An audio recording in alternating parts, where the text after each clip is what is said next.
whatever. We're gonna roll with what we got. This is the season finale. And what I mean by season finale, it isn't like anything special is going to happen today, really. We're gonna see the credits of this game. Probably no one has ever beaten this game before. I think it's pretty much impossible, but we're gonna do that.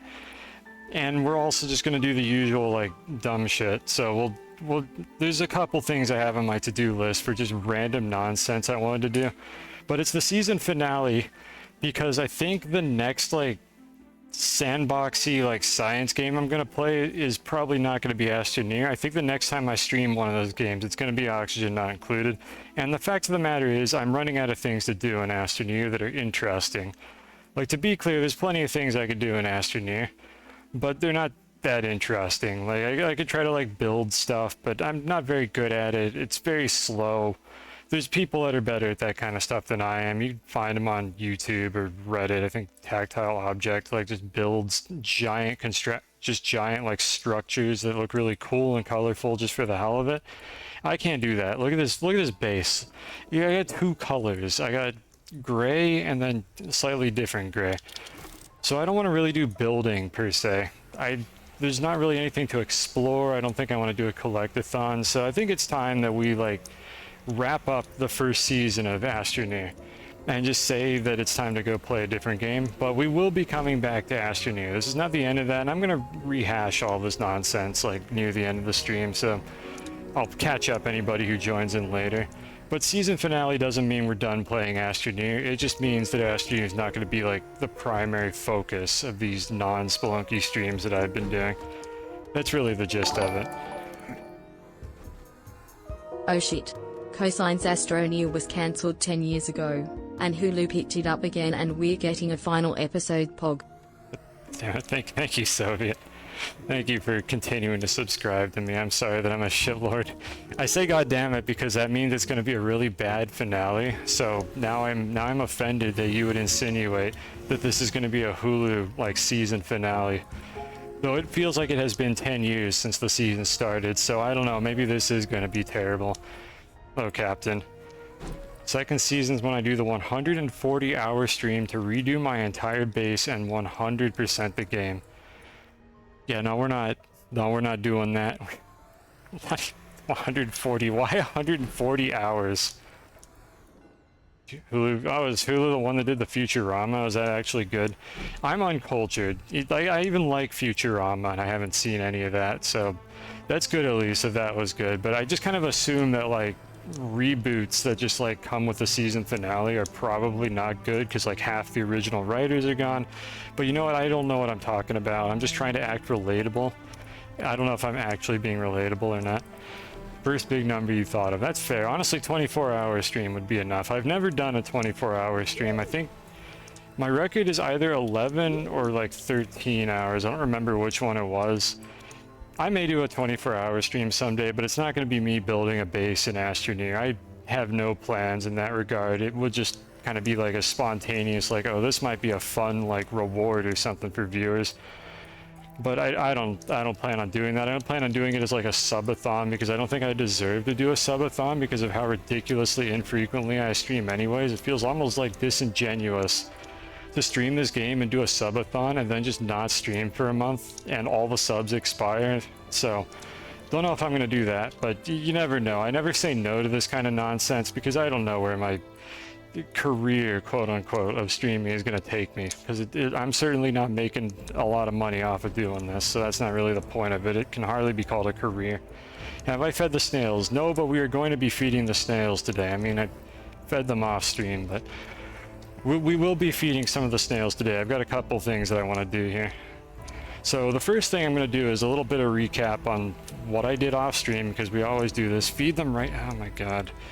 Alright, fine. We'll feed Usagi. We're going to be using Usagi today, and then I'll talk about like a couple things I did off stream here. Which one of these is Usagi? I think it's this one. Whatever. There you go. Some food. There you go. There you go. The other ones are going to go hungry because they're useless. They're bad snails. But there you go. I got one of them. You can't play Spelunky and Lurk if you know there's hungry snails. Well, you know what? Is that good enough for you? I fed the one that I wanted to. Yeah, best snail, exactly. The other two don't deserve to be fed because they don't do anything useful. But Usagi got fed because Usagi like had a glow up like during one of my streams. That snail literally just didn't do anything, and then they patched Usagi after I complained, not because I complained, just after I complained about Usagi not actually doing anything useful, they patched it, and that became an actually useful snail that comes up every now and then as like a character that's not in every episode of the show, but usually does something good when they do show up.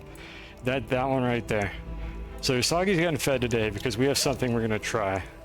Should feed them. Oh my god, alright, fine. Just for you.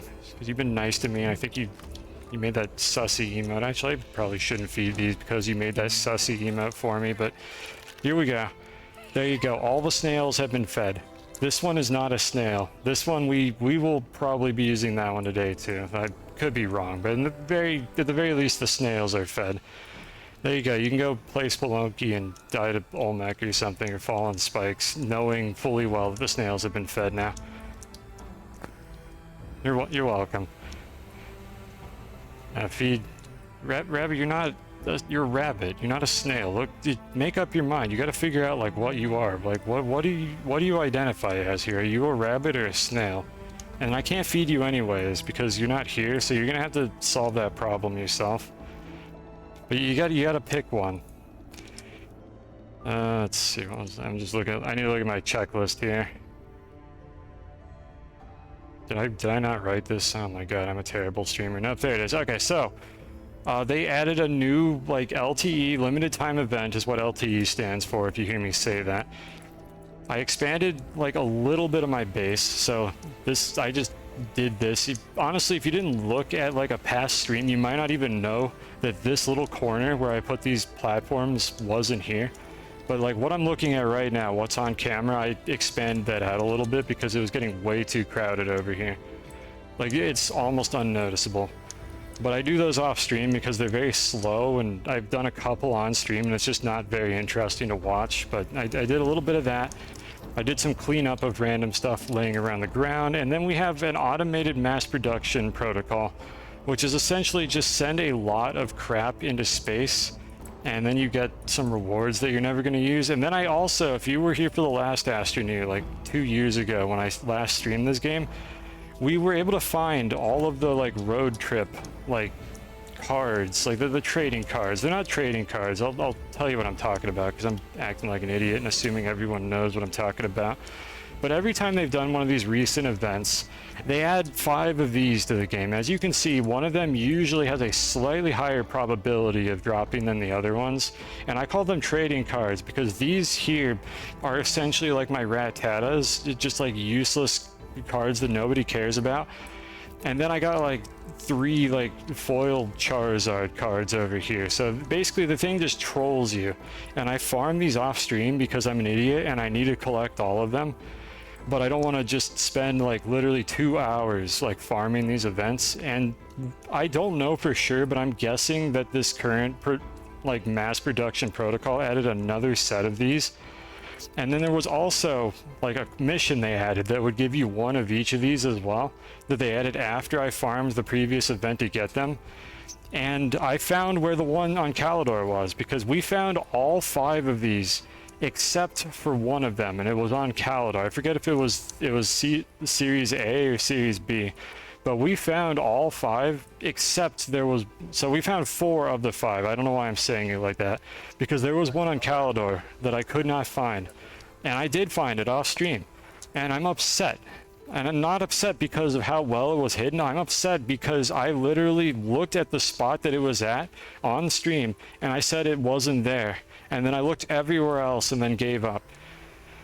So like, while I will admit that it was not a very good event, it was also a skill issue. Like, it was not very good in the sense that you just had to kind of randomly stumble across it in a biome that has several copies around the planet and just get the right one.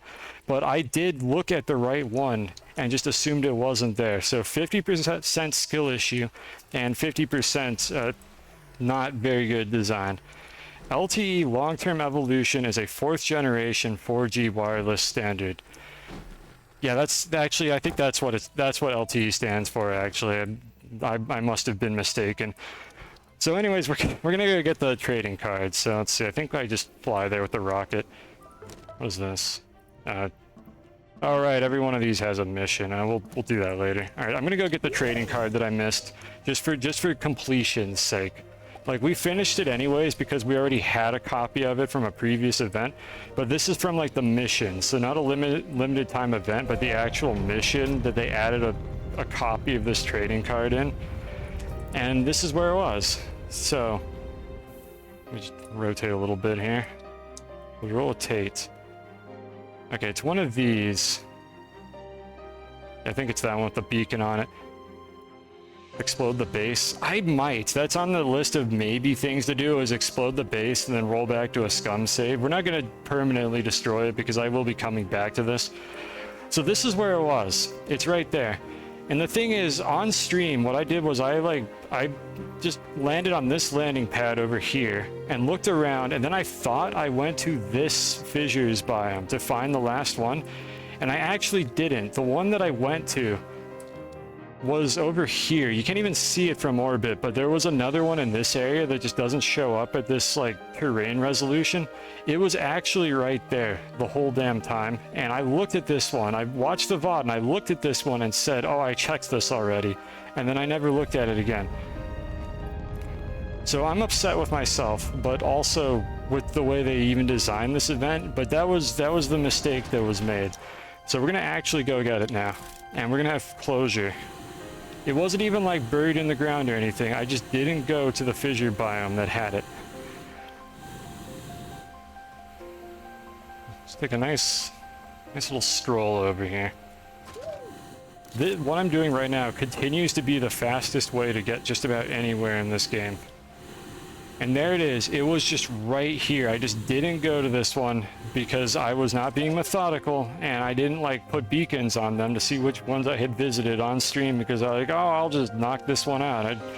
I don't got to use actual strategy to find these things or not. Nope, it was just right here the whole time. So I'm an idiot, but I also don't like the fact that there was no way to actually know where it was except to just meticulously check every single one of these. I thought you could package these. I'm not crazy, right? Didn't I package one of these and bring it home? Did they like shadow update something so you can't do that anymore? I thought I brought the one from Glacio home. Oh, there's something in it. Oh, okay, there's something in it for some reason. That's why I can't package it. Was this? I don't know if this was always here. I wasn't paying attention. I didn't realize there was something in it when I first found this last stream. Huh. I don't know, I'm assuming that was in it the whole time, and I just didn't spot that. Alright, well, in any case, there's our closure. We got our final trading card. Data Circuit Model A, 3 out of 5. I already read all these during my last stream. I'm not going to do that again. Let's just go ahead and fly home. I don't want to drive there. So there we go. You can all rest easy now, knowing that we finally finished that quest. Mediocata, that's new, right? That wasn't in your name before. Hello. Welcome to the season finale. Let's just fly all the way around. And there we go. Alright, let me put this trading card where it belongs in my collection, where I'm gonna put it in like a plastic sleeve and then never like use it for anything ever again. Because I think that's what you're supposed to do. This one's not even that rare though. Let's see, it's this one. Yeah, it's that one right there. Actually, oh, that is actually kind of rare, at least for that season. Like, whatever B 5 out of 5 is, like, that is, like, the one that I struggled to get. I had to farm one of these events off stream for, like, 2 hours or something to get a couple copies of this one.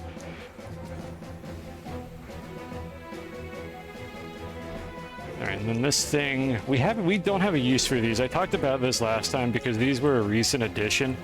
As cool as it is to have this, like, XL canister, where is the other one? Maybe I didn't bring home the one from Glacia. Whatever, I'll just put it in the pile. As cool as these XL canisters are, they store like 2,000 of a resource.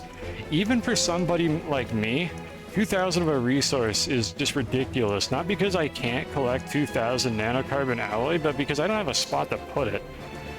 Like these are the normal large resource canisters. I set this up long before they added those XL canisters, and I'm just like, I don't know what to do with an XL canister other than to just waste time filling it up when I've already done all of this. I wish that they had added a large version of like this canister instead. Like that's what I would be stoked about, and that's what I was saying they should do last stream. And a large gas canister, like that would be way more useful, because look at this abomination of hydrazine that I have right here. It's because this is the best way that you could store it. And it's awful and I hate it, and I just want one giant like glorious canister instead of a bunch of like medium ones. Oh, maybe in the future. Now, the observant among you might have noticed something here, and that is that every single one of these is filled except for the nanocarbon alloy. And that was the goal that I originally set for myself when I started this Astroneer like series on my stream like 2 centuries ago. This is the last one, and this is very much intentional. I literally cut it off right before it filled, and I drained some off of it before it filled as well, because we're going to use that for this event and hopefully knock this out in like 5 minutes. But this is like formally what I wanted to do during this stream, and it just derailed into doing a lot of things, making this like mega base with a bunch of crap in it. We did all sorts of nonsense during this season, but this is what the goal like started out as. It was just fill up every like useful resource in the game that can be put in a large canister. And it has finally been done. Like off stream, I farmed up the remaining resources, but I prevented it from filling up just for the symbolic nature of the whole thing, so that we can watch the last nanocarbon alloy go into that. So let's go ahead and turn the nanocarbon back on, and let's watch the final nanocarbon alloy on its journey to the storage. And that'll just give you a little look at this abomination of a sorting system I built in the base while we're at it. And there it is. It's going to go on a little trip around the base. And meanwhile, I could just kind of talk about like the whole system that I have here. You get so many food ads. I guess the Olympics are over. I was getting nothing but Olympic ads for like a week or something. It was just the same like protein shake energy drink or something, like Olympics ad. That was the only Twitch ad I got like for an entire week while that was going on. Now I don't know what they even are now. I just usually just mute and scroll down so I don't have to look at them until the ads end. So I don't know what they are now. But anyways, this whole abomination of a base, so I might do like a quick base tour at the end of the stream, so I'm not going to explain a whole lot. This is not my proudest work. This is spaghetti. Anybody who's played like Factoria or any of these other like factory sim games, you'll feel right at home in a base like this. This is spaghetti. Like upstairs, I have this nice like formal like sorting system that I built. Like look at how nice and aligned these are. I made a grid out of like marking the terrain. Everything here is true flat. It's all beautiful and pretty. And then down here, this is just, you don't want to look at this. Like nobody needs to see this. This is just like, I couldn't figure out a nice, neat, organized way to do any of this. So I just put stuff wherever it fit. Don't be ashamed of your spaghetti. I'm not ashamed of my spaghetti in this game just because there really isn't a better way to do it. They just don't give you the tools to not make spaghetti if you're going to do something as stupid as what I decided to do with Astroneer here, because this is ultimately not a factory building game. Like, if you want a factory game, go play Satisfactory. It's just, I wanted to basically milk Astroneer for all the content that I could get, and I thought it was interesting, and I'm one of the only streamers, I think, that does this kind of thing. So I was like, you know what, we're just going to make a factory. We're going to make an everything factory, and we're not even going to use trade platforms to do it, because that's kind of not as interesting as setting all this up. But unfortunately, the result was that I made a spaghetti base in the process of doing it. So a bit gross and messy, but you know what? It's my spaghetti. And I'm not a very good chef, but I think that's at least decent spaghetti. That probably wouldn't kill you if you ate that.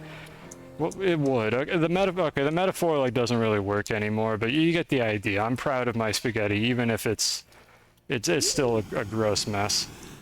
Nice manicotti. I don't even know what manicotti is. I'm just gonna assume that it's like, I don't know, is manicotti like a cylindrical pasta or something? Is that like the reference that you're making here? Because that would make sense, because we looked at your base like a couple streams ago. I'm gonna assume that that's what that is, but again, I'm an uncultured American, so I only know like cheeseburger, like just McDonald's like foods. So I don't actually know like what all the pastas are. Spaghetti's a classic though, like you can't not know anything about that.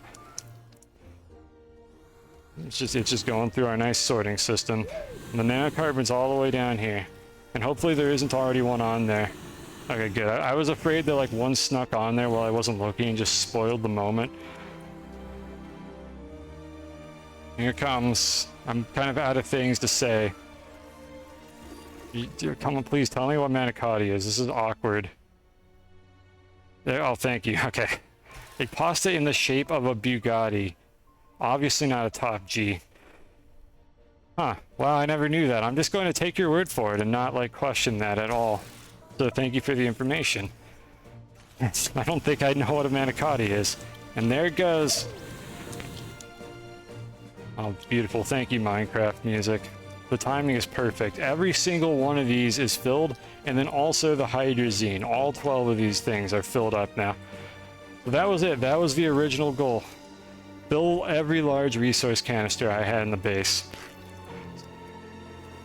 Not really as magical as I thought it would be, but yeah, thank you. Everybody clap for this accomplishment. It only took me like 25 or 6 like streams or something to do this, even though I could have probably knocked this out in like 3 if I had just been grinding it the whole time. But you know, we had fun while we were doing it. So that's that. But it immediately emptied these two out because it's making more nanocarbon alloy. They'll catch up eventually. There should be enough in the backlog to top them off. You can actually see the supply chain though working, which is always a bit fun. Like you saw, it grabbed a steel and a titanium alloy, and then it grabbed a graphene, and then all the way over there, I don't know if you could see it. I can barely see it, but I think it grabbed like a couple graphites over there as well. But that should all stabilize as long as I have enough in the backup buffers. And if not, we'll make sure it's topped off again at the end of the stream. On screen. Oh, I wasn't even looking. Did I miss it, or does that not show up in the like dashboard view? That might not show up in the dashboard actually. So hopefully chat got to see that. I don't think I did, but thank you for that.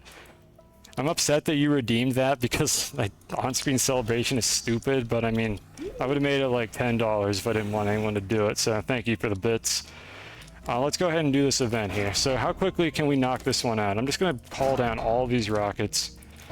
And automated mass production protocols are basically just, you just send a lot of like a few different resources into space. So if you look here, we have, I don't actually know what these are. I don't know what that one is. That's Resipound, which is one of their janky like custom materials. That's Diamond. I think that one's nanocarbon alloy. And then this one is also one of their like breakdown event like glitch items. That's like, what is that? That's like Automaton 9 or something. You'll see what I'm talking about if we take a look at those in a moment here. But I cached a bunch of like nanocarbon alloy here because the fact of the matter is we have done several of these events already, and it's not actually all that interesting because we just did like 3 events in a row where I set up printers and just made a bunch of like janky like custom items and then set them into space and got trading cards, and then got upset about all the garbage that I got as rewards along with the trading cards. So I'm going to skip all that nonsense because we've seen all that already. These have nanocarbon alloy in them. I will, however, check and see what these other things are real quick. So I don't know what that one is. Let's see. Sometimes they show you actually on these little like icons. So they want either diamond, Resipound, carbon. Okay, that's interesting. I don't think they've ever asked for carbon. Maybe they have. Yeah, Automaton 9 is the last one. And Automaton 9, if you just want to see what that is real quick, is... I'll show you what Resipound is as well. Resipound is this thing. And then Automaton 9, I think we have one stored over here. One of our seasonal event silos that I always like to make. About to run out of jetpack fuel. It's not over here. Where is it? Game, come on. I know I have it. Ah, here we are. This one. This thing right here. So that's what this is. So this has come up in a couple events before. They're kind of glitchy. Exos firewalls are a joke. Good description. I actually didn't notice that one. I wonder if they changed that. But these were from the breakdown event. It was interesting. We did a lot of this. We printed a lot of things. We don't need to see that again. Oh, here's where the other canister was. Oh, Ted Cuddy. So instead, let's just see if we can knock this event out in one shot with all that nanocarbon alloy. So we're going to do a little math. You clicked on a stream where the guy is named Cosine256, so you know there's going to be a little bit of math on the stream. So avert your gaze if you don't want to see that. Let's see if we have enough nanocarbon alloy here to just knock this out in one shot. So to get all the rewards besides the trading cards that I assume they're going to give us, we need 1,920 nanocarbon alloy, or 1,920 points. And each nanocarbon is 30 points. And I could probably do this in my head, but at the risk of doing it wrong, I am opening a calculator. There's nothing wrong with checking your math. I need 64 nanocarbon alloy in order to finish this event. We have 64 nanocarbon alloy in these two canisters and then some extra on this last one. So let's just go ahead and send all those up into space, and I should have this event done in like a minute. I'll just send the extras as well. So we got 64 there, then an extra 16. So we're sending 80 of these, and let's just do that. That one, oops, and that one. Riveting content, but then again, this is an endgame base. I can't like get upset with the developers. Like, devs, how dare you make an event that I was able to finish in 1 minute by having a mega base? Yep, there it is. That's it. We just unlocked all 3 rewards. That's the event, everyone. You can all go home now. Oh, by the way, the math is over. If anyone was closing their eyes, there wasn't any math on screen. I just did it on a different, like, on my other monitor. Just wait for these to come back and making sure they don't have a bunch of garbage that's interesting on them. I'm guessing they're going to come back with, like, rewards. Anyway, what do we get? Some canisters, auto arms. I think I'm supposed to use this stuff, chat, to actually, like, do the event. But they gave me some canisters and auto arms. Really cute that they thought that I wasn't going to finish that in a single shot. But there it is. Yeah, that's the season finale. Stream's over. Now let's go look at what we actually got. I always forget to check on these. So what were the rewards? I didn't even read this. Automation technology deployed for resupply rocket. You know, whatever. Okay. I don't even know what the rewards were. Okay, well, we're going to be getting a bunch of, like, care packages. I'm not going to waste my time with that on stream right now, so I'll do a couple of those and see if we had trading cards. Meanwhile, the actual rewards that we got, let's see if these actually show up. I don't think they added a suit. I'm not very good at finding these. I'm just looking for the ones that have, like, the new, like, star on them. I don't think we got a visor either. Okay, we got this. That's actually kind of neat looking. Oh, yeah, it's like this like copper like plating like color palette. Maybe a little too shiny, but that's kind of neat looking. I'm not going to use that. I like my current loadout, but we got scrap wrap. We got, hold on, is that the Doug Dimmadome hat? Owner of the Dimsdale Dimmadome? Game, why is it, get this pop-up off of, whatever, I'll just click on it and open it. There we go. Yo, I'm totally Doug Dimmadome, owner of the Dimsdale Dimmadome. All right, we're going to hold that. I like that one. We're holding that one for the stream. And then we got Pyro from Team Fortress 2. So if you just wanted to have this, it's not really like your mask. They just kind of taped it to the front. But I guess that's the best that they can do with the tools they have for, like, adding these masks. All right, we're going to keep the hat, though. I like the hat. Use that for the rest of the stream. There we go. We actually got something interesting out of that. You see me do that kickflip there? I get that to happen again. Yeah, can't get it to happen. If you saw it, you saw it. Every now and then when I rotate this hoverboard past this axis, you can see it like dip down a little bit awkwardly. Occasionally it'll do a kickflip. If you do that just right. Come on. Come on, do the kickflip. This is the content people came here for, and I can't do the kickflip. Can't wait for his next show. Yeah, the next show is probably Oxygen not included. Thank you, Severin, for the resub. But yeah, this is, again, we're not done with Astroneer. I'm just going to add like another game to my streaming list so that it'll be 2 months between Astroneer streams instead of 1. Or heaven forbid I stream more often instead to make room for it. I can't do the kickflip. There's too much pressure. It'll just happen randomly when I'm not paying attention, and I'll probably miss it. Oh, did they not add any trading cards? Oh, these might be the scripted rewards, though. So hold on, I'm going to send a couple more of these up because I have more rewards. Just drop all the crap on the ground. I just don't even care anymore. I just want to see if there were any trading cards in the reward list. And you love Oxygen? Well, we'll find out. Like, I've talked about this a bit before. Oxygen Not Included is not going to be the same as Astroneer. I know what I'm doing when I play this game. I don't know what I'm doing in Oxygen Not Included. I played the game like a decent amount before the DLC came out, and I couldn't really get into it. And I feel like I just want to give it another go, because it's been a long time since I played it. They've added some quality of life stuff. They have the Spaced Out DLC. I don't have the new Frosty Planet DLC, and I don't think we're going to play with that one, at least initially. Ah, there are trading cards. But anyways, I'm going to play the Spaced Out DLC. Just not the Frosty Planet one, because I just don't have that, and I don't think I want to do it right now. And I'm just going to see like how it goes. So I'll allow some backseating. Not too much backseating, and I just want to like re-experience the game again and give it another shot and just see like how it feels. I don't know how long the series will go, but I'm not going to know what I'm doing. Like, I will sort of know what I'm doing, because I'm not going to be like a completely new player, but I don't really know like the end game like meta of like how to play the game correctly. So Zarek, if you're there, backseat me, but not too hard. Be gentle with the backseating. Like, point me in the right direction if I'm doing something ludicrously stupid, but not like to the point of like telling me how to play the game. And I'll establish some like rules for how that is. It's not super strict. I'm not worried about like spoilers, because that game doesn't really have a story anyways. I just kind of want to discover things for myself and get pointed in the right direction if there's a more efficient way to do something really dumb. So we got Data Circuit Model C, which has a new model. And great, so I'm going to be doing that off stream, because again, we're not going to like farm these on stream. They're completely RNG based. There's 5 of them, and I got to collect them all because I'm an idiot, but I can always do that off stream. It's not very interesting. And when we do stream Astroneer again, I'll go back over them and read them all off, which I did last time with Model B, because we had collected them all in the last stream at some point. But for this one, what do we got here? What the? Nearly just got my pudding fried. Yep, that's something that normal people say. Everything I touch in the ATP is a live wire. Can't open my inbox. Too many crash dumps. I ain't printed for tech support.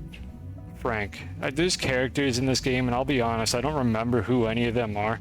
There is kind of a story being developed for Astroneer here, which is kind of cute, but I'm not following the story, so I don't know who Frank is. The name just shows up in like a few of these glitchy logs. I'm not going to try to spoil the story, but there's something here for anyone who plays this game. You get more of the story, I think, if you start like the sunroom missions, which I keep forgetting the name of the mission that initiates that whole thing, but it could be interesting. I want to see where they go with this, because apparently they are planning some more content for this game. Like, they're still releasing updates every few months, and that is when we're going to come back to it. So we might get more developments on this, and maybe someday Cosine will remember who Frank is. But I will deal with this off stream, so I'm just going to tuck this mess under the rug and not look at it, and hopefully I can just get those trading cards and not have to spend like 4 hours getting more nanocarbon alloy. Your experience with watching newbies, excellent. You fit right in. Looks like these all topped off again, except for organic for some reason. There's probably organic in the pipeline, like making its way over to the storage. Just looking to see if I spot one. Yeah, there's an organic down there. All right, so the whole storage is like refilling itself. Everything is working as intended, which is good, because that would be embarrassing if it wasn't after all these streams. I never did this. I guess I was supposed to do this. They give you one of these rewards like every time you start a new like mass production protocol or limited time events, or whatever Soviet said LTE stands for. I already forgot. Long-term evolution, that one. I don't know honestly what that has to do with like network stuff, but apparently they called LTE long-term evolution. I'm sure there's some technical reason for why it's called that. In this game, it means limited time event. So anyways, that was it. We just launched like a batch of nanocarbon alloy into space and immediately finished the event. Easy mission. What was the next thing that I was going to do on my list? We've got a few things that I want to look into. I kind of want to blow up the base, like just to see what it would look like. Or like, we're going to scum save it. So, you know, let's do that. Let's just see like how much damage would it do if this blew up in the middle of my base. This, you've seen this in the base for a while. It moves around occasionally. Every single one of these, or almost every single one of these dynamites, was a reward from like one of these previous events where I just got it from one of these rockets. And I've just been accumulating them because I've only used like a few of these, and they keep giving it to me. And it hasn't blown up yet, luckily enough. Let's see what would have happened if this had blown up, because we managed to avoid that for the entire stream.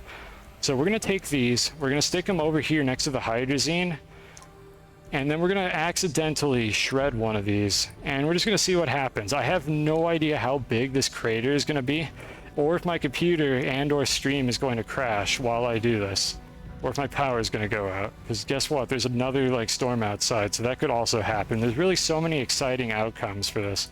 Spread it around. We'll do 2 versions of this. We'll do all of it in one spot. So I think this dynamite explosion will like fuse with the hydrazine. I don't think these large canisters explode correctly because the devs didn't program it correctly. But I think the ones on the top of the medium canisters will explode. So there's already like another like, I don't know, like 20 hydrazine that'll blow up here along with like 4 silos of dynamite. So we're gonna accidentally shred one of these and we'll just see what happens. So let me go make a scum save. Can I host Trump's stream when you finish? No. No, I'm definitely just gonna give you a no for that one. We are not gonna be hosting that. Hey, thank you for the suggestion. Season finale. All right, so people might be coming in. So season finale is essentially I'm going to stream a different game sometimes instead of Astroneer because I've almost run out of things to do. Astroneer is not over. I will be coming back to this game when new content updates release. But for the most part, I have run out of interesting, like, off-brand content that I can make for Astroneer. Because, like, I don't want to tow every single one of those probes to this planet, like, on stream, or at least not unless I find a better way to do it. I don't want to just go exploring and collecting, like, random garbage, and I just don't have it in me to really build nice, pretty things. Ad right as I was explaining. I'll just wait a couple minutes. That's rough. Did Tristus miss your base? Like, I'll wait a couple minutes and then I'll explain. I'm not sure if the ad is still going or if it just ended or not. Just let me know if it's ending. And if you can't hear me, then I'll just assume in a couple minutes you're not watching an ad for something you probably are never going to buy. It has ended. Okay, I'll give it another minute in case anybody else just got an ad or something. Was that a pre-roll ad? Did you get like 2 seconds of stream and then a pre-roll ad happened? Like, or did you get a mid-roll? Because you should not be getting mid-roll ads on my stream. I turn those off. Like, they're awful. I don't have those running. I only have pre-rolls, and I never run mid-rolls on my stream because Twitch ads are just, like, unbearably awful to watch, and I don't want people to have to watch them on my stream. And pre-rolls were, like, the lesser evil versus having myself get cut off in the middle of talking. But apparently that happened anyway. So let me know if you're getting mid-rolls, and I'll go look at the settings and see if they're turned on again, because they absolutely shouldn't be. So anyways, I think all the ads are over. So the gist of it is, this is the season finale means that I'm going to quote-unquote beat the game. We filled all the canisters, which was my original objective, and I'm going to go to the satellite, and we're going to win the game at the end of the stream. And then I will probably stream Oxygen Not Included instead of Astroneer next time. But when content updates release for Astroneer, I am going to come back and stream this game, maybe for half of a stream, a full stream if I could think of enough things to do. But besides that, like, there's only so much content I can milk from this game. We have, I think, like 2 or like maybe even 300 like stream hours of this game at this point. So I have like more than got my money's worth out of this experience, and it's been a lot of fun, even as much as I whine and complain about this game constantly. But we're gonna do the season finale, and then we'll come back. I also have to do a few other things, like a hardcore run. There's some challenge runs I could do for Astroneer. So Astroneer is not over. I will be coming back to this game, but I'm just going to add something else to my very thinned out stream schedule to do instead, because I think it's time to move on a little bit and do some other things besides just Spelunky and Astroneer all the time. You got a second stream? You got a second of stream before Twitch realized? Oh, that's the worst. That's the worst thing, when you think you don't have pre-rolls and then they bait and switch you. I've had that happen before. God, that experience on Twitch is so awful. But yeah, so it's not the last Astroneer stream, it is just the season finale. Season 2 of Astroneer is going to be like more thinned out and probably like maybe half streams of Astroneer or other things that aren't on this save file specifically. But we'll see. I don't know what the future holds. So I'm getting in this shuttle to save my game, and we're going to make a scum save, and let's see what would have happened if I blew up my base. So let me go ahead and back up this file real quick. I've kind of been secretly hoping that this would happen accidentally during a live stream, but I was too good and it never did. So we're gonna force it to happen now. We're gonna find out what would happen if I accidentally shredded something explosive at some point during this stream. So let's see, I've got a couple backups. All right, I got the stream start. We have a backup from right now. All right, let's go ahead and do it. Hydrate, yeah, good idea. I actually noticed a hydrate. It was a rare occasion. Ah, it's the stuff. All right. All right, chat. So if you've never tried to do this before and you're thinking, wow, all this pesky dynamite, Cosine, why don't you just shred the dynamite if you're not going to use it?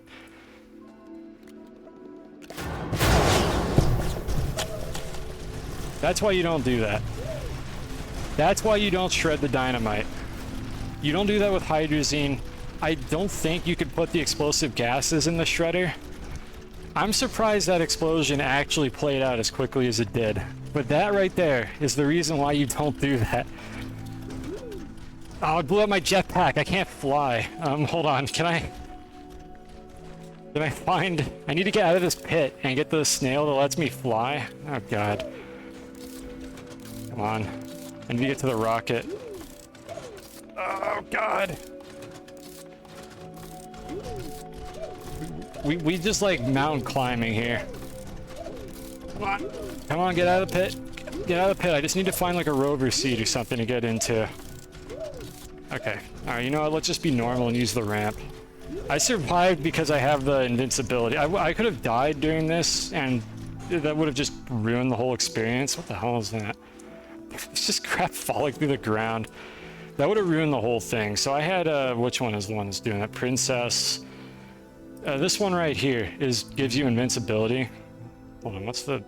There we go. It's really hard to gaze at these. This one here, this cutie, is the one that makes you basically unkillable to everything except suffocation, or... Not even the space kraken could kill you, honestly, but you'll eventually suffocate if you die out in the void of space, or if you get stuck out in the void of space. But this one makes you invincible. Like, that's just it. As far as I'm aware, there's no strings attached. You literally cannot take damage if this snail is in your inventory and is well fed. Which, the snail is well fed. She has been a very useful snail because we have taken countless instances of lethal fall damage and not even, like, questioned it. My BC is not very beefy. I actually don't know why this explosion didn't lag that bad. Maybe on, like, the whole caliber of, like, explosions, this just wasn't that expensive. Because it didn't, like, dig up any resources, really. Either way, I am, like, legitimately impressed with how well the computer handled this, because my potato should not have been able to do this. Also, it actually got to the hydrazine canister I had next to the launch pad. Where's the rocket? I survived. Where's the shuttle? I wasn't actually expecting it to get that far. I don't even know what this is. What even is this? How did this get over here? Where is my shuttle? Did it blow up? There is hydrazine on the thruster of the shuttle. I don't know if it blew up or if it just got launched somewhere.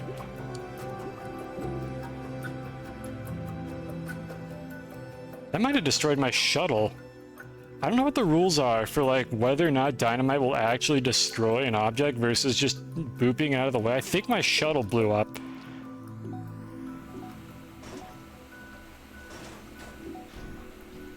My God, this is better than I thought it would be, if I'm being completely honest here.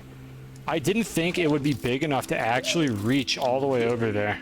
So I am legitimately impressed that this happened. We're gonna do this again as well, but we're gonna spread out the dynamite a little bit more to see if we can get a larger explosion. I don't know the exact physics. Oh, that's cool. All the physics objects waking up. I don't know the exact physics. That one just... Look at that one over there. Look at that one just spinning. Oh, there it goes. I don't know what the rules are exactly for, like, the explosion physics. The game has a mechanic that kind of combines explosions. Like, when an explosion goes off, it checks for explodable objects nearby, and it kind of, like, adds them to a single explosion. They don't all go off individually like dynamite in Minecraft. It kind of, like, combines them together into a bigger explosion, and I don't know the exact, like, arithmetic for how they do that, but you could see here there was, like, one very, like, clean crater, way bigger than any single dynamite would have been able to achieve.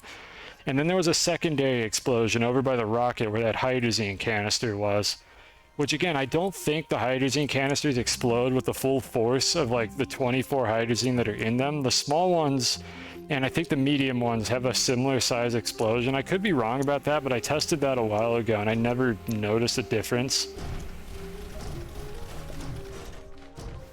Love how some of this stuff is just suspended. But anyways, what I'm saying is I want to optimize the explosion a little bit by spreading the dynamite around the base more efficiently, just to see if we can get like just an absolute cataclysm to happen. Yeah, I didn't even reach this dynamite here. Come on, game, what are you doing? At least get this one.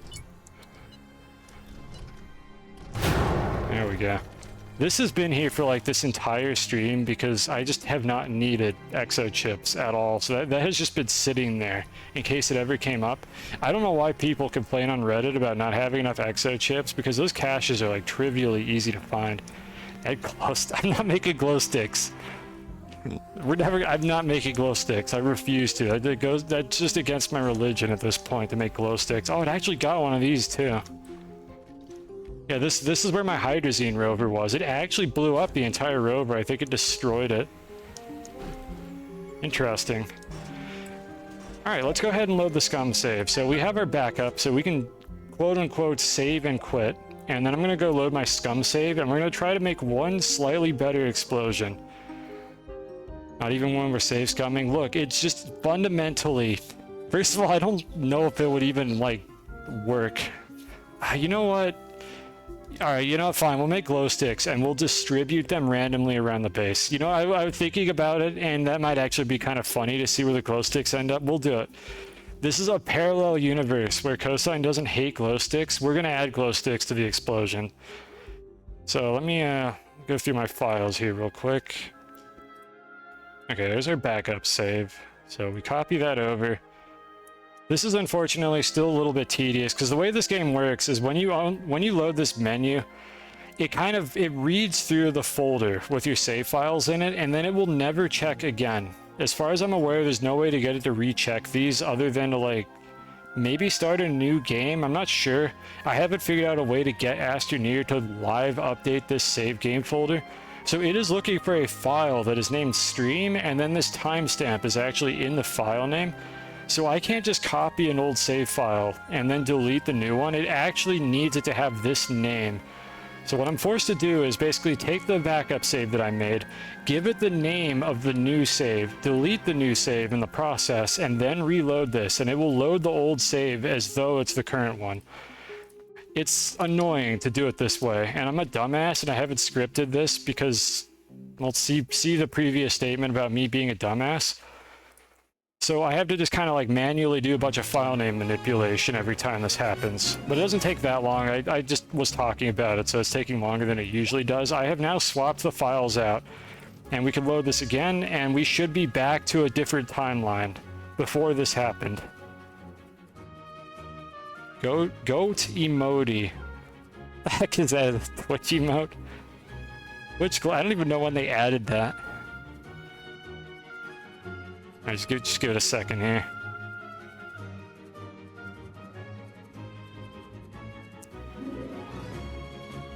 Come on. It's actually frozen right now. It usually doesn't lock your cursor like this, so hopefully it's not stuck on something. Like, I'm not concerned about losing this save. I have multiple backups, like in a couple places from the start of the stream. There we go. Okay, I don't know why that took so long. Wow. Well, chat, it was all a dream. It was all just a nightmare. None of this actually happened. So let's do it again. We're going to take this one this time, the one that lets you fly, and we're going to do this ahead of time so that I can fly around and observe the carnage from a safer distance. So let's see here. I need to take the hoverboard off as well. I don't even care about this stuff. Just put this on the shuttle. It don't matter. None of this matters. So we're going to put that there. Take this as well so it doesn't interfere with the double jump. I'm going to feed you. Get in the shuttle to create a save. Devs, please add a save and continue feature to this video game. The only option is save and quit, which should not be how this game works, but I have complained about that in the past. So we have our backup save. I guess you get in a shelter as well, but I mean, it's the same problem. I just want to be able to save anywhere. So let me go save the file real quick and make a backup of it. Let's see, 340. Yeah, there it is. Double check that I have the backup.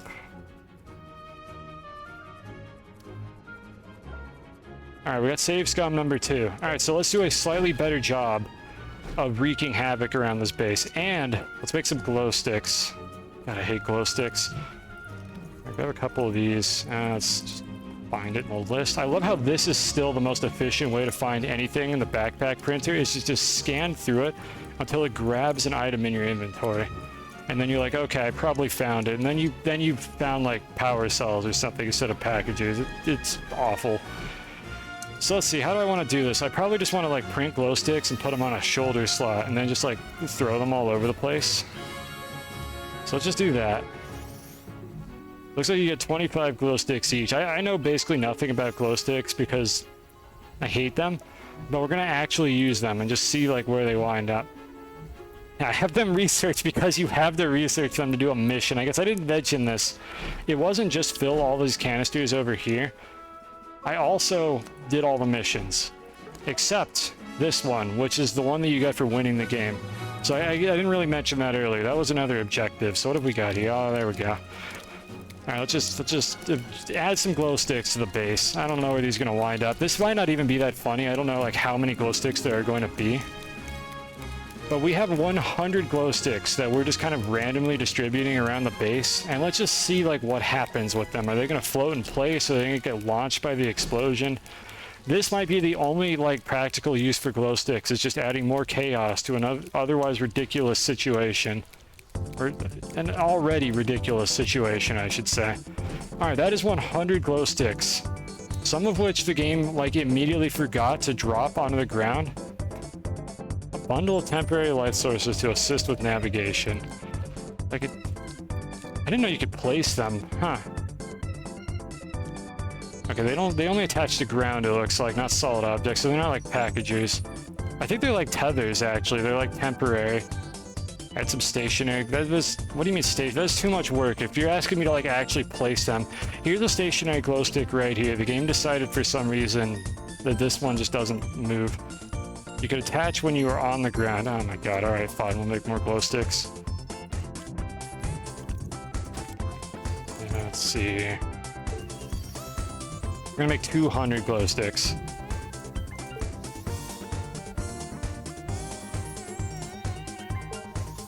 Hopefully they'll attach to the ground if I just fly at ground level, because I really don't want to go get the hoverboard back. Okay, we got 200 glow sticks once we attach all these. Yeah, okay, these are attaching, so we'll just do this for a little bit.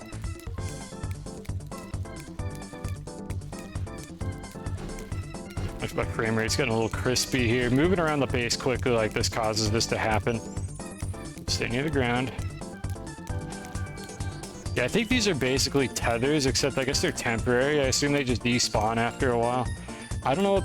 I mean, okay, I know what these are supposed to be for. Like, in theory, it's like make a trail of breadcrumbs or something in a cave, but it's way more fun to just suffocate and die when you get lost in a cave. So I'm just not going to use them. And then once you've played the game for about 15 minutes, you never have to worry about that again. So it's fine, whatever. I complain about glow sticks because they're another like item polluting my backpack printer, more so than because they like aren't useful. They're not useful enough to justify taking up a spot on my backpack printer. That is why I incessantly complain about glow sticks. But the thing is, like, most likely you're going to use tethers as your like trail of breadcrumbs once you know what you're doing, and then eventually get a portable oxygenator and you just don't need tethers anymore, or you get the snail that gives you oxygen and it just doesn't end up mattering. So I don't know, their purpose exists, but it's not good enough to really justify having them in the backpack printer until the devs add a better printing system, because the current one is not very good. All right, so let's see, how do we want to do this now? I'm gonna make another save actually before I blow all this up, just in case it doesn't go the way I want it to.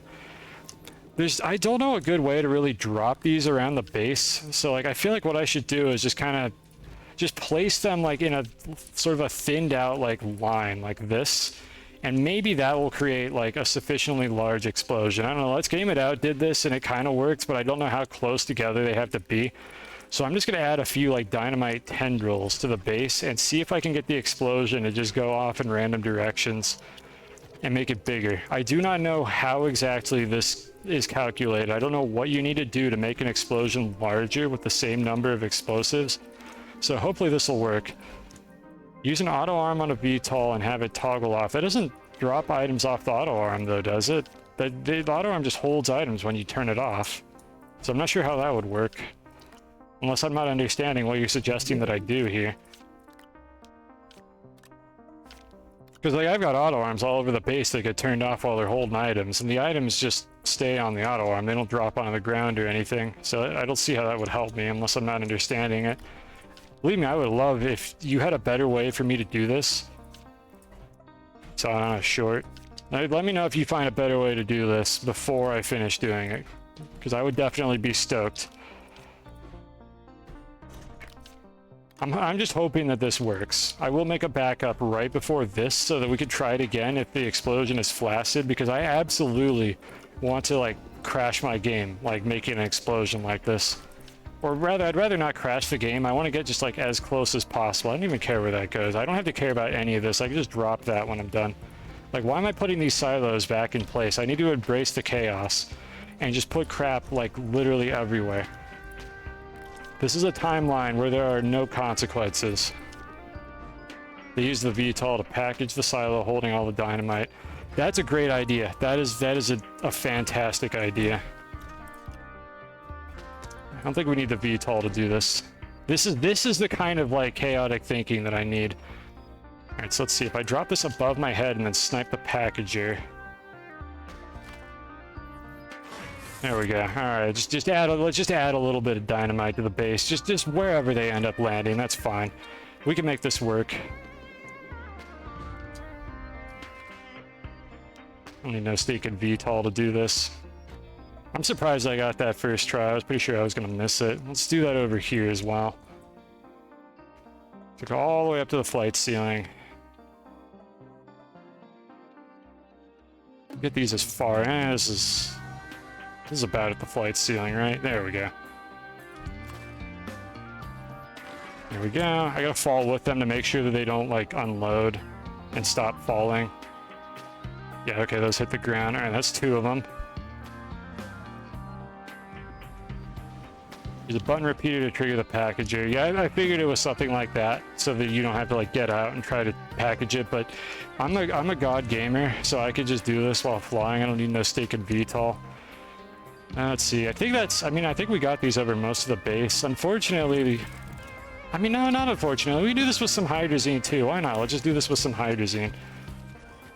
Just add hydrazine to everything. You know what? Are these all set to output? Yeah, these are all set to output. Hydrazine goes there. Let's put some hydrazine over here while we're at it.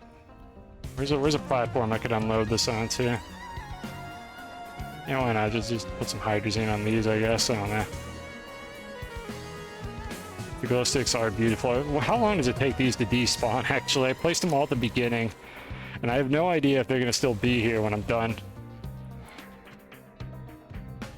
Let's see, what other... Any other empty platforms I got sitting around? Just this one. Put a little over there. And then I'm going to put some hydrazine on some silos as well. Oh, the rocket. Yeah, we got to get hydrazine all over the rocket. There you go. Okay, so let's do this one. Packager. Let's spritz a little bit of dynamite over this side of the base. Like, right here, I think.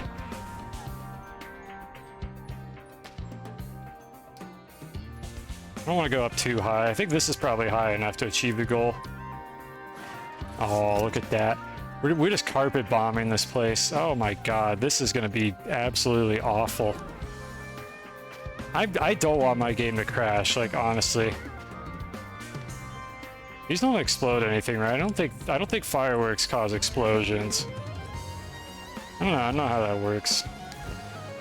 You know, let's just distribute some fireworks around the base just in case they do go off. Maybe it'll be like a secondary explosion. No, this is a good idea. Thank you for this. This is exactly the kind of like dumb shit I need for this. Just a more efficient way to destroy my base. Oh man, oh, those fly. I like that. Look at that. Those are going everywhere. God, I hope those go off in the explosion. Like, I want the fireworks to go off after the initial explosion. That's what I'm kind of hoping happens. Okay, let's see. Have another one of these. I think we got, like, maybe... Let's do this area and then call it good on that. And if my computer doesn't crash, we're gonna have a glorious explosion. So are there any more empty silos anywhere? I can just use this one again. Put that there.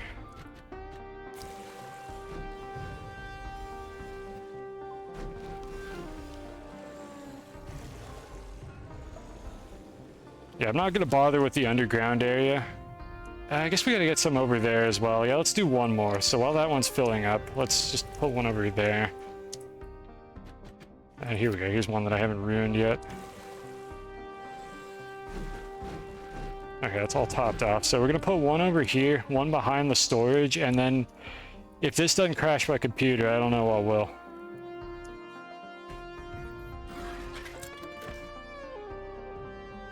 Oh yeah, look at that. Look at that coverage. Oh, I got some going down the ramp too.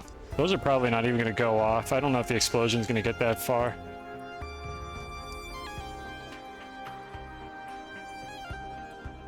Because I think one of the things I did figure out while I was doing a bit of research into this, where is the... Oh, it's over here.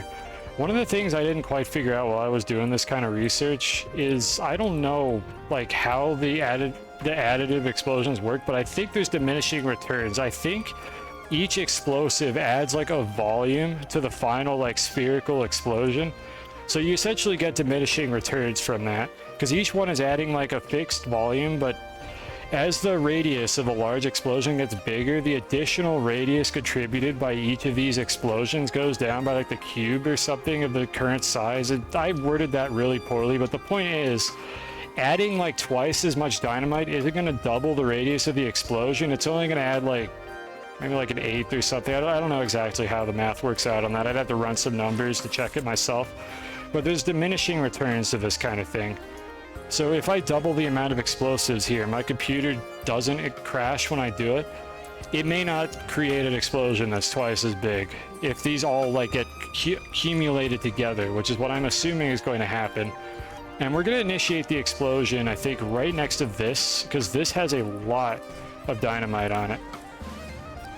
I didn't even know that would work. Or this has a lot of hydrazine on it. We're going to put this like right in the middle. And hopefully this explosion will extend far away enough to obliterate everything. Use this one again. Okay, well I think we're ready to wreak some havoc. How's this? Alright, Eva's got plenty of food. Get out of the shuttle. Let's go ahead and make another scum save. And this is in case this doesn't work or this crashes, I want to be able to try it a couple times. And if this crashes my game like every time I do it, then we just kind of gotta cut our losses on the idea, because like I can't make my computer not crash and see the glorious outcome of this explosion. I'm just hoping, even if it's at like 2 frames per second, that my game doesn't crash and I can see the outcome of the catastrophe. All right, we got another save. Okay, I think we are ready to obliterate the base. To some lovely Risk of Rain 2 music. Can I shred hydrazine? I cannot, so it has to be dynamite. That's a good one right there. All right, chat. See you on the other side.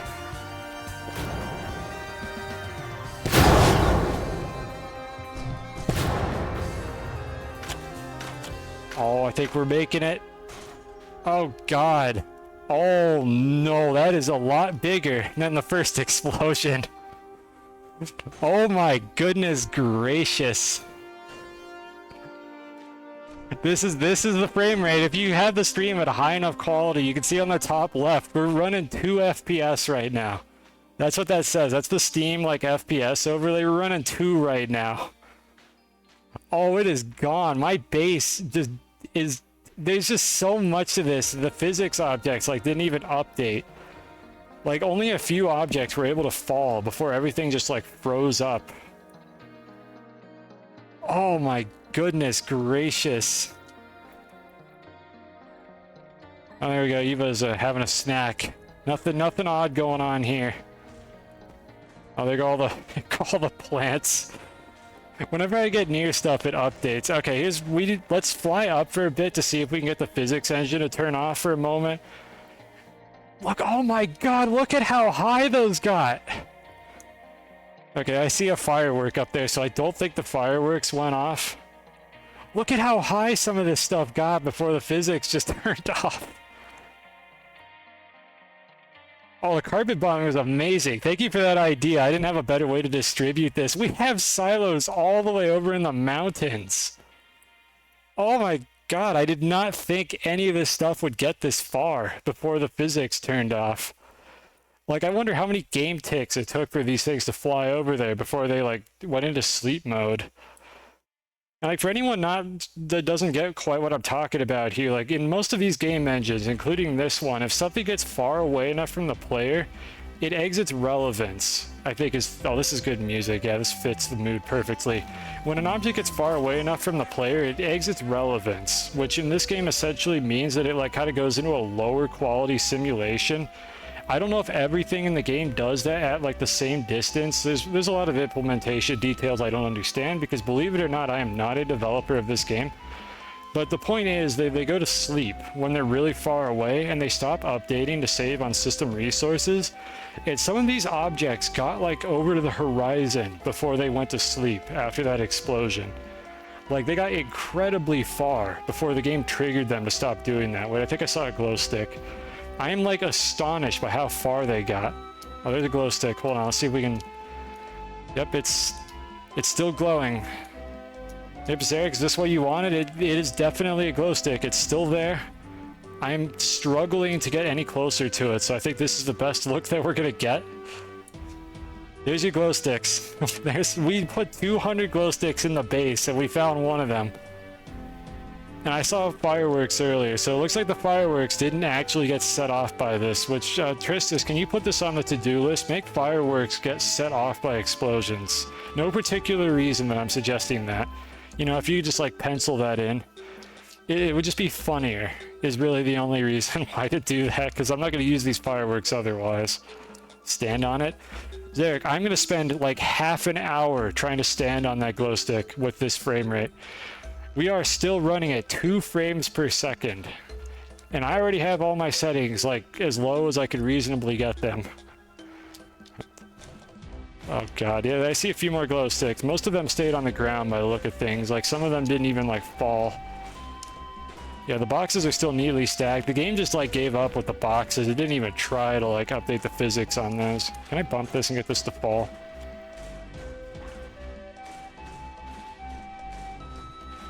This is so much better than I could have ever asked for.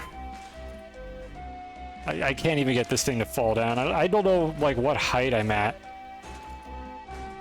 Oh, bump it. Fall down. Okay, it's falling. It's falling. There it goes. Hello, auto extractor. Goodbye, eagle.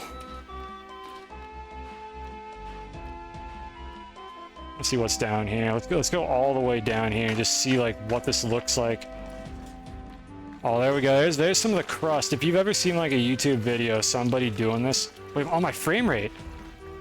Chat, we have 14 frames per second now instead of 2. I don't know why going down here fixed it. I think the game, like, gave up on updating the stuff that's up in the sky. 23 frames per second. You saw it here. I don't even know what is going on. Like, the physics engine, like, just kind of... Or not the physics engine. The terrain engine of this game just kind of doesn't know what to do after a certain point. When you do something like this... And we've got, like, multiple, like, levels of detail, like, mixed together here. Like, there's holes. These are, like, kind of, like, chunks in what I assume is the octree that they use to store the, like, data for the terrain. And there's, like, multiple chunks missing, and depending on the level of detail that you look at them in, they may or may not exist. As you can see, that's going on here. I honestly don't know why this happens. I don't know, like, if this is, like, a fail-safe in the terrain engine that causes this, or if this is just, like, just a complete glitch of some sort that causes it to do this, but you get this weird interaction. This is also, what you see happening here, I'm not holding jump. This is the game's fail-safe. When you get stuck in terrain, it tries to just push you up to get you out of the terrain.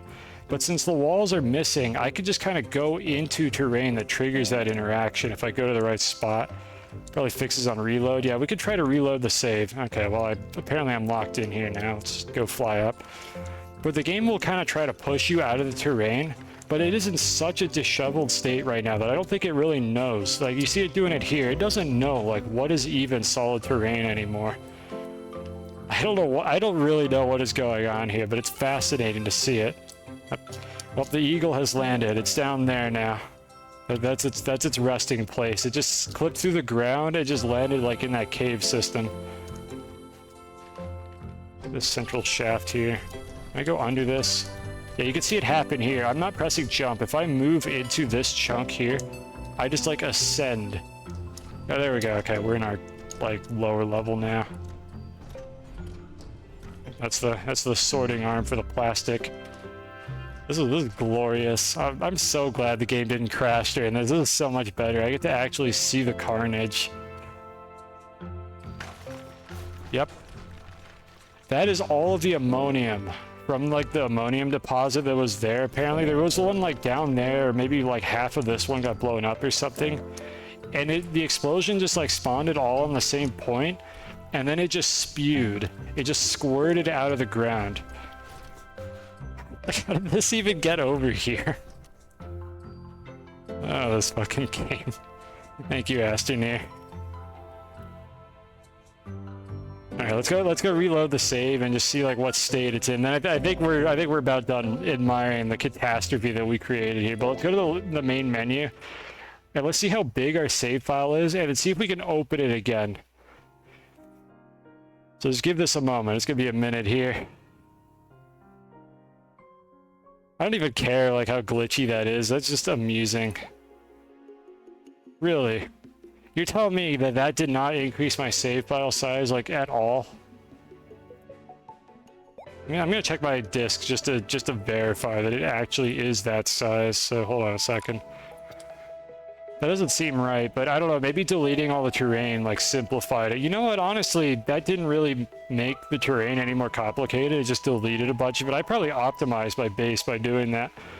Because like, I reduced the number of objects in my base, even though I flung them all over the place. Like, it's the same amount of data. So yeah, that makes sense. That checks out.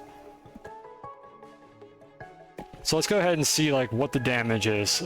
I don't know if my like client, quote unquote, was corrupted. I mean, this is all happening on my client, but essentially I don't know if it was just like a temporary corruption and the save file was going to clean it up and it wasn't getting depicted properly, or if it's actually just super broken glitchy terrain now, or if my game won't load at all, which is possible.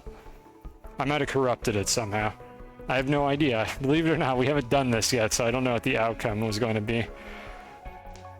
In any case, though, I'm very amused by how it turned out. I'm glad I got to do that, and I'm glad I waited so long as well, because the base is essentially in its final form. Like, it's not going to get much bigger than this.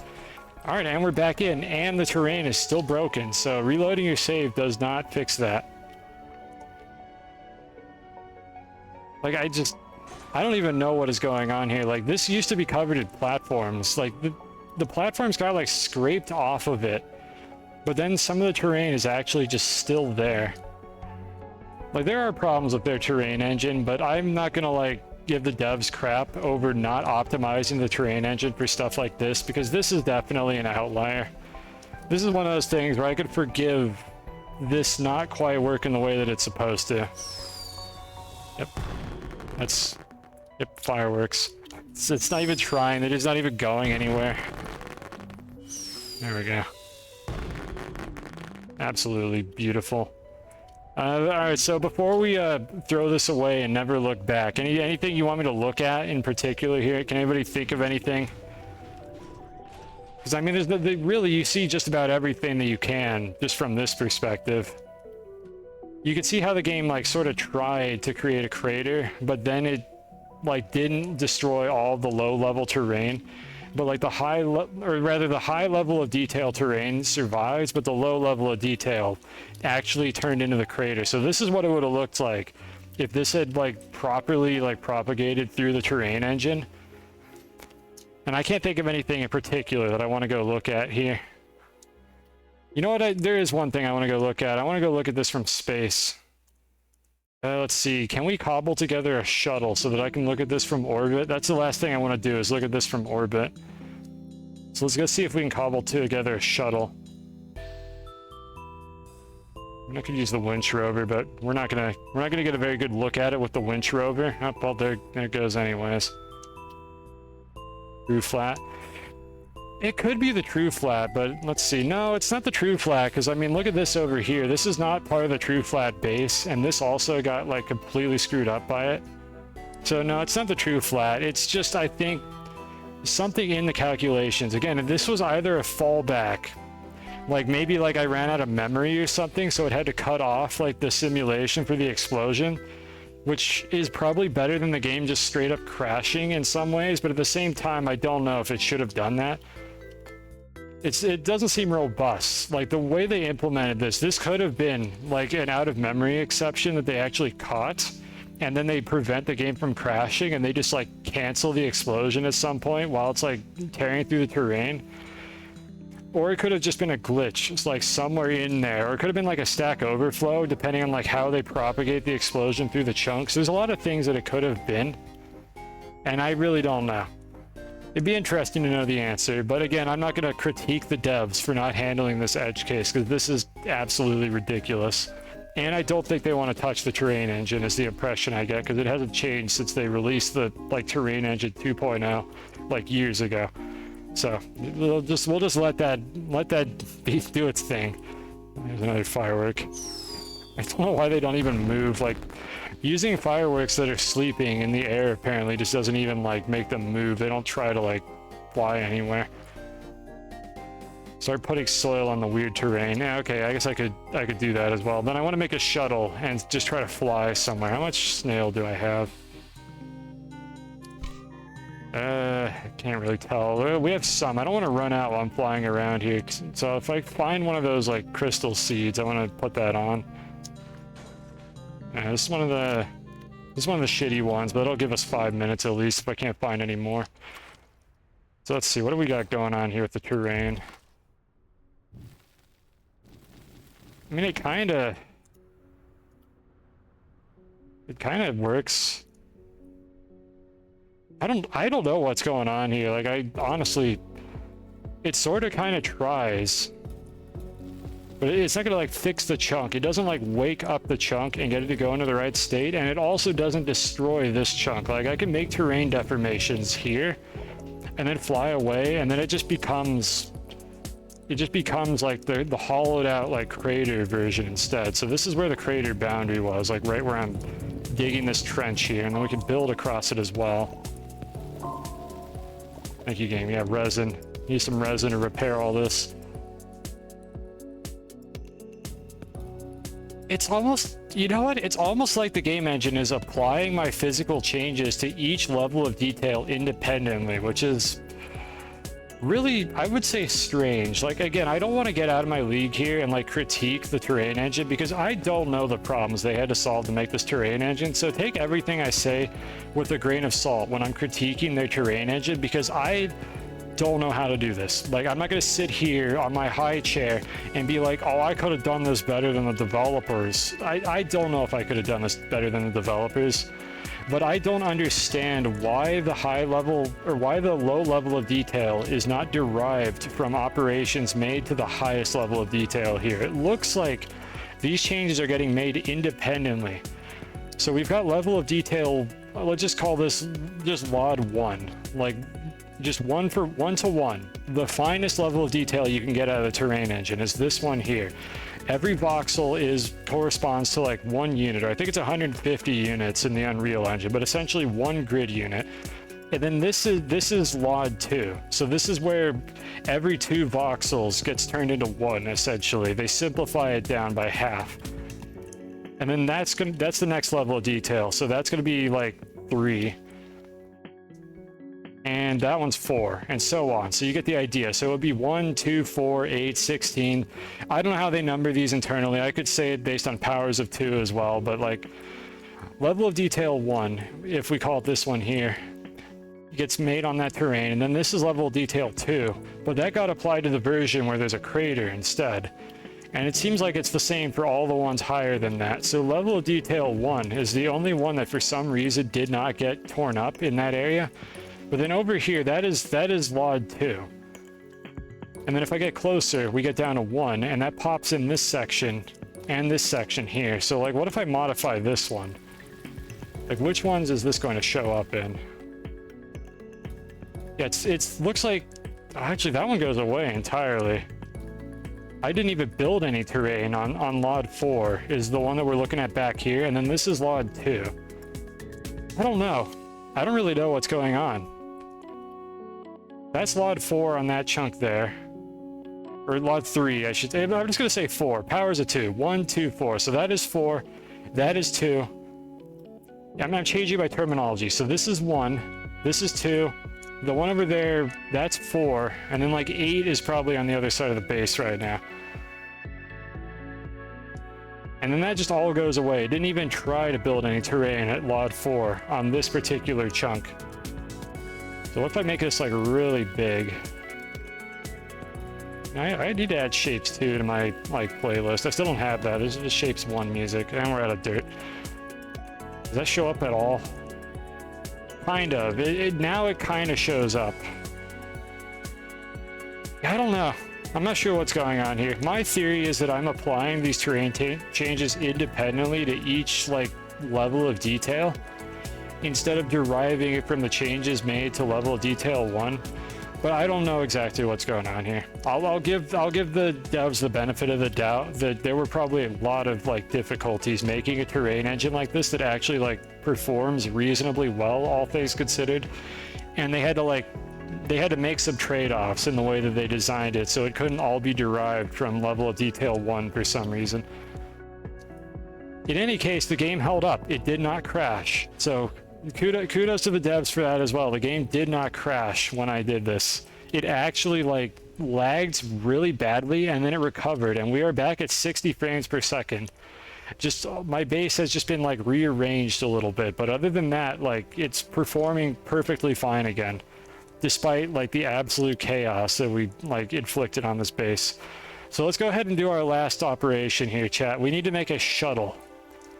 Somehow, I need to find enough bits and pieces of my base to construct a shuttle so that we could fly away. So can I find the printer? I'm looking for the level 3 printer here. Or maybe one of the crates had a shuttle in it. Let me go check these real quick. Because I had hydrazine thrusters on all my shuttles. Ah, here we go. Alright, we have a backup. I don't know why I have this. Alright, so we got the shuttle. And I'm just going to change my save to creative mode. I guess, you know what? No, we're not going to change to creative mode. Let's find a hydrazine thruster, because I could have just spawned one in if I was going to do that. That's the low-hanging fruit. Let's see if we can cobble together a hydrazine thruster from the remains of our base and fly into orbit and look at the damage. That's the last thing I want to do here. So sing out if you see something that you think I could use. The hydrazine thruster, what is the hydrazine thruster made of? It's like steel, and I forget what the other ingredient is. Exochip and steel. So can we find either of those? How did this even happen? This is the one the dynamite was attached to in the middle, and then the other ones just didn't explode at all. Just only the one that had the dynamite on it blew up for some reason. I don't even know how this happened. Oh, this game is stupid. Alright, where's my steel?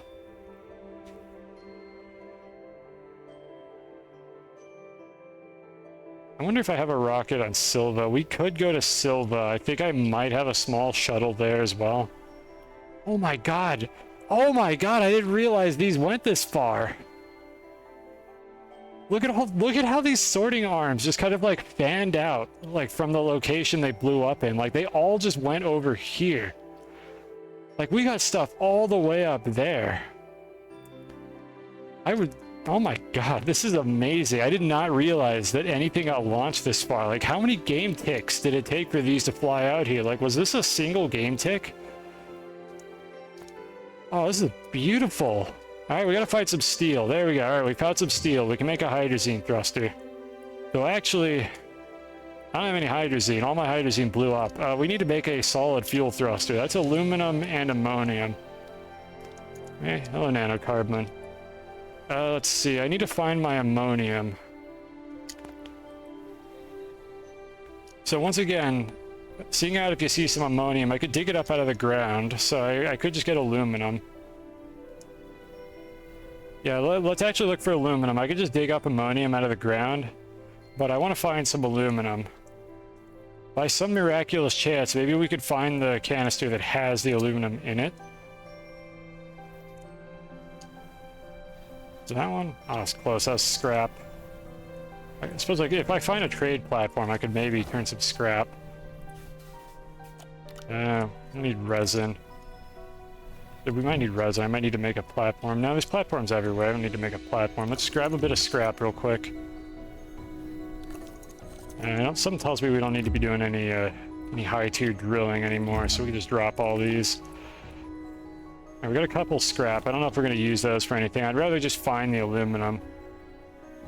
Is that it right there? I think that's... Yep, there it is. All right, we got aluminum. We make a solid fuel thruster. Where's my base? That's the space elevator. This is my base now. That's what we're doing. We're literally just going through like the ruins of like a post-apocalyptic like city and just trying to find enough pieces to like just scrap together like a source of power or something. Like this is just a survival game now. I don't even know what this was. This must have been like one of the silos from my sorting array that just happened to have like something explosive on it. So the whole thing just blew up. All right, we can make a solid fuel thruster. We're almost done here. We almost got everything we need. I just need a place to print it. Did any of my printers survive? Those were very close to ground zero, so there's a pretty good chance my printers are gone. So let me find some compound. I think the compound deposit survived. The ammonium deposit, despite... Oh no, it actually survived too. I was about to say, all the ammonium on the surface is gone for some reason, but the one on the bottom survived. Alright, so let's make a small printer. Snails, I'm gonna feed the snails if I could cobble together any supplies from them. Alright, small printer, there we go. And what happened? Oh, you missed it. I'm not gonna do this again for the whole stream here. But like, I deliberately blew up my base with a scum save, so we are gonna roll back just to see what would happen. I just intentionally like obliterated my base. And we'll just use one of these to print it, I think. And it was glorious. It was as glorious as I could have possibly hoped it would be. Alright, so let's see here. We need to make a thruster. Solid fuel thruster. I gotta clip. I can't clip that. I can make like a highlight of that whole sequence, but I can't like clip that. Like I highlight all of my VODs, and I promise eventually I will put them on YouTube, like as entire VODs, and make it look like an accident. I'm not gonna do that. That's not how I work. Like that could be kind of funny, but like, that's not my style. Like I'll come clean. Like it was very much an intentional, like save scum to destruction of my entire base. I ran out of food. Well, that was good timing on that. Oh. How convenient. There's a floating fractal rose seed right next to me so that I could refuel that snail again. Or Eva, rather. The one that's a fox instead. I'm currently looking... Let's see. I'm looking for a couple of seeds. They might have fallen down. I saw them fall into the abyss. I want to feed the snails one last time. Not just for Beck. I know I have some down here, so we could do it here. I want to feed them so that they don't start hissing at me while I'm in the shuttle admiring this from orbit. Really, it's amazing what you could cobble together out of a complete nuclear explosion if you know what you're looking for. Alright, is it going to let me launch by any chance? I can't have nice things, can we? I wonder if I could launch from like one of those holes in the ceiling. Let me see if I could find one. Can I launch from like underneath this? Oh, I can't even go into that. Oh, I'm stuck. Okay, we know that this one is bugged out. I wonder if I could launch from here, because sometimes there's something above this, and sometimes there isn't. Oh, let's go. We're off. Oh no, what happened? Glow sticks and hydrazine. I better clean up. That's an amusing idea, but like I can't. I wouldn't be the one to be able to make that funny. It would just be cringe. And we already have plenty of cringe when I do this kind of stuff. We don't need more than that. No, I'm gonna come clean with it. We very much intentionally like destroyed this place. All right, here it comes over the horizon. All right, what does this look like? I can already see some crap. Like there's something right there. I don't know what that is, but there's just something like over there that flew off of the base. Why is this song always loud no matter how many times I turn it down? That's very finicky. There, this song is always loud no matter how many times I turn it down. Even though it is a jam, I don't want it to be louder than I am. It's honestly not as interesting as I was hoping it would be. There's just a hole. Like, it doesn't really look like a crater from this level of detail. It's just a big hole in the ground. There we go. That's a little bit better. It looks slightly more like a crater now.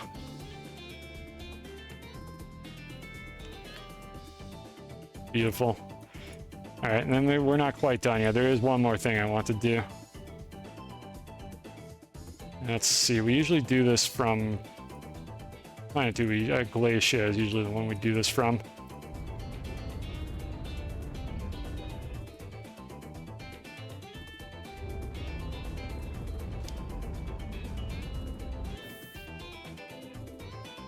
Alright, let's get a bird's eye view. See if I can spot it. There it is. You can do this from home, folks. Alright, there it is. There it is without the terrain. Like, a lot of this stuff was just already generated under the ground, but I think most of this is just debris from the base, just scattered everywhere. It got this far out. There's like rings. Like, you can see how, like, these are all the storage canisters, and they all just got blown out in a big, like, ring away from the center of the explosion, and then they stopped, like, updating. I denatured my protein. Yep, this is what happens. This is what happens when you stay in the sun too long. You get skin cancer. This is what happens to your DNA. It just unravels. I don't know if that's actually what I think that's kind of what happens. I think that's what UV eventually does to your proteins if you just get like way too much of it. Most of the crap from the explosion seems to have been blown out in this direction. More so than anything on this side. I don't know exactly why that is. What is this? It's the satellite. Sure, okay, I'll take that as me knowing what I'm talking about.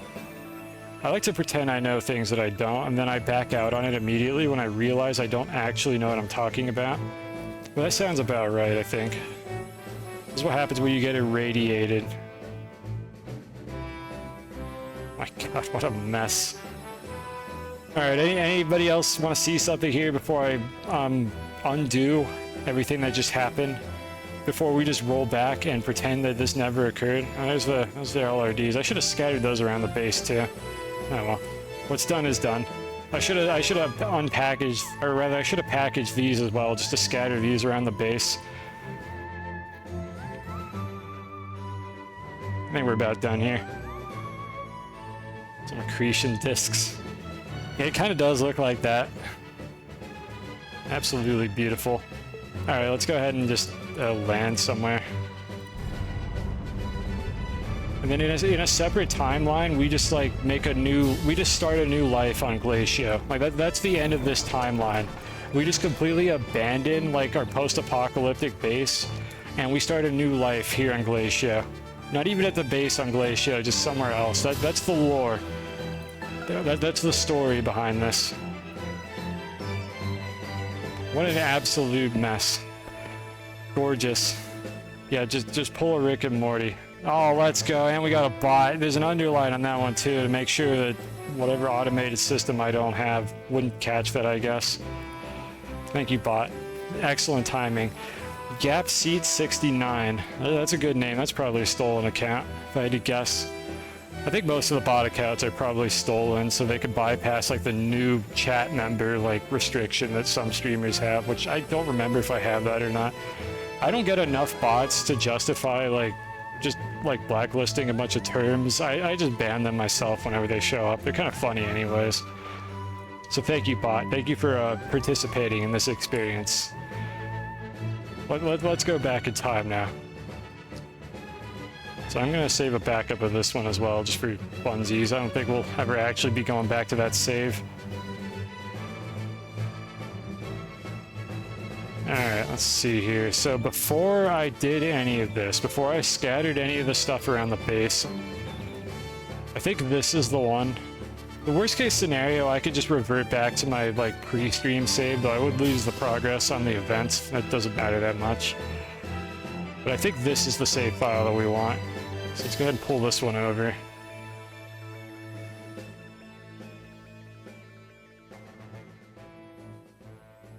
Alright, delete that file. Okay, we should be good to go now. The save file size is actually bigger for the one I rolled back to. Just did a little cleaning up on the save there.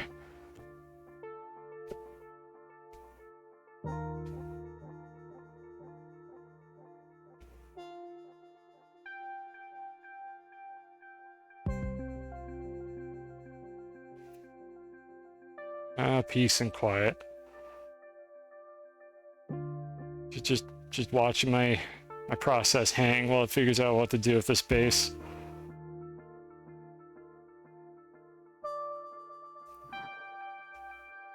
There it goes. Alright. So far so good. I have not managed to get stuck doing any of this yet. Well, so that's what would have happened if I had shredded dynamite and also scattered glow sticks and hydrazine all over my base.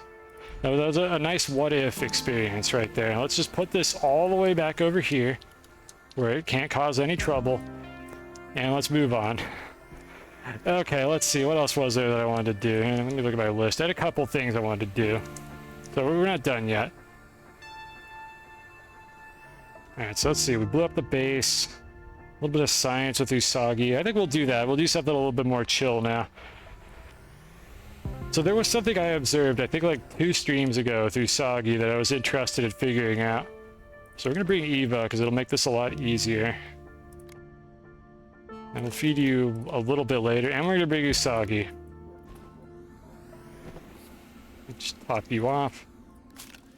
Alright, so something I noticed with Usagi was I got an indicator, like all the way down on the core of the planet, while Usagi was fed and was up here on the shuttle. So actually, we're going to put Usagi back on the shuttle.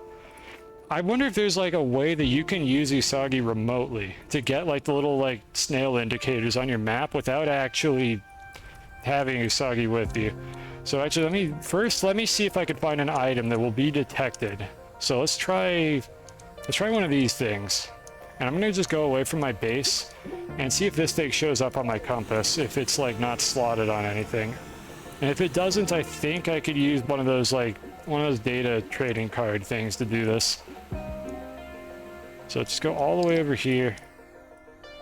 Yeah, I don't think Usagi's gonna detect that because that's one that I've touched already. Alright, let's try it with a different item.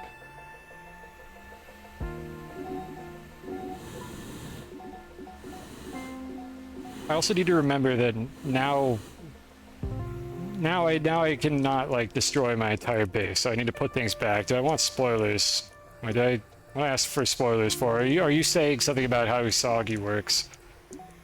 I mean, if you're gonna save me a lot of time for an outcome that's not very interesting, then yeah, let me know what you're about to say.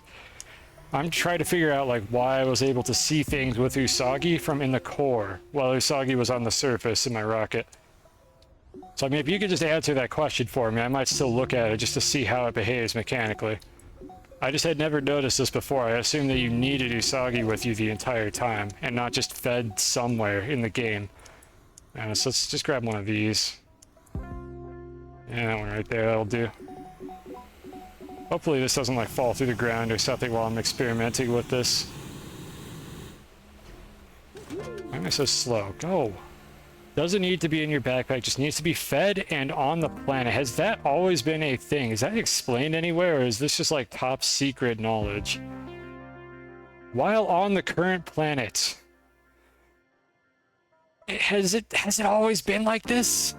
Hey, can I just not read? It's just known. No, it's explained right here. No, dumb idiot streamer just didn't know this.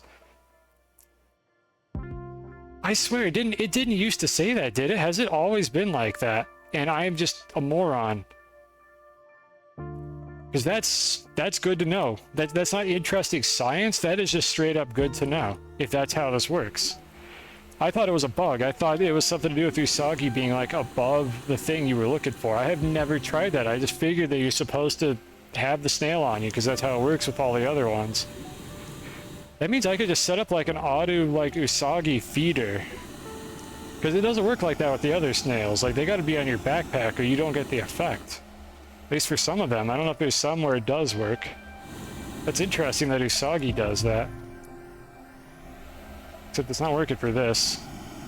But I don't know if this has something to do with, like, having too many waypoints in my game. Or if Usagi just can't detect this properly. Or if it works sometimes and not always. Sits on a shrine in your base. What, did you know this too? Were you holding out on me? Oh my goodness. Okay, I want to verify this. I think we could use one of those marbles if nothing else works. I want to like verify this for myself and make sure that I'm like not crazy and this works consistently. So we're going to do a little science on this anyways. For some reason this is not getting detected. It could be, however, the fact that I have a million of these on the planet already. But I would assume that it prioritizes stuff that is like near you on your compass. But I'm not really sure how that works. So let's see. I want to get extra hydrazine as well. Never going to look at hydrazine the same way after what I did. I kind of had that snail for a reason, didn't I? Just put these away real quick here. That one. And that one. And that. And that. I get these off stream so nobody has to watch me deal with it. Okay, this will be a lot faster. Alright, so these are supposed to show up. And I wonder if it has something to do with Usagi being like way too close to a bunch of other stuff, because this is not showing up on my compass anymore. I should go get Usagi and move you closer to this. Just take the whole shuttle and make this easier.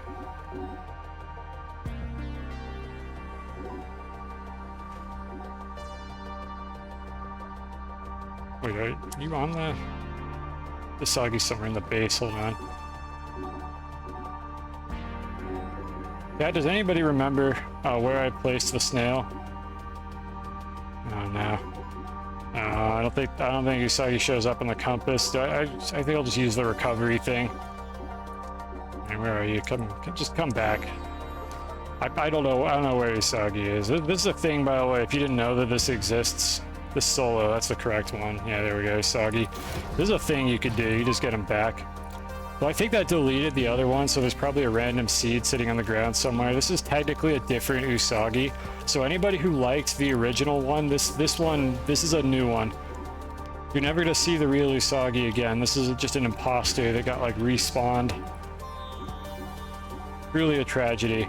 Alright, is this one gonna work better? Or does this marble still just not show up? Let's do this on another planet. Let's try to rule out that factor. Let's do this on another planet. I just want to understand how this works. Original got fired. Yeah, don't worry. Look, the first couple episodes of season 2, Usagi's gonna sound really weird, but just give him a chance. Like the voice will grow on you. Like just give it a couple seasons. Not the same snail. Well, Usagi was fed, unless like. No, I had put a seed on top of Usagi, and then I resummoned, and Usagi was not fed and did not have the seed anymore, so I'm pretty sure it's a new one. What planet do I have a elevator on? I think Glacio has one. We can go there.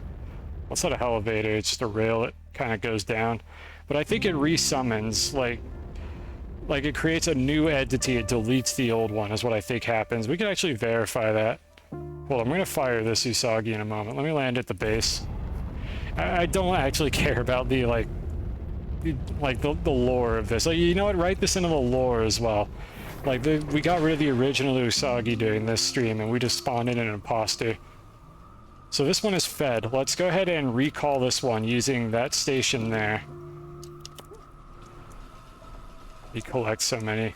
There's just a lot of duplicates. Alright, so... Actually, we'll leave the seed as well. Just see what happens. Alright, Usagi. Oh no, I can't find Usagi. I guess I will have to recover. Yep. Gone. Deleted. Literally obliterated. Usagi is dead.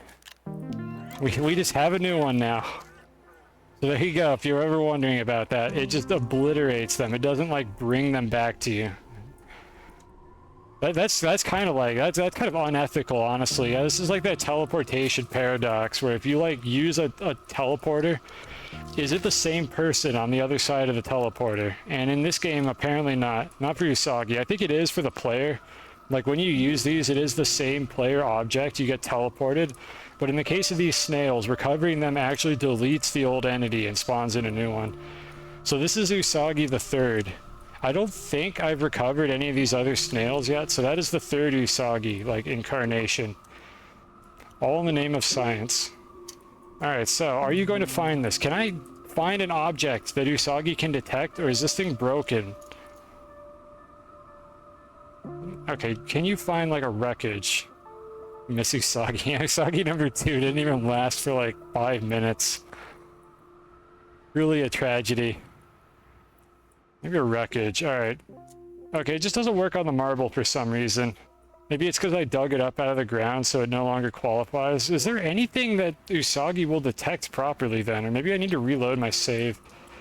Let's go ahead and reload, because I know we had problems with this earlier while we were looking for the thing on Calidor, which I did find eventually for anyone who wasn't here. I did find it off stream.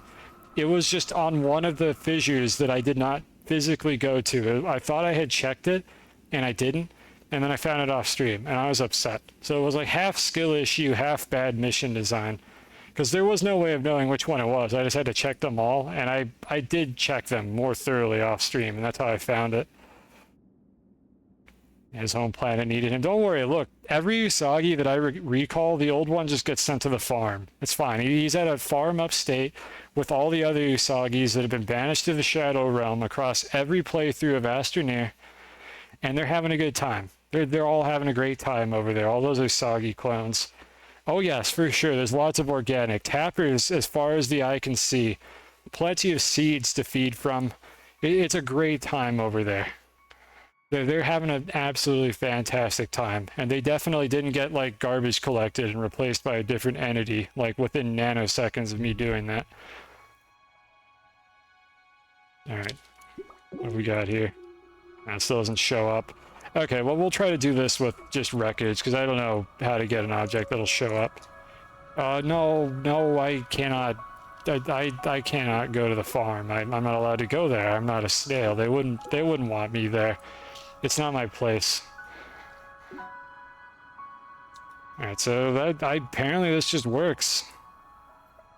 Just having Usagi on the planet this whole time. Or they patched it in at some point, but for a while, this was how this worked, and I never could be bothered to read the text because dumb idiot streamer didn't read, like, the instructions. But Usagi just works when you're on the planet. I thought there was going to be more to the science than this, but it just gives you the buff for being on the planet. Huh. Okay, well, I'm not going to complain about that. That means I could just, like, auto-feed Usagi somewhere on a planet, and then just have the buff all the time. I don't think I'm going to do that most of the time because it seems unnecessary and will just add more indicators to the compass when I'm not really looking for anything, but it's good to know. And in reality, Usagi is probably going to be on the shuttle most of the time, which I tend to bring with me when I'm doing these like little exploration trips. So, won't matter too much, but still a good feature. And probably reasonable that the other snails don't do that either. Like this one here. The light comes from Sylvie. You can see the light like getting shown around here. So this one doesn't have that effect. This one here, this is the power snail. You can see here, that one also is only when it's on your backpack. This one here is the fall damage of its ability. That's the first damage you've seen me take, chat, in like actual months. That fall damage right there. Because I've had this snail on my backpack, like, without fail, every single time I've streamed this game. Alright, so let's see. We know that one works. Stilgar. Passively produces oxygen. I'm pretty sure this one doesn't work. I'm checking them all just in case, but I don't think they're going to be able to do anything here. I'm going to get some more seeds. I don't care what seed I feed them with. I'll just get another one of these. And then the one for the terrain tool is back at the base. And I know that one doesn't work unless it's on your terrain tool. Alright, so this one that we all use, this one's, yeah, higher mobility, but, like, I already just have a jetpack and a hoverboard, and I don't want to give up more inventory slots, so I don't bother with that one.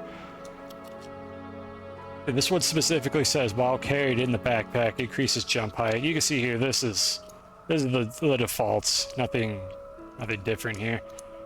And in the backpack, I'm running hella fast. Look at me go, I'm hauling ass. So you could tell, yeah, bigger jump height as well.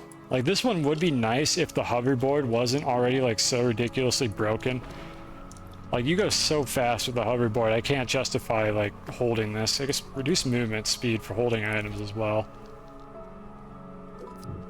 It's not that good. Whatever it does to this, you're still pretty slow, and you still can't move at all while you're holding a tier 4 item, so that aspect of it isn't terribly useful. Honestly, you could make a compelling argument for using a Noki. Like, make more notes here, Dev and Chad, if you want to. You could make a compelling argument for using this snail if you could hold any object and move around at full movement speed. Like, that would actually be a compelling reason to use this instead of the hoverboard, because the hoverboard's huge advantage is the fact that when you're using it, well, I don't have it right now, but you've seen me do it. You can move around at full speed while you have the hoverboard, the same as how I'm flying here with Eva. That would be actually a really good change for a Noki here. That would make, like, a compelling argument for using this one. But it's not like it's bad or anything. It's just I think it's outclassed by the hoverboard, and inventory space in this game is so limited that I don't want to just have all of them in my backpack. So I make some trade-offs. And then this one here, I'm pretty sure doesn't do anything if it's not in your backpack or attached to a tether network. Yeah, you see here my oxygen's going down. But if I get near this, I get my oxygen back. Good to reevaluate these game mechanics, at least. I learned something new today. And then this one here is documented specifically as on the current planet. This one just produces power. I forget if this one also works at range or not. Nah, this one doesn't. I think you gotta slot this one into your power network to get it to do anything. Yeah, okay, well, we don't need to listen to that. And then this one here. Why am I hissing? Oh, did I pick the seed off? Okay, there we go. I was like, why is that not working? That should not be broken right now. Yeah, we'll carry it in the back. Okay, the devs actually documented how all these work, and I just assumed that it had to be in the backpack for, like, Usagi to do anything. So, yep, that is on me. That is a, like, oopsie on my part for not, like, reading that and knowing that it did that, and hopefully somebody else is informed now. Alright, so, let's see, the other thing I wanted to do. We have one more, like, stupid project I want to do during this stream before I go ahead and, like, wrap things up and we, like, roll credits. So, let's try to build a slingshot. So, you may or may not know what this is.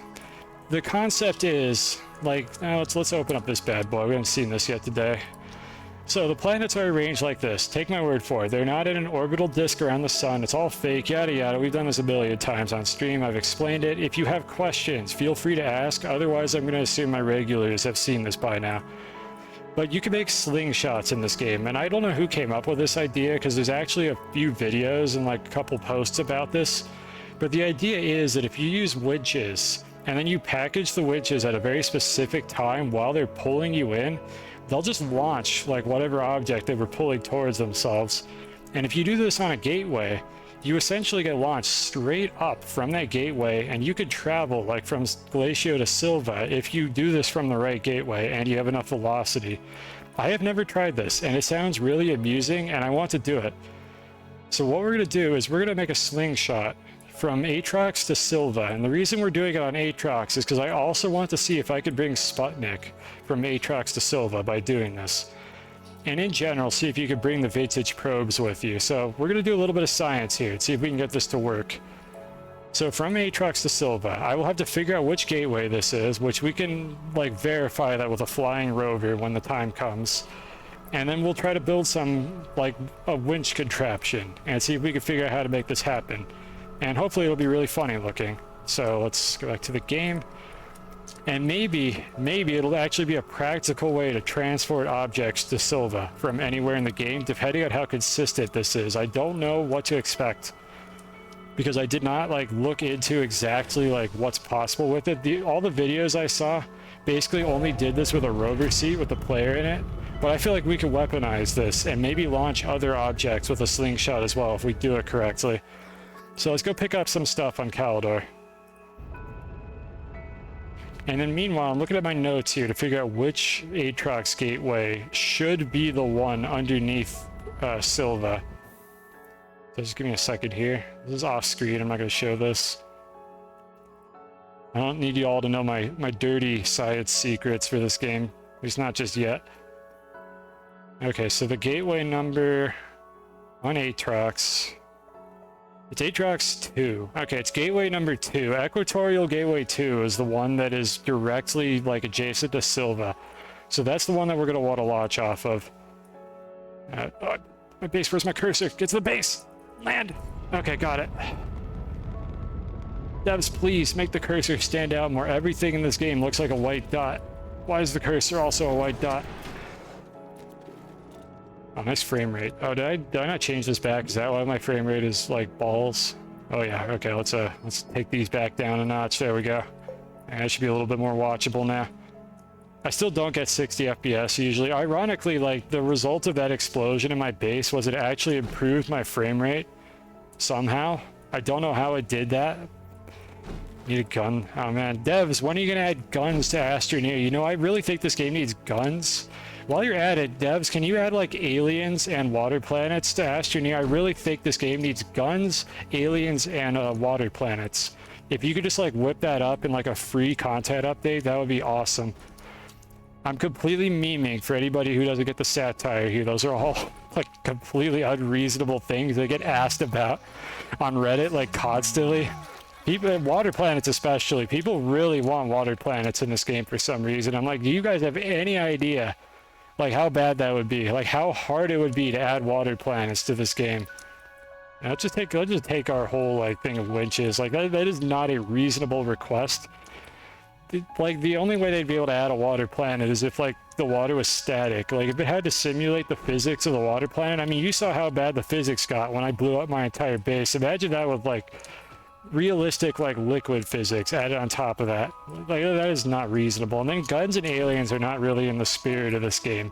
Like that's not the point, to have like roaming like living creatures on the planet. Like if you want to add aliens to your game, just this is the closest you can get. If you want like an NPC here, chat, if you want to have an NPC wandering around your base, this is how you do it. Where are the gravity globes?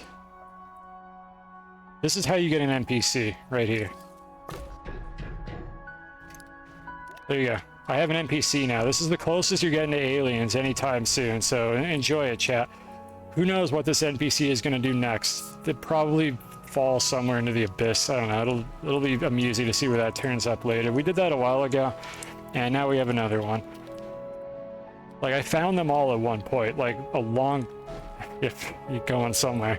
Inoki's go places. I found the ones that I did that with like months ago, maybe even a year ago, honestly. So let's just do that again and see where that one turns up. We have aliens in Astroneer, like right there. So let's collect a few things that we're gonna need. So I need this. I'm going to probably just fly the whole time because it'll make this way less tedious for you to watch. And chat, you don't have to suffer through the hybrid rose seed minigame like I do. So, you know, you get to enjoy me having creative mode flight for this entire stream at my own expense. So we need to have a gravity globe. Let's get like a rover seat. I don't know exactly what I'm going to need for this, so just bring a few things. We'll bring a beacon as well, just in case I like lose something. What else do we need? We need a few platforms. I might want to just bring this whole assembly. Nah, I probably don't need this whole thing. I'll just bring a few platforms. So just some A platforms will probably do the trick.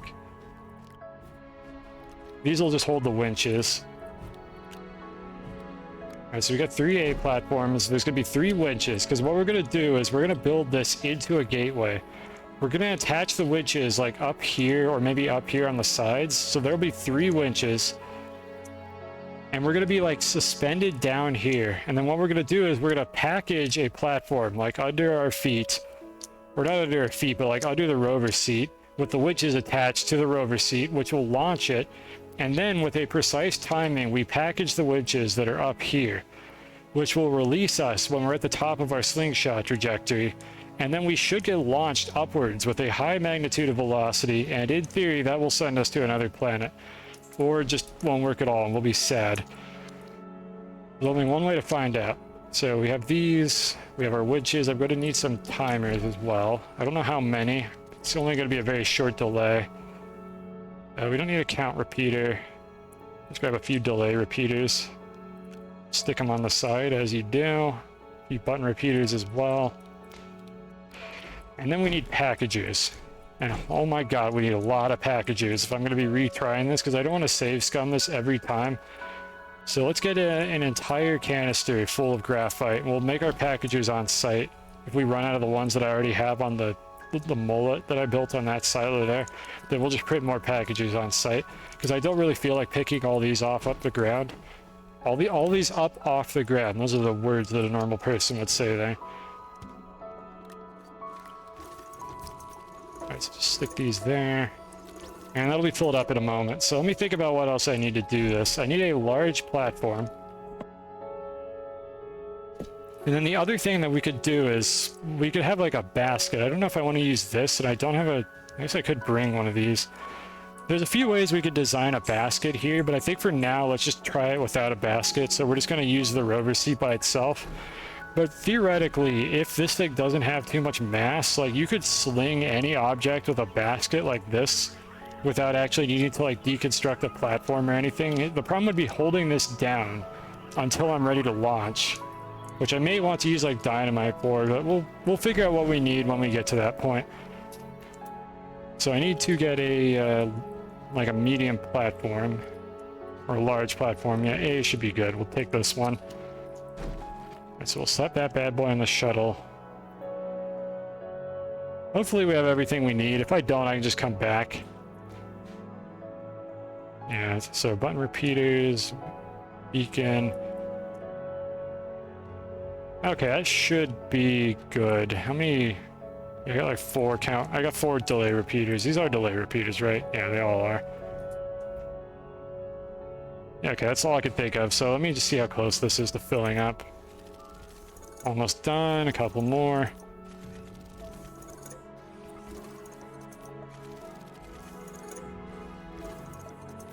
I really wish auto arms were faster. Some of these, like not all these, but I have some of these in the back are actually 2 auto arms stacked on top of each other. And it's because auto arms are so damn slow. This is actually 2 auto arms here. You can see it like swap.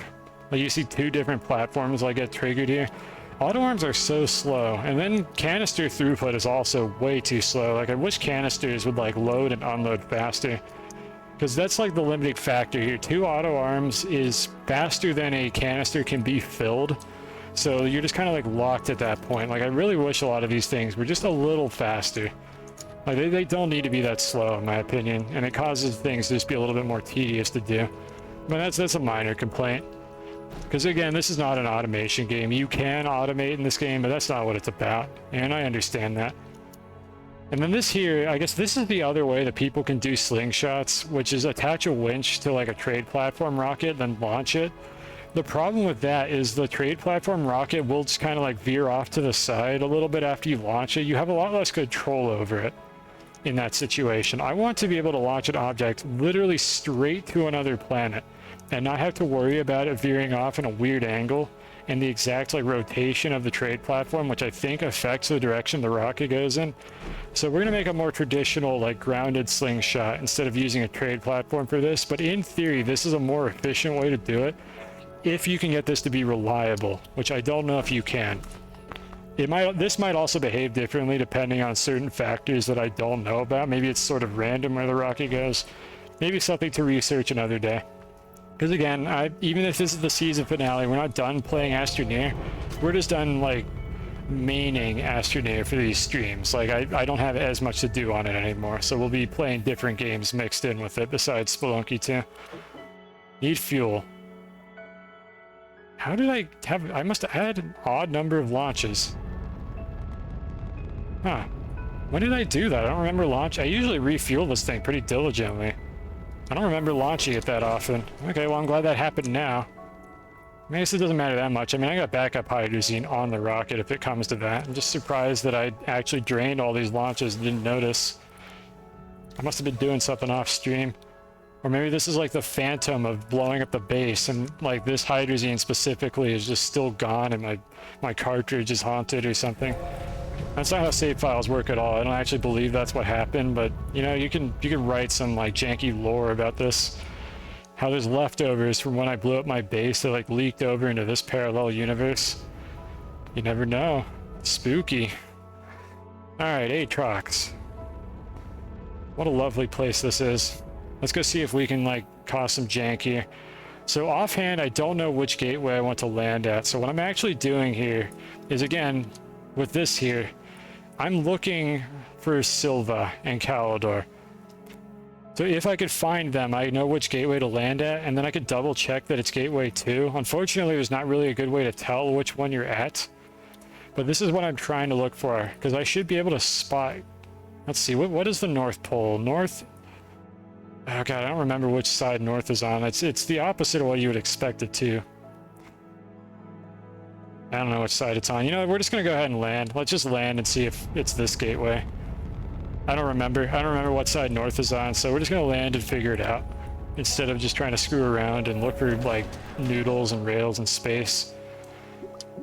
Alright, north is that way, so that was to the left. I'm never gonna remember that, but it's to the left, apparently. Let's see now, which gateway is this? We don't need to go to the north, I just need to know where it was. So which gateway do we got here? This is 4. Okay, so we need to go to 2. Okay, 2 is the one on the top. For some reason, north and south are here. Okay, so that's our North Pole. So we need to go to the east to get to Equator 2. And let me double check my notes. 2 should be the one we want to go to. Yeah, 2 is the one that is, like, aligned to Silva. So we're going to Equator 2. North is that way. We need to go to the east from where we're currently at. I already forgot what direction north is. That way. Alright, east. I don't think we need anything here.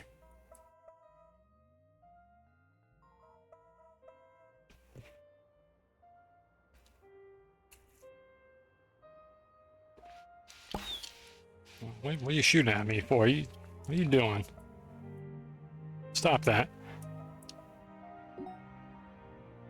Yeah, we got Usagi indicated. No, Usagi's on the rocket, right? Yep, whatever this is. This is not even one of the solar panels you could use. Huh. I don't really... Yeah, whatever. I'll take the stuff.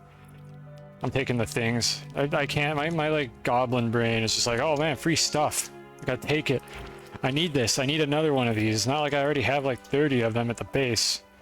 Nitrogen, sulfur. I'm gonna leave those. I just don't even want to deal with those.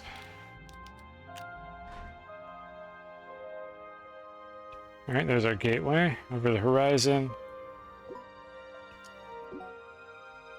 I am keeping an eye out for marbles. They tend to spawn down in these like crevasses. I think I found most of the ones on the surface here in a previous stream because I did a little flying rover trip around the planet trying to find those. So I think I did find all of them, or most of them. There's probably a couple I missed, but it's close enough.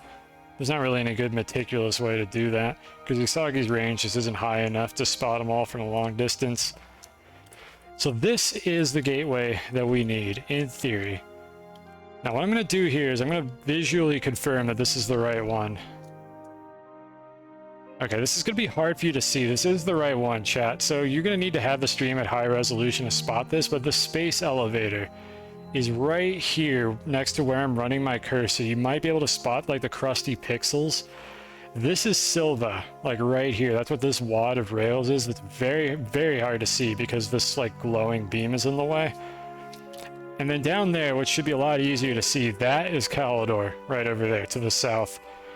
Our goal is not Calidor because we don't have an easy way to align ourselves to that. We're going to Silva, which is right there, by slingshotting directly out of this gateway. That's our plan. Let's make it happen. I do not know what exactly I'm doing here. I'm not even going to watch the videos. I'm just going to improvise this and see if we can learn anything new. So let me go ahead and feed Eva before we run out here so I don't break my legs. I cannot see anything. Let's just take these off. Got this. That there. Let me actually put the rocket over here, where it will be a little less in the way. And I'm going to put these down here as well. I don't want these to get struck by anything, like while I'm messing with the winches, so I'm going to put these on the ground down here. And if they fall through the floor, I should probably be able to find them again. I probably should have brought a platform for these.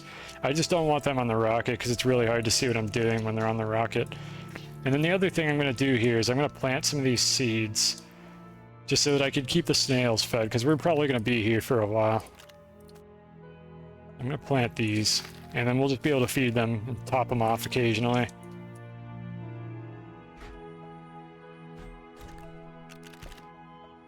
Alright, and then there you go. It's another, I keep forgetting, I think it's 15 minutes of flight for using a hybrid rose seed. The regular crappy rose seeds, like the fractal rose seeds, I think they're called, I think they give you 10 minutes. Or no, they give you 5 minutes, and okay, let me start over. Fractal rose seeds, the one you find on Novus, give you 5 minutes of flight, and hybrid rose seeds give you 15.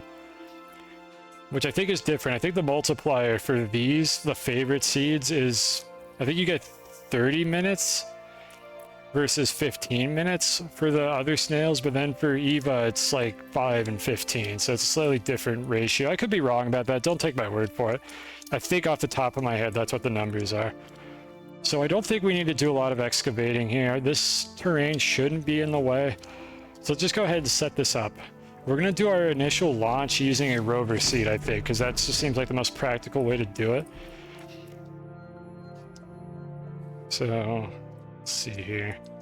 I should have brought another medium platform to be able to center the rover seat more easily. I'll just eyeball it. It's going to be eyeballed anyway, so this should be good enough. I'll put this platform a little bit off center so the rover seat is in the right spot.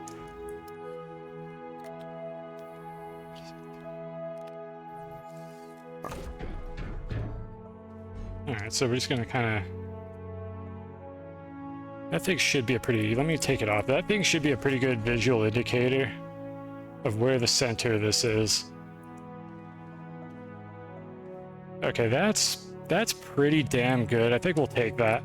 I don't know how precise this is going to be. The planets are far away, but they're not like that far apart. And just hitting the planet, I think, is good enough. Like that'll be a sufficiently good landing if I just hit the planet that I'm aiming for. So we're gonna do that. And then we need to see how far, like how stretchy can I make these winches. I should have brought a printer as well to be able to fast, like, print these. Whatever, if we need something, we can go back to Caldor. I should have brought a printer to be able to make more packages, because this might not be enough. So we need 4 packages to be able to do this. And unfortunately, there's going to be a little bit of guess and check with the timing here to get this, like, just right. Because what we want to do here is have these winches, you know, instead of, let me show, not tell. So let me set up the winches, and I'll explain as I go, like, what it is that we're trying to do here. So first of all, what is the maximum length of a winch? We want to attach them all to a consistent point. So I'm going to just stick them, I'm going to stick all the winches right there on the top. That is where we're going to put them all. That looks like it's about in the middle. How far can these stretch before they detach? Because that's going to decide where we put them. Can I get them all the way to this? Okay, it detaches somewhere around there. I don't like how that's a little bit off-center. Oh man, the collision. Come on, devs. You couldn't put like a polygon right there on that seam. Okay, maybe over here then. I think we get the most value out of having the winches straight up. You know what? Tall platforms might work. Okay, let's go home. Let's go home real quick and get some tall platforms. Let's grab a couple of the things that we forgot on our first trip. I should bring a landing pad as well. Let me place the beacon so that I can see where this is, so I can fly here more easily. And if there's no landing pad nearby, I'll place a landing pad. Alright, so there's our beacon. Alright, so let's see. We need 3 tall platforms. I'm going to bring another platform A. Maybe another maybe another platform B as well. Or a large platform B. and then a printer. So let's go back to Caldor.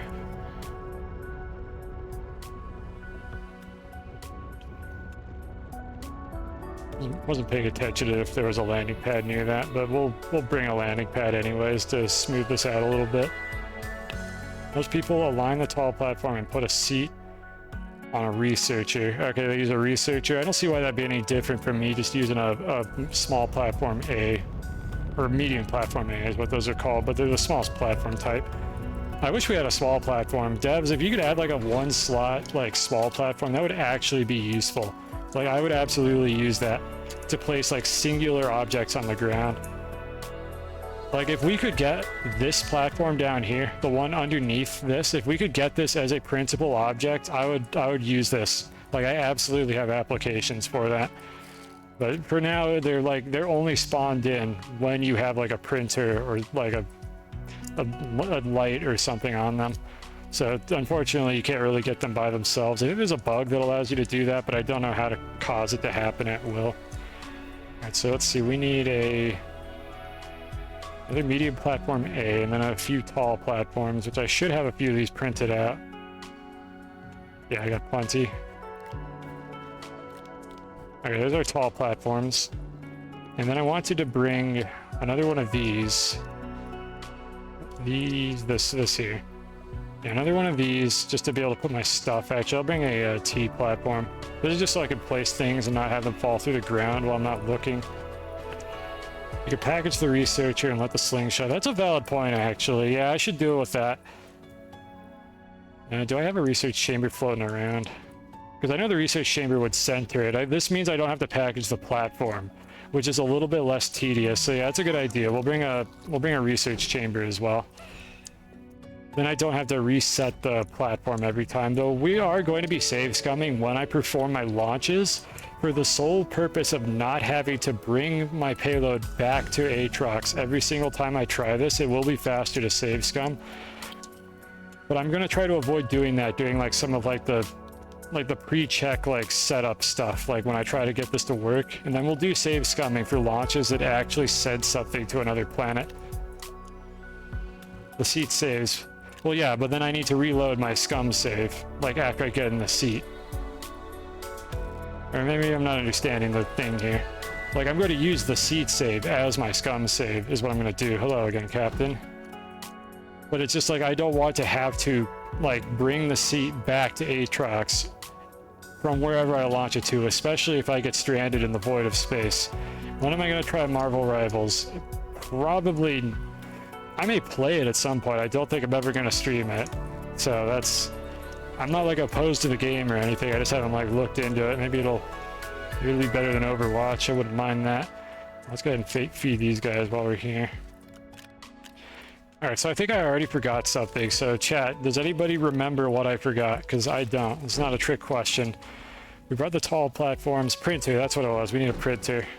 And I'll just bring one of these. I might want a platform.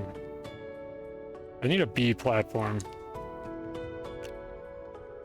I just love jazz. Let's see, I need a T platform will also work. I want to bring one of these so that I could put the silo with the graphite on the same platform as the printer itself. Is what I'm trying to do with that. Okay, now I think I have everything that I needed. I'll grab another one of these. Fine. These are at my expense. So we got tall platforms for the winches. And a seat on a researcher. Okay, I think that's everything that I want to bring for this. We can always come back if I forgot something. It doesn't take that long. It's not a very long trip.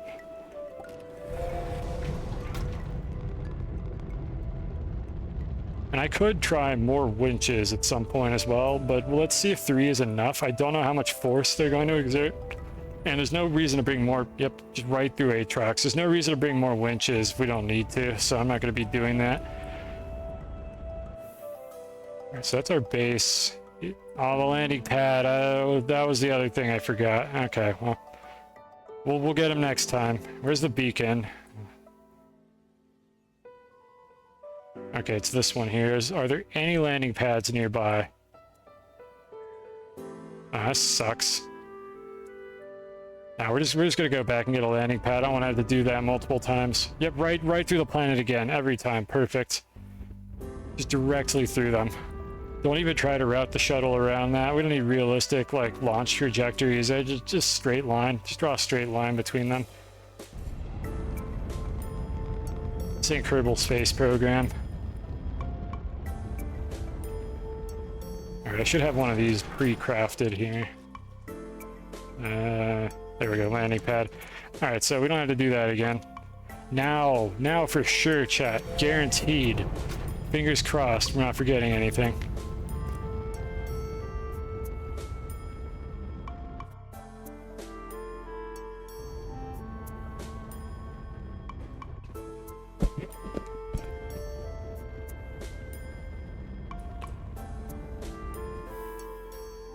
Alright, so the closest one that we could get... Are there just, like, no landing sites anywhere near this? Okay, at least Sputnik is fairly close. Whatever, I'll just land here. Go up in that direction. I couldn't see a closer one through all the damn clouds. I don't think there were any. Like, Atrax is usually pretty thin on landing points. And for some reason, there's just a few, like, pre-calculated landing points. Like, honestly, I don't know why I can't just click anywhere to land and then use the landing pads for some extra functionality like auto hydrazine refueling, but apparently the only suitable landing site was all the way over there. None of this. Nope, that's not safe at all. I mean, admittedly, you probably don't want to let the player land next to one of those things, but I don't know, I'd like a little bit more like lenience with how that works, but that's just me. It's a minor gripe. Keep an eye out for any marbles. And I call them marbles, chat, because I called them marbles before the developers gave them a name. They're called LRDs, Luminal Reconnaissance Devices or something. I call them marbles because that's what I called them before, like, they got an official name. So I'm just gonna keep calling them that because I'm a crusty old man and I'm stuck in my old ways. I can't be changed. Alright, now let me go ahead and refuel these real quick. Not refuel the snails, rather. I'm just going to harvest these so that I can put them back on the shuttle in case I forget.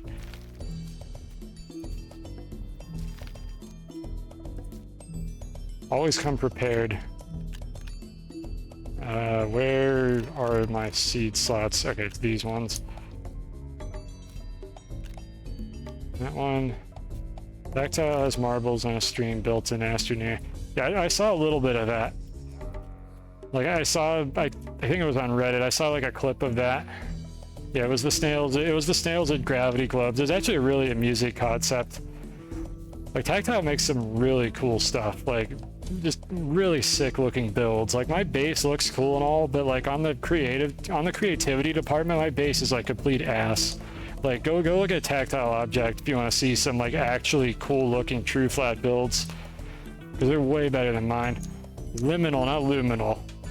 Liminal recondite device. But my friends call me Marble. Yep, that's pretty edgy sounding. I like that. Let's go with that. Okay, so I don't know if we're gonna need the printer yet, so I'm just gonna leave these on the ground here. Research chamber, we are going to use that. Landing pad, let's go ahead and deploy this like over here. Yeah, that's a good spot right there. Always bad on Usagi. I really turned around on Usagi. Usagi was the worst snail. And then they patched Usagi, and I'm like, you know what, Usagi, you're alright. I may not need you all the time, but you serve a very important purpose when you're here, and I appreciate you. That's my current thoughts on Usagi right now. Like, you bring the right tool for the job, and then when you're done, like, you just put Usagi away for later. And there's nothing wrong with that. Why is that going there? I don't want to research that. Good lord, why is that the thing that went on the research chamber? Imagine researching hybrid rose seeds for, like, bites. Like, just of all the, like, inefficient things you could get bites with, like, that is, like, quite possibly the worst one I could think of, would be that.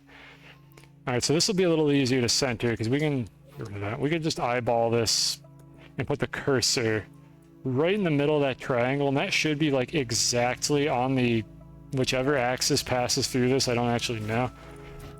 We can lock that. We can research a chair.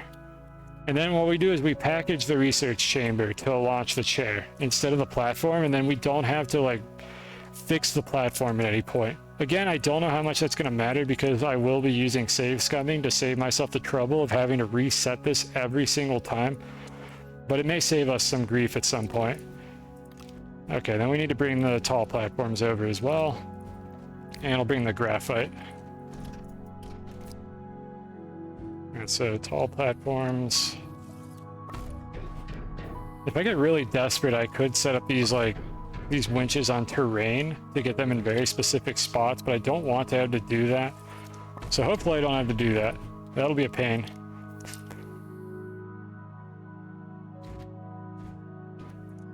All right. So again, I need to see how far this is willing to let me go. I think it'll stretch further than it'll let you place it, though I can double check on that. Okay, that's gonna snap. Okay, let's see. What if I were to put it here? And for whatever reason, I don't know why, there's actually collision, like on this whole thing. So these are solid. Like, I don't know why there's collision on this. There really shouldn't be. But you can actually place things on these. So we have like this whole setup here to work with if we need it. And I'll align these a little bit better later, but how far is this going to let me go? Okay, you actually can attach it at that distance. That's cursed looking. Center it well. There we go, okay. Now how far up can I get this to go before it'll detach?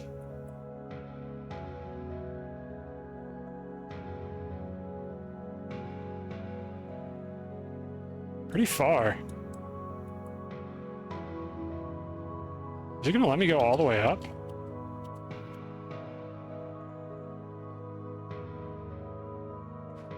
I am very surprised it's letting me go this far. I thought it broke off earlier. Or does it have something to do with like where I started attaching the winch to like set the distance or something? Okay, that does detach it if I do it from there.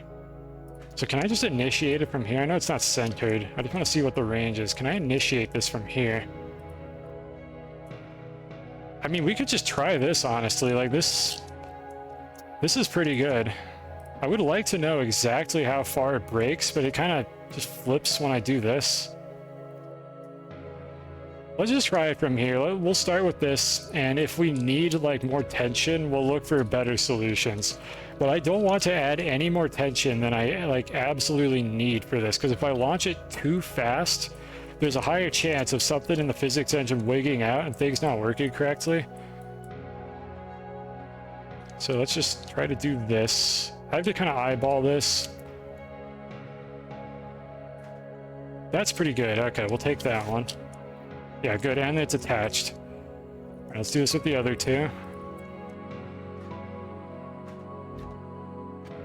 And it appears the default rotation is going to be pointing like straight down if I put this foot on the platform down. So it makes this pretty easy to like kind of just eyeball it and get it close to where we need it. I should be able to attach it after I have it up here.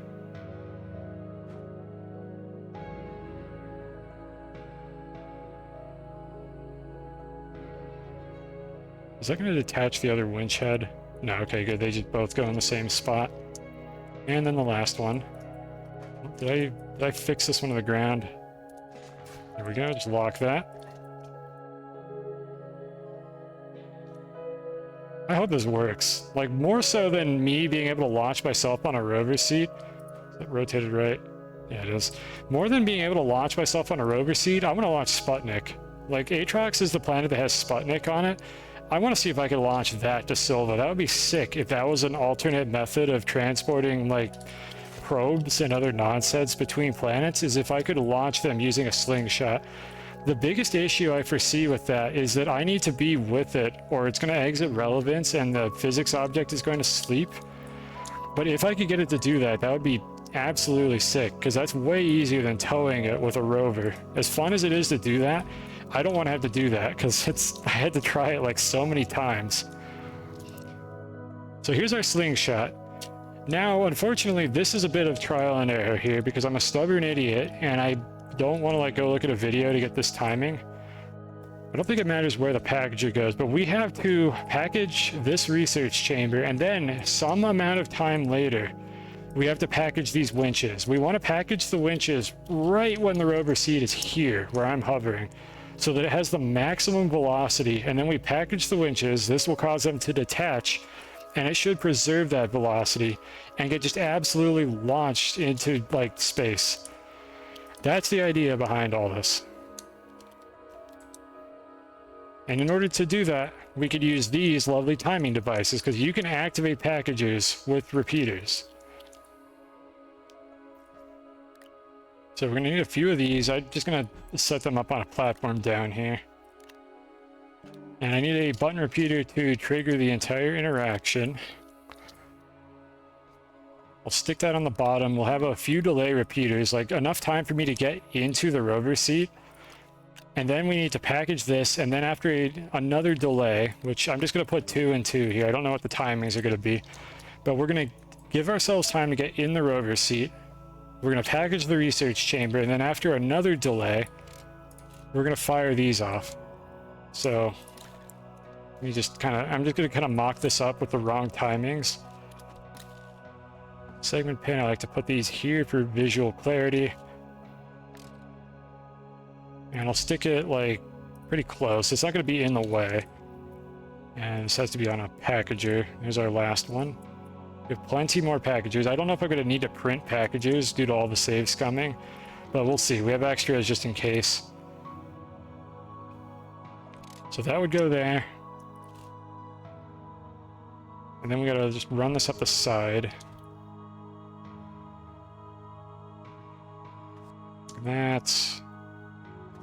That. I'm just kind of putting these everywhere just to make this easier to do.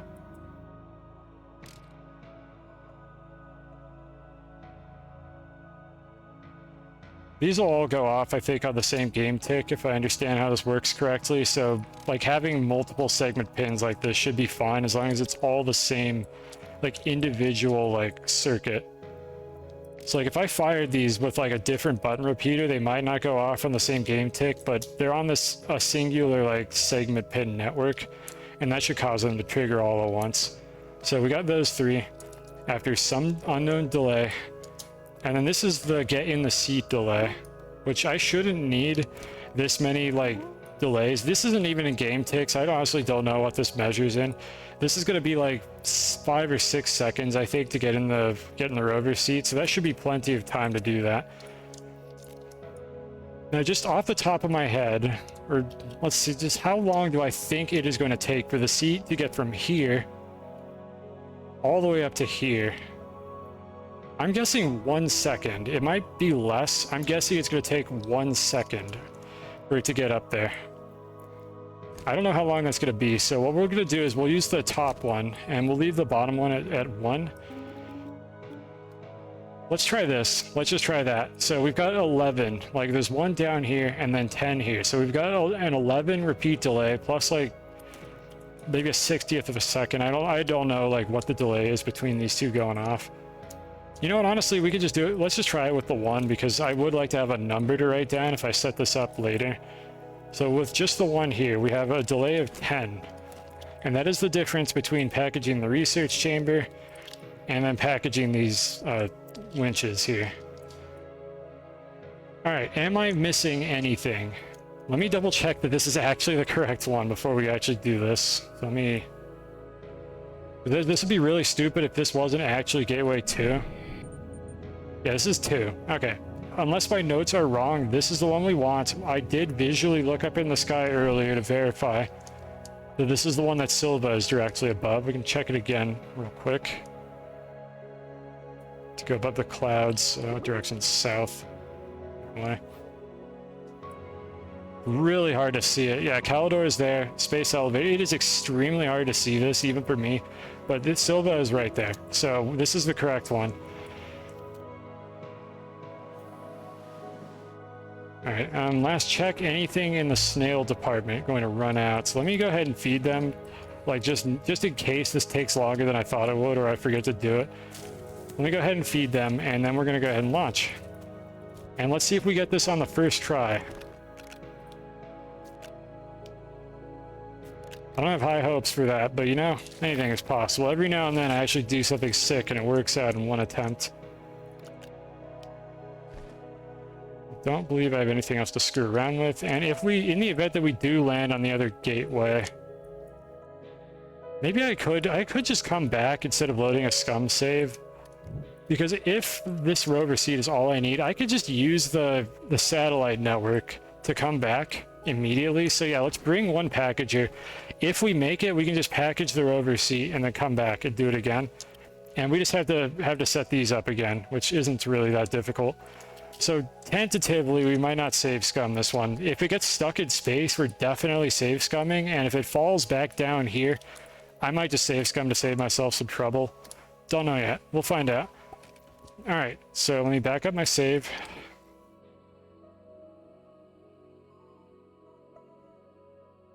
All right, double check. We got it. Okay. And let's go ahead and trigger it. So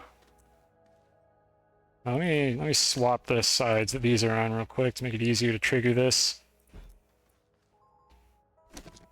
No, I don't want to interact with that.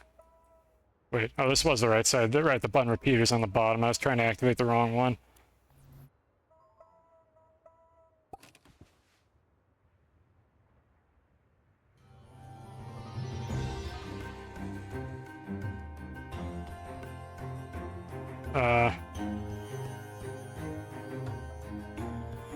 Okay, question. Why did the research chamber not package? Does this not work because there's something in the research chamber? Did they change this? This seemed like it would work. Hydrate? Yeah, okay, let me just hydrate after this, the failure of an experiment. Alright, let's debug. I'll just set that up again.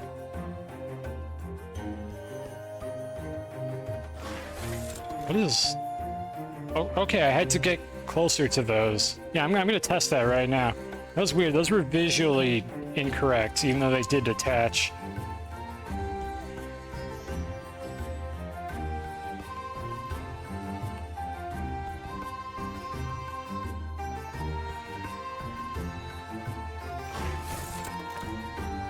Huh?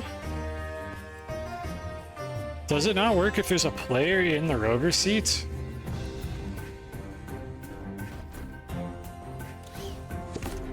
This doesn't, like, you've seen, Zarek, you sound like you've seen this before, right? This is, you could do this. This works. Or it should work. What do you mean skill issue? What are you talking about skill issue? I didn't change anything. I just activated it and it worked the second time. Where's the skill issue? Did I do something wrong? I did this. Oh my god, Sylvia, not you too. No, I want to know, where's the skill issue? I activated this button repeater, which is attached to both of these things, and it didn't launch.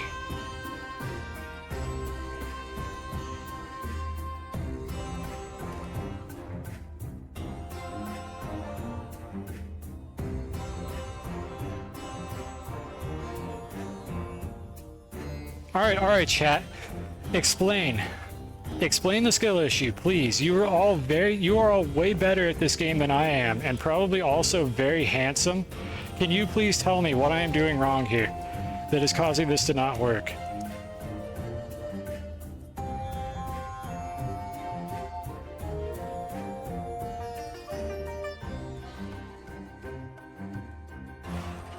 I think it's me being in the seat. Well, it does show up on stream. I don't know why I didn't see that last time. Thank you. Thank you for that. It just drops the rover seat in the middle. Can you not do it while there's a player in it? How old are these videos? Did they change something maybe? Let me bring the rocket a little bit closer so I can get the packages more easily. I mean, I could just try to do this the old way and package the platform. I just want to know why this doesn't work at this point. Because this was like the best idea that we had. Alright, so what if it's not on the platform? And then I try to do this.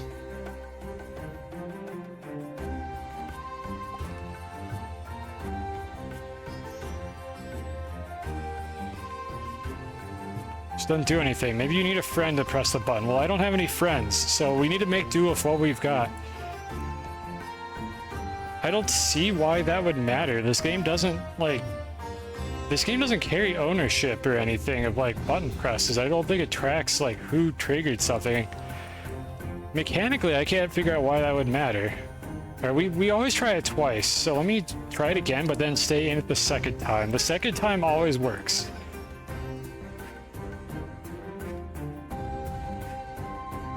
I think it's me being in the seat that prevents this from working.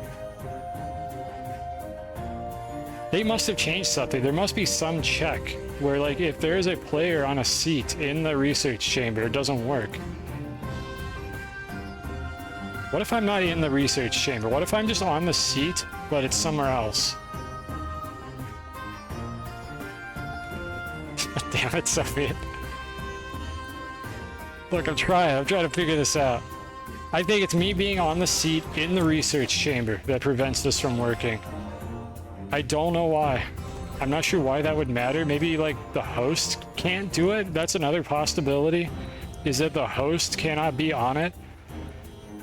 So this poses an issue. Can I package a platform? Because the research chamber and the platform are kind of functionally similar in this regard. I think there's a way that we could do this with, like, a scoop, but this is going to be a lot harder to do if this doesn't work.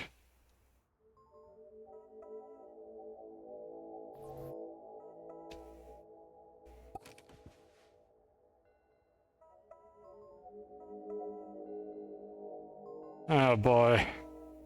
Oh no, why? Devs, why did you change this? Or did this ever work to begin with? I think you cannot be on a rover seat. It prevents the entire assembly from being packaged, is what it looks like.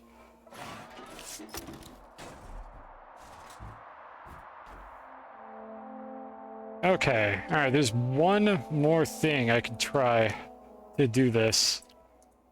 And that's tall platforms. And the reason I'm going to try this is because storage sensors do not work correctly on tall platforms. So there's a chance that this detection also doesn't work correctly on tall platforms, and it fails to recognize that there is a player on a rover seat on the tall platform. So we're going to also try that. I'm going to have to replace this one, but that's fine. We just need to see if this works. So let's go ahead and just remote activate this from over here. All right, getting the seat. Will this one work? I'm going to guess not. And if it doesn't, I'm going to have to do plan B. I don't like plan B. Plan B is very bad. Yeah, that didn't work. All right. Plan B is definitely not good. We don't want to have to do plan B, but we're kind of stuck at this point. So plan B is we cannot have the rover seat attached to anything, but it still needs to be under tension. Unless anybody think of something that I have not tried here that might work? It is looking like the rover seat cannot be attached to the thing that I'm packaging. So what plan B is to take, like, a platform like this one here and have it, like, floating in the air above the seat to sort of pin it in place until I'm actually ready to perform the maneuver.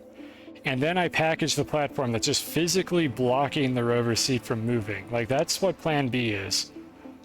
I don't like plan B, but that might be what we have to do to get this to work. So we could just use this here. I could use a bigger platform as well. I could bring a chessboard if I need to. But let's try to do it with this. So the way that we're going to do that, this is definitely when I need to start save scumming, is, let's see, what is the height of the rover seat? I need to make sure that it will fit under the platform. How big is it? It might be a little bit tight. Is there anything else I can put it on? I'm looking for something a little taller to stack it on top of. I don't think I have anything here I could use that'll keep it level. I need it to be flat. Okay, we're gonna go home again. I was hoping we could avoid this. We're gonna go home one more time, and I'm gonna get a couple more toys. And we'll see if we can get this to work.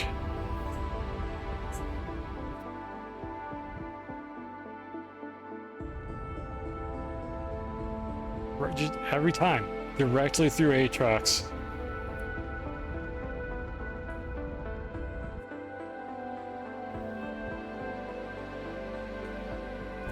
And we need a chessboard. So I'm going to print a new chessboard, and then I'll think while I'm doing that, like, is there anything else I could potentially pull this off with that might work better? Gravity globe, we brought a gravity globe, so I could try that.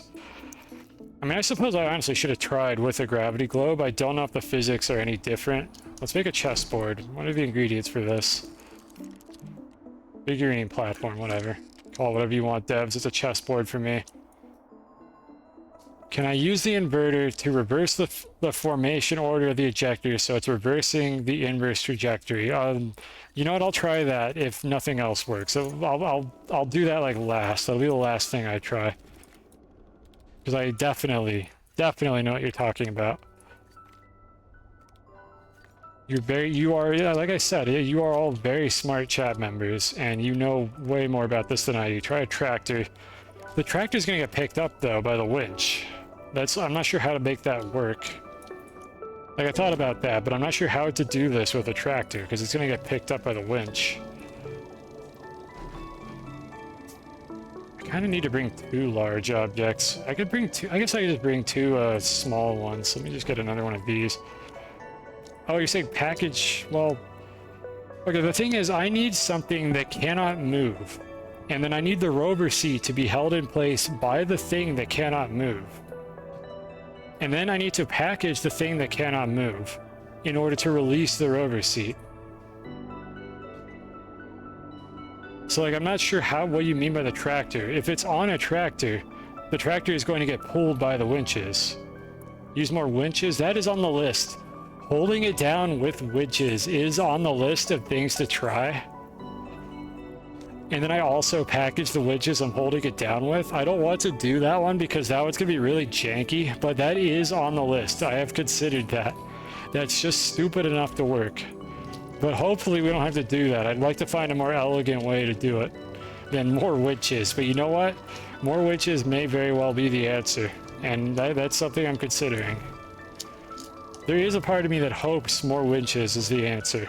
But, like, the thing is, I would probably need, like, 9 winches or something to hold it down far enough for the 3 up top to not, like, stretch it too far. What I'm saying is I need a lot of winches to hold it near the ground in order for it to not, like, stretch too high up. And I would probably have to dig underneath the gateway chamber as well to get those under more tension to pretty much hold the rover seat into the floor is what I would need to do. It's something that I could try. And then if that doesn't work, I'll definitely try to use the inverter to reverse the formation order. 2 repeaters and a friend presses the button. Again, I can't print a friend. Unless somebody knows which printer recipe makes a friend, this is the way that we're going to do this. And I'm not opening this save up to multiplayer. So, like, I'm stuck with the tools that I have at my disposal. I don't know why the friend would be necessary. The question is, who is the host in those videos? Do they ever mention that?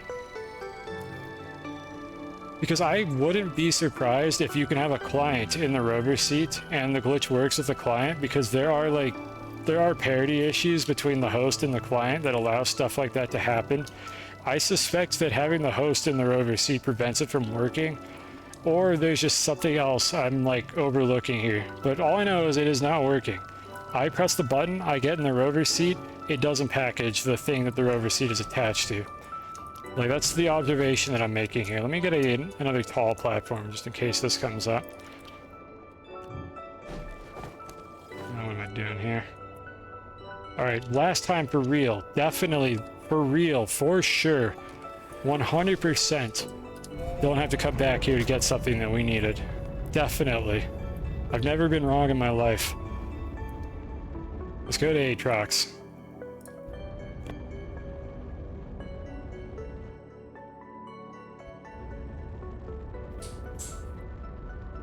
We couldn't be bothered to come down near the gateway, could we?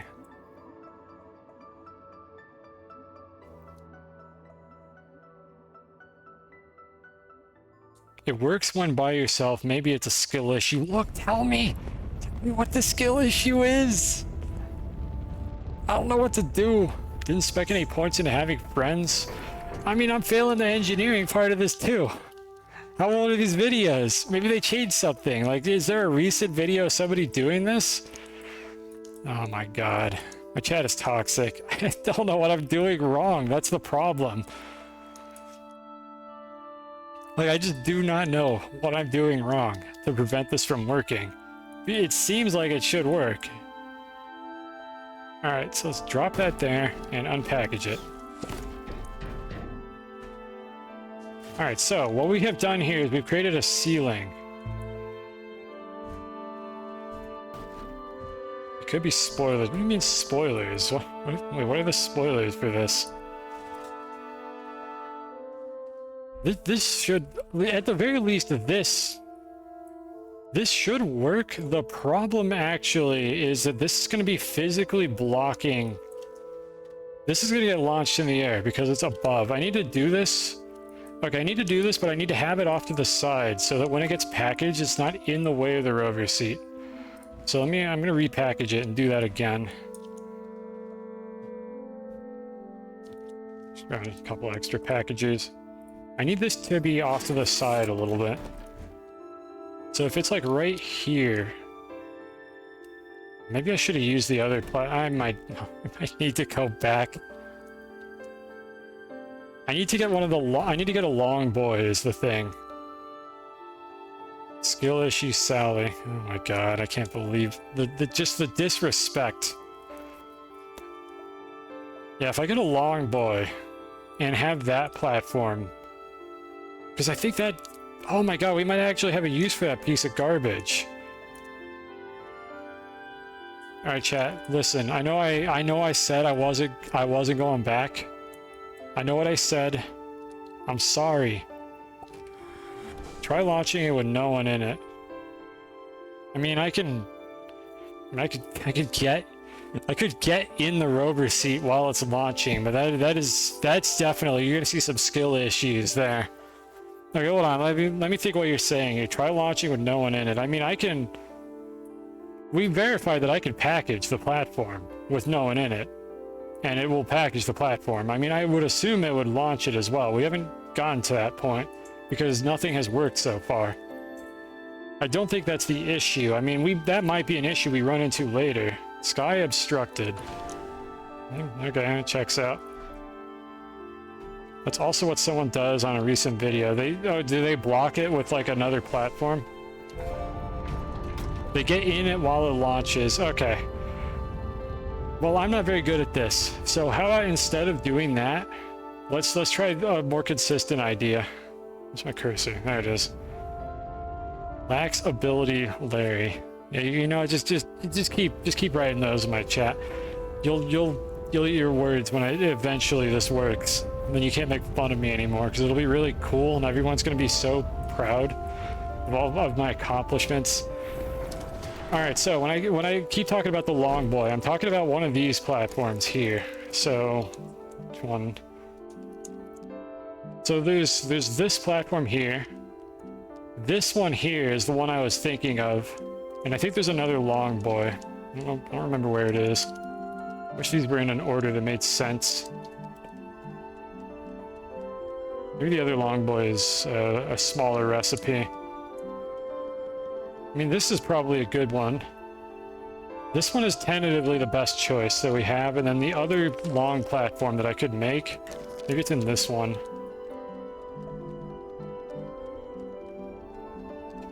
Yeah, it's this thing right here. And you can see how this thing's origin is offset. So right here is where it will package to, and the other end just kind of protrudes out. But I think the bigger the better for this, so let's go ahead and make the big one. Or see if we have one already, actually. I might have one. Yeah, I just have one sitting around. This thing right here. Let's use this. This was a reward, I think, for like one of the events, or I printed this while I was testing something, and I just like never used it for anything. We might actually have a use for this.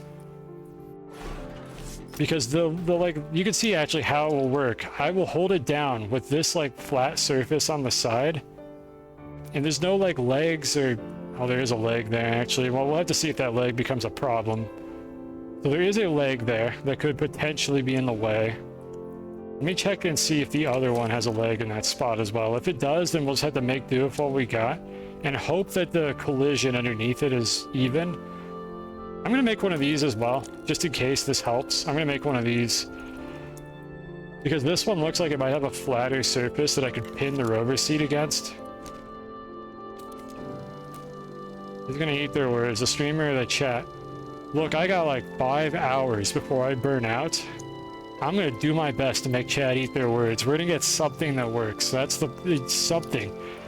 At some point here, my goal is to be launched from one planet to another by a slingshot. And we are going to make a slingshot that can do that somehow.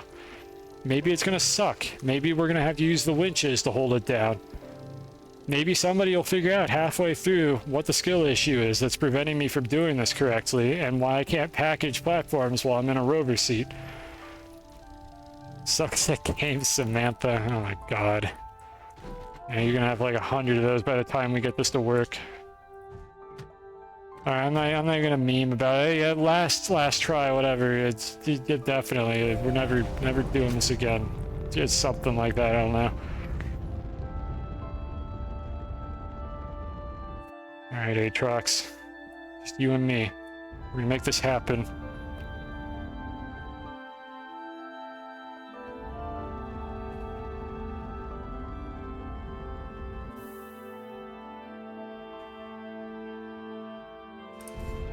At least we came down close to it.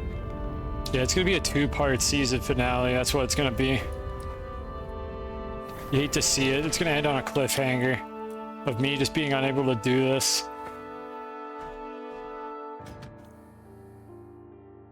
Alright, so we'll use this to stage it up in the air. Put that right here. This one I'll just stick over here. Okay, so this is the one that I liked the most. Right over here. Yeah, it's gonna be 2 years. It'll end with a movie. Astroneer the movie. Probably titled one of my streams that. Alright, so I have to just kind of eyeball this. I do have a tall platform I can play with, I think. Did I bring that? Yeah, I did. I didn't forget this. So let me try to get this like right in the center to reduce the odds of funny collisions not working. So if this is in the center, then I need to align that right there. Okay, that should be good. And then this thing should just be floating. I don't like that thing vibrating. I'm gonna move it. And that will hopefully hold down our rover seat. So the legs do have a little collision protruding down, but this should hold down the rover seat. God, I hope so. Let's see, I should have a small platform sitting around. Where is it? Here we are. Alright, so we're gonna set up the rover seat. Crappy Cerebellum Cindy. I can't even be upset anymore. At least these are creative.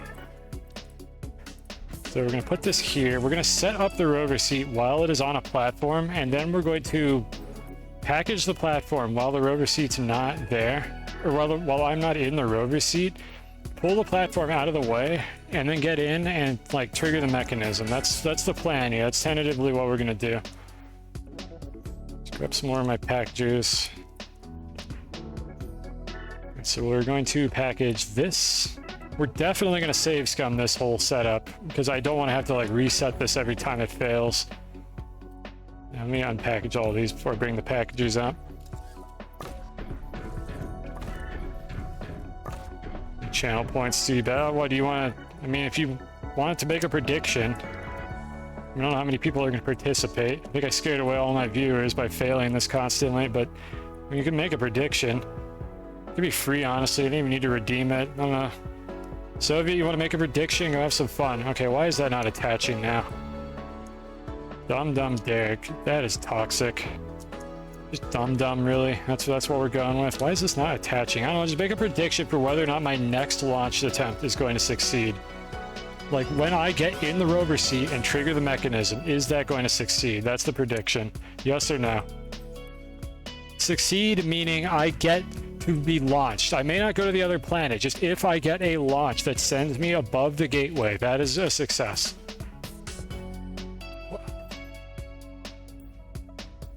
Why are these not attaching now?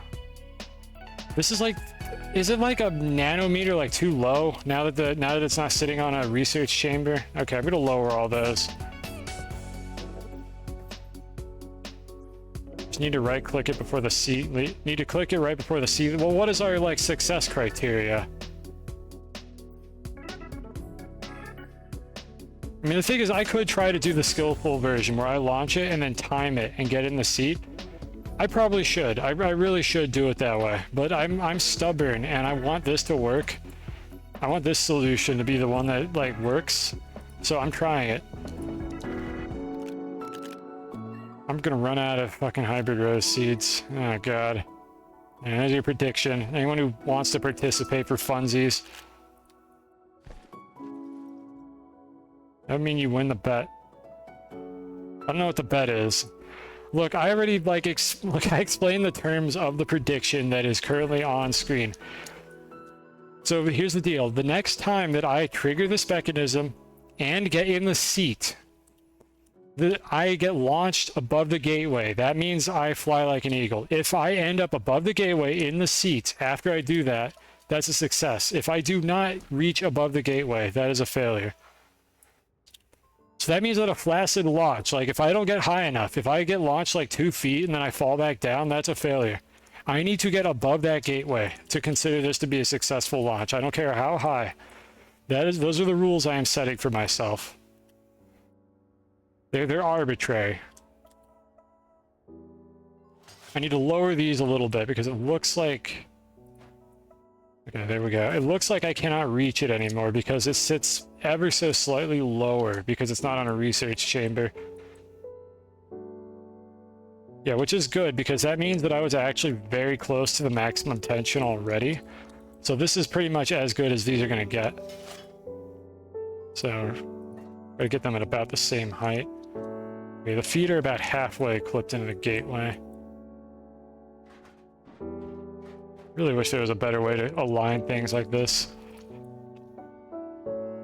The stakes have never been higher. Smooth brain Sebastian. Yep, just make the prediction and just go right back to trolling. Good mod work. Excellent. I mean, thank you for making the prediction at least. You're gonna take a break now. You can go back to just shit posting.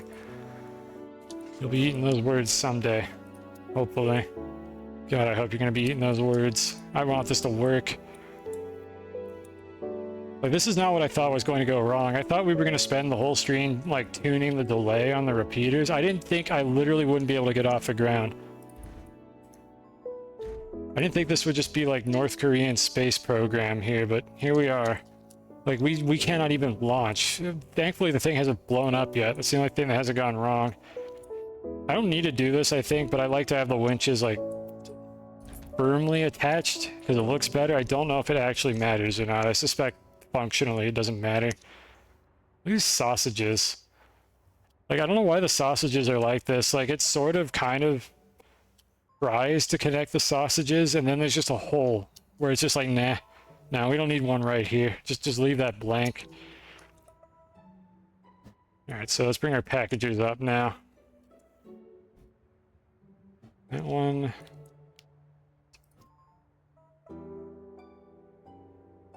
Alright, so we're about to do the first thing that could go wrong, which this is not going to count as a failure for the prediction.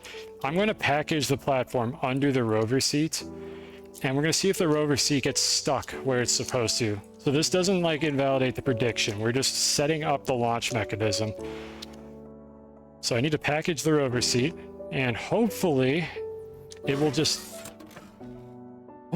Okay. This is not going to be as easy as I hoped. I was hoping it would get stuck under this platform, and it didn't. The rover seat got, like, flung. At least it didn't get launched into space. Alright, so we need to figure out something for this. Maybe I do need to do the skillful version of this, but maybe I could just suspend the rover seat underneath this by hand. I'm gonna go hungry. Oh, poor baby. What are the odds that I could grab the rover seat and not detach a winch?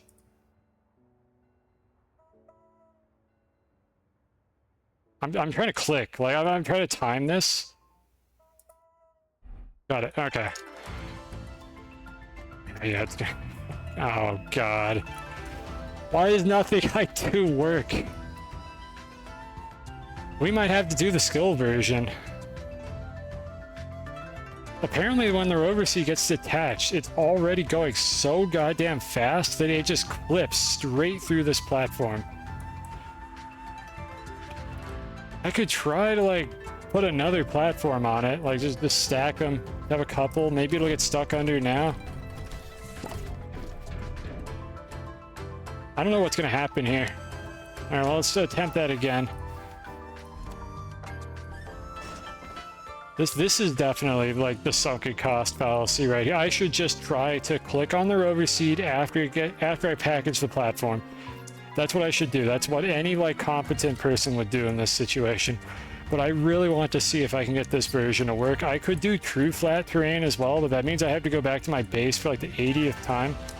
And I really don't want to do that. I don't want to disappoint all of my fans by doing that. So we're going to try this. If this doesn't work, we're going to try the skill version. I don't know if that invalidates the prediction. I mean, I still have to skillfully get it. I mean, at that point, I think the prediction is just whether or not I can get in the rover seat before the slingshot, like, flings it away.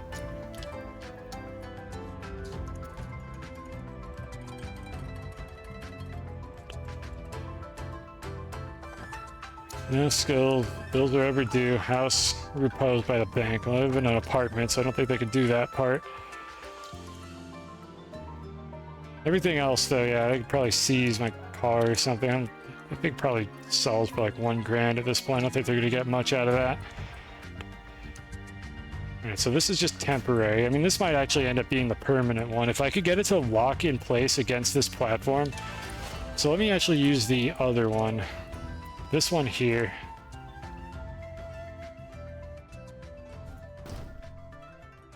This is so stupid.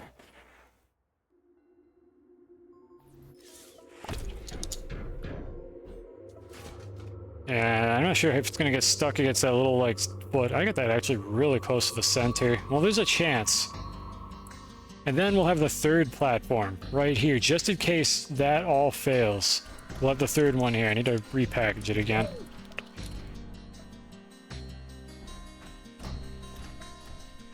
No, game, I don't want to interact with the cable plug. Just pick up the thing. No, don't do that. I don't want to put it there. Just drop it. Thank you. Surely it is not going to clip through all three of these.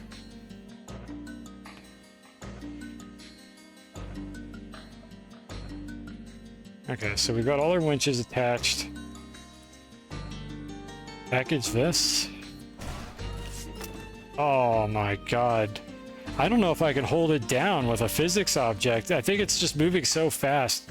Like, you saw it clip through after, like, trying for a few frames. I think we gotta do the skillful version, I think. I think I just gotta time it and get in. I can't think of any other way to do this. I can't hold it in place. It's moving so fast that I cannot hold the damn thing in place. It just will not work. So if that's the case, I think we go back to the research chamber idea.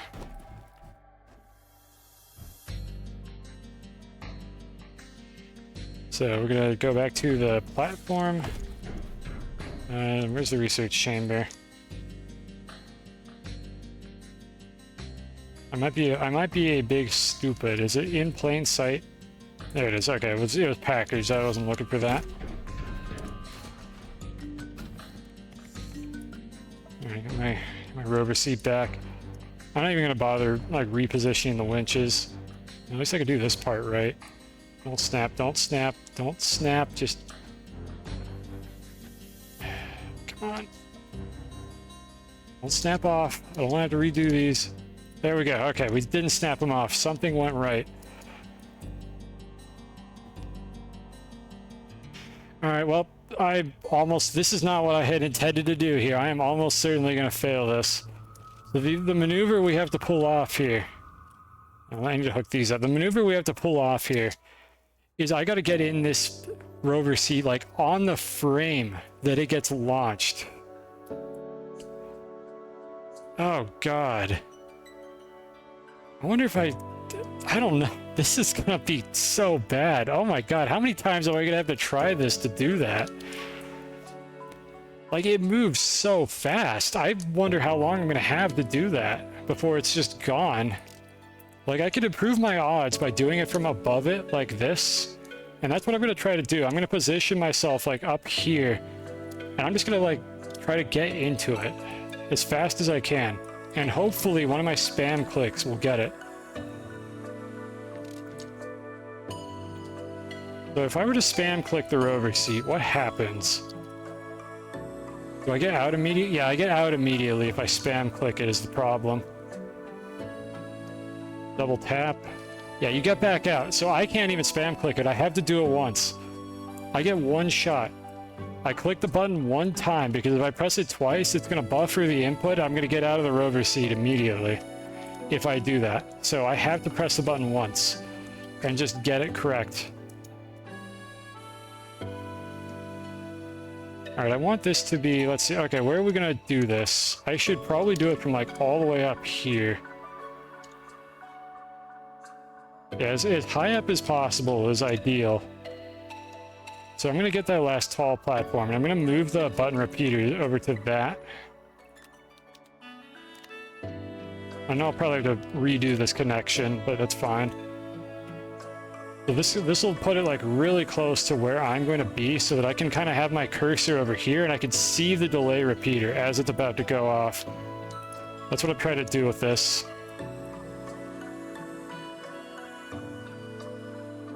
Okay, I think I broke both connections, so I'll have to reset all those.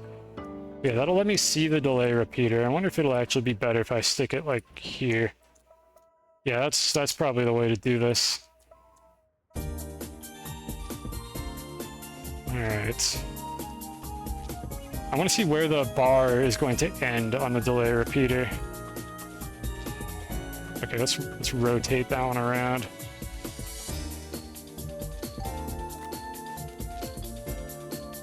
Okay, so I should be able to see the bar coming in now. Actually, maybe I should rotate it one more.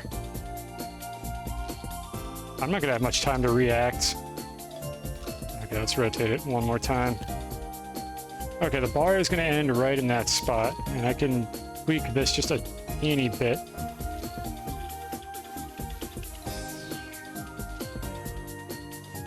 Come on. Okay, that is as good as it's going to get, so I'm going to have my cursor like right here.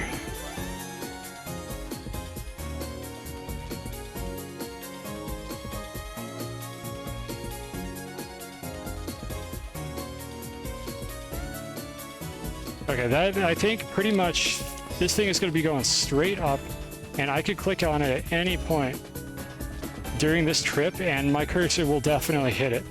I'm going to actually have I'm going to have the terrain tool out as well, so I can get it down at the bottom. Actually, you know what? Maybe I shouldn't have the terrain tool out, so I don't get in it too early. Nah, I should have the terrain tool out. So unfortunately, that means our camera is going to be back here. I'll just have to zoom it in. The colorized footage of Cosine zooming the camera in an Astroneer. Probably the first time I've ever done this on stream. At least voluntarily. It happens all the time, whether or not I want it to. I really don't like how the camera just like shifts to a different angle when you pull the terrain tool out. It's very annoying. Okay, I think everything checks out here. So let's go ahead and hook this up again. Just put that there.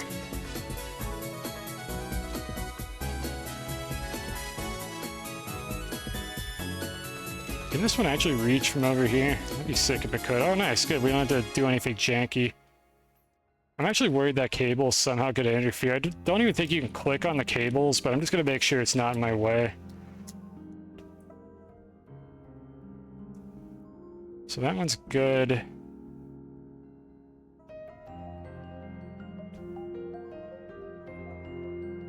And then the first one needs to also go all the way down here. And trigger this packager.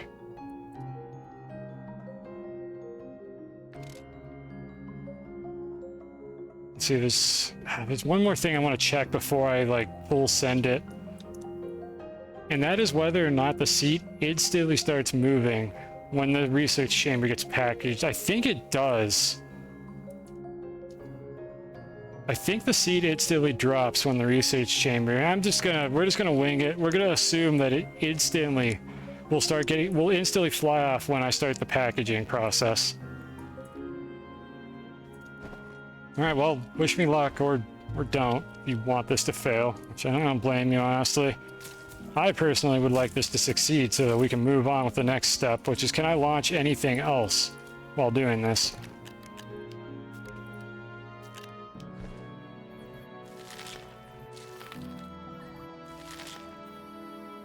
Alright, get another one of these while I'm at it. I'm probably gonna have to go home to get more rose seeds as well because I'm running out. I usually have 2 more here. Did I use all of them? Oh my god. Okay, well, let me put the jetpack in my inventory just in case I run out, like, partway through this nonsense.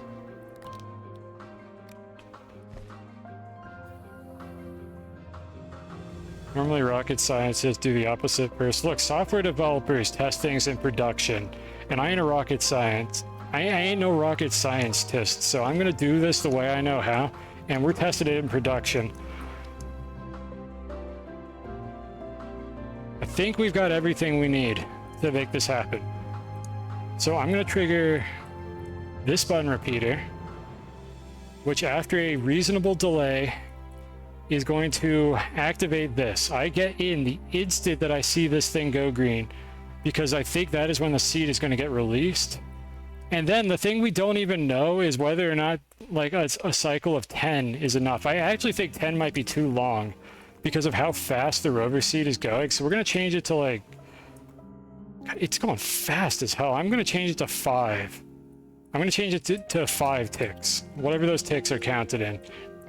And then these 3 packagers will go off, releasing the winches, and hopefully we go to Silva. Or at the very least, hopefully we go into the stratosphere. Even if I don't like make it off the planet. That is everything I could think of to do here. So I'm gonna get in the rover seat, make my scum save.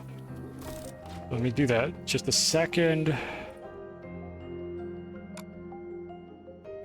And I am going to save scum this if it doesn't work, so that I don't have to just set it up again every single damn time. Mostly attaching the winches to the seat is annoying.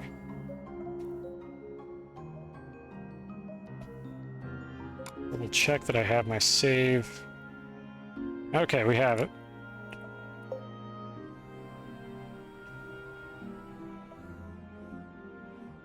Yeah, they usually launch things first before moving on to themselves. Yeah, well, I mean, that just seems like a waste of fuel, honestly. I mean, why launch a rocket without anybody on it? Like, that's just a waste. I hate how the hoverboard activates at the same time as this. Like, this is why you don't use double tap inputs for games like this, and especially why you don't use them when there's 2 things bound to the same input that will trigger in parallel like that.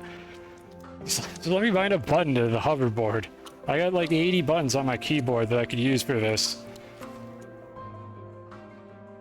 Alright, so I need to not like actually click on the Astroneer. Alright, so we're gonna zoom in. I need to get this thing like visually in the center.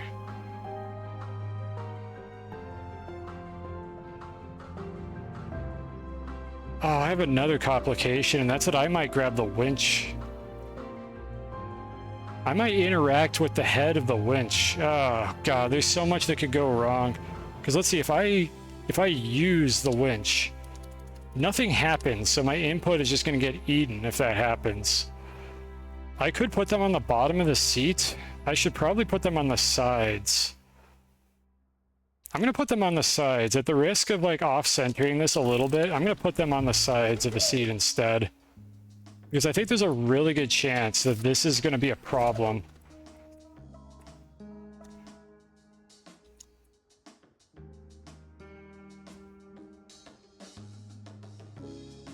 Yeah, so that'll improve the odds that I can actually get the center of the seat if they're on the sides like this. I don't like how this is like rotated weirdly. I'm gonna need to rotate the thing in the middle. I'll make another save after that. All this just for this to not work for some reason. Okay, I don't know how close those are to center of mass, but at the very least, I think this will improve the odds of this working. So let's see, how are these set up? The back of the seat is that one there. I'm gonna pick this up real quick and rotate it. This is all kind of eyeballed anyway, so I'm not too worried if this is not absolutely perfectly centered. All right, let's make another save, and then we're gonna go for it. Yes, good. I love the hoverboard doing that. This is very good design. I want the hoverboard in my inventory because I think I might run out of flight fuel like while I'm doing this.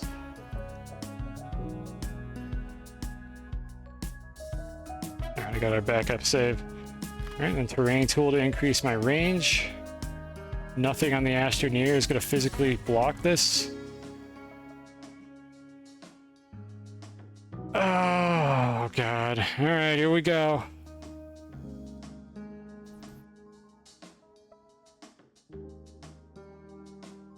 Chat, the box is blocking my view. Nope. Something went horribly wrong there. The box was blocking my camera and I couldn't see it. Well, that's the prediction. There you go. You redeemed the prediction. Yep, you had that ready to go, didn't you? Oh, you missed that one. I couldn't see the fucking timing because the stupid pop-up was just physically blocking it. That's how this goes wrong. It's always something that just wasn't anticipated because I had my camera in a slightly different angle. Oh, that's a skill issue. All right, we're loading the save to try again. Don't make a prediction for every single one of these. It's just not worth it.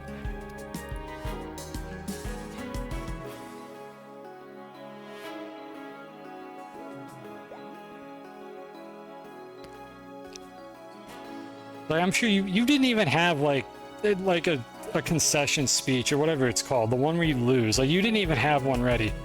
Like, I guarantee you only had like that message right there because you knew that I was gonna fail this. You knew something was gonna go wrong. There was no doubt.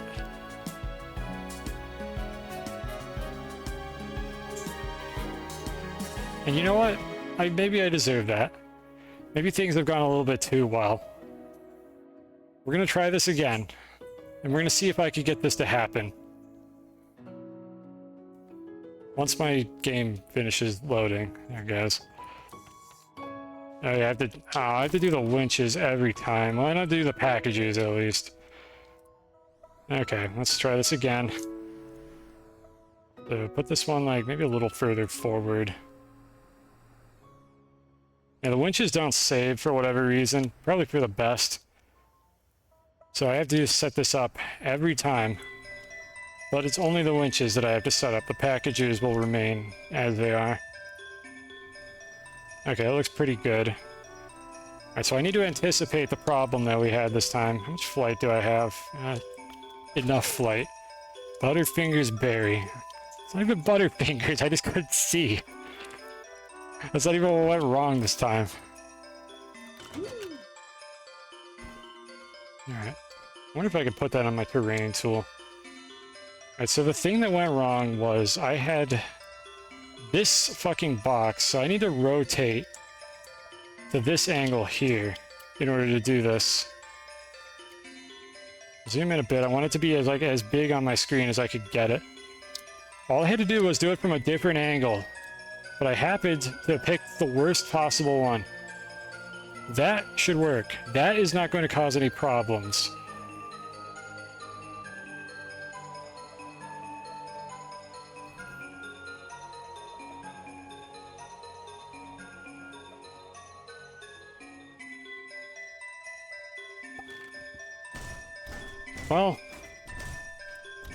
Well, chat, we didn't leave the planet.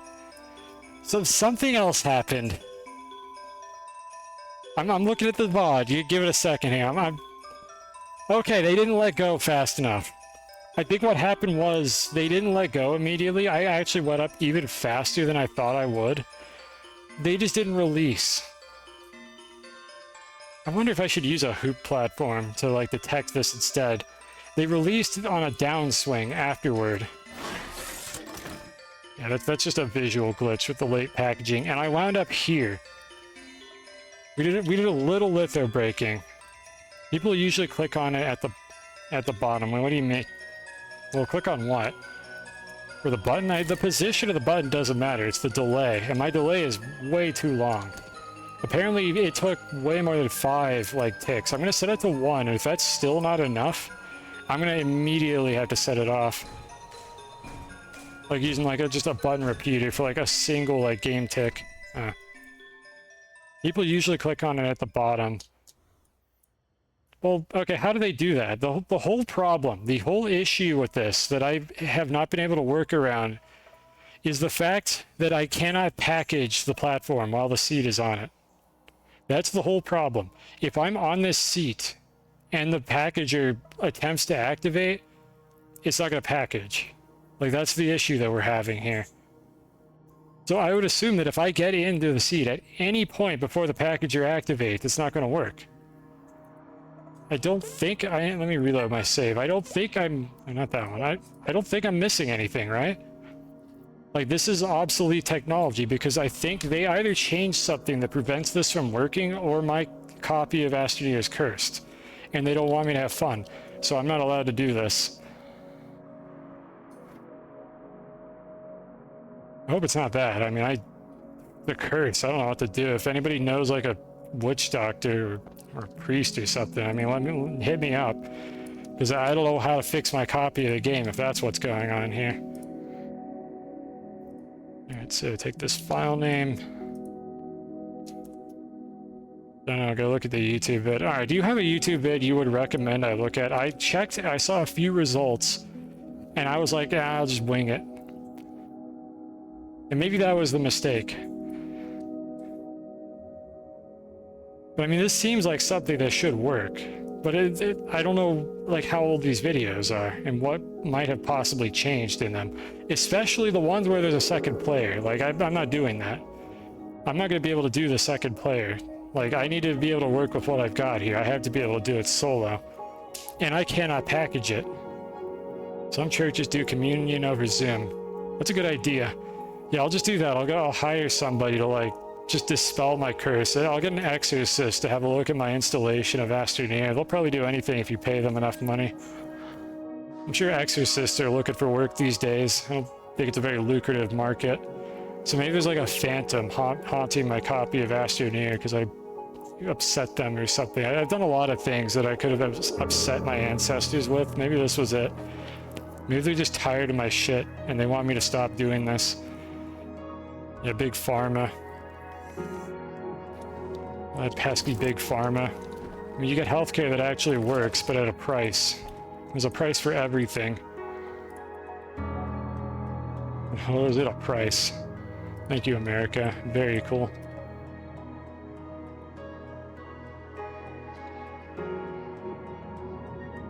We're gonna try this. If this doesn't work, I'm gonna look at a video. If this does not work, we're gonna try this. It's the same thing that I did before, except with a much shorter delay. That is the only difference.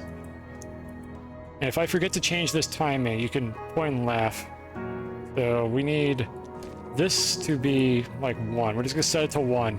It was so fast that I don't actually know if 1 is enough. I might actually need to use a button repeater here to get just like a single game tick.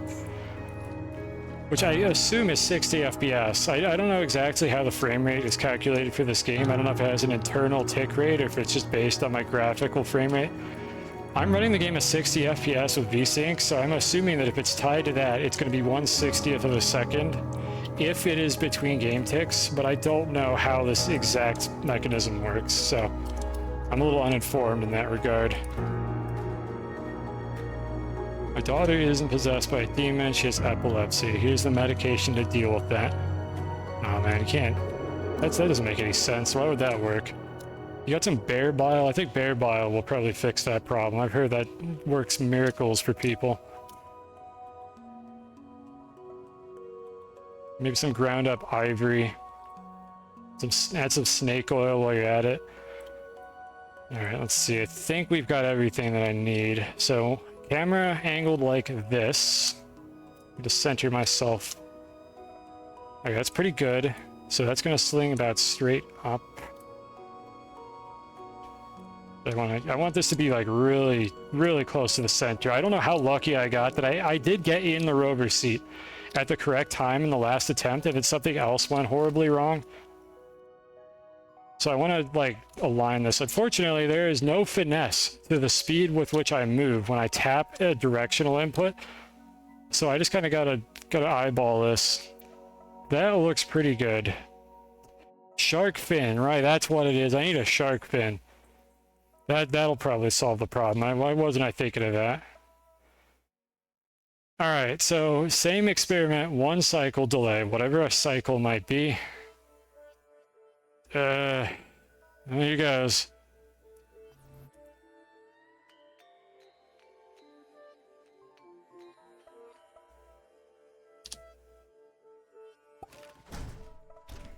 It was closer. I don't think that delay is enough. Or rather, I think that delay is too much. Like, it worked. You can see the seat got detached, like the whole thing packaged. Well, I mean, it didn't package because for some reason the game engine doesn't render that till I get out. But that's too long. This is not the problem I was expecting to have. It's like I have too much speed. I might actually have to lower the winches to get this to work. All right, Zarek, do you have a video that I can look at? Like, there's 2 problems to solve here. One problem is the delay on these repeaters here. And then the second problem is there a way I can get in the seat before the thing goes off?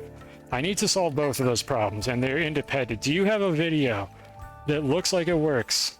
You just Googled Astroneer slingshot. That's exactly what I did, and I didn't click on any of the videos because I'm a dumbass. So I'm going to go ahead and do that in just a second here. And if I find one that looks good, I'll show it on stream for a moment, and then I will attempt whatever they did in that video. I'm making another save, so hold on. Well, I'm not making one. I'm rolling it back.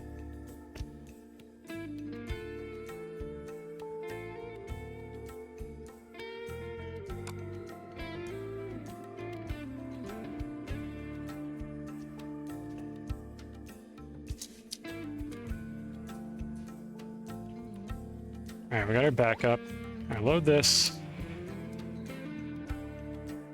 All right, meanwhile, let me go find a video, and then I will show it when I pick one out here.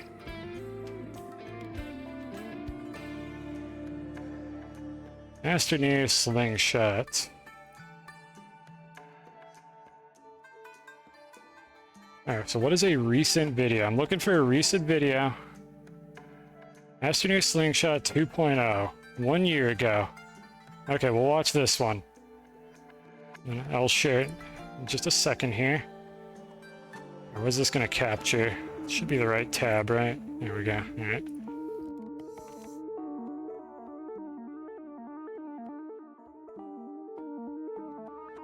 Okay, give me a moment here. I really need a third monitor. I don't think they talk. Nice brightness, by the way. This isn't my stream. This is the brightness of the video. This is Astroneer content creation at its finest. Okay, so this guy gets in the rover seat. This is actually well executed, but this guy gets in the rover seat after it launches. I think that's the fake DeSolo. I just want to see where they wind up. Okay, they actually end up on Calidor. Yeah, but I didn't see anything particularly compelling here that I haven't been trying to do already. These jump cuts are not necessary, honestly. It's like, it's going to take you an additional 2 seconds to do that. Do the one by cache tag. Okay, I'll try that. So they activate, then they're watching a repeater down in the corner, and they just get in. They just get in the seat, like as it's going. It's like detached from it because they're animated getting into it, and then it just launches them. Okay, whatever. You can see the search results. I don't care. I don't have anything weird in here. All right, so you're suggesting this one here. 1 year ago. Alright, so what does this one got in it?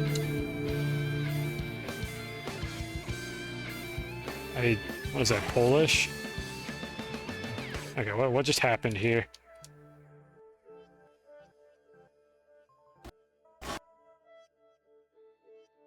It's the same thing that I'm trying to do. They get in the seat after the packager. We can actually watch this frame by frame, though. This might be insightful.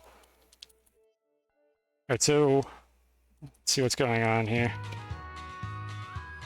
Oh, is there a delay? Maybe it's not instantaneous. This might be good. Maybe it's not as precise as I thought it was. Alright, so the thing... What frame rate is this at? This is important. 60 FPS. Alright. So the thing activates on this frame. So we have 1, 2, 3, 4, 5, 6, 7, 8, 9. It's at 60 FPS, but the video for some reason is 30. It's just doubling up each frame. I don't know why. 9, 10, 11, 12. It's like 10. It's like 10 or something. Right there. That's about 10 frames between when you activate the packager and when the thing actually takes off. I can hit a 10 frame window at 60 FPS. That's not that difficult to do.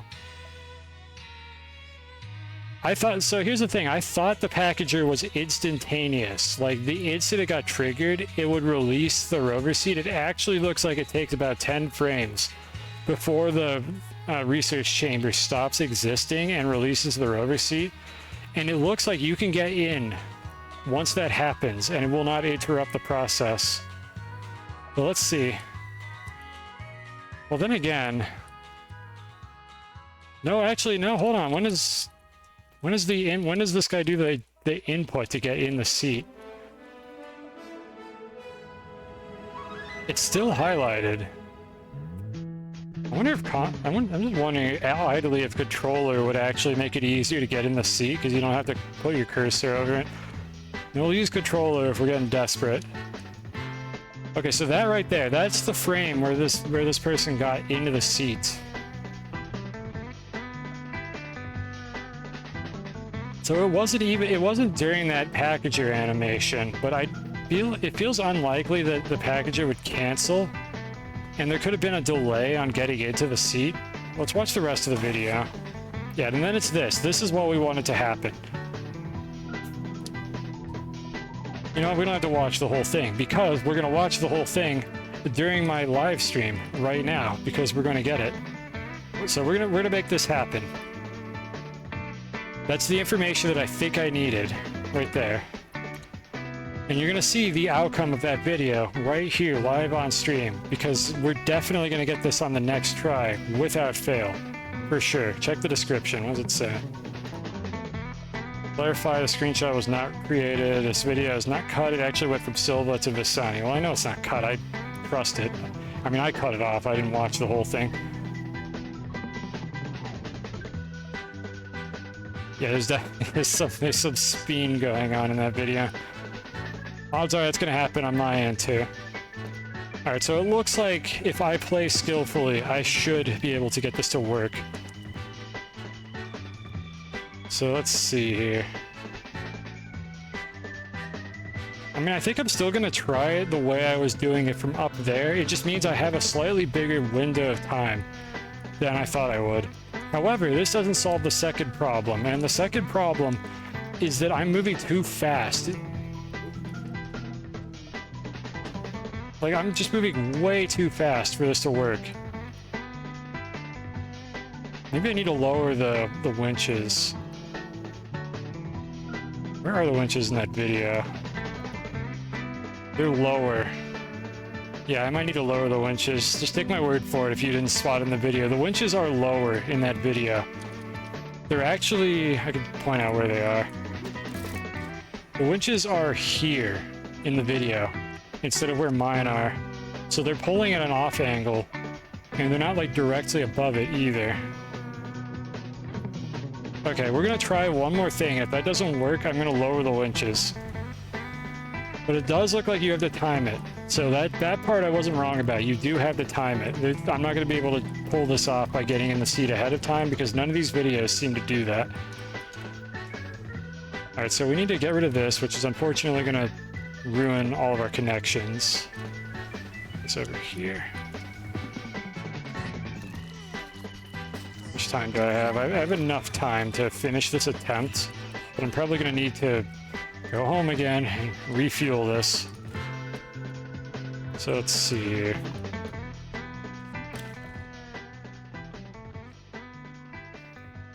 That goes there. I think I just hooked these up directly, honestly. So we're using a button repeater instead of a delay repeater. The button repeater, I think, will detach like a teeny tiny bit later, but I don't know how much later because I don't really know how this works. I'm gonna come clean. Streamer doesn't know what's going on. Guessing, checking. See if we can make this happen.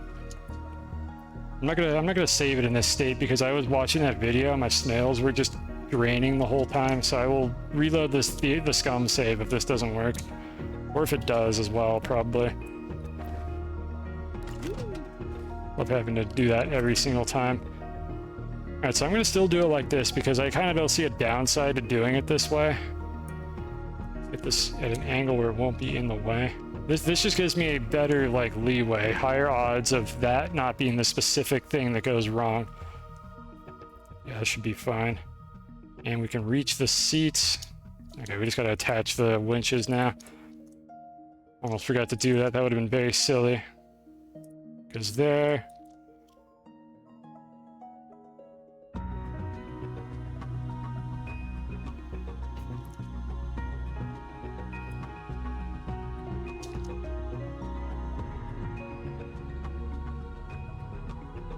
Just in case this matters. I don't think it does. Come on, detach. There you go.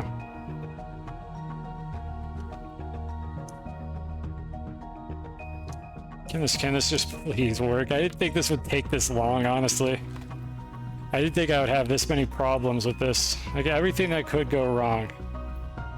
Every assumption I've made. Alright, so don't activate the wrong button repeater. That would be embarrassing. So this one is hooked up to the first button repeater. And then this is the second button repeater. Why are those, hold on, why are those showing as the same network? Did I screw something up here? No, I guess it's just highlighting that repeater, which then highlights the rest of the chain. Yeah, this is correct. Oh, cue ball. Hope you're having fun with your whatever endeavors you've been engaging in instead of streaming Spelunky all the time. And thank you for the good luck. I'm gonna need it because, my God, everything has been going wrong here. All right, well, here goes.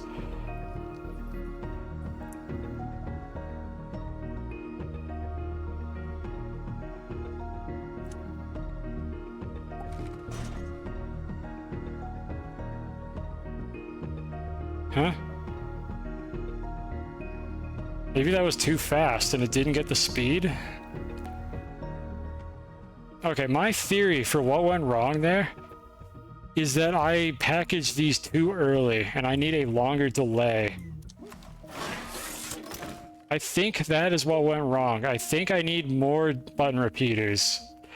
Like one delay repeater like tick is too long and the button repeaters are too short. Or I lower the winches. Let's try it with all the button repeaters that we brought, and if that doesn't work, we'll lower the winches. So let me go back to the scum save. Been good? Alright, that's excellent. And I hope your new internet is not like gross and shitty, because apparently that's a common problem with that kind of internet. So hopefully it's doing well. I understand if you don't stream on that computer though. It's shitty. Well, I apologize. That's just inevitable. That's just how that works. Buffering as we speak. Yeah, I should have transcoding on. I think you can lower the quality to like 480p or something if you really need to.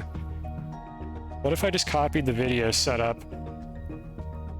Look, professionals have standards. If I just copy somebody else's build, what does that make me? Am I a scientist?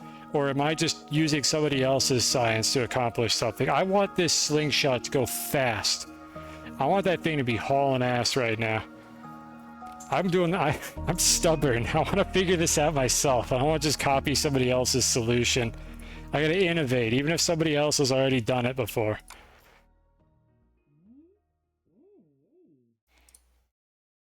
Mostly I'm just an idiot, though.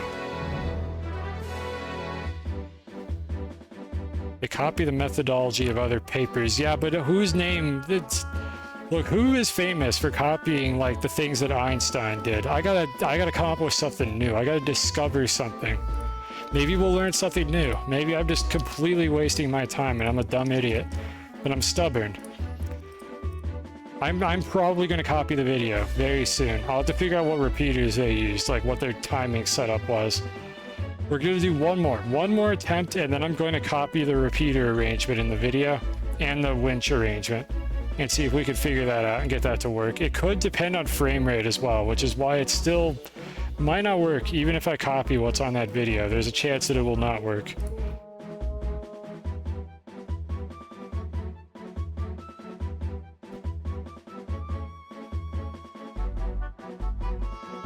It was worse because you were using the guest Wi-Fi. I had like oh god. What, they now give you the Wi-Fi password? For an Ethernet? I hope you have at least an Ethernet port. Because if you don't, I'm sorry. That is unlivable. I can't remember the last time I had to play a video game on Wi-Fi. I shudder to think what that nightmare is like. You're working on buying. What do you mean buying an Ether? That's not how that works. You have to like, it's part of your like building. A cord. Oh, do you just not have a cord? Is that the one thing you forgot to bring?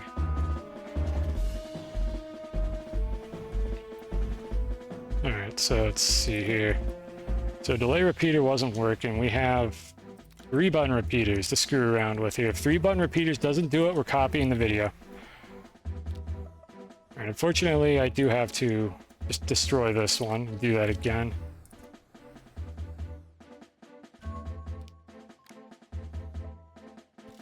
Alright, we trigger the bottommost button repeater.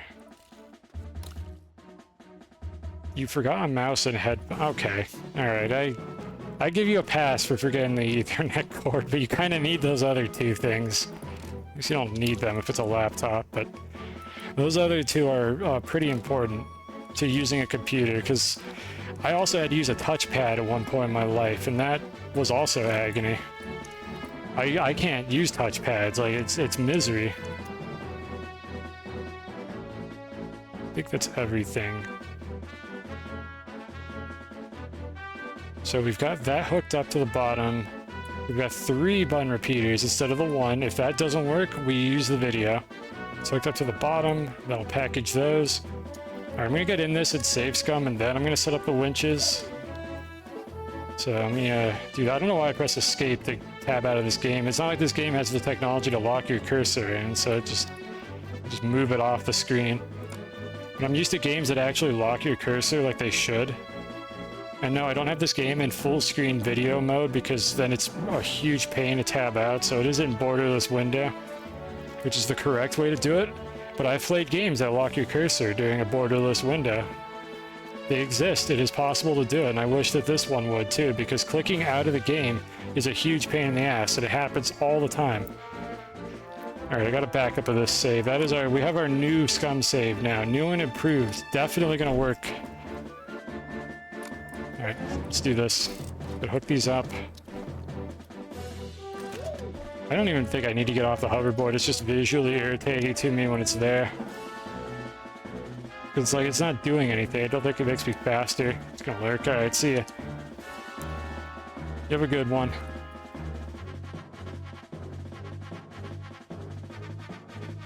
That one...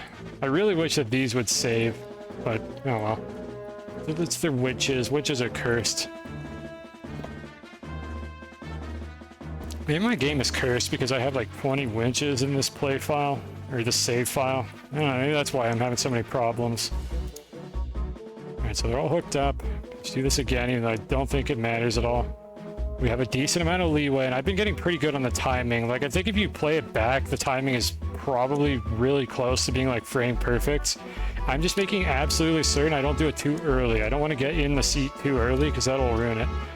But I think I got in, based on the frame I saw, the packager had actually started moving on that last attempt when I got in the rover seat, and it still worked. So I think I have about 10 frames to get in the rover seat, and then a couple more as it's flying upward before I miss it.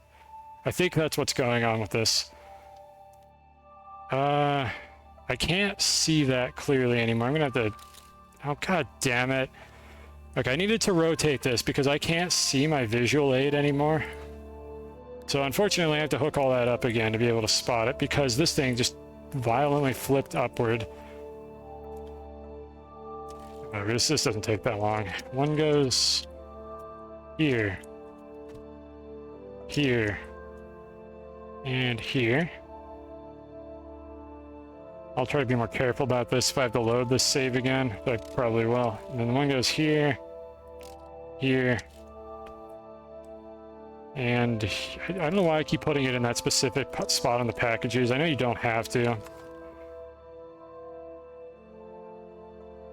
Get myself in the middle, just in case I do it late. Alright, nothing is blocking my view of the timer. It's right there. Okay, I think we're good to go. Lord, I hope so. Well, actually... Well, hold on a second. No, this doesn't... Well, no, hold on. This doesn't make any sense. I had a delay of 1. Was that really 10 frames? So I had a delay of 1, and the seats... Wait a minute, I might be... Hold on, I might be thinking about this the wrong way. Maybe I'm doing this wrong. So what happens is this is going to go off, and it's going to start the packaging animation. I'm going to package the winches before the seat has even had time to start moving.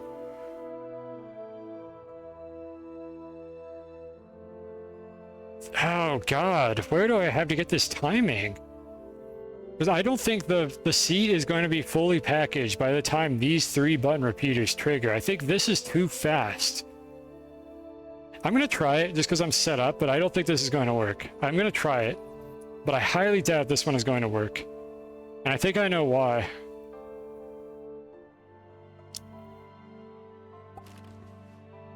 No, I actually got in too early. I got in a frame early. Okay, that wasn't going to work anyways. And the reason why that wasn't going to work was because the amount of time it takes for the seat to get flung is going to be too short. Okay, let's mess this up and test something here. We're going to test a very low risk arrangement. What if I just activate the packager myself and then get in? So we're going to attach just 1 winch right there. What if I activate the packager myself and then try to get in like a 1/10 of a second or something? Can I even manage that? I can. So I could just do that. Maybe I'm making this... Oh, that's a good animation. Maybe I'm making this way more damn complicated than it needs to be. And I should have just watched the damn videos to start with instead of being an idiot. Maybe there is a lesson to be learned from my ancestors and my predecessors. So we do have time to do this. I still have to use these button repeaters to do this, but with that in mind, what can I do? I can fire the packager off quickly.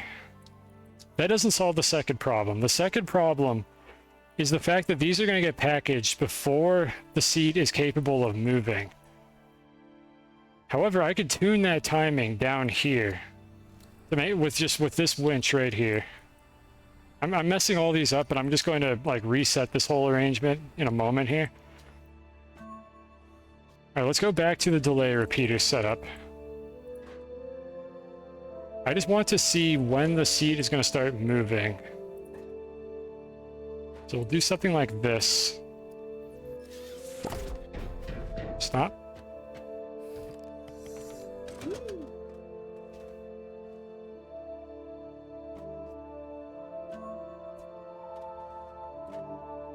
Alright, so what we need to do for this is we have the 1 button repeater to trigger the mechanism, and then a delay repeater. I'm wondering if 1 was actually too short, and that's why it didn't work.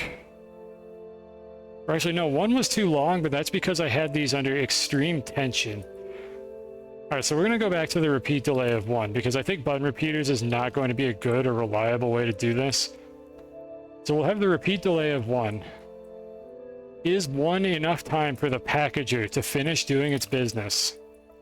And I think it is, because we did have the seat get released with a repeat delay of 1 during an earlier experiment. So we know that that could work. Alright, so this is gonna need another packager. Alright, so that one, the first one, is gonna trigger this.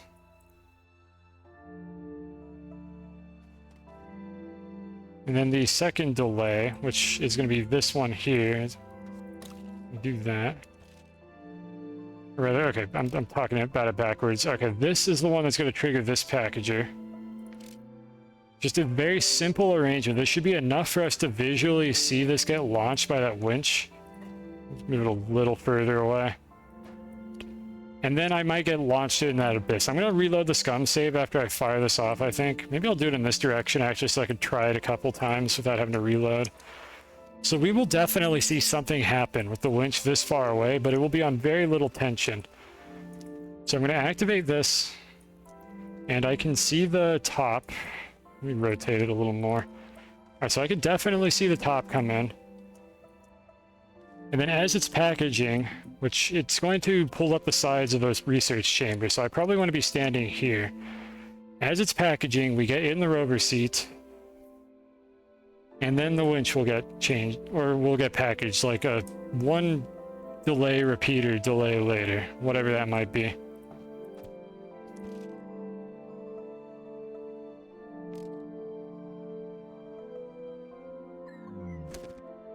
Yeah, alright, set to 1.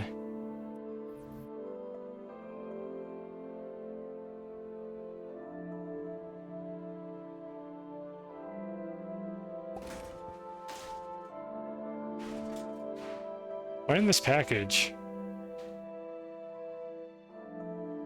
Why is it always something? Why didn't that package? It's hooked up. I legitimately... Oh, I know, I didn't package because I'm a dumbass, that's why. I put a segment pin on it instead of a target pin. Alright, that's fine. We can do that. We'd set that up again. That one was skill issue. That one was absolutely skill issue. I had the wrong pin type and didn't realize it. Alright, we can set that up again very quickly. Another packager, stick that there. I did, however, get the frame timing like almost perfectly. Yeah, point and laugh. I deserve it. That one's absolutely 100% skill issue. Yeah, I can't pretend it's anything else. All right, round 2.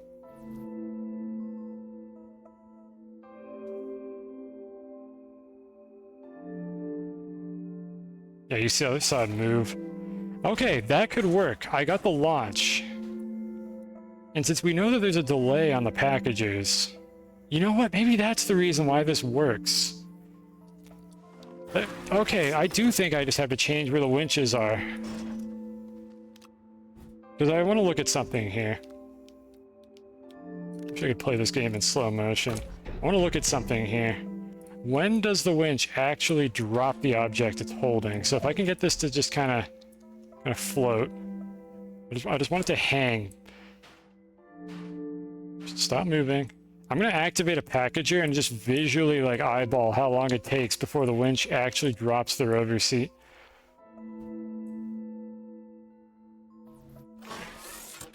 Nah, that was pretty quick.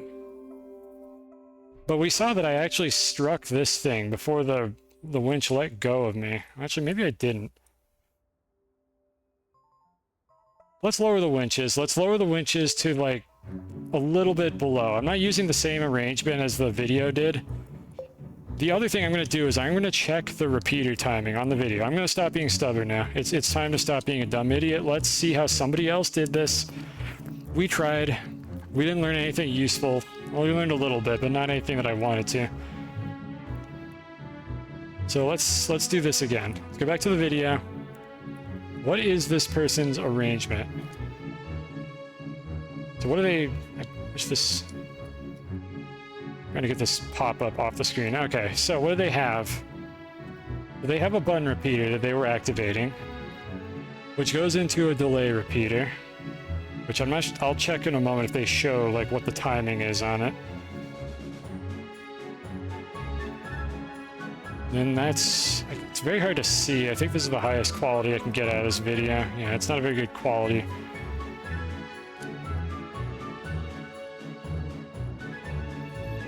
I don't think they even show like what the timing is in the delay repeater, because the hell with explaining what you're doing in a video like this. It's presumably a long delay. I'm not sure what the delay is on the second one either. But the way it looks like they did this is they fire off the platform, and the platform triggers this packager and the second delay repeater. Yeah, so that's a long delay. That's fast. That looks like one tick.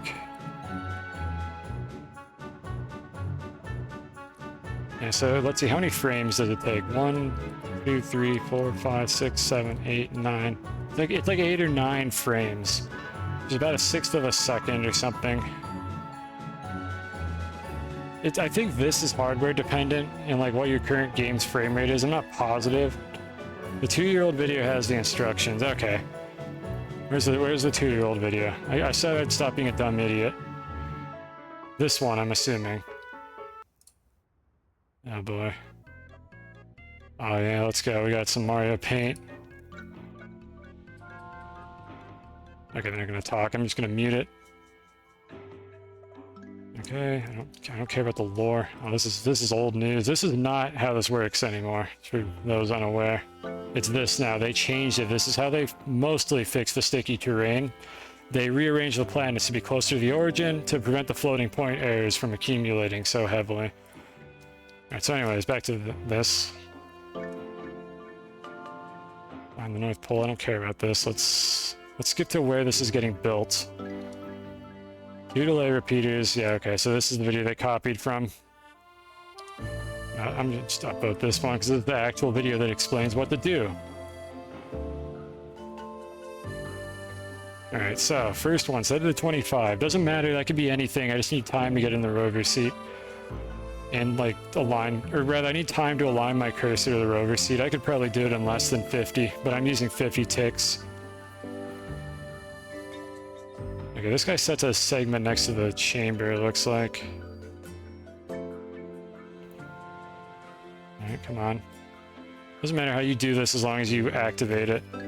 Okay, come on, faster.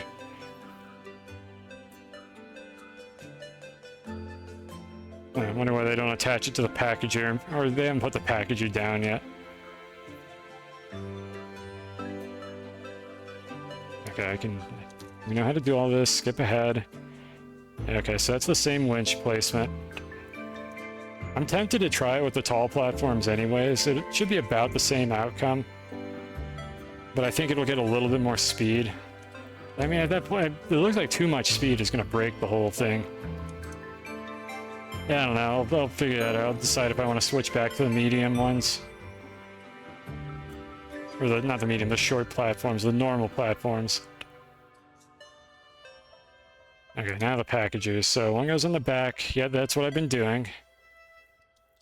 Okay, I missed actually the critical detail. What was the delay on the other repeater? I missed that. I glossed over that. What was the delay on that repeater? Go back. Okay, what was the delay? So the first one, 25. Yes, I get it. Yes, I get it. And they don't hover over it long enough. I don't think they say what the delay is for the second one. Okay, I need to see if I spot the delay. Yeah, the video doesn't say it. 1 cycle delay. Okay, that would have been useful information to have text for. Alright, 1 cycle delay. So let's skip ahead to where the winches are assembled. So this is what I was about to do anyways. Alright, then they're all attached to the spot. That's the spot I was using on the payload as well. Right in the dead center. Alright, and then how is the launch executed? Is it just timing? Jump right before impact. Oh, this must be to get out of the rover seat. Oh, we don't care about this. Yeah, they leave it at 1. That's what I saw. I don't know if your stream is delayed. But I hovered over it. It's at a 1 delay. I just wish they had said what it was so I didn't have to catch that frame. Okay, I don't know why... It just says right here you can click it yourself. I'm not sure why the friend is necessary. Like, you just click it yourself and get in.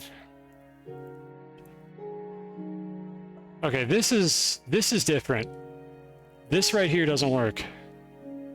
That doesn't work anymore because it will not package the research chamber. I think the devs changed something at some point in the last 2 years. This doesn't work anymore. If you're in that seat, it doesn't work. Now, maybe it works differently with multiplayer, like having a different player do it. I don't know why it would. That could be what it is, but we don't have that option available to us. We have to get in with timing, which I think I only beefed it once on the timing out of like 5 attempts. I think we have the information that we need. And then this is already so fast. I really don't need fast winches. Yeah, let's lower it down a little bit. I think we don't need the fast winches. It's so ridiculously fast already that there's no purpose in me doing that. I'm just being stubborn and dumb. So I'm going to stop being stubborn and dumb now, and we're going to do this the right way. I apologize for all the time wasted. I did legitimately think I'd be able to come up with a setup that works, and I was about to converge on the video setup anyways. So I think this is going to be fine. We'll do it the way the video is doing it, because that seems like the most reasonable way to set this up. And it looks like the timing is not that hard, so I should just be able to do this from the ground. So let's go reload the scum save, because I used a billion packagers while I was doing this. And because all my snails are hungry now, I'm pretty sure. And then we're going to get this. We're going to make this work. Yeah, it's an old video. I think they patched something related to the mechanics of like packaging objects that have like a rover seat attached to them. I don't know why they did that, but it doesn't work anymore. We tried it. I got called bad. I got called a bad gamer, and people said skill issue, and it hurt my feelings a lot. But I think it's because they changed the way that it works is the reason why it doesn't work anymore.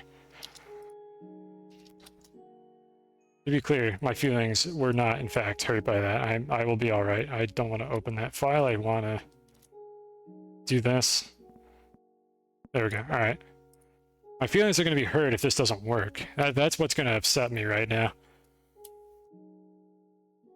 What is this? I just looked at that, like, the splash screen there. I know it's only on the stream for a second and then it goes away, but they're riding a hoverboard, like, in the void of space. Like, between 2 planets. You can't do that. That doesn't work.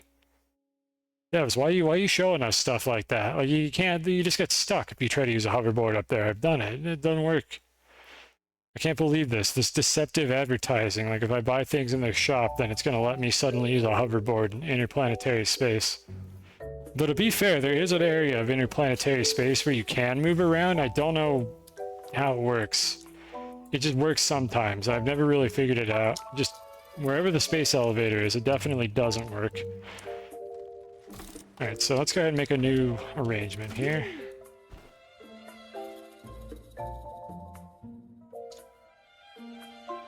Let's just use these. Just do what the video does. I gotta concede defeat here.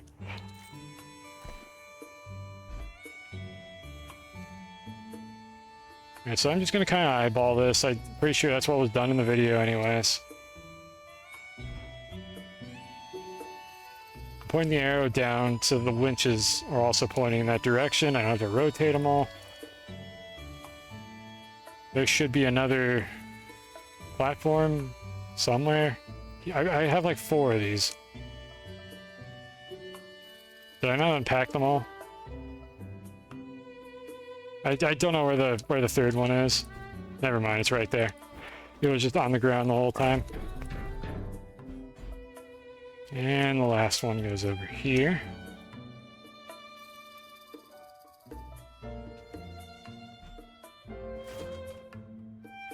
Please don't detach. I don't want to have to set up the packagers for the billionth time. I'm just going to leave the tall platforms where they are. They're somehow going to ruin this, but I don't know how yet, so I want to find out. Yeah, this is going to detach anyways. Whatever. Let me just reset all this. We don't need this on a tall platform anymore, because I'm just going to do it from the ground with my camera up above it, because it doesn't look like I have that much of a like timing problem to solve here. Alright, so I'm going to still use the 2 delay repeaters just to give me like plenty of time. I don't want one of these to fail because I like fumble and I don't do an input correctly. So the spot that we're going to do this from is we're going to be... Oh, I thought I got in the seat accidentally. I just happened to like zoop over to it. Alright, so the spot that we're going to want to do this from is we're going to be standing like right here-ish. This hoverboard is upsetting me. Again, I have the hoverboard in case like Eva runs out of food in the middle of a flight so that I can at least move around. Well, I can move around without it, but it's very slow. Alright, so we want this to be here so I can see the full delay. That goes on the back. Ever thought about changing my about page? I don't know. What is this, something about all the games I say I play? I didn't say I stream any of those games. Or is there something cringe on there? I know it's a little bit cringe, like the rule section. But I mean, the rule section is just there, so I can just instantly ban people that come in and be shitty, and I don't have to be like, oh, you didn't know, I guess I'll give you a second chance. Like, no, it's there, just don't be an asshole. Yeah, it's the games section, look. I play these other games, I just don't stream them. I clarify that portion at the bottom. It's just for people to look at it so that they could be like, oh, okay, that's the kind of games that this person plays. It's not very many games, like it's very few games, but it's technically correct. That's the wrong one. This is the one to attach. What shooters do I like? I play Overwatch. Deep Rock Galactic is kind of a shooter, isn't it? Like they're PvE shooters. I don't play very many PvP shooters. Overwatch is the only comp shooter, but I didn't say comp shooter, right? I don't remember what I said. And then in the past, I've played like Left 4 Dead 2, I played Team Fortress 2. Like, I've played other shooters. And I may play them in the future, so you know what, I don't really care. It's good enough for me. I'm satisfied with that description. At least for the time being. I might tweak it at some point if I realize if there really is something there that's completely irrelevant. But I think it's reasonably accurate. I mean, I don't mind the feedback if you think I'm, like, actually missing... Oh, you read co-op as comp. Okay, yeah, no, I understand. Yeah, I prefer co-op shooters. Like, Overwatch is the only competitive shooter I still play, and I shouldn't play that game, but... I don't know, maybe Marvel Rivals will be the one that I pick up instead when they finally actually kill Overwatch. It just isn't quite bad enough for me to just never want to play it again. Okay, I'm making sure I get my wiring correct. I'm a little distracted here. Alright, so we hook these up. That tutorial goes into like way too much detail about where to put these like pins, and it doesn't matter. They just have to connect. It goes there. It's Portal 2. I mean, Wheelie says it himself. There is a gun that shoots, but it doesn't shoot bullets. You'll get the point when you play the game. I mean, I think technically Portal 2 is a shooter, as per the description of one of the NPCs in the game.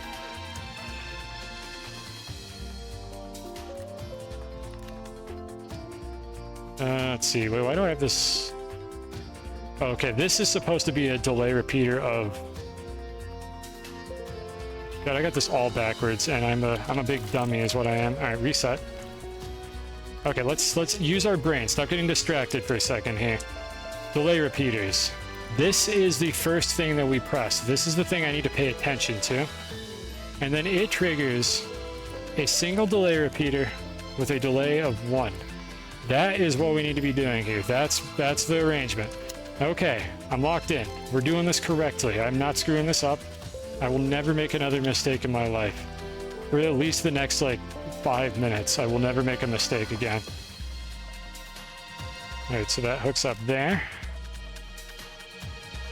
I don't know why these are acting so finicky. Game, whatever. I don't know why the range on this was like longer earlier. That one goes there. I'm literally just setting this up in some way that works. I do not care.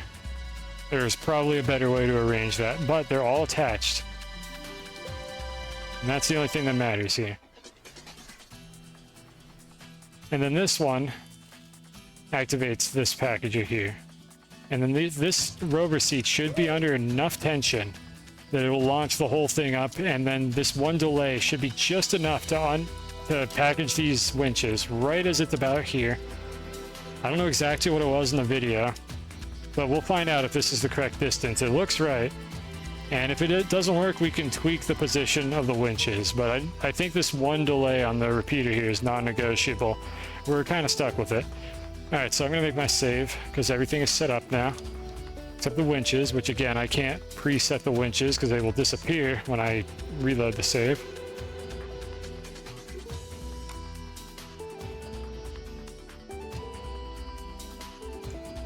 All right, we got our backup. And then I should just be able to stand here and eyeball it and get in at the right time, like if I just position myself on top of it. So let's go up and hook up our winches, and hopefully this will actually finally work for once.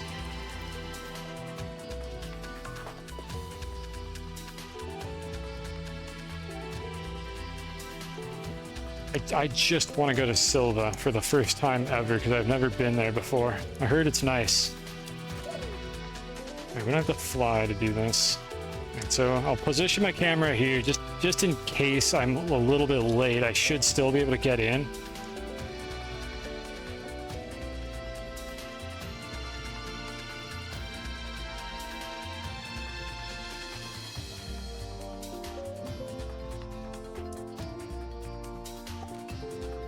Oh my god, it finally worked! Something happened! I'm not even gonna say first try as a joke because this was a disgraceful display of failure. But we finally did it. Neon. Alright, let's see how accurate it was. I want to see how close I come down to this other gateway. It's not perfect. We got a little bit of like a trajectory to the side. I'm gonna stay in the rover seat. I want to see if this embeds. Nope, it actually bounced. I'm surprised. I thought this was just going to stick into the ground. Yep, the 2-year-old method works. Well, here's the thing. It doesn't work, but the thing that doesn't work is that you can't get in the rover seat ahead of time. Maybe you can with a second player, but the description there said that you could do it yourself, so I think it doesn't work. If you do it yourself, you have to time it. You need either a second player or you need to time getting into the rover seat. That appears to be what the situation is. And Eva ran out of food. I'm gonna just save Scum to get back. But we did it. We actually made the temp slingshot. That is a viable way to get between planets. I'm not done. We're not finished with this. And the reason is I can get myself to another planet with the slingshot, and that's great and all. But that's not what we're here to do. I want to launch something. Can we bring Sputnik with us is the question. So we're going to load our Scum save. Can I bring Sputnik, the vintage probe that is on Aatrox? Is there a way I could do that?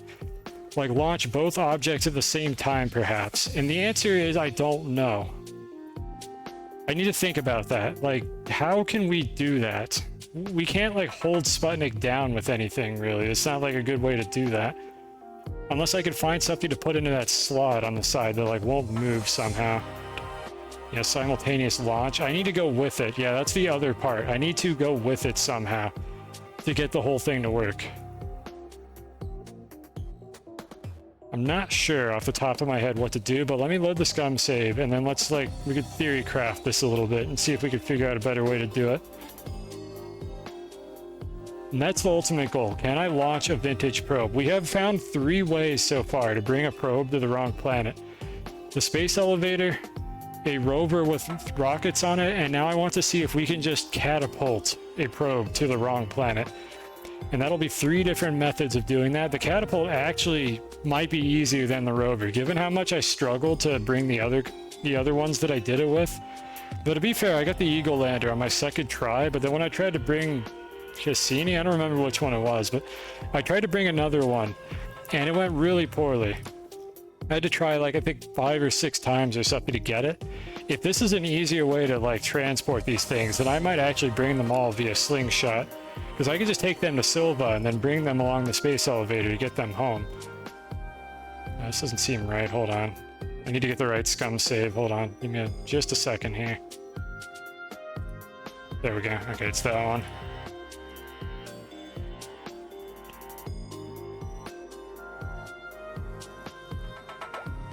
Okay, we're gonna stop using, I think, EVA flight. We're just gonna use the hoverboard again, because I don't need to be flying up there anymore. And we need to do a little bit of work anyways to set this up. And meanwhile, let's think about how we could do a simultaneous launch. Having basically a basket to get launched out of strikes me as the best idea, but it also seems like something that could be really volatile. It will, however, guarantee that both objects I launch are moving at the same speed. And when I say a basket, I mean like if I had a platform underneath me and the platform got pulled up and like kind of slung me upwards alongside the thing that I need to bring with me. I don't have to be right next to it. I just have to be close enough that they both go up at about the same speed. Add another button repeater. Do I need another button repeater, or are you suggesting like 2 slingshots like stacked on top of each other? I was thinking 1 slingshot with like this to like sling both objects up at the same time. If we could figure out a way to hold this down, which we might not be able to, so I gotta like come up with some ideas here. Let's start by getting the probe and seeing what options we have. I will swap my fuel source when I need to. So there's a red beacon on it, and we need to bring a packager. I already have a packager and a winch to bring this over. So I need to go up high enough to see where the indicator is. I think I saw it over, yeah, there it is. I did see this at some point. Lucky I marked all these. That is where Sputnik is located. We're gonna bring that bad boy back over here. Hopefully not lose it mid-flight. And then from there, I'm gonna see like what ideas I can come up with. Sputnik is very small. We might be able to like arrange something that would allow it to be slung alongside a rover seat. And there might be some way to utilize that like packager slot on Sputnik. Otherwise, we can hold it down with winches if we really need to do that. I didn't want to have to do that, but we'll do what we have to if it comes to that. All right, so the way you do this, well, first of all, you get it out of the ground. There's my food. And I switch to the hydrazine jetpack. Okay, so the way that you do this is you can't just attach a packager like that and then do this. It won't let the winch attach. I don't know why they try to do that, because you just attach the winch first and then stick the packager on it and it works anyways. Don't patch that, by the way, please. Then we dig this out. And then we can just carry this back home with the winch. If I could find... I stopped looking for a second. Where did the winch go? Did it just... Oh, the packager came off. That's what happened. Right. Right, yeah, that happens because I dug terrain around the packager that was very clearly not stuck to the terrain. Alright, so let's get up a bit. I need to be pretty smooth with this so that it doesn't just get slung off into the abyss, or else I have to do this again. Or I could do game jump. I hate these stacked inputs. I tried to open my compass and I had to move my cursor for a second there. And... okay, I'm just gonna go. I'm just gonna send it and hope that this thing doesn't detach from the winch if I keep it stable. Okay, it hit the ground. That's actually good. That slowed it down a bit.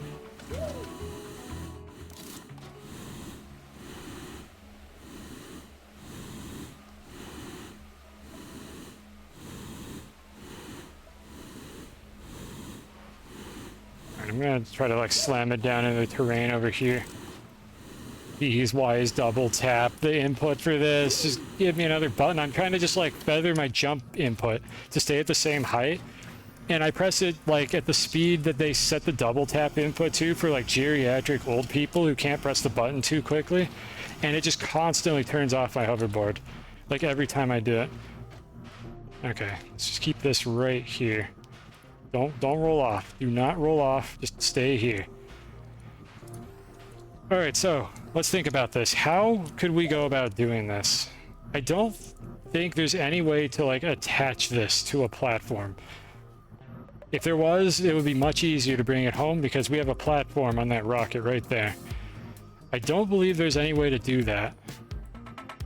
Like, this slot is the only, like, interactable point that we have access to on this. You can put, like, anything you want on one of these slots, but the thing is, I don't think there's, like a reverse end-to-end, like, item in this game. Like, basically an item that has two attachment points, one on the bottom and one on the top, that would allow us to, like, chain it across to the rocket like that. I can't think of any mechanism in this game that will allow me to do that, so we're left with two options here, really. We launch it by itself and, like, hope it works out, or we try to, like, launch ourselves alongside it, and I'm pretty sure it's going to leave relevance and stop moving, so we need to basically launch this at the same time as another object, and we need to sling it in some way, because we can't just deconstruct a platform to launch it. The most compelling way I could think of to do that would be to add 3 more winches underneath this gateway, like holding it down, and then deconstruct those winches slightly before the ones on top, and that would kind of be functionally equivalent to deconstructing the platform. And that would allow me to sling it upward along with, like, myself if I'm just sitting on a rover seat next to it. That's the best idea I've got, so I think I might try that. I don't have to be too precise about where those winches go, so I'm probably just going to put them all on the bottom. Like, I'll just dig a hole under the gateway chamber. Yeah, it seems like the only option. That leaves us with 2 other things we could do. We could either sling this object and myself independently, or we could put, like, a platform or something underneath, just a loose platform to act as, like, essentially the sling part of the slingshot, and have this platform boost us both upward into the air. I just want to do an experiment here. Like, how heavy is this object is the question that I have here. So if I were to attach the winches to this thing, actually, can I grab the winch heads from down here? Let's see if I can do that. Camera, camera, camera. I want to look up. I want to look up. Thank you. All right, so how heavy is this thing is my question. Let me actually... Okay, it's placed. Because I might need to move the winches up further to be able to get enough speed on this thing. Like, we might have to adapt to the system. So this is not, like, particularly well aligned. I could calculate out where these attachment points need to be relative to the center. But for now, we're just going to kind of wing it and just see, like, what happens when I release this platform. Hopefully it doesn't go flying into space. I'll make a save just in case it does, because I don't want to lose this thing, so my rover seat. I'll create the backup of the scum save if this doesn't work. So I'm going to let go while it's not on the ground. Let's see if I can... I want it to be just barely hovering. No? Oh my god, game, come on. Game, you tell me that's too far away. Like, we just did this and it was fine. I don't know what the, like, detection mechanism is for the range on these. Don't stop putting it on the ground. Oh my god, okay. This is... How do I get this? What I'm trying to do is I'm trying to drop it. Can I just... No, I can't do that. I want that. I want to drop it into free fall, and all the winches are detaching when I try to do it, which is extremely annoying, because I can't figure this out if I can't let go of it from here. I guess I could try to hold it down with winches, but let me try one more thing. Let me, oh, there goes some permanent terrain deformation. I'm gonna package it and then unpackage it in the air. And then I'm going to place it on this. This is not going to give us quite the same, like, simulated experience that I was going for. But it should be close enough. I just want to get an idea of how violently this thing is going to get flung by those winches. So we're going to set it up here, put it in the air, and then I'm going to drop it, like, on this platform here. And that should cause it to just drop loose as a physics object, instead of placing it on the ground.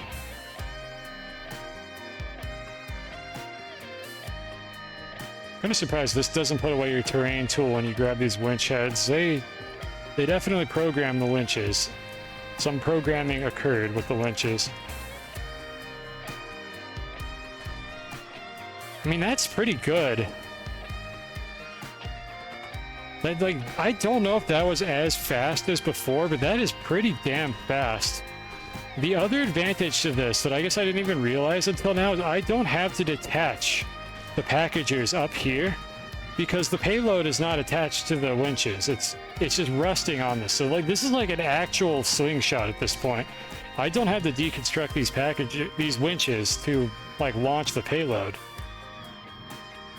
This is better in some way. Like if this is reliable, then this is actually better because it means it's less of a hassle to reset it every time.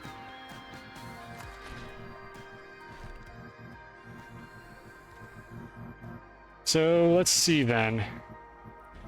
The only question then is how do we hold the platform down so that we could prep our payload and then launch it? And there's two ways I could think of to do this. We pin it down with another object, which we weren't able to do with the rover seat, but that's when the winches were at like ultra high tension. So we pin it down with another object or we pin it down with winches and then package those winches. I'm going to try the other object solution first. So I need to get this to be sitting loose in the middle, which is going to be very annoying. I'm actually going to drag it into the middle with this.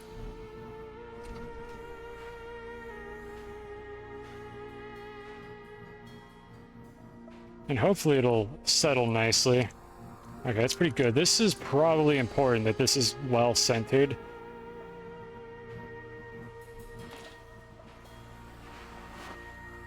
A little more.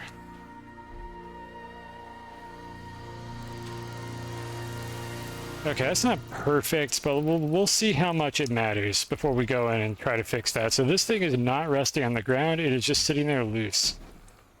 One of the problems that's going to happen, I think, is when I reload my save, this is going to, like, attach itself to the ground. So that's going to be annoying. I'm going to have to reset that every time. But we'll make do with it for now. So the next thing I need to do is hold it down, which I think this might be a good candidate for that. If I can just, like, sort of pin it down, maybe on a couple ends. I may need to do it with two of these. Let's see, that's gonna make a large box. This is gonna be hacky, but I wonder if we can make this work. Yeah, something like that. So I need to repackage this. Oh, god damn it. Alright, well. You know, maybe I can... Hold on. I think I might have a better way to do this. And I get something really small, like this beacon, and just drop it on the beacon. That'll probably stick it right in the center, and then I could just pull the beacon out from under it. Okay, that's a way better way to do this. Oh, flat. Why are you... Stop that. Level out. Oh, it's sitting on this. That's why it's not level. There we go. Okay, that's a way better way to do that. Okay, so we have a pretty, like, reproducible way to fix that. Let's set up our pins. This is just going to be two platforms of some variety that are going to hold this thing down by the corners, preferably, so it's not in the way. So I'm going to have this end over here. I'm just going to dig this terrain out because it's getting annoying.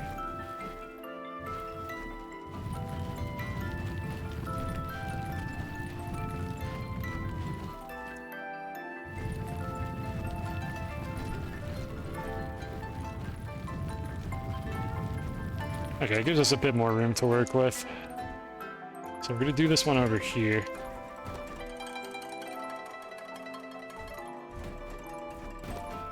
This is so stupid. Alright, so that will hold down that end if the whole thing doesn't topple over. I don't know why it's toppling, because it should be literally perfectly stable. I guess maybe I didn't put it in the center. Stop wobbling. Alright, so that's going to be one pin. And then we'll put the second one over here. Hopefully these are about the same height.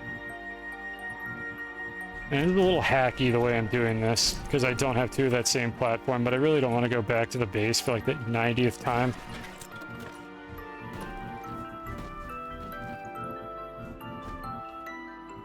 A little closer. And I'm using these boxes on the bottom to just create like a consistent height for my pin. Ooh, that's... I think something bad is going to happen when I do this. Let's see.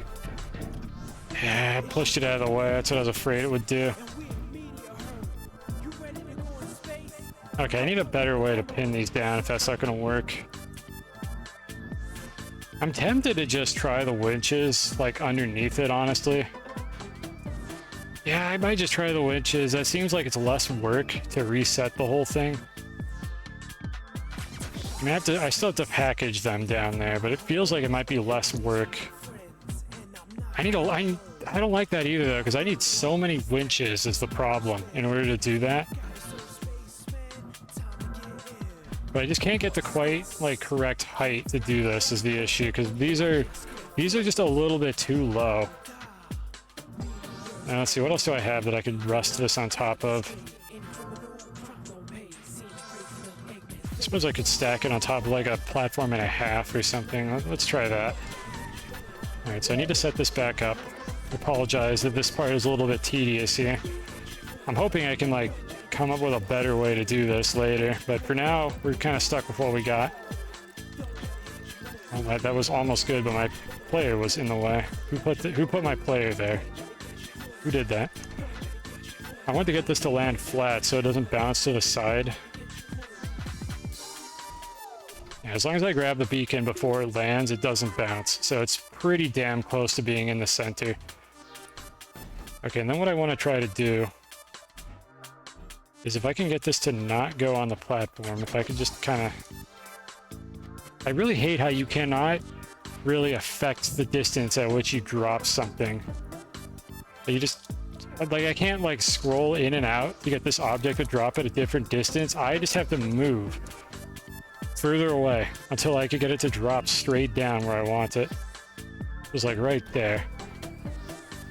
Alright, now we're running out of platforms here. I might have to go back home again and get another one.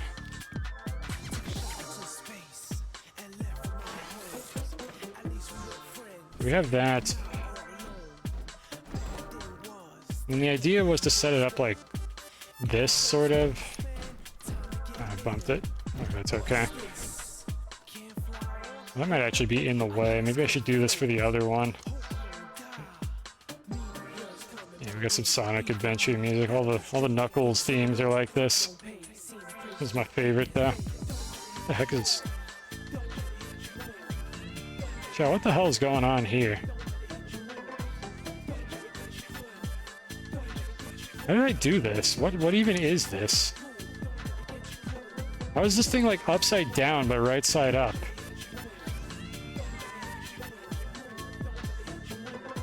How did that happen? I swear to God, every time I stream this game, something new happens. Like, it just swapped the position of the little, like, thing on the ground, and then the button repeated itself. It just swapped the positions for some reason. It wasn't upside down. It just reversed that. How does that even happen? I don't know how that even happens. Oh, boy. Okay, you know what we're gonna do before I move forward with this?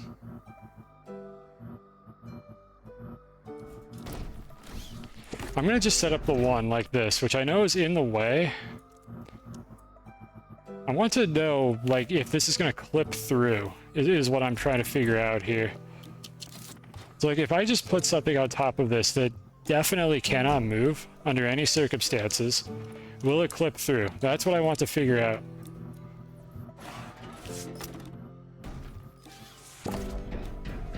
Alright, so how about this arrangement? Like, this is not very good. It's obviously in the way of the payload. What will this do if I release this figurine platform here? This actually might be... Oh, this is gonna suck, because I gotta... I wonder if it's gonna survive having, like, 2 winches attached to it. I'm gonna do something here. I'm gonna attach a winch to it immediately, like in the center, so it can't really move. Hopefully. And then I'm gonna try these ones. I hope I don't have to like box it in while I set this up, but I think it's gonna get yoinked out the side. Oh, it wants to. It wants to go. Can we get the other one? Okay. Don't slip out. Don't slip out. Just stay. Stay with me. Okay, well this is not exactly what I wanted. I don't know if I could really move it back into the middle. I guess, like I said, now that it's, yeah, I could just pull it back down actually, so this is fine. As long as none of those detach. Yeah, I could just put it back in position after I hook it up. Honestly, I should just hook it up ahead of time and then pull it back down. Maybe I don't need to do this in such a convoluted manner. What am I holding? Nothing, apparently. There we go. Okay, don't detach any of the winches. One of the winches detached. Okay, what about the other two? Okay, that's better. We might be able to get the last one on it with this.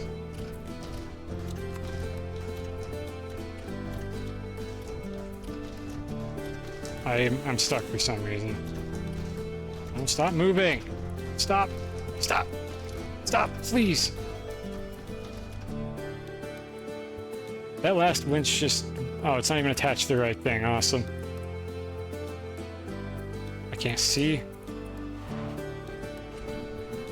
Oh, good. They all detached. Oh, this is gonna suck. Okay. Maybe I could, like, wedge something under here. I'm getting desperate here. Can I just, like, shove something in here to, like, hold it in place for longer?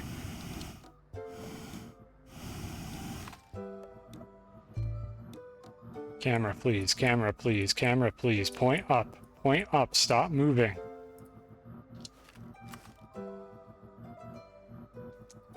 Alright, so we'll stick one... I think probably the edges of the sling are going to be the best places to do this.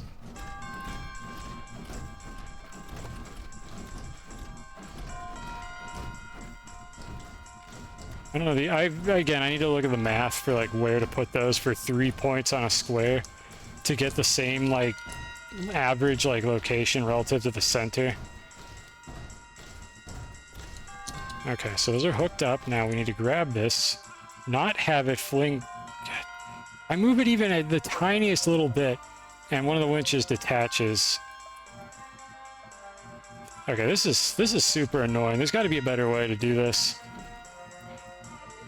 Like, the problem is just me picking this thing up is detaching the winches immediately. I could bring the winches up afterward, but that's also a pain. There has got to be a better way to do this.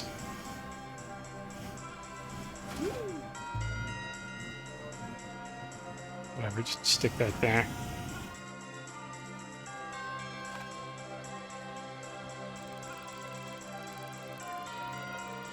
And there's there.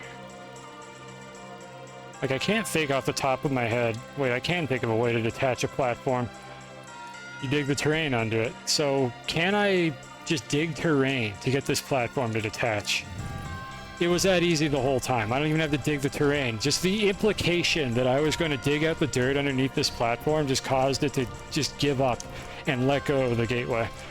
That, we found a use for that bug. We finally found a use for that. Where digging terrain causes things to detach even if they're not on the ground. We finally found a use for that. And it was this right here all along. So, I mean, this is kind of it. Like, this is the setup. I would need to package this large platform. And I almost wonder if I could, like, weasel the payload on top of this large platform here. I feel like I gotta try that.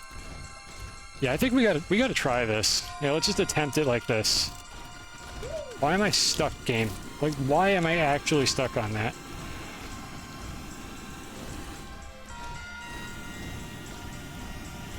Alright, so I want to drop this. Getting a little violent, but I think it won't be able to get off the center. Let's try it with just the rover seat initially, and then we'll reload and we'll try to do it with Sputnik. Now that I have an easy way to set up the figurine platform, it shouldn't be too bad to reset all this. And now our trigger mechanism is to package this large platform, which is going to result in a packaged object being right under my rover seat. I'm hoping I go straight up more so than getting deflected to the side, but there's really only one way to find out.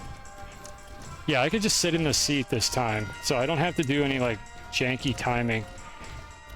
This thing getting pulled off to the side, though, may be an issue. Let me move the rover seat to where the center of the figurine platform wants to hide. Well, that's ominous. You're gonna clip right through the second I get too close. I'm gonna reset it back to the bottom before it does anything stupid. There we go. Yeah, I get scared when the physics engine starts doing stuff like that. Alright, we're not perfectly centered, but let's just see what happens. How precise is this? Our sling is really big, so maybe we don't have to be perfect. Stop tilting. Maybe we don't have to be perfectly centered. I don't actually know how this is happening, like how it is tilting like this. I would really rather it wasn't doing that. Well, we'll see what happens. Alright, so what we need to do... So the first one doesn't need to do that. This game's physics engine, I mean, it's just Unreal Engine, but... You know, this is almost a preferable outcome, actually, that it got stuck like that. I think it's, like, clipped between the collision of, like, the legs of the platform and the platform's top. Like, I think it has somehow gotten stuck between those two colliders. There we go. So if it stays like that, this is probably the best case scenario. If it just stays like this. Don't know if it will. I need to make sure that this is actually attached to the correct object, so let's stick it on one of these. And I'm just hoping that it doesn't slip out of here while I'm doing this. Alright, so we gotta package this thing. And I think the same delay, and then I could just stay in the seat the whole time that that's happening. And it should work.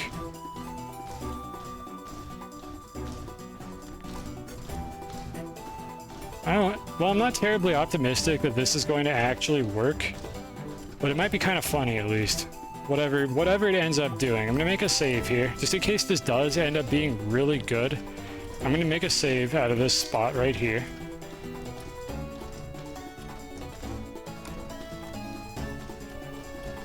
Alright, got it. And then let's launch. And we can just get in the seat, because the seat is just resting on top of the platform.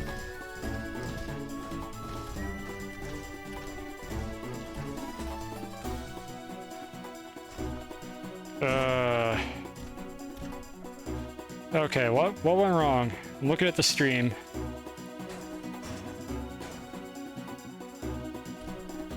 Don't worry about what's going on here. I'm just looking at my stream, which apparently has like a 2-minute delay on it. Twitch, what are you doing? I guess maybe a logger delay? Or maybe, yeah, maybe not enough power? I mean, it didn't even move, is the thing. It didn't even start going. I think we need to move the witches higher up. Or add more. I'm not sure if I can move them higher up. I might need to add more. Okay, let me just reload that save. I want to change the delay a little bit just to see, like, if something was wrong with that. Like, something felt off about all that, and I'm not sure what exactly it was that went wrong. It's hard to say. Let me pause and replay my stream. I don't know why that keeps happening. Twitch, please.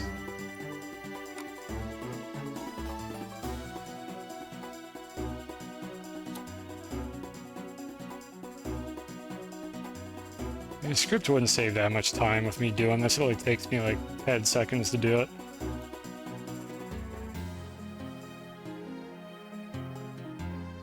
And half of that 10 seconds is me like double checking that I did it right.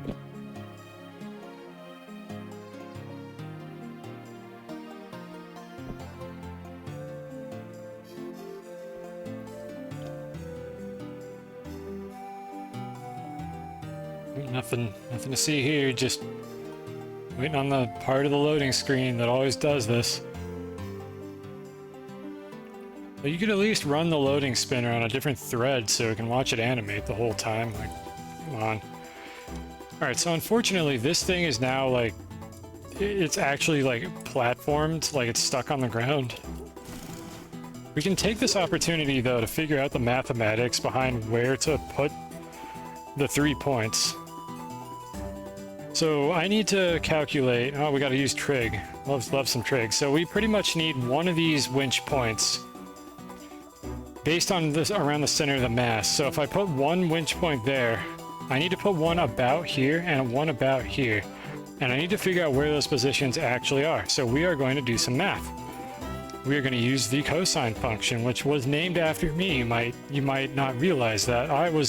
My name is actually John Cosine, and I was the inventor of the cosine function. True facts. I did not make that up, like, at all. Definitely not. So what we need to do here is we need to calculate a 30-degree angle, and we need to calculate a, what is that, a 150-degree angle over here. So 30 and 150 degrees. And we need to feed our snails before we do any math on stream.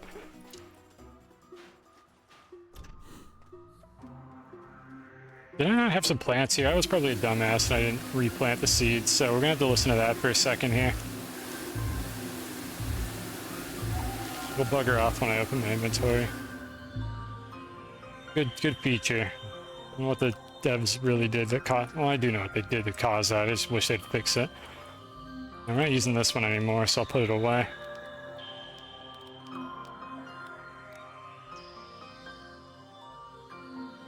I don't see any of the easy, low-hanging fruit. Okay, well, we could do the math while I'm here. Alright, so, 30-degree angle. So the cosine of 30 degrees. I need the actual number, not the, like... that's not an approximation, not the radical version of it. So let's do that. I know this is not on stream. Alright, so the cosine of 30 degrees is 0.866 times 4.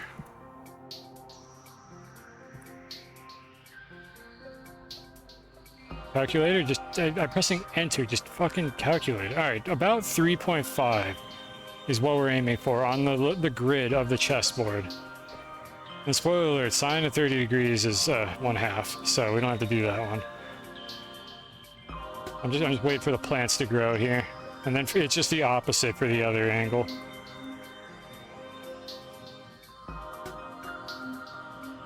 Yep, there you go. You have to get some calculateds in chat. Okay, there we go. This one grew in. This time I'm going to replant them.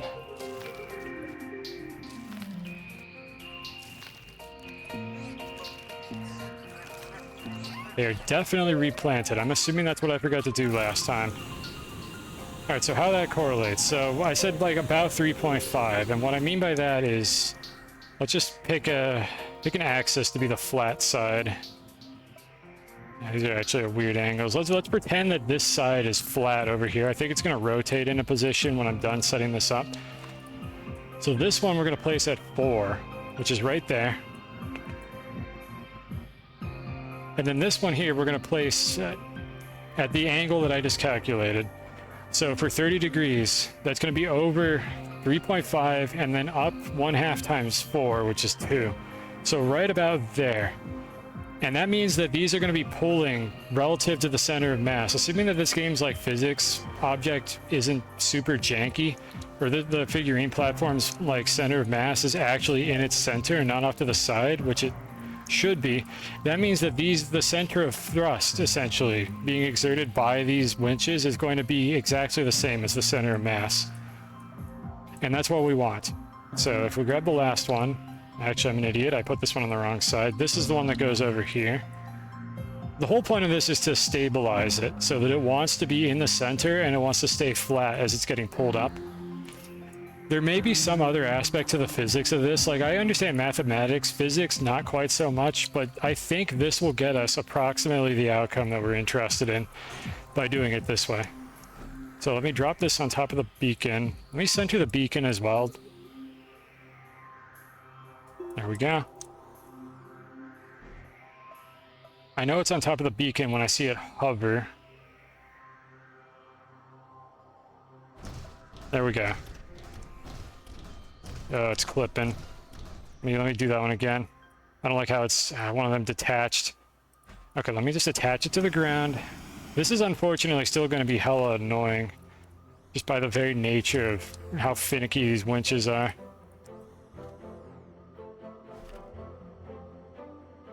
This time I need to make sure my player isn't in the way because I bumped it up a little bit. Come on. Come on. Okay, that feels a little bit better. I don't like how it's bouncing like that. But you'll see this one isn't getting like yoinked off to the side really, and it's because I actually put the winches in the mathematically correct spot.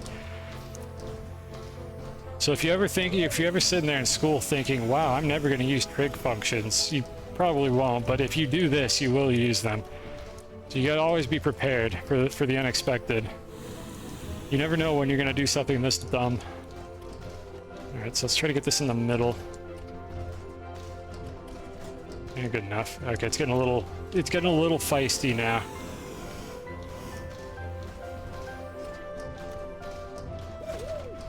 So I think that's everything I really need. I'm gonna move this packager to the top.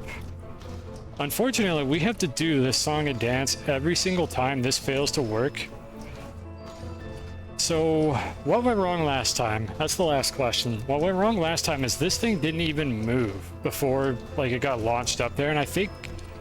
Oh, there it goes, it's starting to clip. I'll stand here so it's less likely to fly too high up. Hopefully the other end will clip through the feet in a moment. I think I need to increase this delay in order to get this to work. I don't like the direction this thing is vibrating in. Like it needs to clip through the feet on the other side here on the right, and that will probably cause it to stabilize, or everything will catch on fire. I hate to guess and check this because I have to set this up every single time. There it goes. That's what I wanted it to do. It's not quite centered, but it did what I wanted it to do, which is it kind of stabilized right here. You know, I wonder if I could actually dig terrain to get it to detach up here. That would probably work. That'll save me some trouble if I can get that to happen later. What do I want to set this to? Given how slow the launch is, I highly suspect this is not going to actually get me off the planet at all, but I just want to see it work.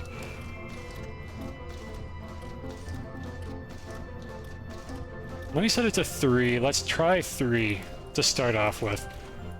So 3, like, cycles between when this large platform gets deconstructed and when the winches get deconstructed. And let's just see, like, what the outcome is from that. I don't think I need to do anything with my save file because this is where everything was already. The other thing I might want to do is, like, set this large platform to, like, station it a little bit lower. But I'll do that like after an attempt fails, which, let's be real, this attempt is probably going to fail. But those are all hooked up. And this is hooked up as well. Okay, I think we're good to go. Alright, so that's with delay of 3.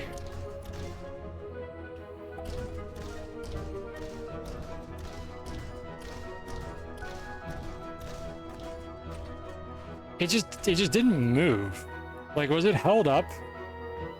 See, I'm looking at the stream again. It starts getting packaged. It's just like held up on the platform as it's being packaged. Like, this interaction seems to be different from the research chamber. It doesn't actually want to move until the platform has been fully packaged by the look of things. So it just stays held up on the platform, which means I think we need a longer delay to get that to work. That's kind of my intuition here. So we're gonna try it with 5 next time, and let me also lower the holding platform just a little bit to see if we can get a better result.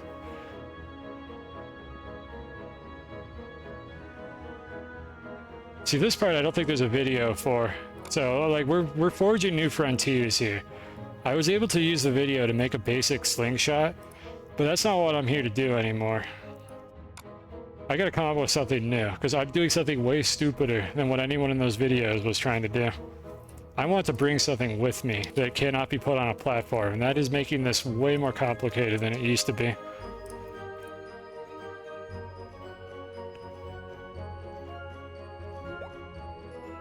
Again, remember, every time I'm just like staring at the main menu with my cursor moving around, it's because I'm tabbed out, changing the save file in the background. You can kind of see where I'm clicking because it's under the game window, so I just tab out, but OBS is only capturing the game window. And then we just gotta sit through this and cool our heels for a moment. Hydrate. I'm just gonna hydrate. This one's on the house.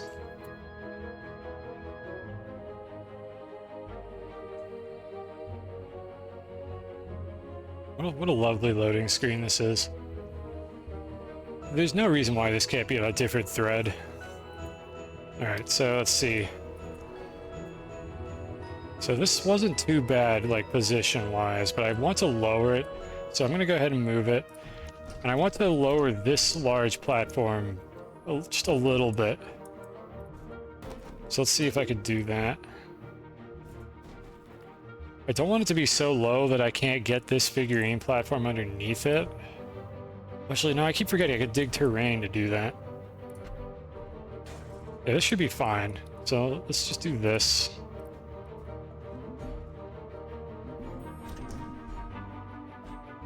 Snails are getting hungry again. Wait, did I... Oh, no. Did I not make the scum save before I fed the snails? Or has it been half an hour of me doing this? I thought I just did this. Or maybe I was an idiot and this is where the plants were the whole time and I just went to the other side of my ship. I don't even know anymore. I'm getting delusional. We're getting into 6-hour stream territory. We're not quite there yet, but this is when my brain starts to shut down. See if we can figure this out before a complete and total blue screen here. Alright, so get that in the middle. Get this on top. Kind of eyeball this.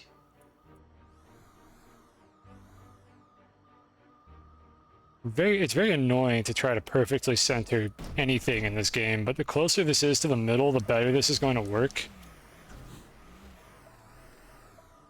Which I need to repackage it anyway, so this isn't quite that difficult. Let's see, where's our grid? I can axis align this, which will make it a little bit cleaner. What am I stuck on, game?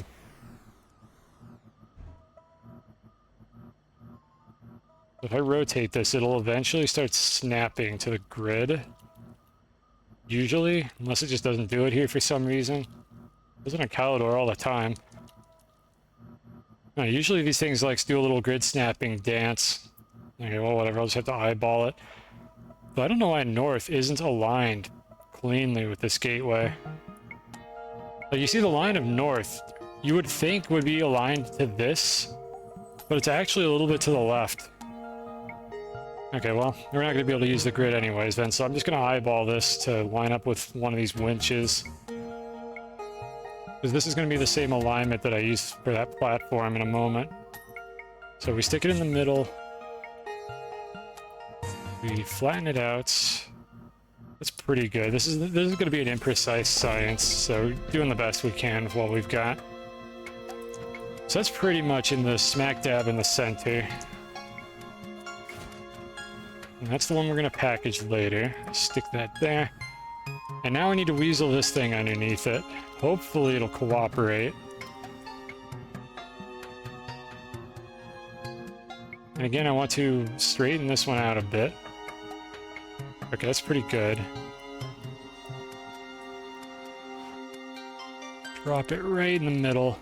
And then dig under it. Good, and that detached this one, but not the one above it.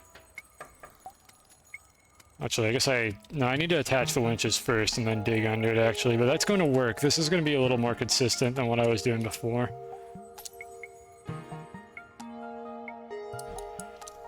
Alright, so now we attach our winches. That one goes right there. I strongly suspect I'm going to need to move the winches up, but I'm not going to do that quite yet. And that's where the tall platforms will come in handy. I'll be able to have most of the thrust like go straight up. Some of it is getting wasted, essentially pulling the object to the sides. If I put them on these tall platforms and move them closer to the center, I could get more force going straight up without having to like lose the distance from the winches, because I can't have the winches extend much further than this. So I'm just essentially wasting potential energy by having them off to the side there. So this one goes right about there. And this one goes here. Then we disturb the platform and it should boop it like straight up. I'll actually put the rover seat on there first. And then I'm going to save and then I'm going to disturb the platform is what I'll do. So we just need to drop this bad boy. Why am I getting stuck on absolutely everything now? Like they fixed this for the most part, but I guess it just happens occasionally.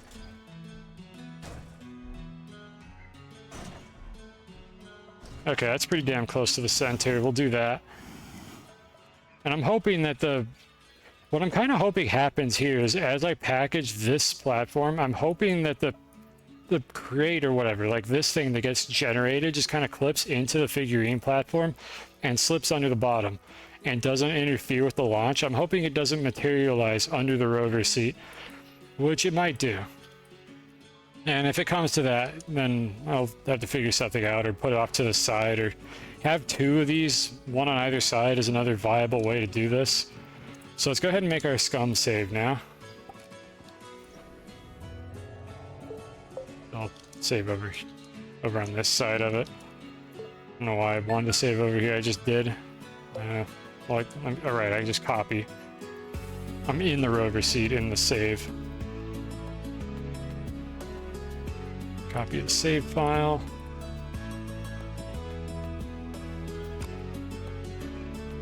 Really, the whole reason I haven't like automated this whole save scumming process is because I can't be buggered to write a regular expression to deal with the timestamp that's built into the saves. So I'm just like, I just don't want to deal with this. Like, it's not even that hard to do it, but I gotta like pick out the most recent save and then like convert that into a timestamp that I can like run arithmetic on. And I'm like, okay, I know this is the most recent save in my backup folder, so we pull this one, and I'm lazy. So I instead spend more work not doing that. Isn't that always the way? All right, so let's disturb this. That's perfect. That is exactly what we want to see.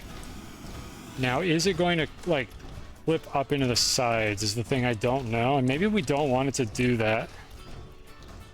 If we're fast enough with this, it's not even going to do that, I think. Okay, there it goes. I was about to launch, but I can't launch while it's doing that, so I need to just kind of wait for it to do it with the other side as well. Which is, unfortunately, it is actually sliding out in the wrong direction. I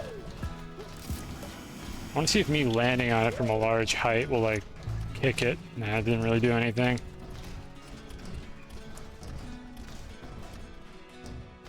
That's pretty grody. Okay, I think we're gonna move the rover seat over, like, to the side. No, don't do that, stop. Oh my god. Nothing could ever go as planned, can it? It's bouncing too, is the thing. The rover seat is bouncing because this thing is just like vibrating, so now it won't even stay. Okay, good enough. We're gonna launch it. We're just gonna take it. Let's go. Please cooperate.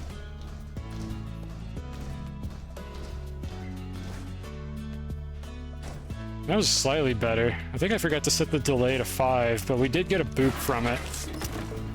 Okay, I didn't like that launch anyways. I need to remember to set it to 5.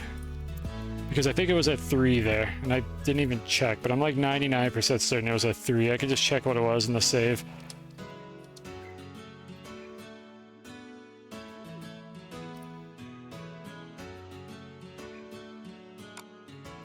Do that.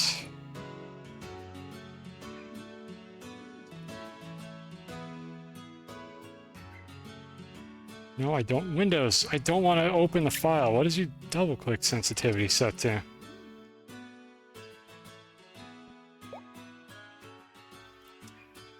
Devs, please give us an easier way to do this. I'll love you forever.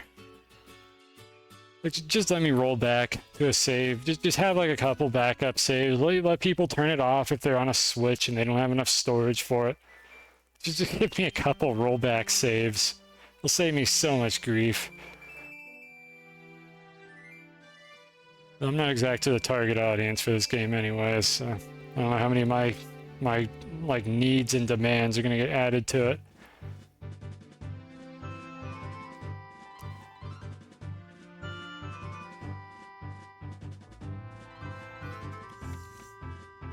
Alright, so this is the usual business. It's floating right now. It's not gonna move until I disturb it.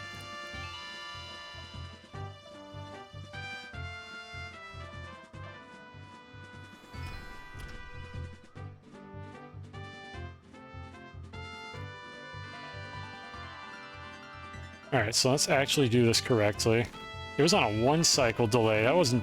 Okay, that was never gonna work. Alright, 5. But I'm on a list. I think so. I mean, I've got at least one dev in chat. I would assume that Gina has lurked my stream at least once, because I think I got a raid from someone. Yeah, I got a raid from Vainglorious, so... At least 2 of them I think know I exist, but I don't know if I'm on the naughty list or if I'm on the list of like, watch this guy if you want to see some bugs to fix. Or both. Probably both lists, honestly. I think I'm on both of those lists. Yeah, that's what you got here too. I think I got a couple of my dedicated viewers from that, and I do appreciate that raid. I think we're hooked up and ready to go. Alright, so disturb the platform. Let's do this. Let's just do this quickly. Just get in. Just get in before it gets disturbed any further. I clipped. Well, we'll see what happens. I wonder if I could find a better platform type to do this with. Okay, what happened there? I'm watching the VOD again, like on my other tab. Let's see what happened. It just didn't move. Was it stuck on the packager? I don't think it was, right? Is that packager, like, tangible while it's getting launched? Like, I don't think that packager is tangible, but this could be some, like, super janky, like, glitch with how it sims this.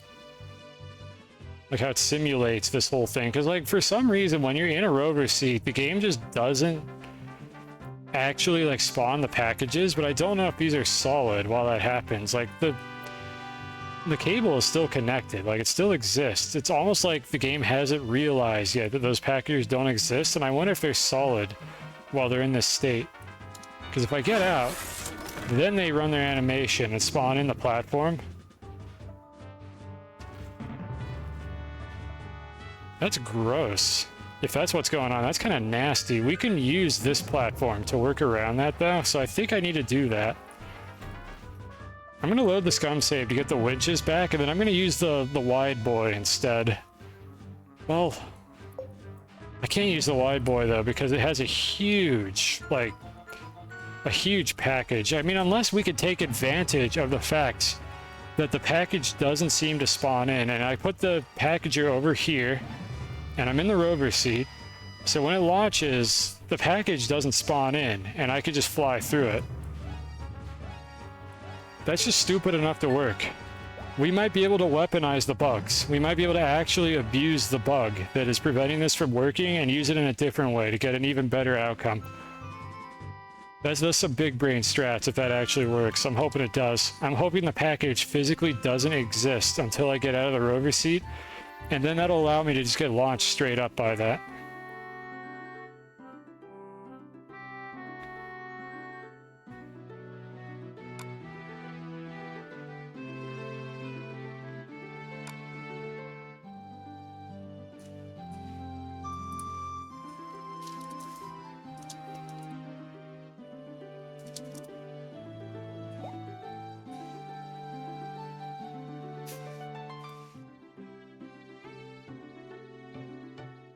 The thing, I was worried I wasn't going to have like 6 hours of content ready today, but the slingshot has like filled in all the gaps. A proper, like, allotted amount of content has made itself available. Is it good content? I don't know. Probably not. But you know what? It's something. We're trying. We're making like forward progress here.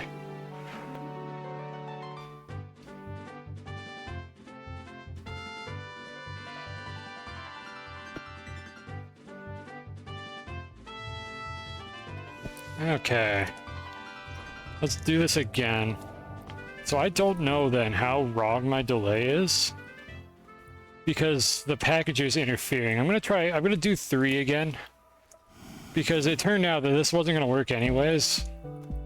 So let's move this out of here. And we're gonna do the other platform instead. Stick that over, just run this side, I guess, whatever.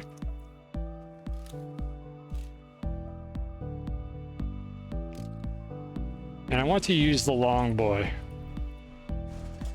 Alright, so do I have anything that I haven't unpackaged yet? We got this one here.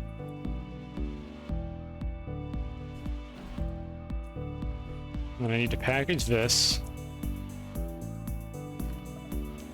We still got like 40 more packages, so I'm not going to be running out of anytime soon.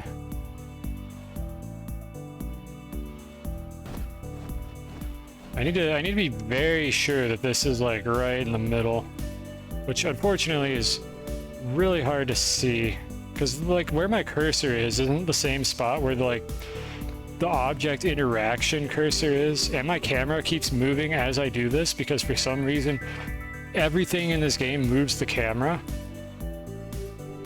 Can I get like, maybe I can clip my camera into this and just be right in the middle. That orb is, okay, that's pretty good right there. Got the right rotation as well, I think. Is that gonna be in the way? No, it's actually, I think I can make this work. It'll be a little annoying, but we can try it.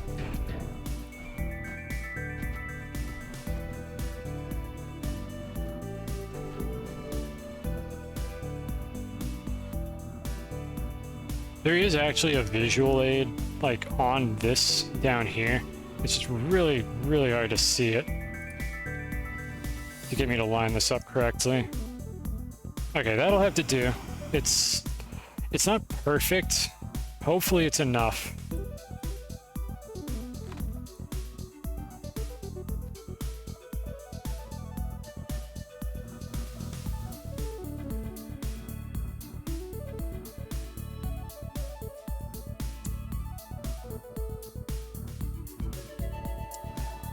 Alright, that's set to 3. Alright, then we drop the rover seat on top, and we'll save again. Actually, I'm gonna go feed the snails as well. Oh, the shadow's actually rendering, and it just happens to be in the right spot. And I'm beefing it, because I can't drop it. Come on. It's not quite centered. I want to, like, get everything right that I can, so that's pretty damn close to being centered. Suppose we could always launch like a research chamber or something, but no, I don't really have a good way to drop it loosely there. Alright, so let's do this real quick before we forget and have another hissing incident.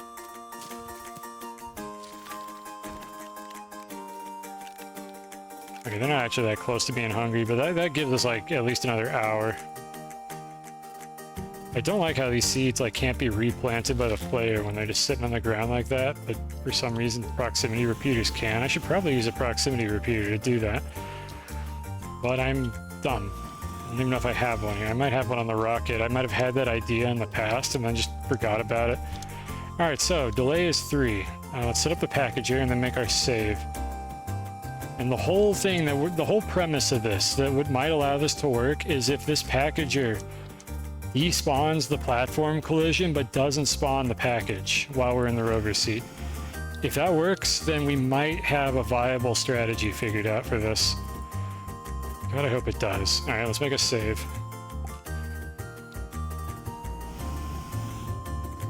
Let's do that real quick.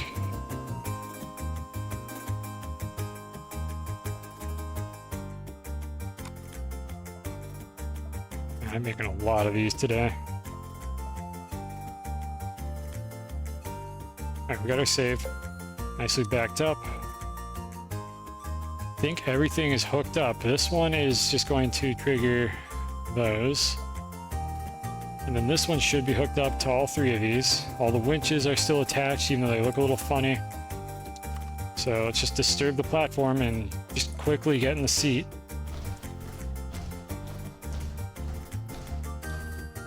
Don't clip through, please don't clip. Oh, that's actually good. Oh, that's even better. It's stable now. All right. That didn't work. Why is the packager there? No, this idea was so close to being good. Why is it there? I was hoping it wouldn't be in the middle. I thought it would just be where the packager, like, normally is. And I think that's solid, too. Yeah, the seat doesn't drop until that. Okay. That... I gotta go back to the base and get another one.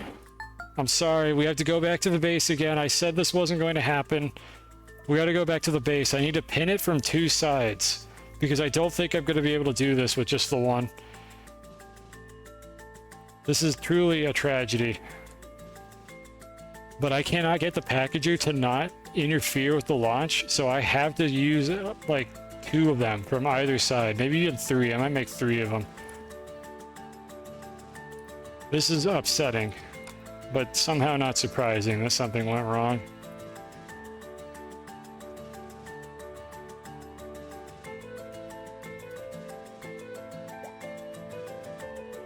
I think I might actually bring 3. Okay, we're gonna be printing for a couple minutes here if I have to do that. But I think I'm gonna bring 3 of these long boys over.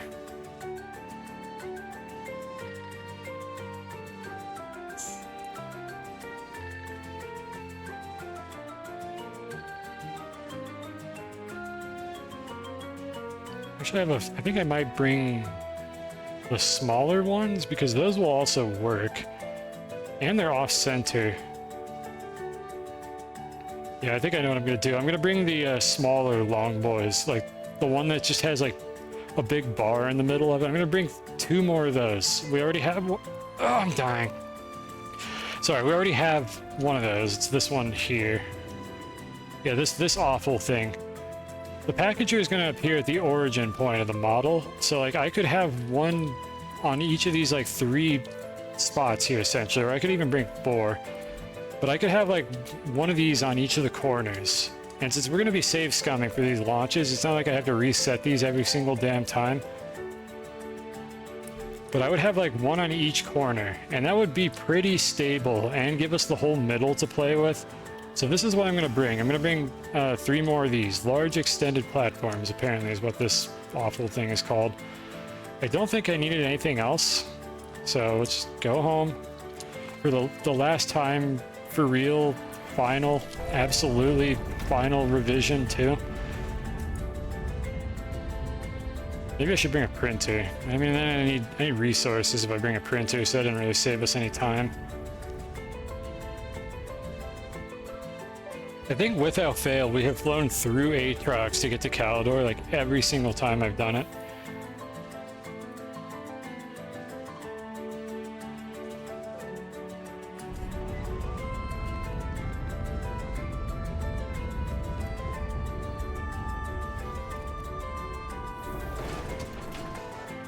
Yeah, at least these print faster than the big ones.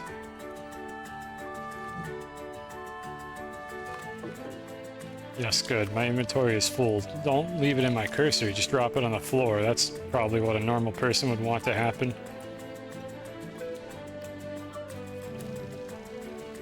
Alright, do I have another one of these sitting around? Or did I bring the one I had? I think I brought the one I had. It was probably over there. So we gotta print 2. What's my inventory even full of? Okay, I have a beacon for some reason. I apparently reverted the save where I got rid of Eva.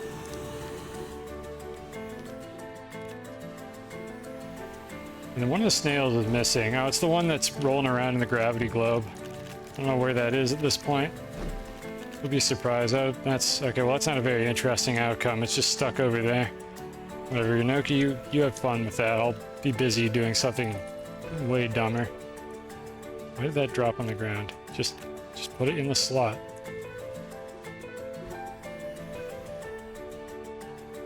Am I tripping here? I thought I had 2 of these. I thought I just put one of these in my inventory. Whatever.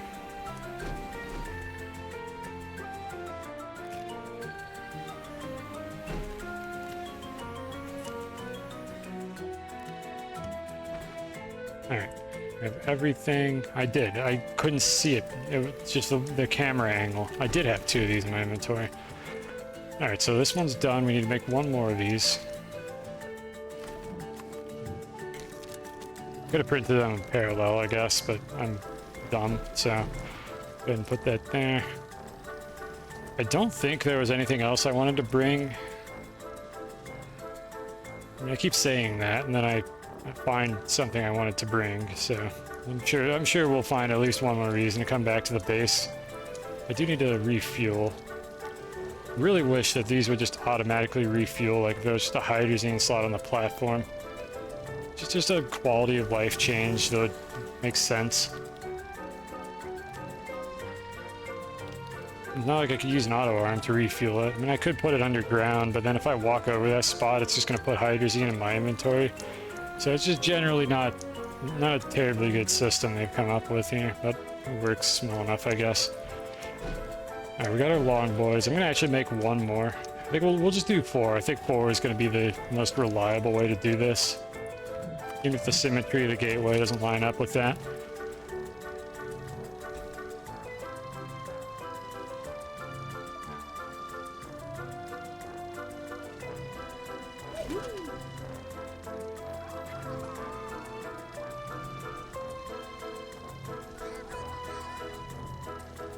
I really wish there was a way to speed this up. You know, there's a pattern here with, like, things I wish I could do with the machines in this game. And it largely boils down to make them all faster.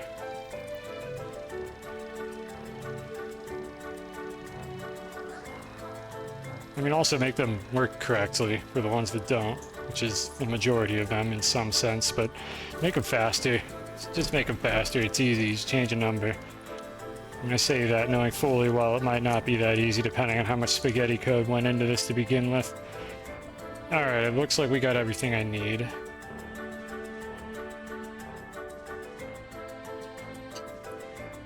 Yeah, okay, I think we're good to go. If your printers have a print ready before you go to it. Yeah, I didn't set up my base with enough room for that. And I never thought I would even make this platform to begin with, so I wouldn't have had a printer ready for that, I think, even if, like, I needed it. Even if I had done that for everything else, there's no way I would have had a printer for the large extended platform. Because who makes the large extended platform? And you're going to say that you do, and I know you're going to say that. I do not use the large extended platform because it's less efficient with the auto arms because it kind of locks you into like fixed angles. So I'd prefer to just use a bunch of like medium platforms to like bridge a gap with auto arms. So that's not going to work for me. You love them? Yes, of course you do. I knew that answer was coming. That's why I said that. I don't know how long your stream delay is at this point. Probably quite long based on how Twitch has been treating me. Alright, we got what we came here for. Or came to the base for. Now we definitely don't need to go back to Calidor ever again. For forever. It's gone. Never going back to Calidor. This is my new home now. Alright, so how do I set up this abomination? Yeah, I saw them at your base. I didn't acknowledge those specifically, but I knew you probably had them because you built with them. Oh, quit vibrating. I'm not even ready to launch yet. I know you're excited.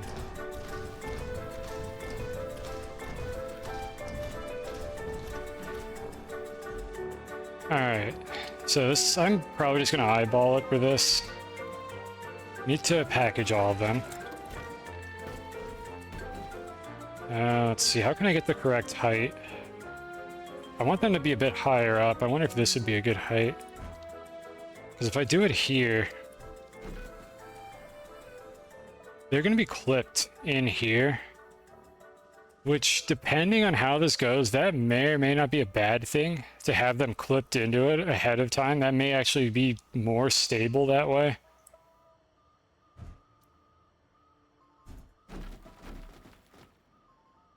I think we're going to actually try it like this.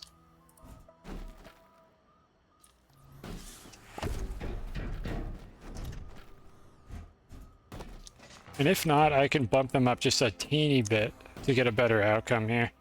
But what I need to do is place them like this, then disturb the figurine platform. desperately hope that these don't get disturbed in the process, which they might, and then see if it like starts vibrating violently or if this actually does what I want it to. Unfortunately, there's gonna be like 4 of these. I could probably get away with 2. I'm not sure if I should try to get away with 2. And we'll see. See how lazy I feel by the end of this.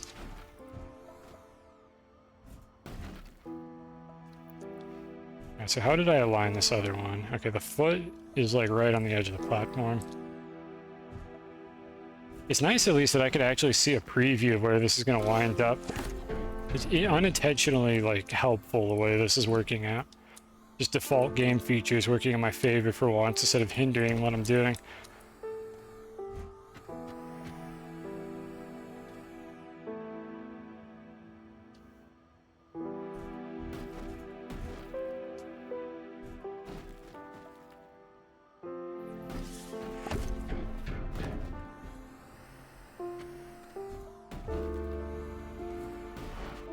I hope Sputnik's not in the way. It's gonna get annoying. Doesn't look like it. I think we're fine.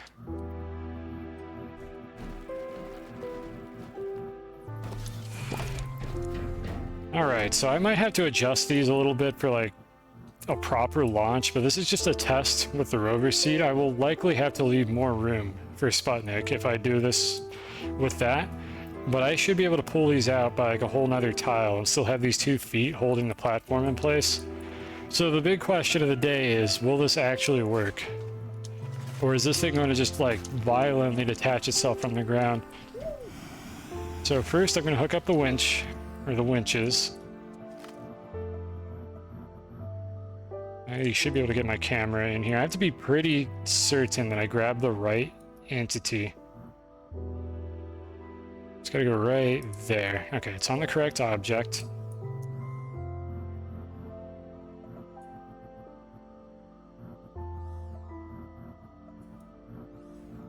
It's weird how you don't get an indicator for where the winch head is gonna go. Like your little cursor is just like still up there. Sort of. Not even.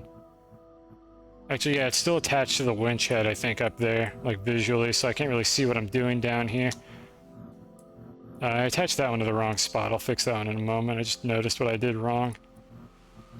God, I hope this is attached to the platform and not the foot of this thing. And then this one's in the wrong spot. No, don't do that. Yeah, this one needs to be over here. Okay, hopefully the colliders are not gonna... No, these are still in the wrong spots. I do not know why that detached everything, but I guess let's set it again. That particular click, the game was just like, nah, no, we're not allowing that. Let's just make a mess. I think it's because I had the terrain tool out, and for some reason, sometimes the terrain tool will interact with the ground for like 1 game tick while you're picking stuff up. And that was probably like an analogous version of that, except with the winch head instead.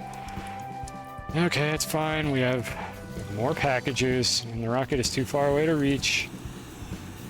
There we go.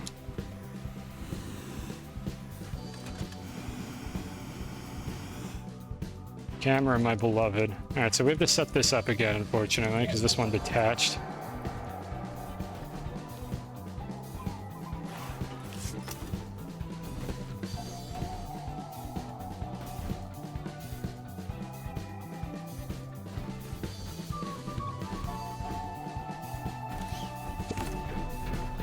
Apparently this one also detached. Are these ones still locked? Yeah, this one's locked. Oops, I don't know why I clicked on that. Okay, well, we have to do that again.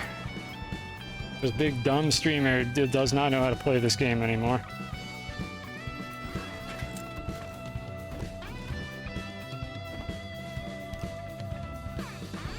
I don't trust that not to clip into the ground if I package it there, so I'm gonna move it a bit.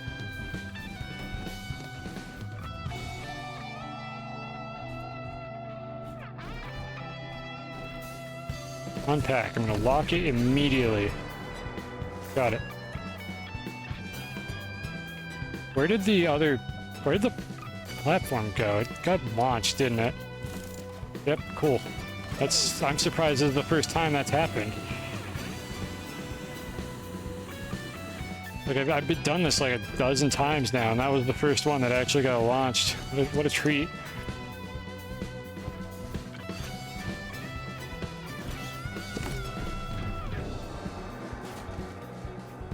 Alright, they're all locked, so I don't accidentally pick them up like an idiot anymore. This one's not really that well centered, but this is just our trial run to see if we can get this to work. Actually, I'll put the rover seat on it after I disturb this. Or rather, like right before I disturb it. Alright, so the whole idea here is that I should be able to package these. Like, I'm going to do it all the way over here, all the way over to the side. And that will hopefully not cause any problems. For the center. It will not like spawn any weird floating packages that wait until I get out of the rover seat. I hope. And if that don't work, I am running out of ideas for how to do this. I do have another plan. It's not very good. I have plan D, and the D stands for dynamite. Because there's a way to get terrain out of the way of a solid object in this game in a fully automated manner, and my god, I hope that's not what I have to do. But we can use terrain to block this, and then blow it up when we don't want the terrain in the way anymore. There are a lot of reasons why that's a bad idea, and may or may not work correctly, and I would really rather not have to do that, as funny as it might look. So we shall see.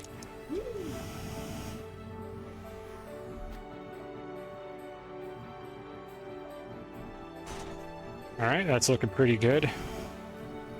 Now the question is everything going to go to hell when I detach this platform?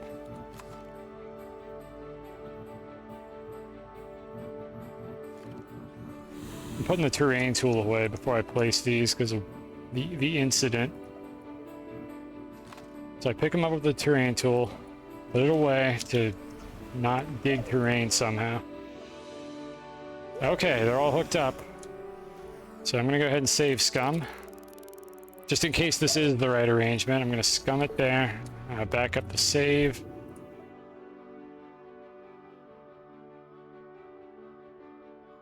And then I'm going to disturb the terrain. And I hope I could disturb it in such a way that only the figurine platform gets detached and nothing else.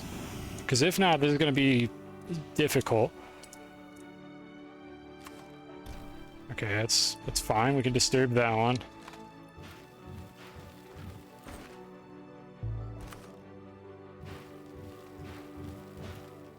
I'm a little concerned here.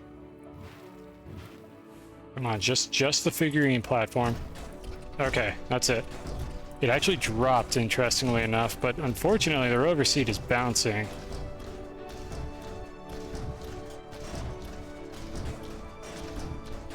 I don't know if I can trust it while the seat is doing this. I wonder if I should... Not that. I kind of want to just wait it out and see if it stabilizes for a minute. Because I can't, like, trust the rover seat not to fall over while it's doing this. I mean, I guess I could just shorten this delay, honestly. And just hope that this works.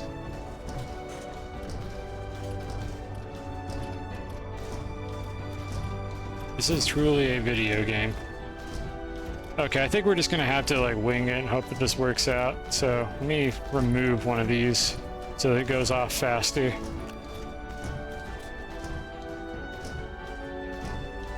It seems like it takes it a moment to really get its groove on, so I might have time to get in the seat in the meantime. And then not have it fall off. Alright, come on, just stay in the middle. Okay. I'm just flabbergasted that actually worked. It was just... Once we ironed out all the kinks, like, it was just the smoothest thing you've ever seen. I was not ready. I was just so, like, just desensitized to failure that I was legitimately not expecting that to work. Despite going through every step to make it work, I was just not ready for it to actually work. It's like a programmer thing where you're surprised when your code works after you spend like an hour trying to debug an issue you don't fully understand. And are we going to go in the gateway?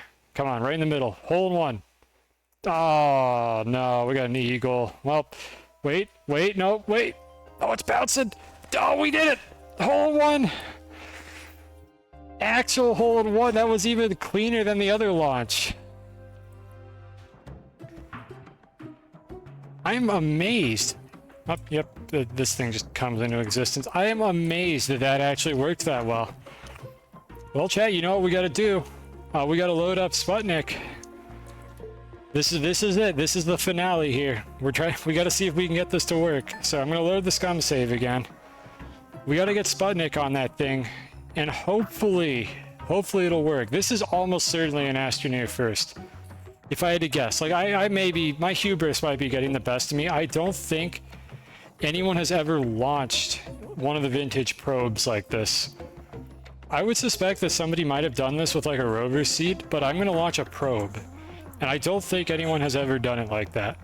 So we'll see how this goes. Like, people have launched probes into space all the time. The question is, have they ever cleanly gotten one to go to another planet?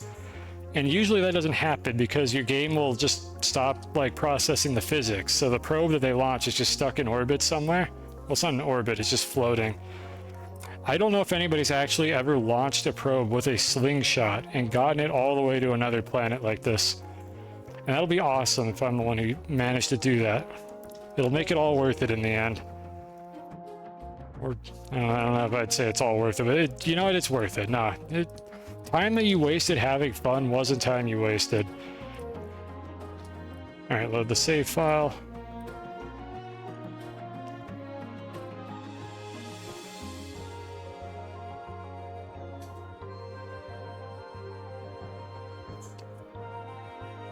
I wasn't quite paying attention to the delay.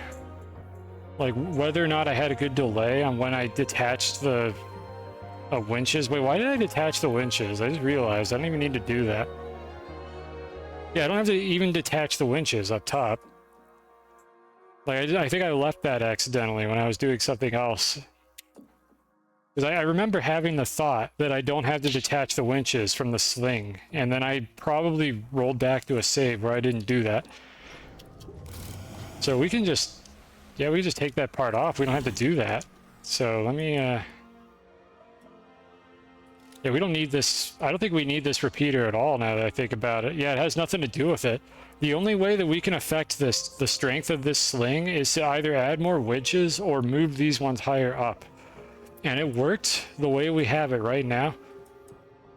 So we shouldn't have to mess with this at all. This delay repeater is completely irrelevant at this point. If anything, it might have made it worse if I released too early. Because this is going to be a heavier payload now that I have to launch. I need to launch the rover seat and Sputnik. I also have to do this while they are potentially both dancing around on the figurine platform. If I can get Sputnik to rest on these two, like, extended platforms here, that might be a better way to have this work. So this is going to quite possibly be one of the hardest parts of this, is actually getting Sputnik on top of this platform, because I can't just pick the damn thing up. That would make this too easy. So I'm going to do that. I'm going to put this over here. I really don't want this to get launched into just oblivion if something gets violently shot off to the side somewhere. In fact, everything I'm not using, I'm going to anchor it down, because I don't want things to get struck while I'm doing this, and I just don't realize that it happens if I end up not rolling back a save. Right, there we go. Perfect. Now, alright, Sputnik, listen. If you could just, like, cooperate with me for a moment. I need you to go up here. And unfortunately, those little antennae are, like, the hardest thing in the universe. It's fine, the rover seat can be placed back. Just carefully maneuver this over here. I want to get it a little further in. Like, I want this thing to kind of be in the center. And I don't know how the physics object is set up. I don't know where the center of mass for Sputnik is. You would think it's in the metal orb, but it could be, like, the center of geometry, and it could just be, like, over here. So I'm trying to get, like, that part sort of centered on this platform, and it's proving to be difficult to do. I want to get the head, like, over to the other side. I think let's try to do this. Okay, that might actually have done what I wanted to by accident. Okay, this might work. This could work. Let me jostle it, like, just a little bit.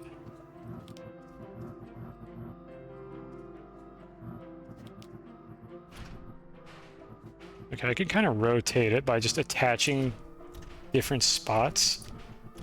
Let it roll. Come on, come on, come on, come on. Okay. Alright, I think that's it. I think we take that. That looks good.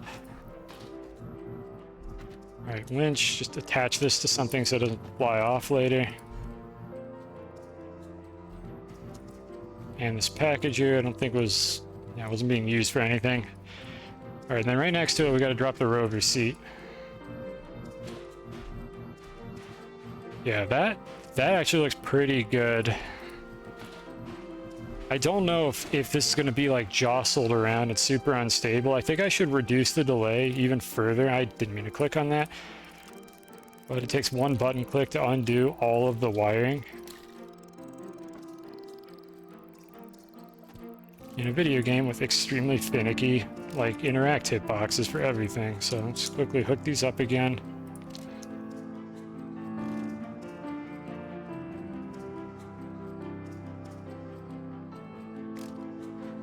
Boy, I do love my camera slowly zooming back out whenever I get too close to something solid.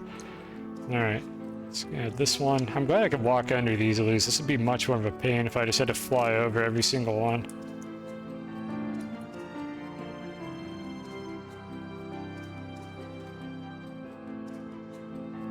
That looks like everything I really need here.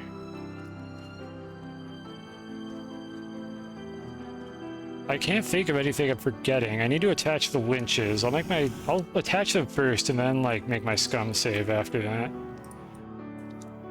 Because obviously this is going to somehow go wrong and then I'm going to have to set it up again. So let's attach these, make our save, and then see if we get this first try. There's a heavier payload, so I think there's a pretty damn good chance this isn't going to work, and I might need to relocate the winches.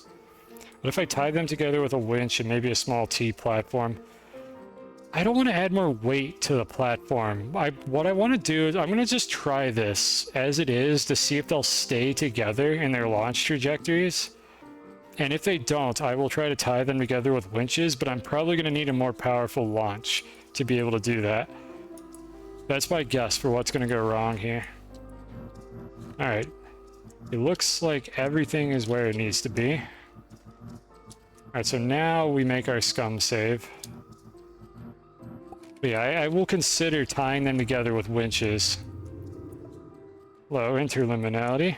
You're just in time to probably watch this not work, but it might work. There's a chance. So let me back up the save.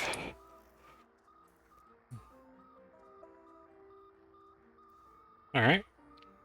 And double check. I'm also double checking every time I do this to be sure it actually worked, because I don't want to lose one of these saves. So we should be hooked up. We will package all of these. The delay is set to 25. I'm pretty sure I could just get in here like within 10. And I want to reduce the amount of time that this platform has to jostle around. So yeah, it's going to be... Alright, so disturb the ground.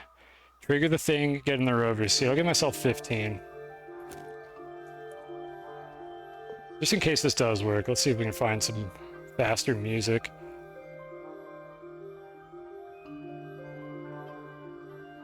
I'm actually almost at the end of the playlist here.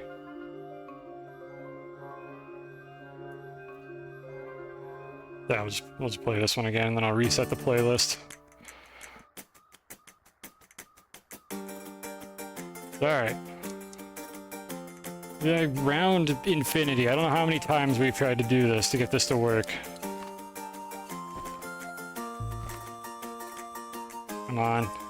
Be gentle.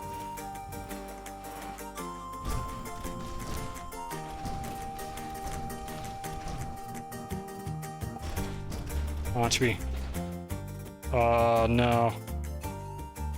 Oh, I don't know if that's... I think that's going to be too far. I also don't know if I'm getting off the planet. I don't think I had enough speed. Nope, that's a dud. That's a failed launch. We didn't break the atmosphere. What happened? I think I just didn't have enough speed, and so everything just kind of rolled off the side when I tried to shoot it. That is unfortunate, but that's okay. I think I know what went wrong, so we could try this again. We need to add more tension to the winches to get this to work, I'm pretty sure. I think that's the issue that we're having here. So let me roll back the save, and we will adjust it slightly and attempt it again.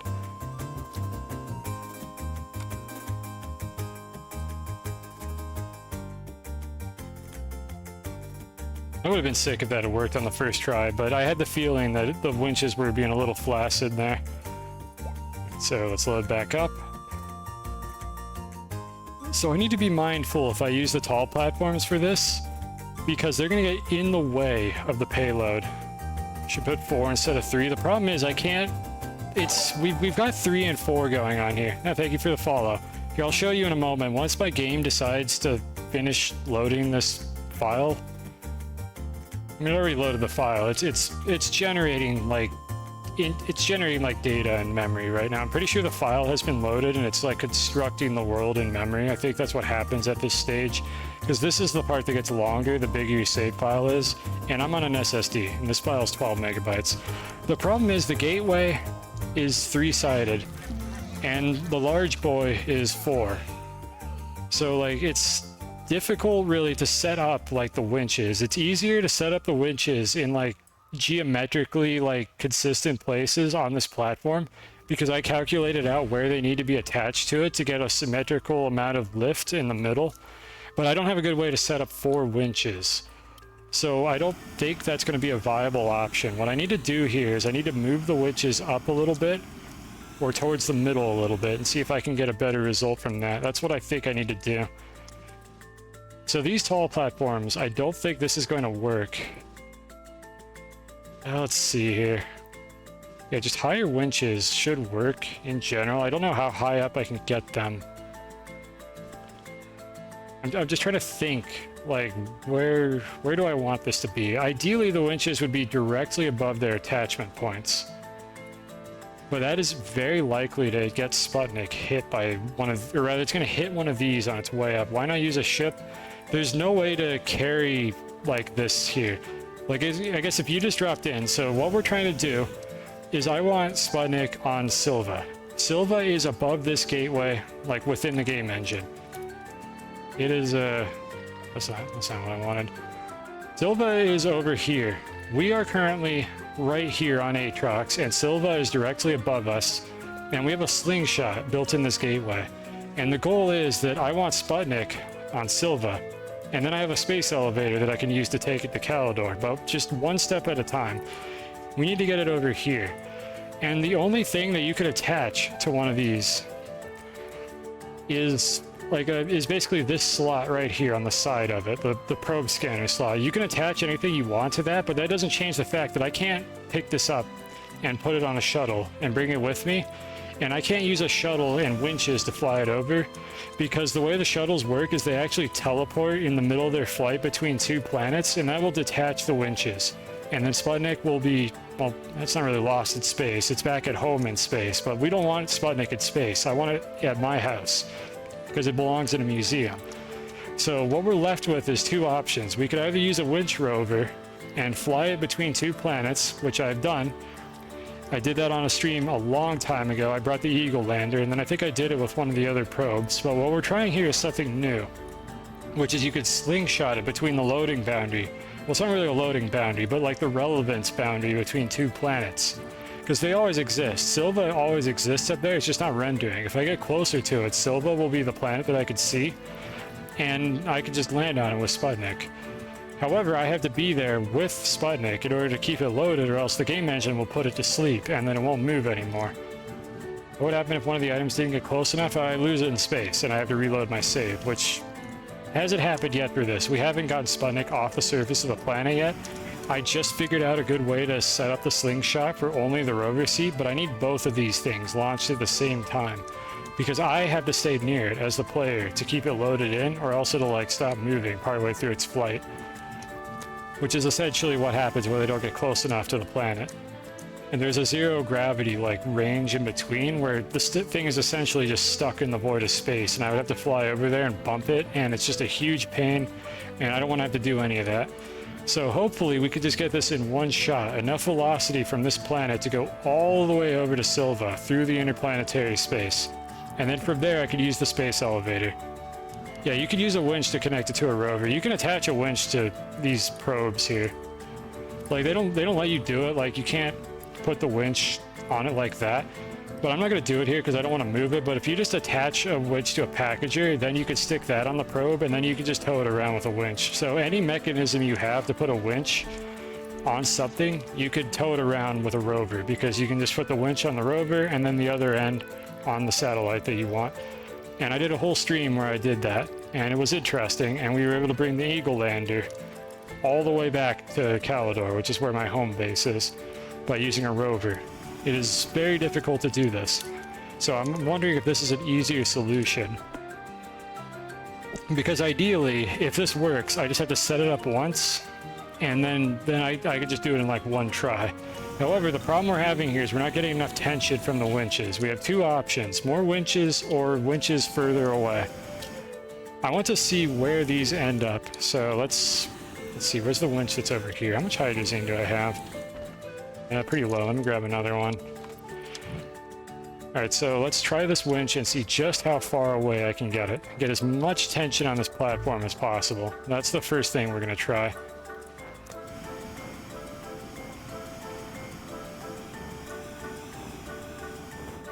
Unfortunately, I don't have the light anymore, so it's a little awkward to get the angle I need on this. Alright, I'm going to actually just see how far it'll let me go before it snaps off. Okay, it was about there. I just got to eyeball this, unfortunately, but it looks like I can move them a little further up.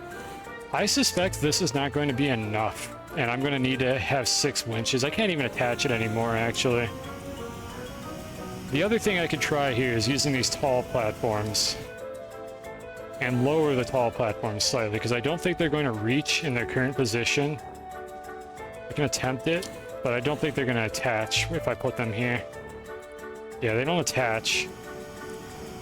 So let's lower the tall platform a little bit. The tall platform has the advantage of being closer to being straight above, which will result in more of the force being directed straight up instead of to the side. So let's go ahead and move these. A little lower. Okay, let's try that.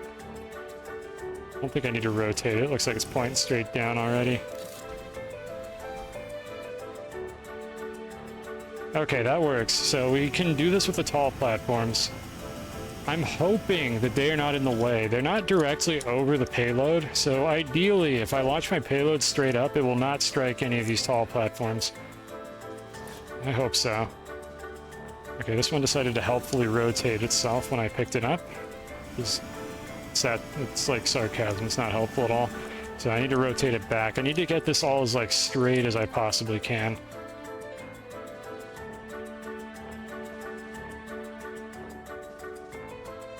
Okay, that looks pretty good. Just move it down slightly. Okay, that one's in a good spot, so we'll anchor that. And the last one, hopefully this one won't rotate for no reason.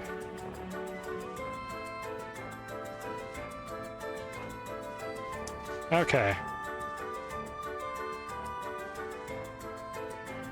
And we'll just move our packages, or not packages, or winches. We don't actually need the packages there anymore.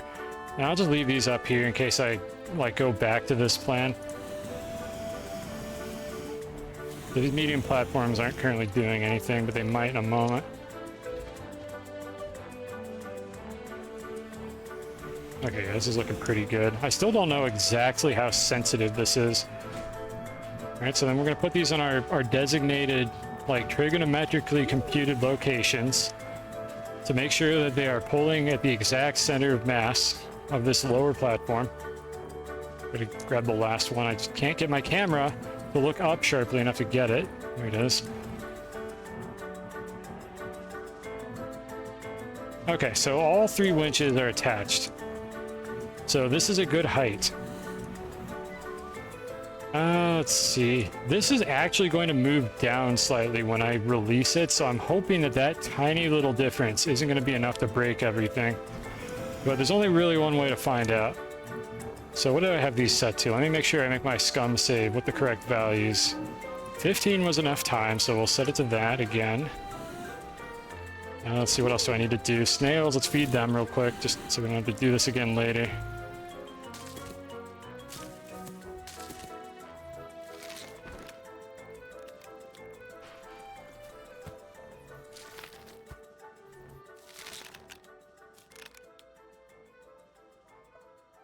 Oh, let me shuffle the playlist. We're at the end here. There we go. So we're about to try a launch. Let's pick something faster. We went to sleep at 6:38 in the morning. Yep, I've been there. That's just standard fare for me.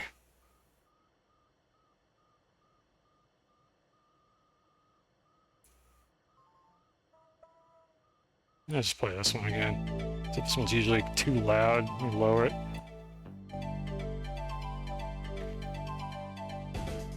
Yeah, whatever, good enough. Alright, so let's do this. I think we're ready to go again. Everything is hooked up the way it's supposed to be. So we'll make our scum save. I suppose technically I don't have to get back out. The save is already created when I get in the rover seat.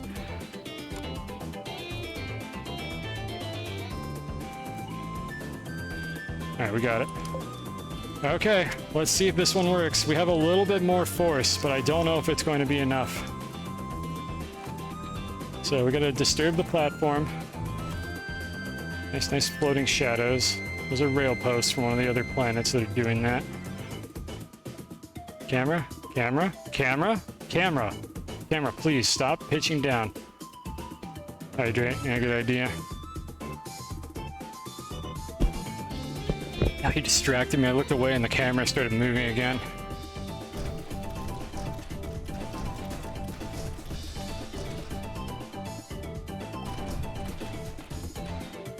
That's yeah, that's not what we call a clean launch in the industry. Did one of the... No, it just launched at a really weird angle. Okay, that did not work. At all. I wonder if we just need more winches then. That might help stabilize this, if nothing else. Okay, I'm gonna revert this, but let me go back over there and see if I could figure out what happened. Like, I launched off at such a bizarre angle that time. Yeah, good job, packagers. What's the thing? It just attaches well. I don't even know where the platform went.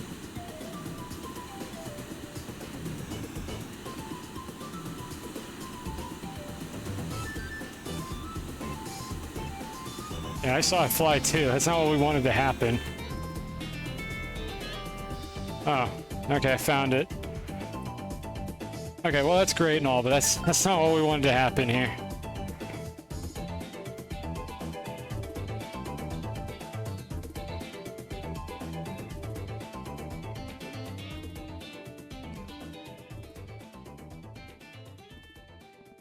Alright, I'm just loading up the scum save here.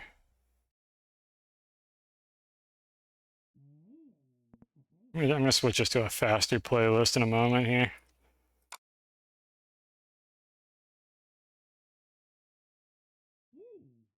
Alright, delete that. I've deleted so many of these scuffed save files. Okay, let's see. What can we run instead? Just do the one I use for Spelunky. Yeah, why not? Just run that one. I think we're past like the tedious science phase of things and more into the interesting stuff might start happening phase of this project. So we'll play something a little bit nicer. Come on, game. Come on. Load it up. There you go. Alright, so that didn't work. And what I think went wrong was I just have too much weight on the platform. And I could keep trying this, but the thing is, even if I get it to come out stable, it looks like it's going to just kind of go off in the wrong direction anyways. So I'm going to add more winches. And luckily we have more winches. We have like 8 of these, so we're going to add 3 more winches.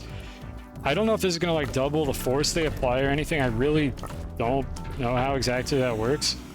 But hopefully this will be enough to get the job done. Because otherwise I'm running out of ideas. Alright, I got plenty of hydrazine. While I'm here, let me turn this off because I keep forgetting it. I need to turn that on. I want a smaller terrain tool for this because it'll make it easier to disturb the platform right before my launch. Because as far as I'm aware, I have to do that part manually. I don't have a way to disturb the platform with like an automatic trigger.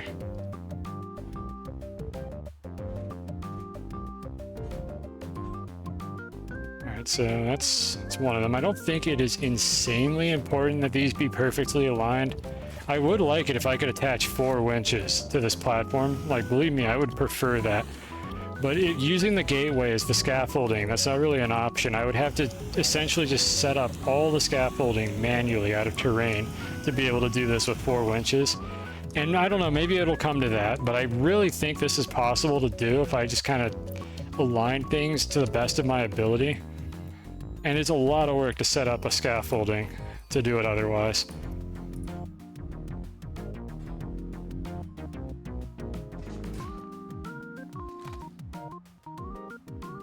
Grab the last one. I think I didn't even move this platform, so I can just leave it where it is. Alright, I think that's it. So we have potentially double the power here. And I think all these winches can reach. So let's go ahead and do it. So put that one there. And then I should just be able to stack them on the same spot because the winch heads do not interact with each other, which is convenient. And all these attachment points are like 4 chessboard units away from its center of mass. So it should be a symmetrical amount of force, like in theory, unless I've got the physics completely wrong on this. I got the math right, but the physics might be wrong, so not everything is going to be perfect. Camera, come on, there we go. Alright, so they are attached, even though the strings aren't showing. If I disturb this platform for any reason, they will all like materialize into existence. So we have a considerably higher amount of force right now, or at least I would think we do, because I'm pretty sure that it compounds the more winches you have on this. Each of them individually applies an impulse to this platform. So hopefully we will launch way harder, the platform will be way more stable, and we will approximately go straight up with both of these objects. That's the plan. I'm going to move this a little closer to the center as well, because it seems to get launched off to the side a lot. And I still don't know where Sputnik's center of mass is. I don't know if it's where the metal ball is or if it's where the center of the geometry is, in which case it would be closer to the rover seat. I don't have any insight into how the devs set that up, so I just got to kind of wing it and hope that it works in my favor. Alright, I think, once again, I think everything is lined up. So let me go make my scum save, like the scum lord that I am. I bumped those, but it doesn't matter.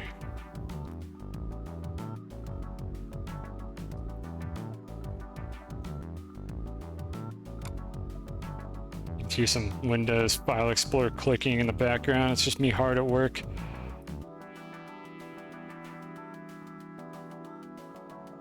All right, let's give it a go.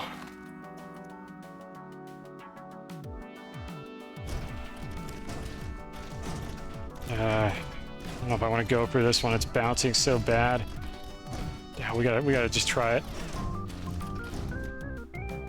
This is bad. Oh, it's bad. Wait, no, it might be good.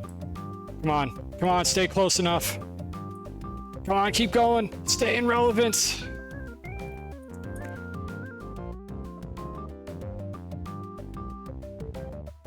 I didn't make it out of the planet. I gotta check if it made it to the other planet. Like enough that I could fly to it and bump it. Oh, yeah, okay. Yeah, that makes sense. I see now why I was supposed to get out of the rover seat before I hit the ground. Okay, so I don't want to abandon this one just yet. However, I'm down here now. That's not ideal. Oh boy. I'm not gonna die down here, but I need to get back up. Let me try to do that under the gateway. Alright, so we gotta fly back out and hope we have enough hydrazine to do that. Not that. I'll come back to the rover seat later. The camera is gonna just helpfully point me down the whole time I do this. Camera, come on, up. There you go. There you go, camera. You can do this. Yeah, good resin. Excellent. Just what I wanted, actually. God, I hope my mic isn't picking up the douchebag outside with the loud engine. Usually it's pretty good about those things. Oh, no, no, stop. Please stop. Please, I can't see. Stop stabbing me! Oh! Oh, it stings. Okay. So what we need to accomplish here is figure out whether Sputnik actually made it to Silva. Well, actually, the winch is actually held onto the platform. I don't think any of them detached either.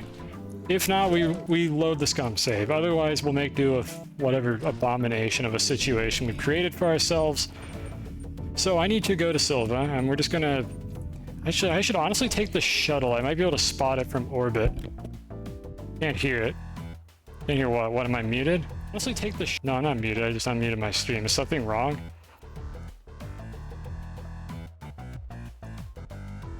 I'm concerned that something is wrong. Let me know. I just, like, re-listened to myself on the stream, and I'm not muted here, right? And that's something. Yeah, no, I'm talking on the stream.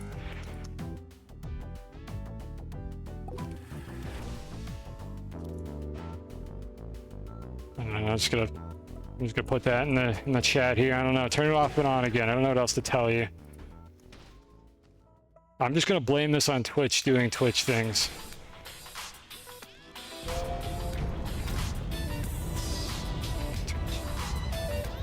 Oh, that. You can't hear the engine. Oh, that. Okay, all right. No, I'm an idiot. No, bed streamer dumb. I thought you were talking about my stream. I got concerned that I was muted or something. You said it late enough that I thought it wasn't relevant to the engine. Yeah, okay. Thank you for the feedback. It is good to know that that doesn't get picked up, because that guy does that every day for some reason. Instead of being a reasonable human being, that guy has to stay in his parking spot for about 5 minutes revving his engine to tell everybody how much of a douchebag he is, and then he goes to work. Or comes home. I think he does it while he comes home too, because it's like 9 o'clock here right now. So I don't know which gateway I need to go to. Let's just pick one and figure it out. That stream was behind. Mine keeps doing that too. All good. I don't even want that gravity globe. I got so many of these damn things.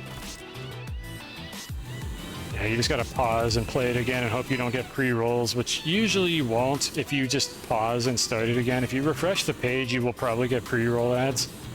You don't have to refresh the page. I don't encourage it because I don't want people to have to watch ads on my stream. Alright, which gateway are we at? We're at 4. Yeah, we need to be at 1, so I need to go to the west from where I am right now. So I'm gonna go on a little joyride. All this just to find out whether or not Sputnik actually made it to the gateway. And if not, then we're gonna do a little orbit around the planet to see if we can spot it from orbit, and if not, we gotta try it again. Oh yeah, you're subbed, right? Yeah, but there's people that aren't, so I like to give them like a PSA to tell people to not give me ad revenue. Because it's not worth it. The ads are just so bad on Twitch. I don't want to just have like a shitty ad like scheme just to encourage people to subscribe, because that's just not fun for anyone. Maybe someday Twitch will have like the catch-up technology that YouTube of all things somehow has for their ads. I mean, nobody watches ads on YouTube anyways. Alright, hydrazine, because hydrazine thrusters are extraordinarily inefficient.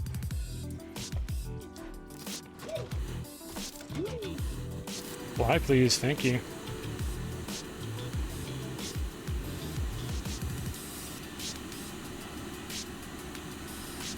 I try to think of a video game that has a less satisfying jetpack in it, and I can't really think of one, if I'm being completely honest. I'm sure there's something out there. But the jetpack in this game is so sluggish, and I know you can have two of them, one on each shoulder, but it's still, like, just really, really, really, really, really slow to get any height of any capacity. There we are. All right, we're up here.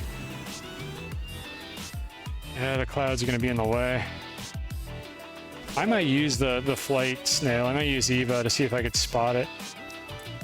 You know what I should have done if I was using my brain? I should have put a beacon on the slot where the probe scanner goes so that I could spot it if it had made it to the planet. After a while, it was a satisfying jetpack. I think most games, like most devs, realize like, oh, it's a jetpack. We should probably make it like fast and responsive. But in this game, if you walk off an edge and then press spacebar, it takes like this long. It takes like not just walk off an edge, but if you walk off an edge and you fall and then you press spacebar, it takes this long to get back up to where you fell from. And if you press it while you're on the ground, it takes like a full second for it to kick in sometimes.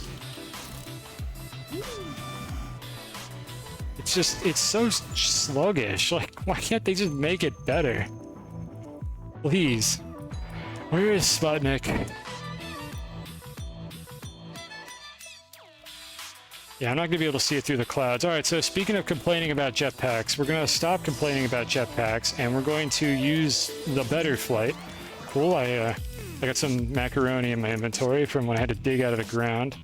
All right, so we're going to use this one. And we'll put this away. Just one of these should be enough. We're going to roll this all back if I don't find it, because that means I lost it in space. So like whoever was asking that question earlier, this is what happens when it doesn't make it to the planet. You just lose it.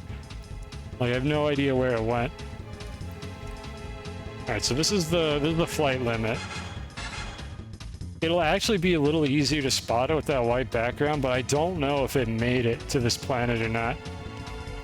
In all likelihood, we're going to be reloading the save file in all likelihood, because I don't think I could find it. Like, I suspect it is still up there, just kind of floating. But, like, if I don't know where it is, I can't, like, go up there and get it. I can't, like, bump it down with a rover or anything, then there's kind of no point. Because I could be looking for this thing for hours, just blindly, like, wandering around in the void of space, and I don't want to do that, and I don't think anyone wants me to do that. I think I should just try again, and hopefully the platform will be a little less bouncy, and it'll work better. All right, one more thing I'm going to try. I'm going to actually do an orbit with my shuttle and see if I can spot it from the orbit height, which I think is slightly higher than the flight ceiling that I was at there. So I'm going to place a beacon so I know which, like, gateway I'm looking at. And we're going to take off. I'm going to double check my notes that gateway 1 is the one that we need to be at. Yeah, gateway 1 is the gateway that we were launching to.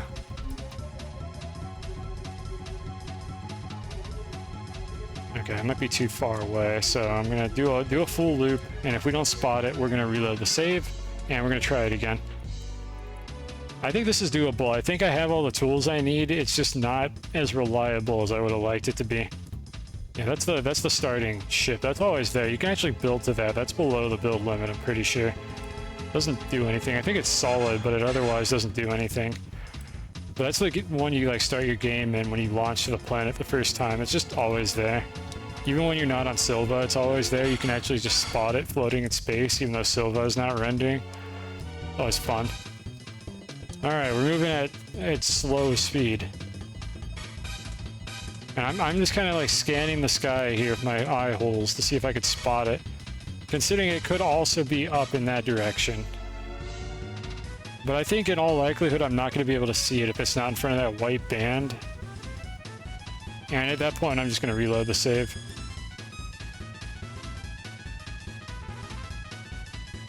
Come on. Yeah, this isn't looking good. Yeah, that's Calidor over there. If you see all that crust, my home planet, that's where I want that probe eventually. Like, I would think, in theory, if it made it, but it got stuck in the sky, it's going to be somewhere in this area where I'm looking. Because it made it pretty far, like into the sky. Just not far enough. And unfortunately, I picked Sputnik, which is the smallest one. So even if I fly by it, it's dark and it's small, and I might just not see it at all. So this is unlikely to work. Okay, we're dead center. We are directly over the gateway that we were aiming for. I don't see it at all.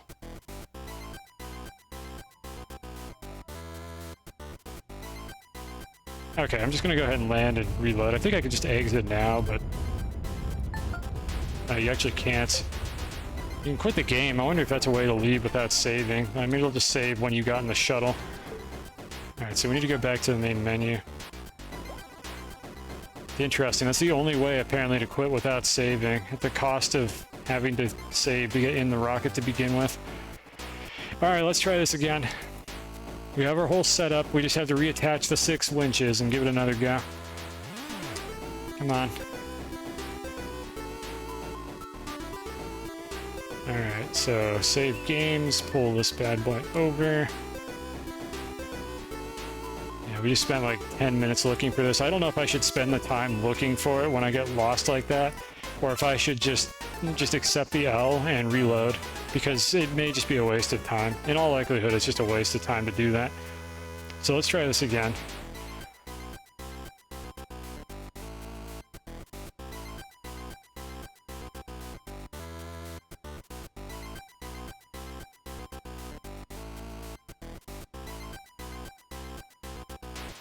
Loading solar system.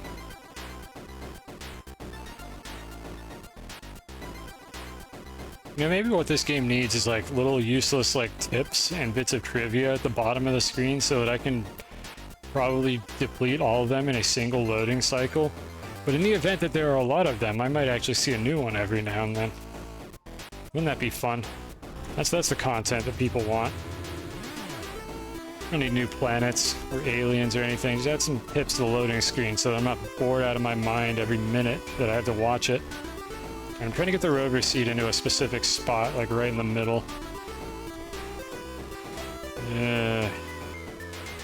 That's not ideal. I shouldn't have done that. Let me try to knock this back into alignment.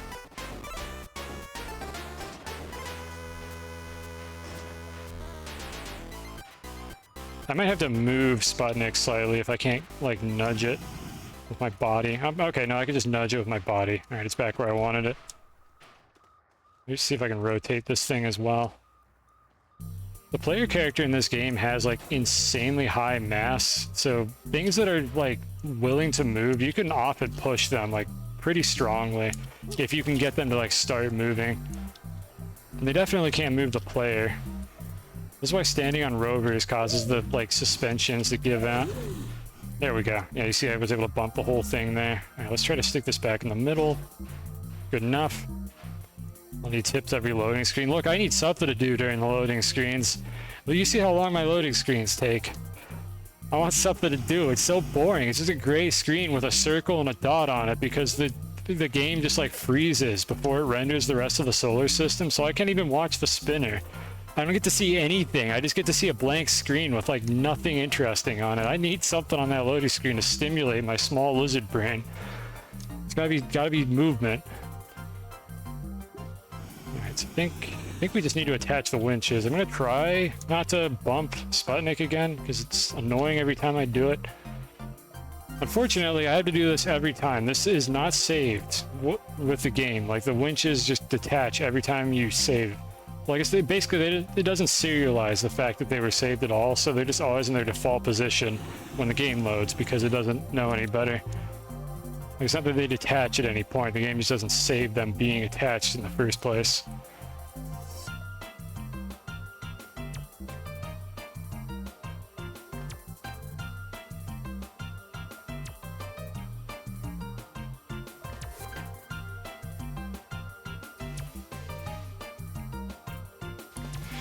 Okay. I mean, I think we just try it again. Like, I think we just do the same thing again and hope that the physics engine's a bit more cooperative. And if this really becomes a problem, what I think I need to do is I need to lift these extended platforms up, like, Just a little bit, so they're not clipped into this platform here. Like, I just need to bump them up, like, ever so slightly in order to get this to work more consistently. So that'll be plan B if this doesn't work. But I think this has the potential to be our solution. Like, everything here looks like it could work if I just get a little lucky and if my execution is good. Okay, I don't need this here anymore. This is just in my way of pressing the button. Alright, so... let's go for it.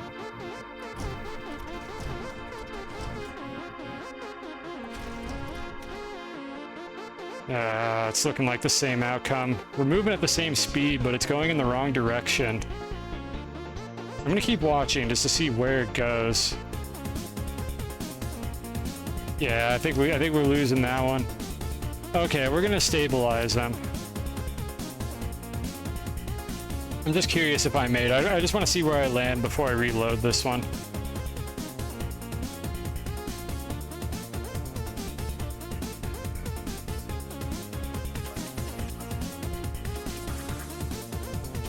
We're gonna miss the planet. Am I just like stranded in space? I think we're gonna hit. I think we're gonna get pulled into the gravity and fall down. The gravity in this game isn't good. It just kind of cuts off abruptly. Actually, we're not going into gravity, are we? I mean, it's the space elevator. Yeah, the gravity in this game cuts off abruptly. Like, I can't get my camera to cooperate because it keeps trying to pull back up. But it's like about, I think, halfway to like 2/3 of the way up that space elevator is where the gravity just abruptly stops existing for some reason. That's just how they implemented it. So like right there we go, the camera stopped. Right about there is the cutoff for the gravitation of these planets, and then up there is the build limit, where the rail just kind of floats through space. Yeah, I think we're... Yeah, okay, so we are still within the bounds of the planet, so I could fall down, but that rover seat is just going to... that rover seat is just going to go to another, like, solar system at some point.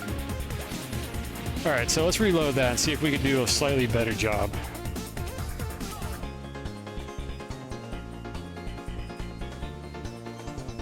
Yeah, it was decent. We got one of the things. Like, just getting that close to the planet is almost good enough. Sputnik has to go into the planet's gravitational pull.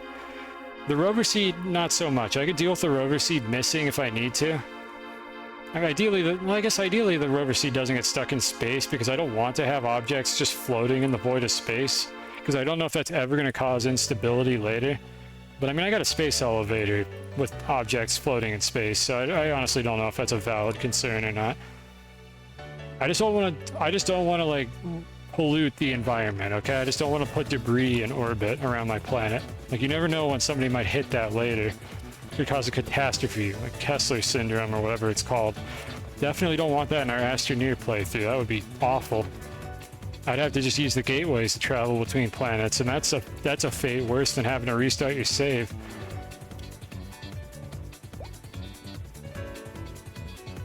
I like how my save file is just a slightly different size every time. Sometimes it's smaller than it was before.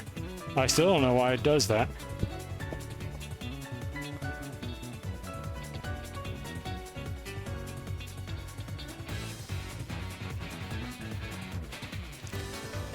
Alright, I want to wrap things up here. Can we please just get this?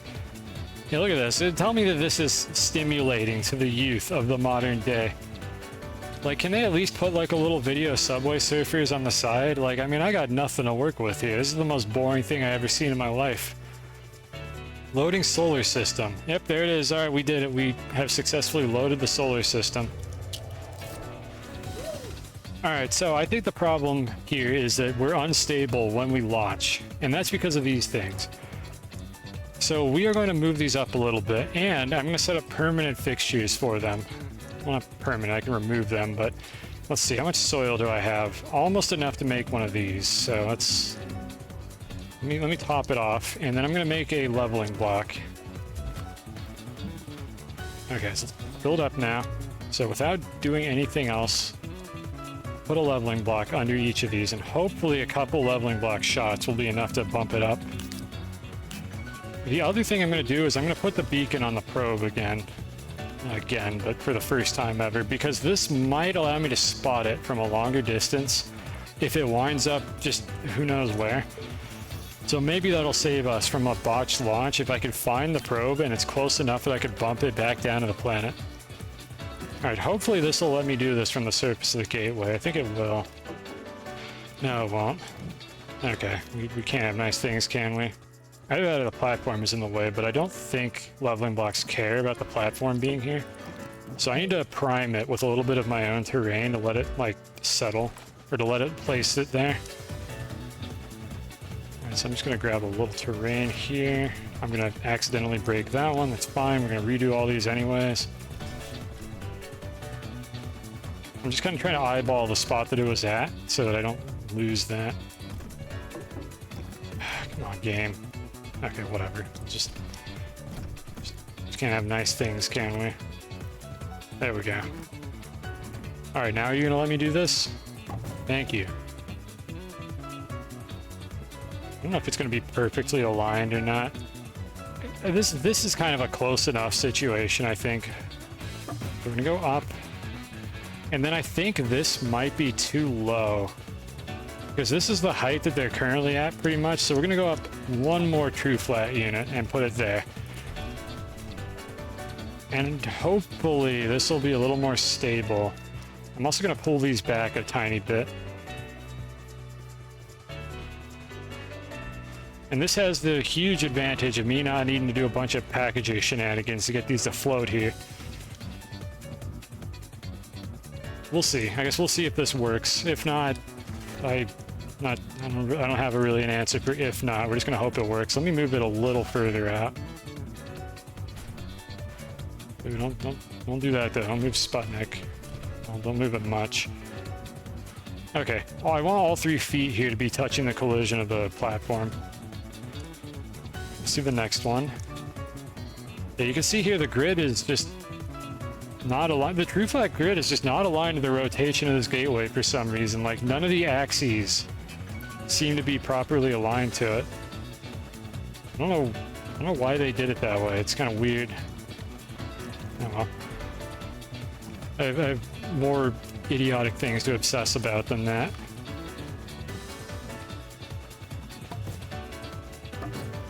I'm gonna have to make another one of these, unfortunately, but should be enough, at least to get these 2.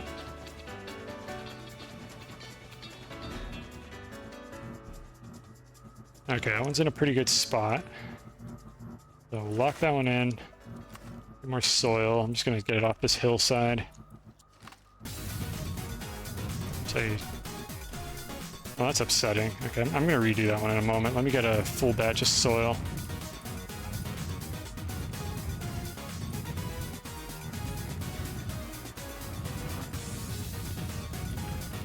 I'm trying not to make this look like too hideous. I don't know why. It's Aatrox. It already looks awful, but whatever. And I'm going to redo this particular one just because that upsets me that it's like that. There's no good reason for me to do this other than that I'm just upset by the fact that that little corner was missing. So we're going to do that one again. Yep, good. Just rotate over there real quick.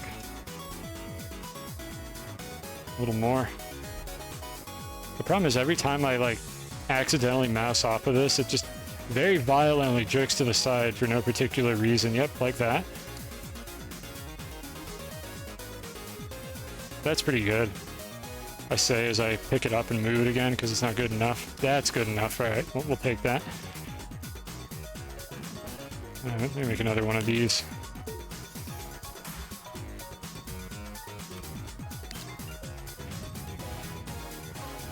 Just need a little dirt to prime this. We got 2 more of these to set up.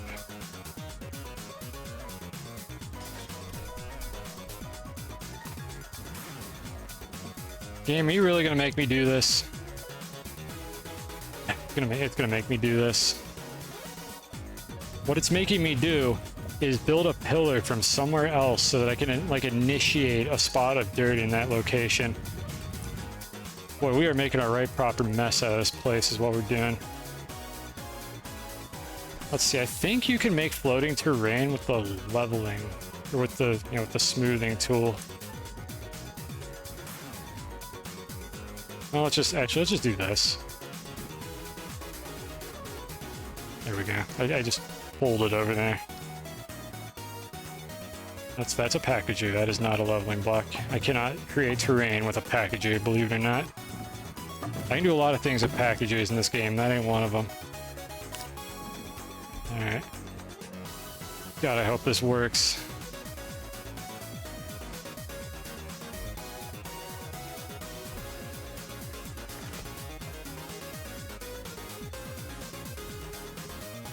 Okay, those are all set to go.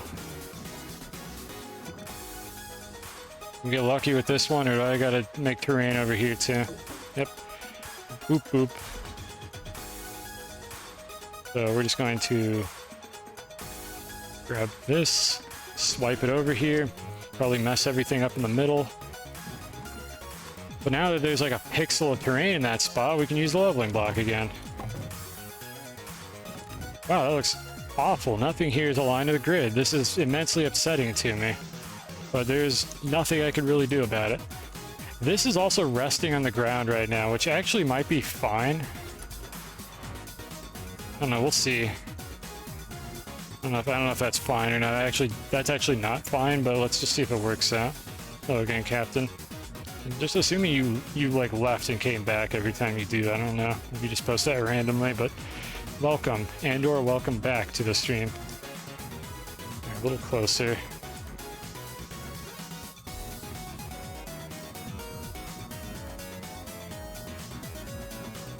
Okay, well, this abomination is what we're going to have to work with here. Let me reattach any of the packages that came off.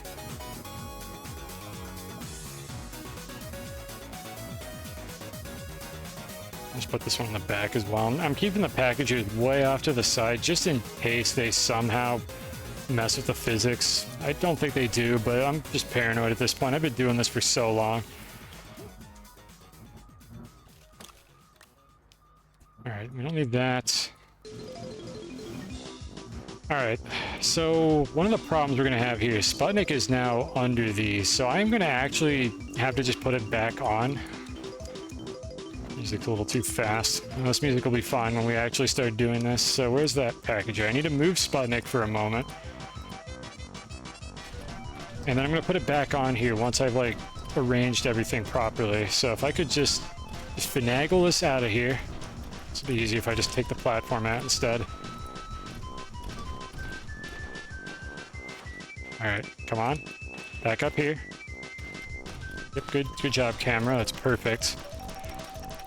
Okay, well, it's not going anywhere, so that's fine. Now let's align this properly.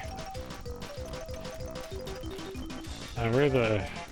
Okay, this is the side. I'm just trying to figure out the rotation I want for this platform.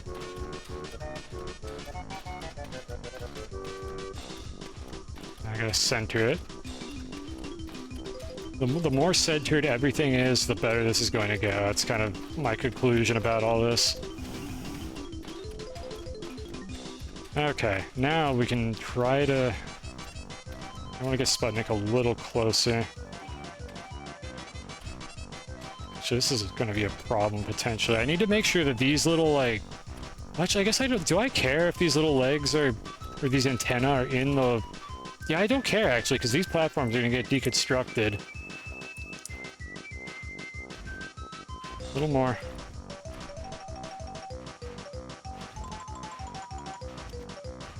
I'm just trying to inch it around with like the tools I have at my disposal, which aren't very good. Okay, I think this is good because these will get deconstructed, I believe, before anything bad happens. All right, so we're gonna do that. Can I please place the rover seat in the middle? See if I can bump this over just a smidge. Okay, assuming that the metal ball is where the center of the mass is, this is a decent arrangement, and it's not going to be able to really roll off this side either because the antenna is there to hold it in place. I think we take this. Yeah, I think we take this arrangement here. So the last thing to do is attach the winches, and then desperately hope that nothing terrible happens. Oh boy. And I think I might actually have to attach the winches while it's loose, because otherwise I run the risk of these objects getting catapulted off of it when the first like set of winches moves it. I don't know, that might happen anyways, actually. I'm not sure. Like, unfortunately, these platforms are a little higher than I wanted them to be, but it's very hard to get like the exact alignment that I'm interested in. I don't have like a way to get a half of a grid unit really, so it's very difficult to do that. I guess there is a way to do it, it's just not very fun. It's not exactly a half. I think I can get a true flat that's sort of like halfway between two of these, but it's like very trial and error to make it happen. And I think you need dynamite to do it, among other things, so it's definitely not an ideal solution. What I'm debating doing here is running the risk of releasing the platform now versus attaching all 6 winches and then releasing it, at which point it's going to very violently jump upward into these extended platforms. I think I'm going to release it now, and we're just going to see what it does. So let's try that. Yeah, that's about what I thought was going to happen. Okay, we can get those back. That would have been even worse. That would have been even worse had I done that with all 6 attached to it. I will go get Sputnik later. So let's see here. Oh, Sputnik actually landed on the platform. I thought it flew off. This is going to be an issue if it jostles too much. How are my winches rotated right now? I think this is rotated incorrectly. Which one was directly behind it? Okay, it was this one. Alright, that's the correct rotation right there. I really wish I had a way to drop this without attaching it. Now, if I let go of it now... I wonder if I exit relevance and come back, if it'll, like, chill out. No, it actually fell. These might be too high.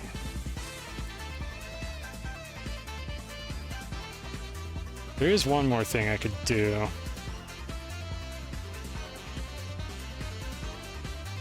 Yeah, I need like half a tile, like right here, to get this to behave the way that I want it to. Just that little extra gap. It was almost better when it was wedged into the ground. The problem was it was bouncing too violently. But then if I attach all 6 winches, I think it's going to do like the same exact thing. This did not really solve the problem the way that I was hoping it would. Come on. I thought we were almost done with this here. I thought we had this. Little did I know. Game, can I pick this up, please? Thank you.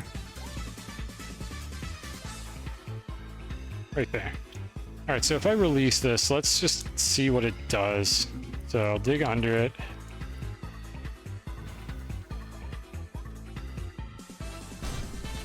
It's so violent. Can I get a version of this that doesn't do that? Is there any way that I could get this to work? Like, I keep resettling it in the middle, and it just always insists on flipping through like one of these sides, or 1 or 2 of these, and not the other ones. And that, unfortunately, might have something to do with the 4:3 like ratio that I've got set up here. I almost wonder if I should have set these things up at the points where the winches are attached to get more stability out of this, so that it doesn't like slip out the side like this.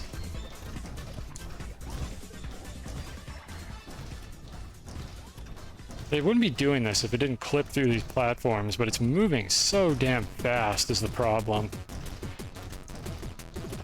How many shots do I have with this leveling block? Can I...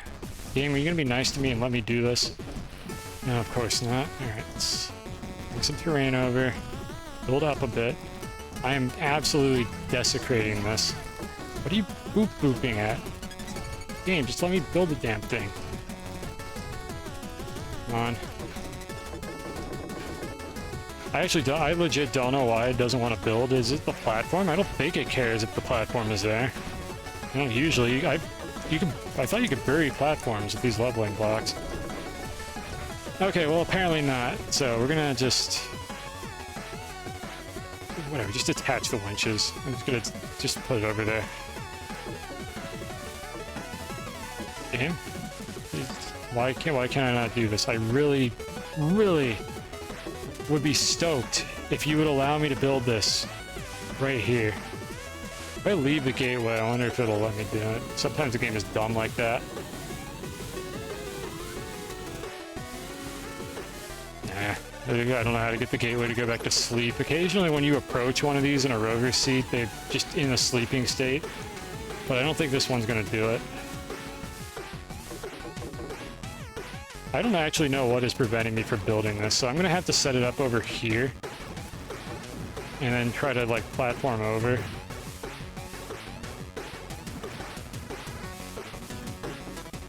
Game, come on. Okay, so if I place it at that height... that's actually not very good, I don't like that. I'm getting so tired of hearing this noise. Just, like, tell me why it doesn't work, game. Don't just say, oh, it doesn't work. Oh, good, yeah, I just dropped my leveling block in the wall.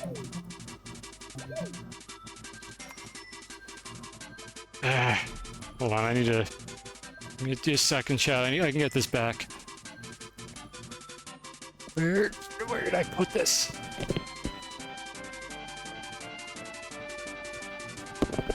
Oh, it's like a train wreck. Everything is a train wreck here.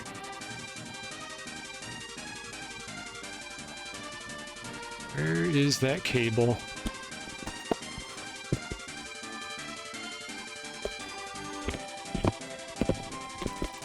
Alright. Alright, got it. There is so much dust on this thing. Alright, Windows. Alright, there we go. We got controller. Controller moment. What button do I press to pick this up? Use, I don't want to use it. A? B? No? No, I want to pick it up. Trigger, got it. Alright, saved it. Controller. The only use for a controller in this game is what I just did right there. That's how you get crap out of walls. There's a pro tip for you. Let's see if that thing immediately happens again. Yep. It's okay, we're a professional. We know how to do this now. I can't imagine playing this game with a controller. Good lord. As if it's not hard enough to control the camera with a mouse and keyboard.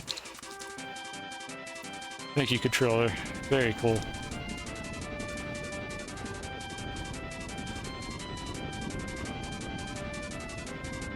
I do not care how awful this looks, as long as it works. That is all that I care about. Yep, that is hideous. Alright, so that is going to settle this thing a little bit higher. I don't know if this is going to be enough to help.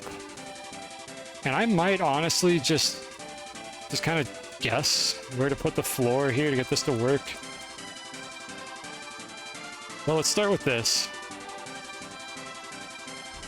Alright, right there.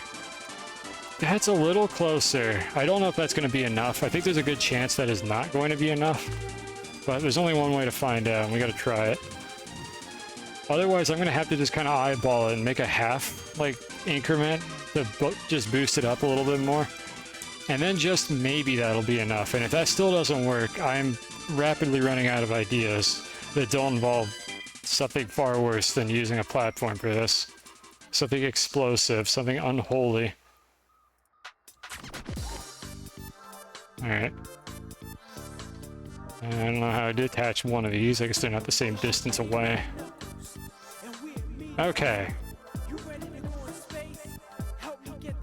So, step one, release the platform.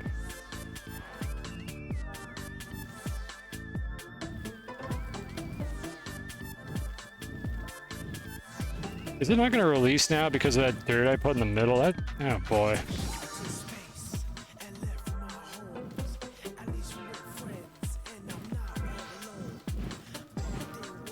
Okay, huh. That's a problem. I need it to be released ahead of time. This idea might not work at all then, because I need this to be released ahead of time, and by putting terrain under it, it looks like it won't even do that anymore. I'm starting to think I actually need these to be above the winch, like, connection points. Really, that... I moved this like 2 pixels. You tell me that was too far away? I guess the packager is on the far side of it. Maybe we need to just attach this where the winches are. Maybe that's the... or potentially the solution to this. I'll put them in a little bit further, but where the winches go.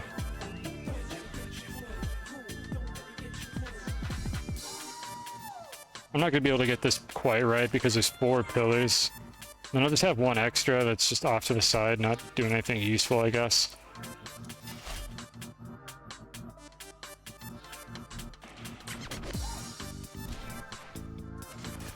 Alright, so that'll hold it down there. I don't like how much these are protruding onto the platform. I'm just going to leave this one here because I don't see how having an extra makes this any worse. I think one of the winches isn't rendering. I thought it detached. I mean, the spot to put the last one would probably be over here. I guess the other thing I could do is put like a wall off to the side. I'm going to use the tall platform for that. I'm going to put a barrier over here to prevent it from slipping too far over. I actually don't want to use the tall platform for that because it's going to get stuck on the top, like it's going to snag on it. So we're going to use terrain for that. Boop boop. Boop boop.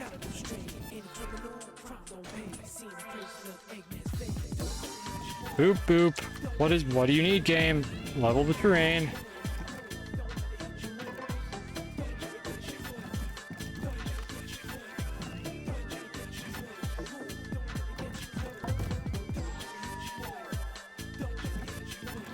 I think it is the platform actually that's preventing that. Let me move that a bit. There we go. Okay. Let's go up like 1 more. Or we just use up the leveling block. All right, so this abomination is maybe what we need to get this to work. So stick it right in the middle. It's clipped a little bit, so I'm gonna move it over just a smidge. No, I don't want to. Game, I tried to click off the damn thing. Oh, we have to watch this now. Yep, good. Yeah, that's great. I've seen this animation more times than I would like to. We were on Gateway 2.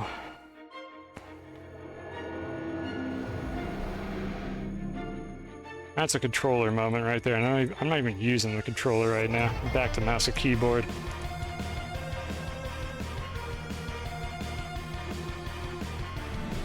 No, I want to pick this up. Maybe I should stop clicking in the middle. Okay. Now, if I were to release this thing from the ground, what is it going to do? Is it going to cooperate, or is it just going to do something else?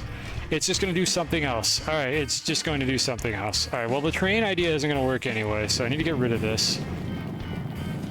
I appear to have somehow made the situation worse. I wonder if I need to actually put a box around the sides of this thing to keep it, like, just in line with what I want to do. At least it didn't attach from all the winches. I don't think it detached from any of the winches, actually. So what, like, how exactly did it slip out here? Did it just, like, straight up go through a bunch of these? It just went through them. It just went right through them. But the dynamite solution is looking more and more appealing. Like, every second that I continue to do this. We know that it's possible to do this, though. Like, these were able to hold it in place. I did this earlier. I'm gonna try standing on it as the player to see if, like, my ridiculous player mass is able to make it not move. Yeah, I need some determination is the problem. This song doesn't have enough in it. This is the determination song. Okay, well, me standing there definitely held it in place, but not enough. Okay, we're going back to the four holders idea. Yep, this is good. I would really like to grab this. I don't even know what my cursor is, like, hovering over. I just want this. Oh God. I'm so sorry. As is always the case with these streams, I did not think this was going to, like, take this long or be this difficult to do. I was sorely mistaken. I'm worried that this is actually causing problems. But I mean, there's so many problems already going on here. It's hard to tell. They all just blend together. Alright, so let's go ahead and straighten these back out and see if we can use the corners. The corners were more reliable.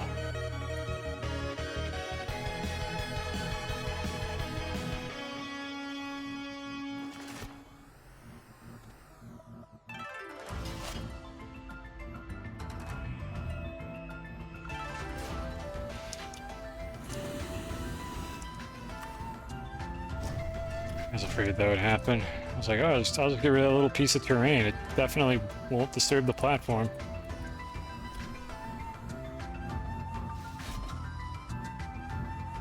What an absolute mess all of this is. It would have definitely been faster to just use the rover and fly Sputnik over to Calidor by now. But I gotta see if this is possible. Like, I've gotta find out if you could do this. This is like one of the only incredibly stupid things between planets that I have not actually done yet, and I have to be the one to do it. I have to make this happen. Alright, so one of the winches detached, which is definitely not helping the symmetry of the whole problem, so let's put that one back on. All the other ones are still on. I think 6 winches is probably the way to go. But the thing is, this thing just will not. Like, it just absolutely will not. It is having none of my shit. It just wants to go.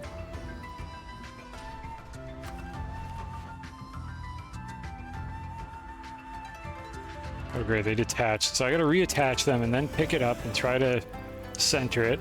I'm wondering if the distance that it has to get like flung upward is causing it to clip through these. Maybe I do need it to be clipped into them. Maybe that was the right way to do it, and I just needed to try more. And if that's the case, I think we're going to use the rollback save, and we're just going to go all the way back to before I built any of this crap, and we're going to start over from there and see if we can get this to work. Because this is not it. I don't think I've even got to do an attempt with this layout. I think every single time I let go of this platform, it's just absolutely like gone.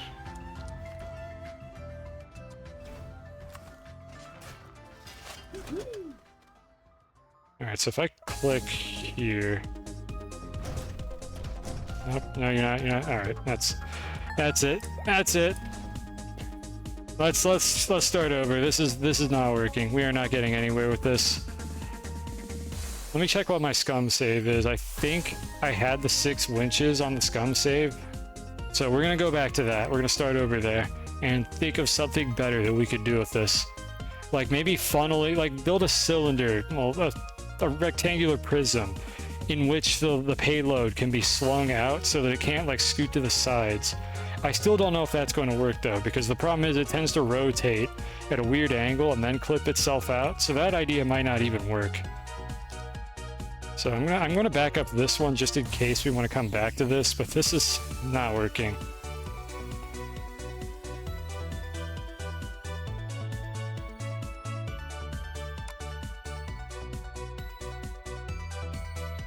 Every time I look at the timestamps for this, I can see how much time I sunk into a bad idea, and this one was 49 minutes of a bad idea before I finally backed out.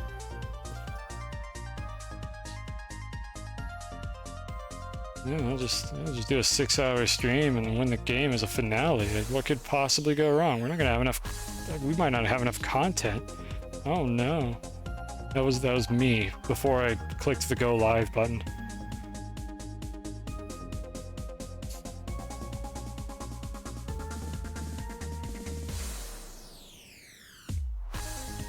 Yep, just loading that solar system. You know me, I love loading my solar systems. You can tell I'm like completely out of things to say at this point. Okay, so this is what we had before, and this solution, if you can call it that, had the legs like clipped into the platform. Okay, here's an idea. What if I do this? What if I detach the platform and then reload the save? Wait. Just the concept of me reloading the save caused it to chill out? We literally haven't gotten it to do this whole time. It has never done this. Okay, I'm going to reload it anyways. What I want to do is I want to settle it onto the ground. So we're going to reload. This is not going to be a scum save. We're just going to reload the same save because the platform is going to be anchored in position so that we can attach the winches.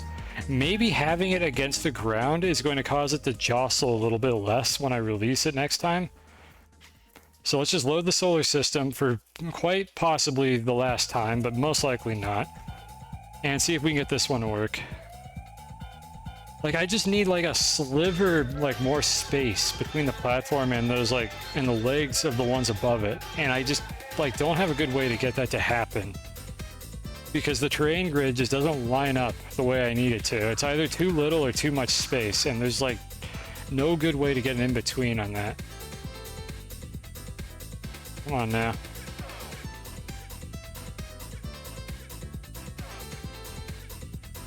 I swear this is taking slightly longer every time I do it.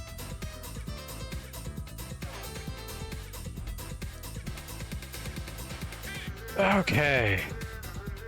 Well, I think we go at it again. Sputnik is in a decent spot already. If I can get the rover seat to settle reasonably flat. I could put the rover seat on a platform if I wanted to roll around a little less, but I think I don't have much room left for that, so we're not going to do that. But just see if we can get this to work. Come on.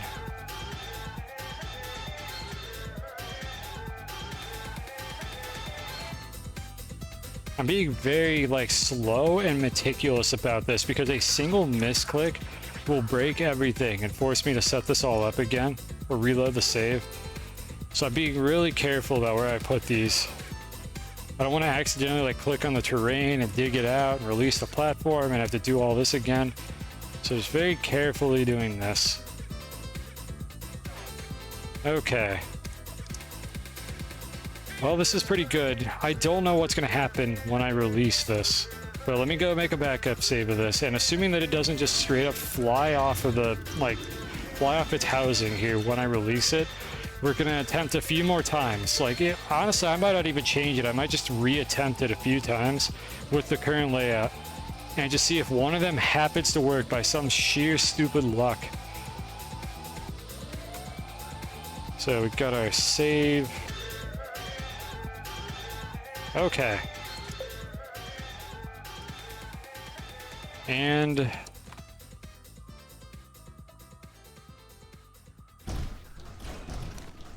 I keep clicking the wrong one. Quit bouncing. Stop bouncing. Please stop bouncing.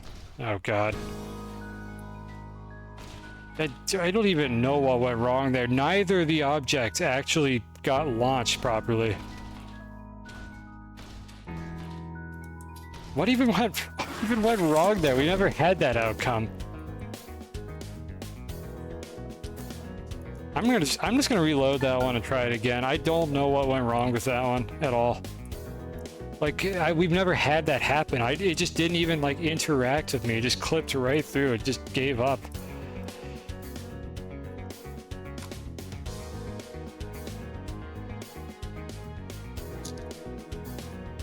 Like, the only thing we've changed is the initial position of the platform before I release it. That is the only change that I've made in this save file. So I don't know why that happened, of all things. But it could just be a timing thing. We've seen the platform, like, randomly go to sleep while it's jostling around. Maybe it did that, like, right at the end of that. I don't know. We gotta try it again, and I gotta stop clicking on the wrong, like, button repeater when I do this.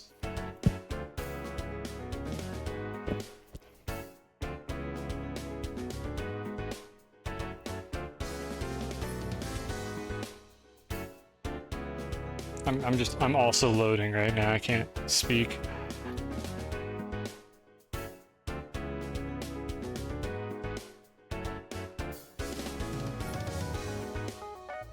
I swear to God, this is gonna be the Twitch thumbnail. Like, every time. Like, anytime anybody, like, gets the Twitch thumbnail to refresh, it's gonna be that loading screen right there. Just the most, like, boring, like, idiotic thing that it could possibly be, because I swear I've been loading for, like, at least, like, a fifth of the time I've spent doing this.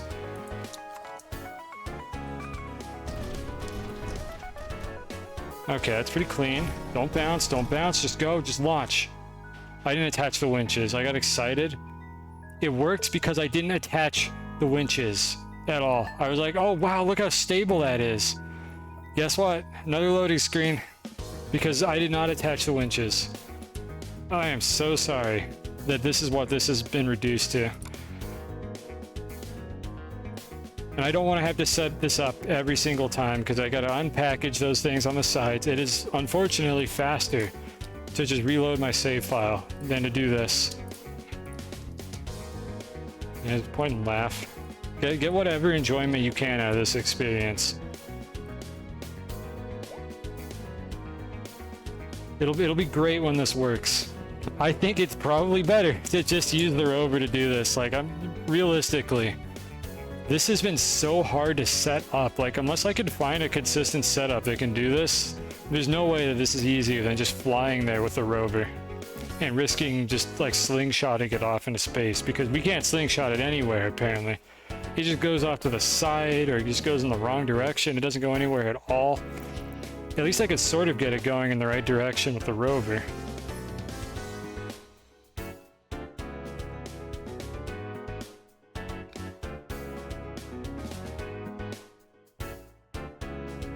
Alright, so let's do this again. Every single time my punishment is I have to set up the winches. I don't want my game lagged when I clicked there.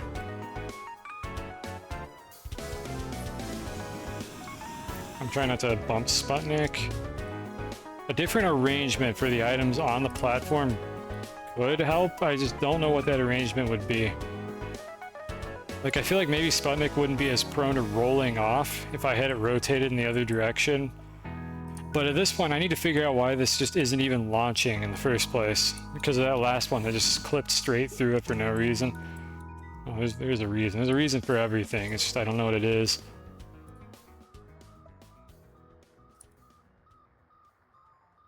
And right there. Okay. I don't even know what round we're up to anymore. They're all blending together. Got all our winches attached. I'm double checking. Yeah, I can see the sausages up there, so they're definitely attached.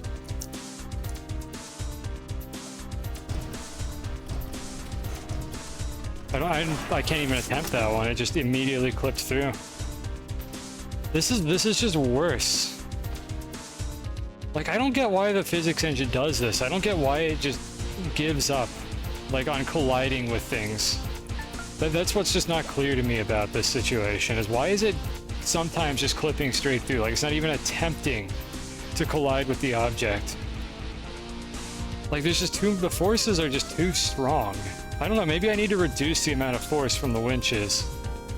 Like, maybe it's actually too much. And I need to go for, like, a middle ground, because I have enough speed to get, like, between the two planets. Maybe I just need to cool it down a little bit. So I'm going to move the winches down and try again to do this, because I will not be told that I have a skill issue. I'm making this happen somehow.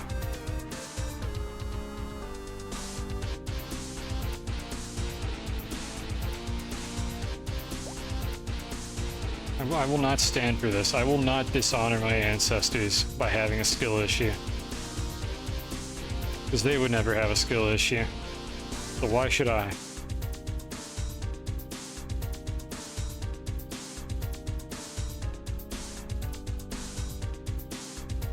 Yep, just loading.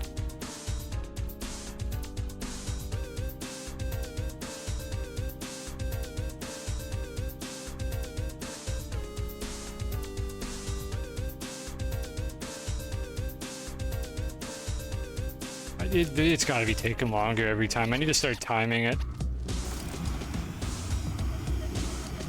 Alright, so the game plan here is fairly simple. We lower the winches. We drain the swamp. I just need to take this, and I'm gonna put it like down here-ish, I think.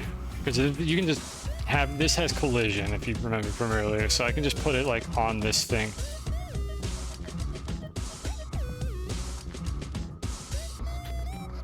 Yeah, that's good. Alright, so that'll be one.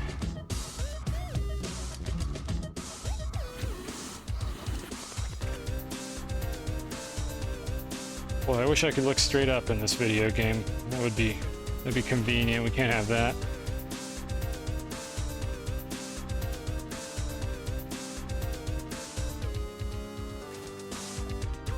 Yeah, these are gonna be... Yeah, these are gonna be a little bit better now. I mean, they're gonna be weaker, but they should be more stable. This is kind of the last thing I could think to do here. I could also try to arrange the 6 winches in a slightly different pattern, but I will need to get more platforms. Like, I could put them, like, instead of putting them in pairs, I could have, like, one here, and then one over here, there, and there. So they would be, like, more evenly spaced, like 6 points instead of just 3. I'd rather not have to do that because that's just more work every time I need to set this up, because I gotta calculate out 6 points instead of 3. But we'll do what we gotta do. Maybe that'll help stabilize it. Like, maybe that's another thing I'm missing, is there's instability caused by having only 3 points of contact with a really janky physics engine. And if like one side clips through, I'm basically done for due to the way that the forces are distributed. Or I'm just don't know what I'm talking about. Sometimes it's hard to tell. Camera, please stop pointing down. I do not want to look at the ground right now. I'm doing something.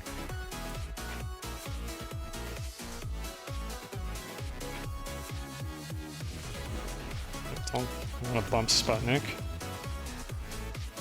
Like, falling any distance in this game and then not landing on solid terrain will cause your camera to just like keep pitching downward for a few seconds after your fall, and it's insanely annoying. It is one of the many things the camera does in this game that I wish it did not. It's the 3-body problem. It might be. I mean, it's not the 3-body problem, but it might be just as complex trying to figure out what's going on here. Like, just the random chance of one of these platforms just getting clipped through. What a mess. Well, you would think that having 4 of these like this would be pretty robust, because the bottom, like this white surface on the bottom of this like capsule thing here, that's solid. That has collision. The bottom of the feet have collision, but they're clipped into the figurine platform. The goal of all of this was for the platform to move up slightly and hit that surface right there. In 4 locations, you would think that would work, but instead it clips through like 1 or more of those locations, and then it just slides out and doesn't work. God, I don't know. Right, let's make our scum save. Actually, I keep screwing this up, so let me move this. I want to make this easier to do. How does this work? Is this going to trigger that button or that delay repeater automatically? Let me test this. Okay, it doesn't actually trigger the delay repeater, even though it would trigger anything else on that platform. I don't know why it's like that, but... Okay, so there's our button. So that's easier to press. I still gotta mouse over the side, I guess, because of the stupid target pin. Whatever, it's good enough. Okay, none of these are touching. There are no physics objects interfering with this. It's probably good to check for that.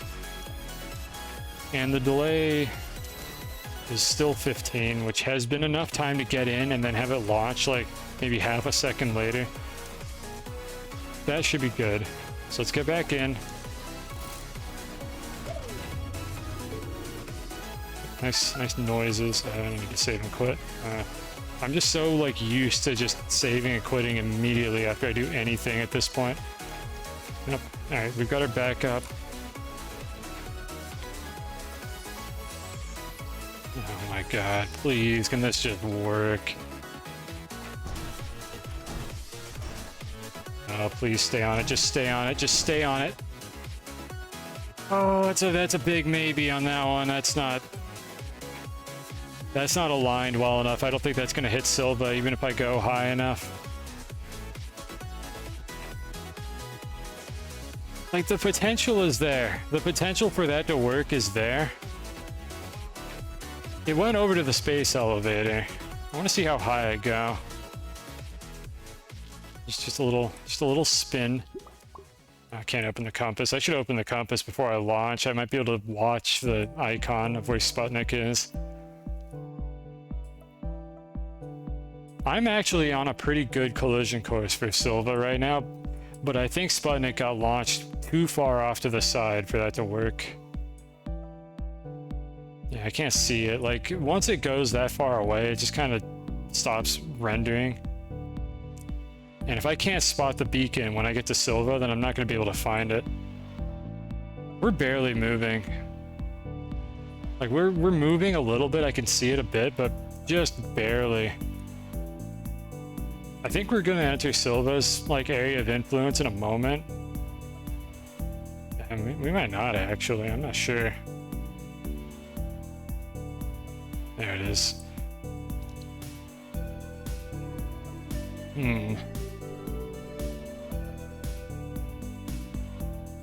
I'm not hopeful about this. I'm not going to spend very long looking for this because it hasn't been working at all. I'm waiting for this thing to like slow down a little bit more. I feel like things in this game do have drag. It's just very low because like at least rovers I know have drag. They will actually slow down and stop in space if you just kind of wait long enough. Let me go ahead and get out. Yeah, you can see it wasn't moving that fast to begin with. What do you mean I can't use the compass? Alright. Alright, game. I'm going down. I just want to see if the compass indicator is anywhere on Silva. So we're gonna do a little spacewalk here. I unfortunately need to get far down enough for the like terrain engine to be active again, which I should be pretty close to it. And then I should be able to use the compass once I'm down that far. Unfortunately, I cannot fall until I enter the like terrain collision physics.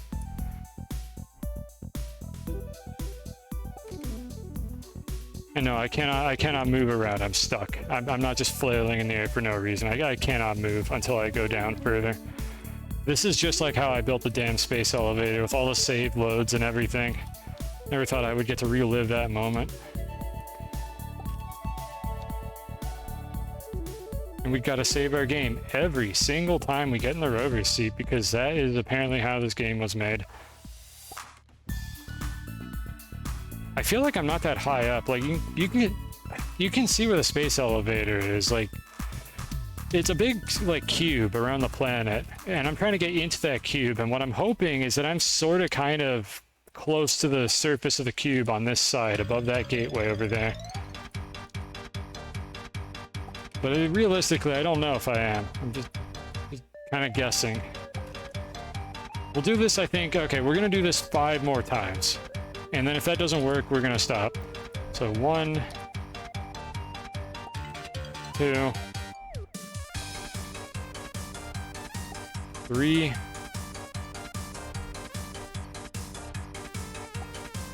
4. Come on now, lucky 5. Look, 5's not a lucky number. And 6. I want to psych the game engine out. Okay, it didn't work.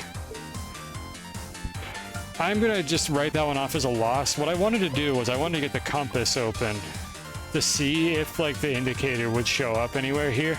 Realistically, I don't know if it even made it far enough to get to Silva because I lost sight of it so much earlier in the flight before I got to Silva. So that is unfortunate. But we know that this is possible. The thing is, like, every time I do this, I get a slightly different outcome, and I think this is possible with the setup I have now, and I don't have a better idea. I am completely out of good ideas. I have run dry. I only have bad ideas left, and I feel like this is probably one of the better ones. So we're gonna give this a couple more tries at the very least.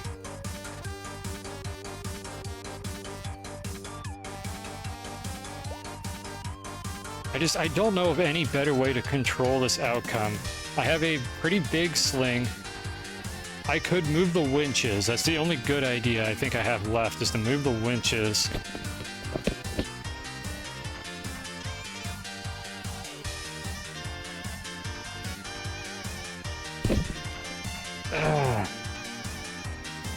Well, we'll see. We'll see what I have to try in a moment here. Once we're done loading here.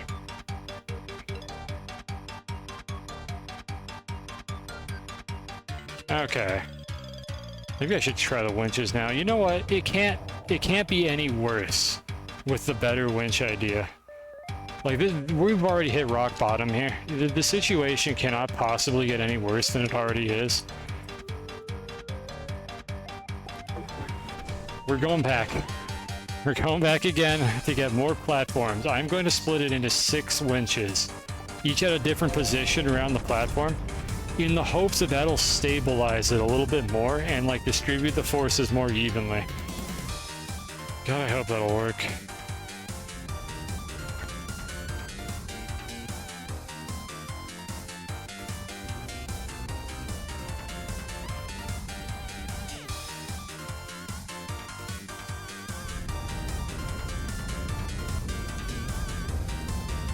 This is probably faster than actually using the gateway network to teleport home and grab, like, 2 platforms.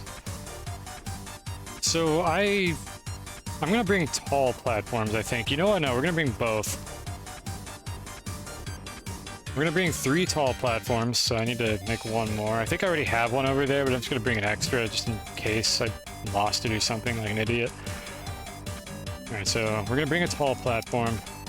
Okay, we're gonna bring 3 tall platforms, and then we're going to bring 3 more medium, like regular whatever platforms, these ones.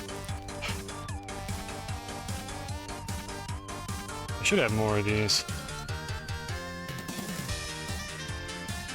I wish that these had like a different graphic on them. We don't have more of these. I have to print more. Actually, I don't have to print more. There's some here. I could just bring that whole silo, but I just keep convincing myself that I'm definitely not going to have to go home for anything else every single time I come home, and I never learn my lesson. Alright, we got our platforms. We know that we don't need more winches. Okay, that's all of them. At this point, I can't imagine that there's anything else I need. Like, there's nothing I could do with, like, hoop platforms, really. I could bring, I guess, some terrain. Let's bring this just so we don't have to dig up a bunch of terrain in case it ends up coming to that. That'll make it a little easier to make these, like, leveling blocks. Should I decide to use leveling blocks for this in a moment here. Because I could potentially use leveling blocks to make, like, sort of a barrel to shoot down. I just don't know if that'll help or not.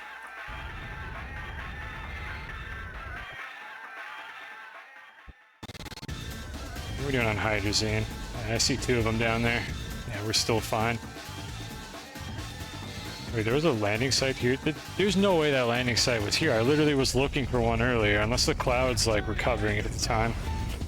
I don't actually know if the clouds even move in this game. I have, like, just not figured that out. They don't seem to, and yet I swear they're sometimes at a different position. Yeah, I can't tell. I don't know what's going on. Maybe they, like, reshuffle every time you reload the save. Oh, never mind. No, I'm an idiot. This is the wrong landing pad. That's why this didn't seem right. There wasn't supposed to be a natural landing site there because there isn't one.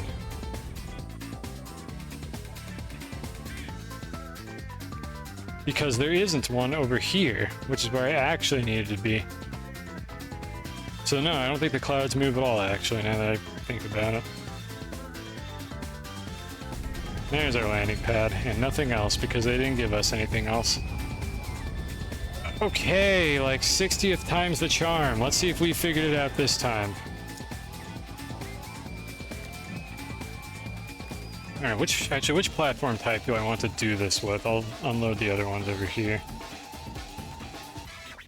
It's kind of easier to place the medium platforms, or the A platforms, so I'm going to put the tall ones here for now.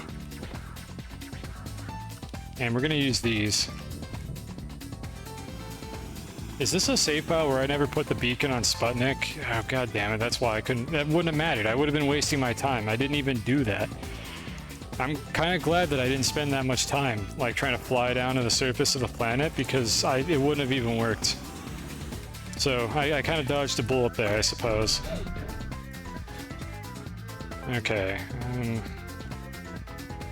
So the most hexagonal arrangement we're likely to get here with 6 of these is going to be, I think, just so I have, like, a visual aid, I'm going to kind of center it, like, right here. Yeah, we're gonna set it up so that the feet are just like right below that, and that's what we'll go with. I still do not know how important like the exact precision of these platforms is, because I've just been eyeballing everything here because I don't have like a good grid system I could go off of. So hopefully this is good enough. Okay, we have those, and hopefully these are low enough that I can attach them, but they probably are.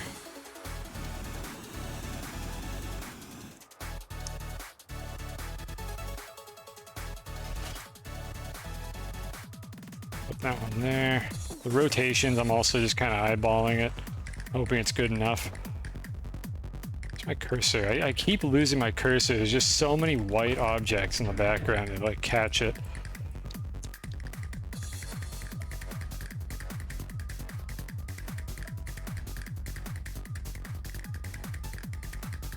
Okay.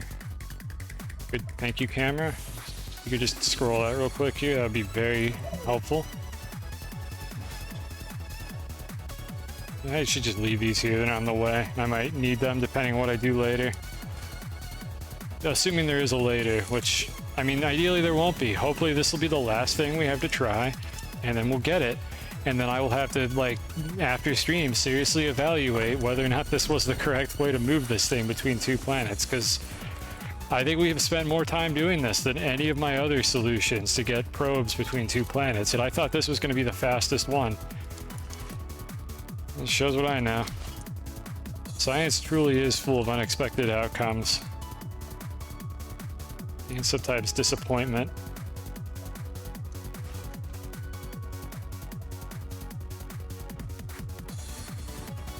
Okay. Here we go again. So this arrangement down here I think is good. It's not ideal because I still don't like the fact that it clips into the feet here. And one of the solutions is going to be to bump these up just a teeny tiny bit higher. Like find something I could put these on to bump them up a little higher than a crate or whatever, because that's what we did it with originally. We just put like one of these underneath it. In fact, it was that one right there. But I got to get it a little bit higher to make this work apparently, because we're not getting it from here. So I'm going to have to find an object that's a little bit taller than that has a flat top. And there are many things to choose from. Now, the other thing that we need to do here is figure out how we're going to arrange these.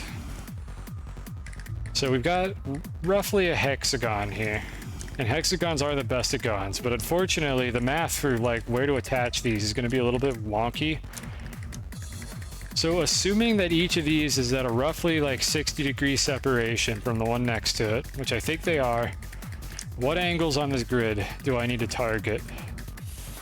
So that one over there is at a 60-degree angle. And we did the math for that one already. In fact, I think, no, we have the information we need. Yeah, we could reuse the math. It happens to be rotated correctly. So if I rotate it over, it should go there. And again, this number here it's like 3.5 or 3.6 something is like the value that I'm going for here. So from the center, 3 point something units over. And then this one, we're going to assume is at a perfect like 180 angle. Which it actually almost is. It's actually really close. This might be the correct arrangement to do this with. Like, surely this can't be any worse than before. And then we can, of course, adjust the height of the winches if this causes any problem. There's going to be a lot of, like, lateral forces, because I think they're all further away from the center than they were before. But we know the 6 winches is enough to launch this thing. I just gotta find the sweet spot between stability and, like, launch force. And I think that might be it, or at least that's the best we could do right now. Did I forget to attach one? I think I'm missing one. Hold on. There's supposed to be one right here. Did I stick this one on the wrong spot? Yeah, I stuck this on the wrong spot. Okay, hold on. I need to figure out what I did wrong here. That one's correct. That one's correct. That one's right.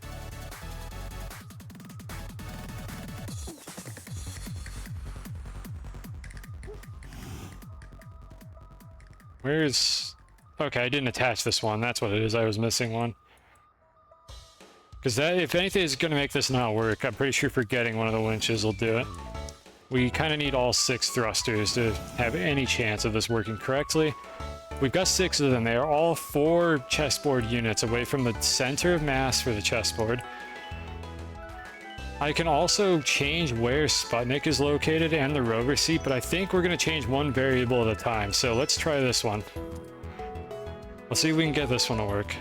And if that doesn't work, I'm going to rotate Sputnik so that the antenna are like pointing outward from the direction it's likely to roll in, and see if that helps at all.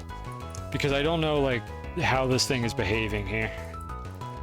I suppose I could dangle it to figure out where the center of the mass is. I might do that as well. I might dangle Sputnik with one of these winches just to see like how it levels out. And that might give me more insight into where its center of mass is, whether it's in the metal ball or not. Because if it's in the metal ball, that makes this a little bit easier. Because I can just stick it in the center. The rover seat seems to be more lightweight and just generally behaves better when I launch it. And the Sputnik is the thing that is usually like flying off to the side in like some horrible direction where I can never find it again. So I might need to center Sputnik and not worry as much about the rover seat.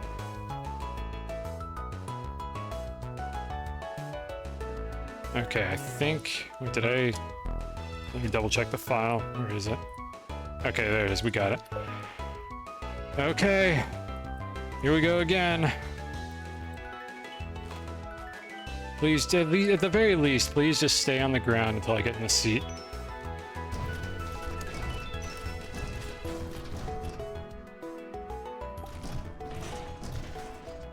That's good. That looks really good. There's a chance. Come on. I'm moving slower than it. I gotta stay close enough that it doesn't stop, or at the very least it gets to Silva.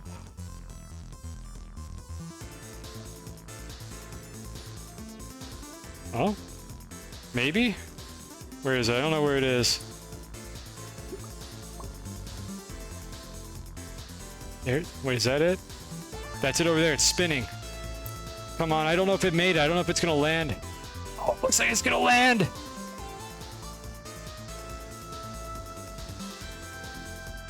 Oh, we got it! It fell into a pit, but we got it. It's on Silva. Mission accomplished. Yo, I'm in a pit too. You love to see it. We litho brake together. Both of them just clipped through the floor, because why even load in the physics engine when you get to the ground? Just give it a few seconds. There's a few frames. Nobody's going to get there fast enough. That looks like a touchdown. The question is, can I find it? Like, I know that it hit. We watched it hit the ground, but I don't see the beacon indicator. So that is a little concerning. It was to the south, I'm pretty sure, that we watched it touch down. Unless it went all the way through the damn planet or something, like absolutely unhinged like that. But I'm optimistic that this worked. I need to find my way to the surface.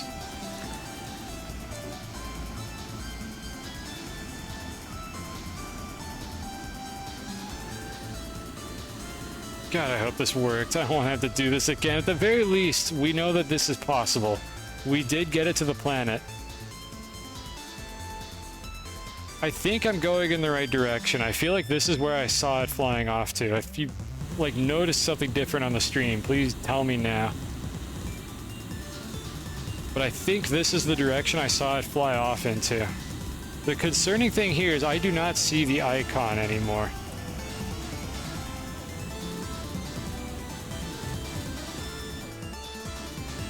I think I might want to get on the shuttle and just go into orbit.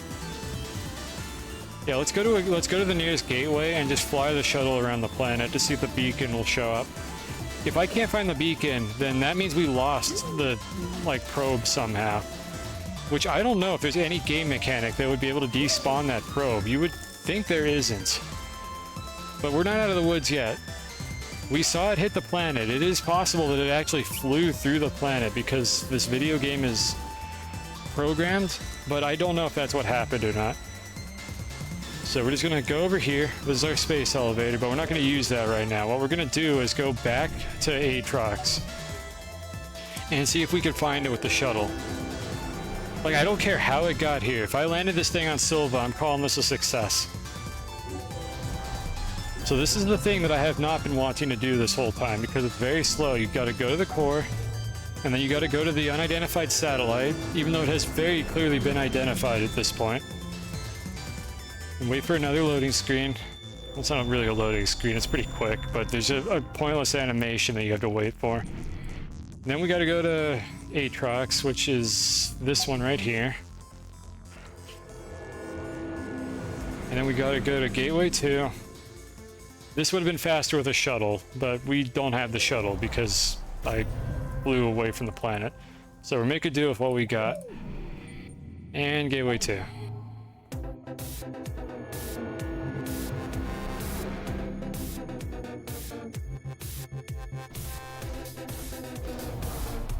Alright. Yep, yeah, good. Yeah, just load those in while I'm here.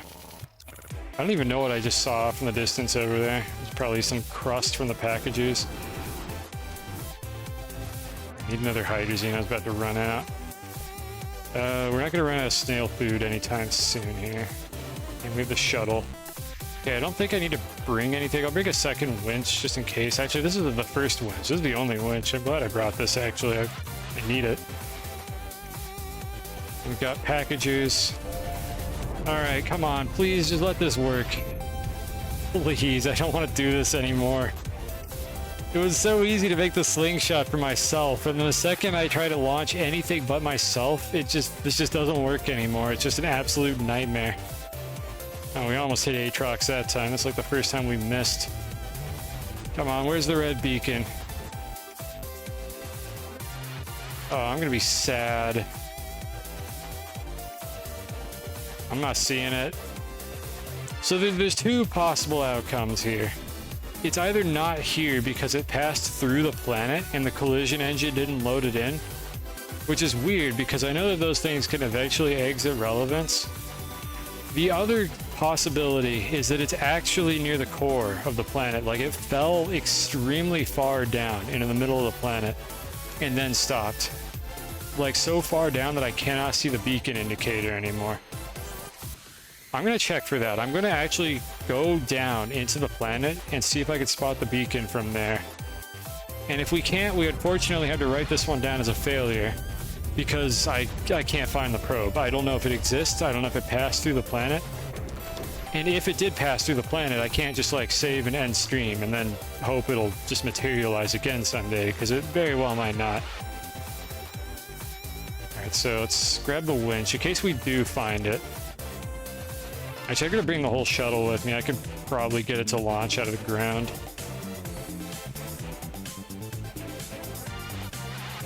Yep, this is good camera.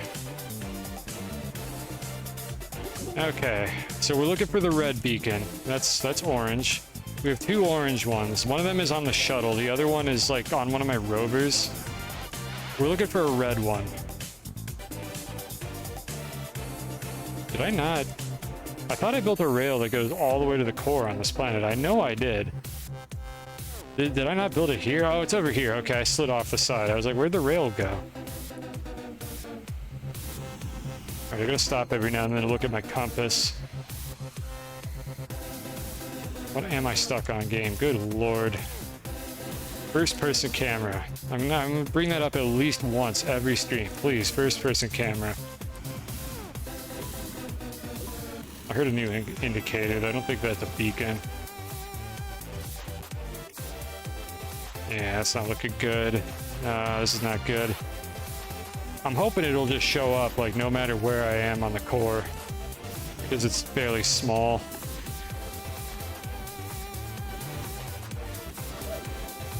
I might have gotten excited too soon here because this ain't looking like it. It looks so good too. It literally like went into the planet. We watched it do it. I mean, unless it was behind the planet.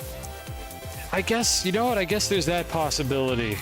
That it was behind the planet, and I, like, couldn't, like, figure out the depth of where it is, but I thought I saw the beacon indicator protruding off of the satellite itself. Like, I saw the end of the beacon indicator in front of the planet.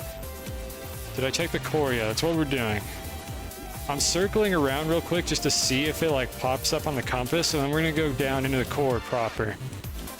I mean, I was in the core earlier when I teleported, but I didn't, like, think to check there, really, so I wasn't paying attention to the indicator. It's not looking good, and I think I'm gonna also look at the VOD real quick and just see if we can figure out where it landed.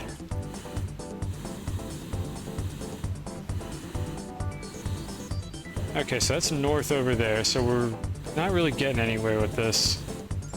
Because we started at my home base, which is close to the South Pole, and that's the North Pole right there that we're about to pass over.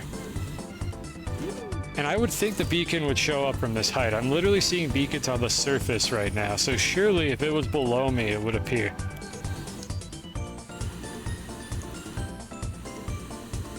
Yeah, I'm starting to think it might have passed through the planet or it missed, and I thought that it hit.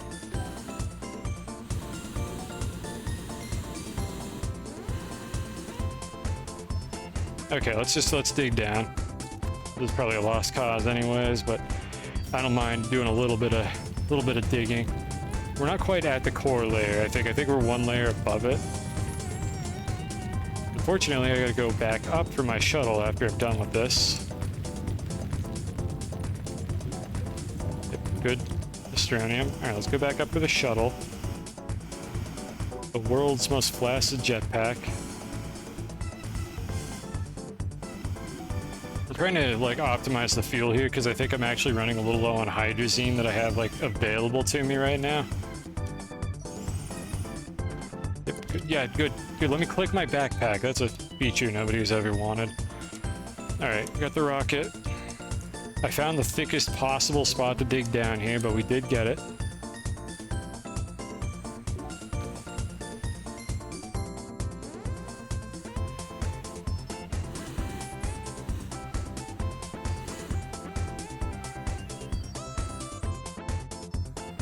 I'm not seeing the indicator anywhere. It is not looking good. We'll go all the way down just in case, but I do not have high hopes for this at all. Let me just circle a little bit. Like, I just want to go to the other side in case it's based on like your angle around the planet, not your distance from the beacon. But I don't think this is going to work. Okay, I'm just going to dig down. I don't want to pass through this mountain of whatever. It's a mountain. I mean, I guess it's technically just a wall. We're in a cave. The mountain doesn't really have a top.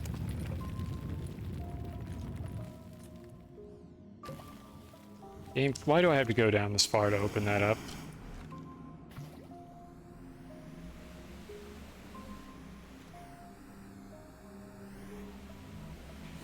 Yeah, if Sputnik was down here, I don't know how I've missed it at this point. Okay, we're gonna watch the VOD in a moment here and try to figure out what happened. Oh no. No, don't do that. Hello, Cloyce. Thank you for the raid. As is tradition with my Astroneer streams, we are doing something inane and stupid that is not working the way that it's supposed to. But hello, thank you for the raid. Whatever you were doing, I hope it went well. What were you doing? Actually, I don't know if my mods are still awake. Let me shout out. We'll find out what you're doing, whether you want me to or not. Balatro. Alright, good. Not Spelunky. Balatro all unlocked. I don't know enough about that game to be able to appreciate it, so I have a question. As compared to all journal entries in Spelunky 2, how bad is Balatro all unlocked? Sub 4 hours. That makes me feel like it might actually be worse, like based on you saying that. Like just based on that. Unless it's mostly just execution and not luck. But I mean, it's a luck-based game as far as I'm aware, so I hope it wasn't too agonizing. I hope you don't have to find bees and lava manders when you play that game. A lot worse. Okay. Well, I'm sorry. Was AJE not bad enough for you? Or you just don't have your AJE squad to try it out? You just wanted to like suffer a little bit more. It's more like Spelunky HD all. Oh well, I mean Spelunky HD all achievements has the 1,000 deaths achievement, but you can just like add that to your time. Unless you're like talking about, oh, it has that, but you can't add that to your time, I'm guessing. Is it better than AJE Trilon? I don't even think Classic has a Trilon. So anyways, what we're doing here is we tried to fly to another planet, or rather we slingshotted ourselves to another planet, and we had a friend alongside us, a probe, and I lost it, and I'm trying to figure out where it went. So I'm gonna look at my VOD right now to see if I could spot where in the universe this thing managed to go. Broadcasting. I know I'm broadcasting. Can I just click on the VOD? I know that this works, Twitch. Just watch it. Why can't I? Why is this UI so bad? I want to watch my own live VOD so that I can see what happened.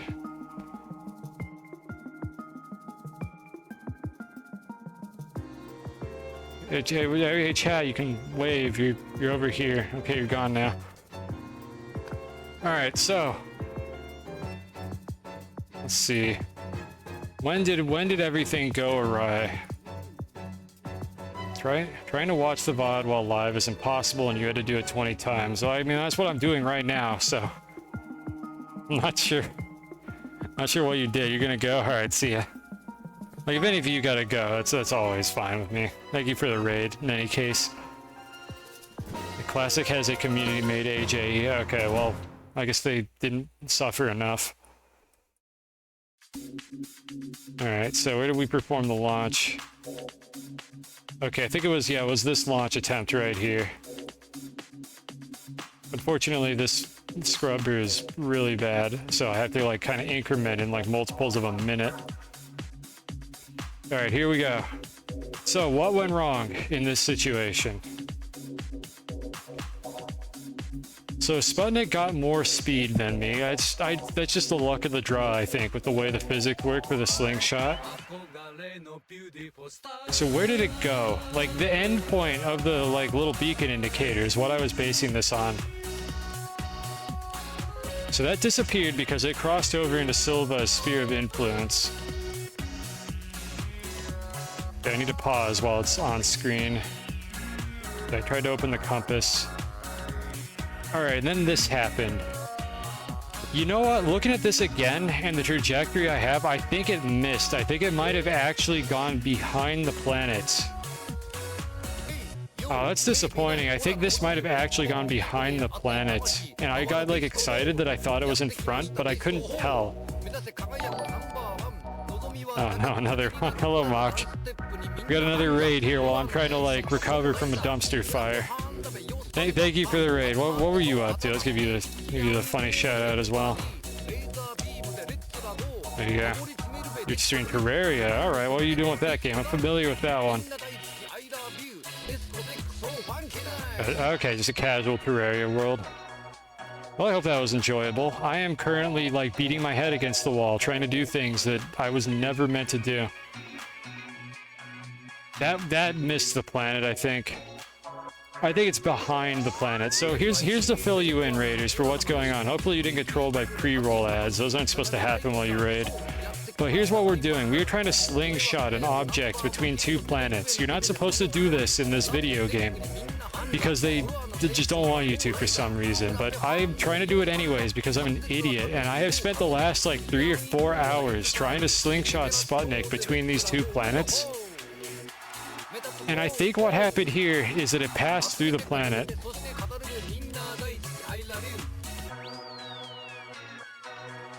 I don't know, actually. Hold on. It almost looks like it bounced, is the thing. Because it's going in a straight line. That right there. What is going on with this thing? We're trying to figure out where this thing went, and I'm going to attempt this again. So if you want to see the slingshot attempt, we are going to try it again very soon, because I highly suspect that I have lost this object. But I want to run this down a little bit longer, and I want to see where this bounced.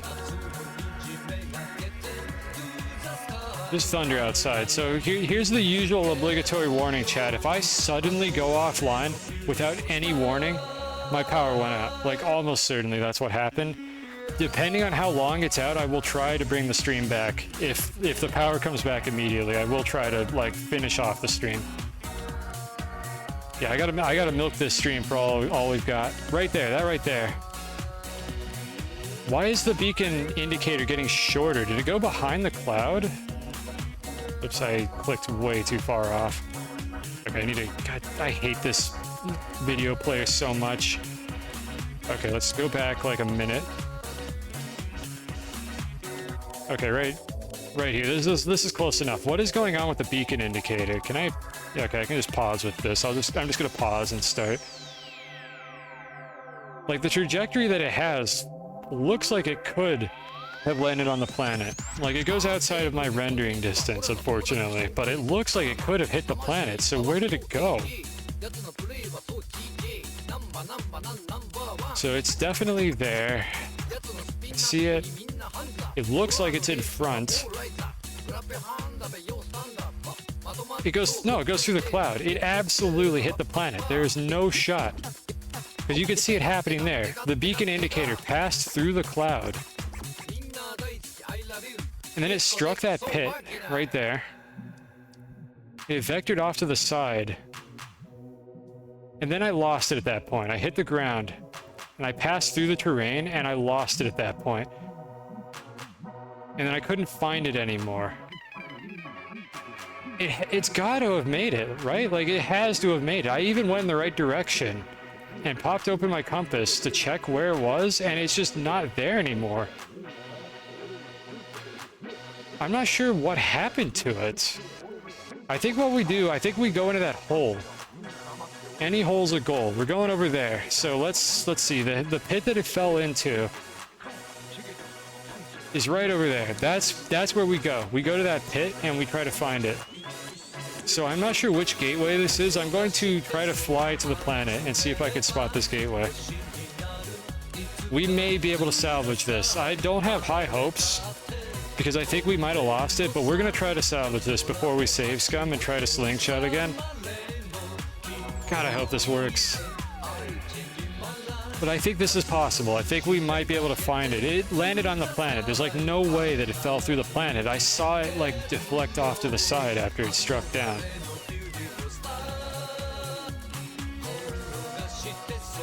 Unfortunately, that means more loading screens. Oh god.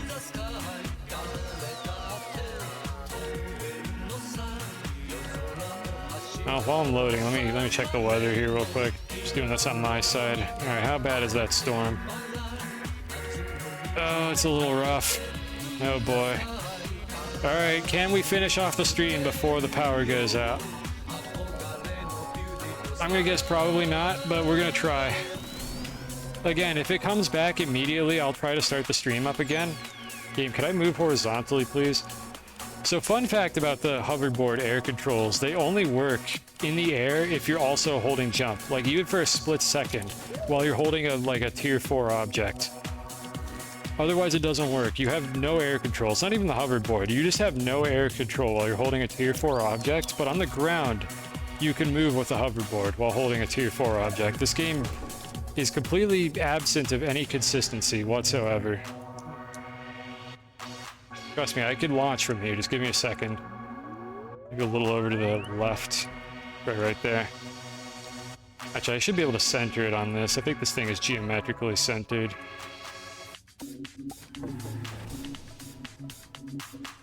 Why is that not centered? I thought that thing is centered. Did they like mess up the layout for this core?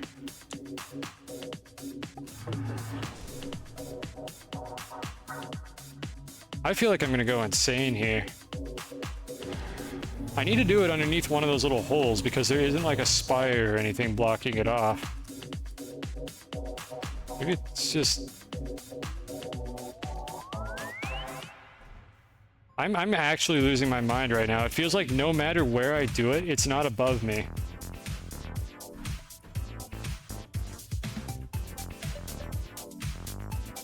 should not be having this much trouble with this. Speedrunners are able to knock this stuff out like in one shot.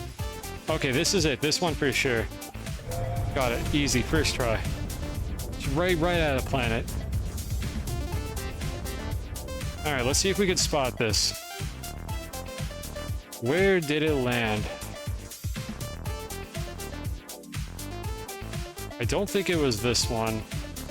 Let's see, I'm gonna look at the video real quick, just on my end. Okay, there was a forest. It was north left of the gateway. There was a forest to the left side of the gateway. Okay.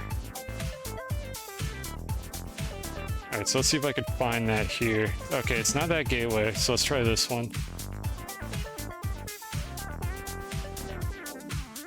I don't think it was this one either. Alright, how about this one?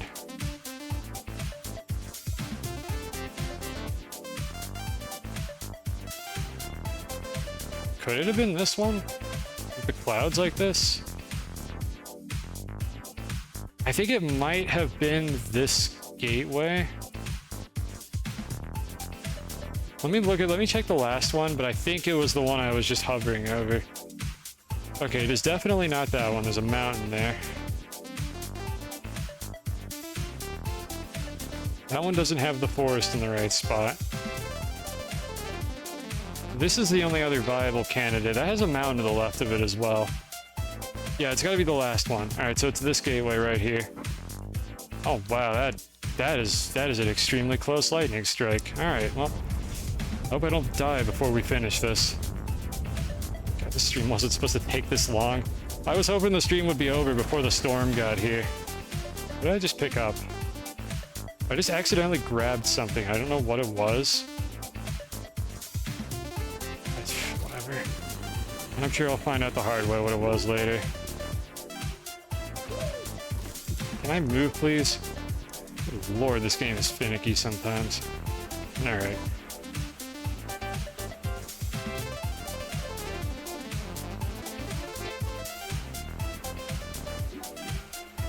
I don't even... I just don't even care about that. I'm not even gonna look at what's in that backpack. It doesn't matter anymore. I gotta finish what I'm doing before my power goes out, and the only way we're gonna do that is by hurrying. Let's use the flight. Get the flight, like fox, snail, whatever thing. These guys are gonna get hungry as well. I swear to God, my buttons aren't working anymore. Alright, get this one. Alright, we could fly for 15 minutes. So let's go up as high as we can and see if we can spot it. Oh, there it is! Got the beacon! I don't know why this didn't show up earlier, the red beacon. And this isn't the one that's on this planet because I already moved that probe. I think we actually did it. I think we got it. I don't know why this didn't show up. I don't know how I wasn't able to spot this from anywhere on the planet. I just had to go like a little further this way. It got so far. It must have clipped like way hella far into the ground. Like for it to have gotten all the way over here. But if I wanted to do that, I don't have a way to do that. I can't put a recall failed on it because I have no way of like attaching one to it. Or I would have. I can't put anything in that slot that would do that. Or there's nothing I could think of. Because otherwise I would have absolutely done that. Dude, it's on the other side of the planet. I think it actually like bounced off of something near me and then fell through a bunch of unloaded terrain and wound up on the other side of the planet. So I apologize to anyone who wanted to see the slingshot, but like I think we finished our objective. I think we did the thing that I was trying to do with the slingshot. But you got to see it on the stream. Like you saw me replay the VOD after the raid. So like that was what I did. I basically launched myself with a crusty ass slingshot from another planet alongside this like vintage probe. And now it's over here, except I swear it's running away from me because I have been flying for so long trying to get to this thing. But I think we got it. I think we're good. Right under us, like 2 or 3 cave layers down. I have no idea how it even got this far. And it is pouring outside right now. All right, let's see if we can get it out.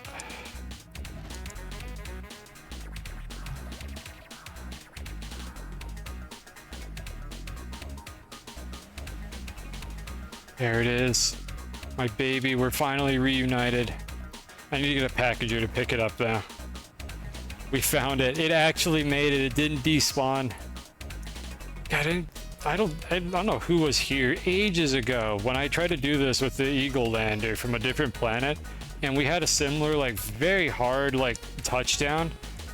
I also lost that one, and I had to eventually reload the save, and I wonder if it was just also somewhere buried in the terrain, like miles away from like anywhere else that I would have expected it to land on the planet. I wonder if the same thing happened. At the time, I didn't know that you could put a beacon on that slot to keep track of where it went. I wonder if that's what happened with that one, and I could have gotten it back if only I had known. If only my technique had developed to this extent. But we got it. We got it back. It's here. Oh, I missed you. I thought I lost you forever. And by forever, I mean until I reload my save for like the 80th time. All right, let's take you home. Very carefully hold the rocket. I'm so glad I found it. Let's take it home now.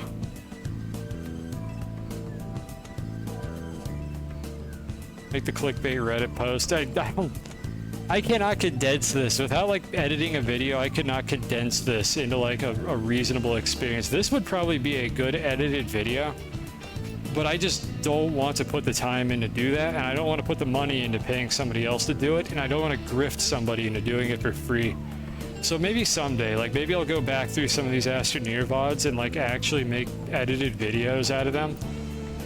But like it just isn't a thing that I have like wanted to take the effort to do. At least not yet. Right, where is... There, okay, it's wedged in the thing. So what we're gonna do here is we're gonna ride the space elevator to bring this thing back home. Once I can get it to dislodge itself from the rocket, I think I need to pick it up for a second. What if I... This is gonna call the wrong train if I use the space elevator now. So let me go ahead and drop this here and get in the shuttle to save my game in case my power goes out, so that at the very least we have this progress.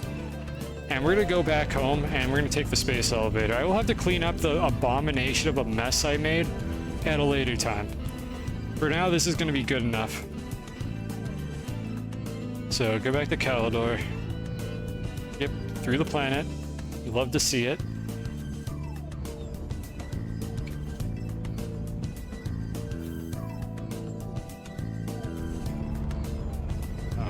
That was another close. Oh, that was a close lightning strike. I'm amazed that I am still alive right now.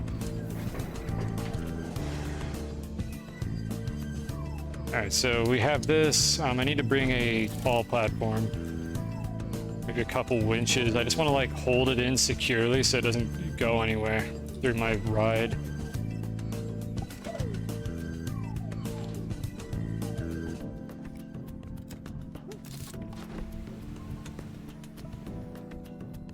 Where are my...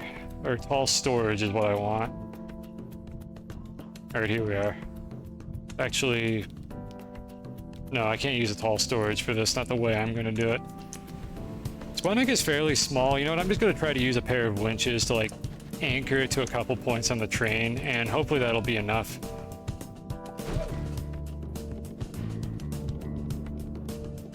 Don't really have a faster way to do this, so... I think if my power is going to go out, it's a lost cause. I'm not going to be able to finish the stream before that happens, so just cross your fingers and hope it doesn't. But there was like a superstorm that happened like 3 or 4 weeks ago that just like trashed the infrastructure for some reason. Like, I don't know how many like power lines got taken out by that storm. It was probably the strongest storm I've ever had in my entire life, like living here in southern Arizona. And it wrecked the place. Like, there was a tornado warning. It did so much damage. And ever since then, like, every time there's been a stiff breeze outside, there's like a 50% chance my power goes out. And I have no idea if they've fixed, like, the problems that were causing that. I'm assuming that a lot of the redundancy was taken out. Maybe they've repaired it at this point. And maybe it's just going to go out literally at any second. But that's why I'm so paranoid about that happening right now. It's because the whole system has been unstable since that like superstorm that happened. Thankfully there was not a tornado, because I guarantee nobody here in Arizona is prepared for a tornado, myself included. I mean, at the very least I know where to hide if there is one. Like, beyond that, yep, I'm probably screwed. Everything's gonna get obliterated. I'm gonna be living in like a Mad Max scenario for a month. This storm, on the other hand, is just like a fairly typical thunderstorm, but again, I don't know how much redundancy there is in the power grid right now. It doesn't seem like there's a lot.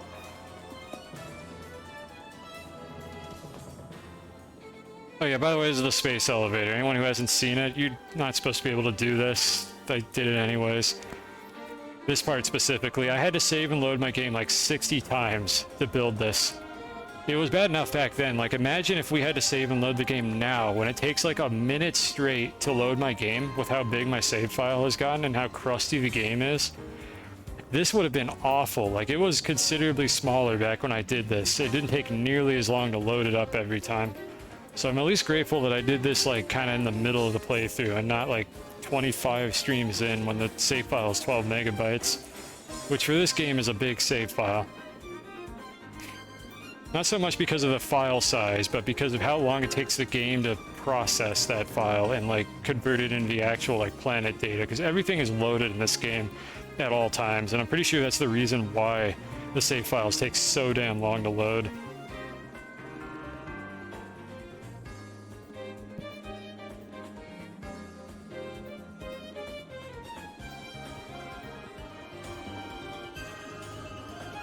Alright. So we're unlikely to lose it at this point, but I mean, anything is possible. Hopefully it'll just dangle cooperatively behind the train and won't get detached at any point. It could happen, in which case I will once again reload a scum save and pick it up again if I can't recover it. Having 2 winches will most likely be enough to hold it in place because the object is fairly small with fairly low mass. And no, there is no way to go faster. Like, this is the fastest train in the game. Nothing in this game is fast, unfortunately. Well, except for that slingshot. Like, that slingshot got me between 2 planets in record time, but at the cost of having to do a lot of cleanup afterward because I couldn't find the thing I brought with me.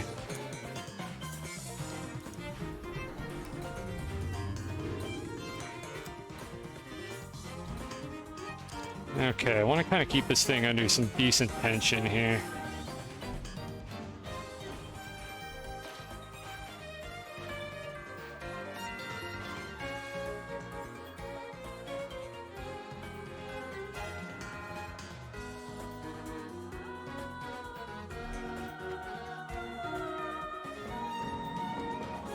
Okay, well, there's our arrangement. The most likely thing that's going to go wrong here is Sputnik has like long antenna attached to it, and those tend to get stuck on things.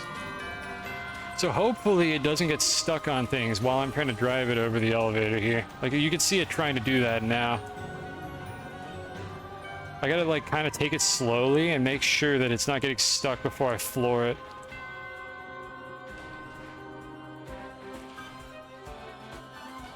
Or I could just floor it and hope for the best. I think I'm just going to hope for the best, honestly. It's under a lot of tension. I don't think it's going to be able to slingshot it off of the like train. I think what's going to happen, if anything goes wrong, it's going to get stuck and get just torn off instead. And based on the like crappy camera angle I'm stuck with here, because I can't get a better one, I just kind of have to hope that that doesn't happen, because I might not notice it in time.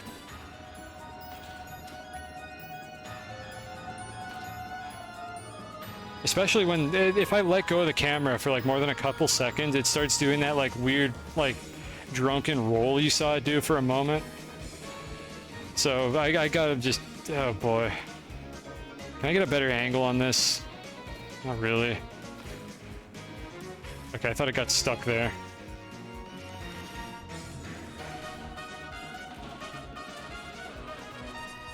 I'm gonna be really careful with some of these bumps. Like, you're gonna see me stop occasionally if I think I saw the probe go behind one.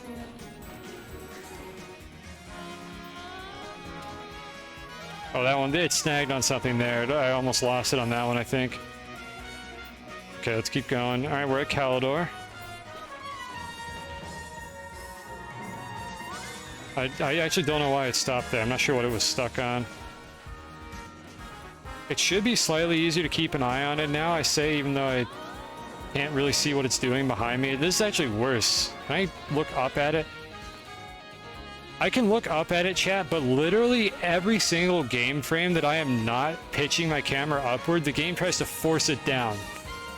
Like, I am only moving my camera up, and the game is constantly pulling it back down. Like, this is the kind of stuff that I wish the camera in this game didn't do. I don't want the camera to ever decide what direction I want to look in. I have to fight it. I am slowly moving my mouse up right now to keep the camera pointing upward so that I can see what is happening.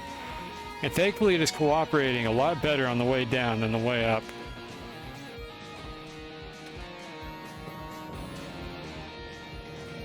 Yeah, every time it cuts like that, that is 1/60th of a second that my mouse did not detect an upward motion. Because I was moving it a little too slowly for it to kick in.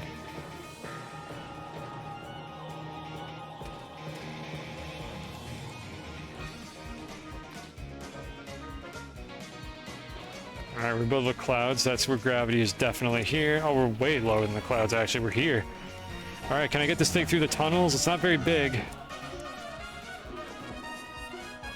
Now, let me get out and get back in to save my game. Just in case something goes wrong. Oh, God. Hold on. We can fix this.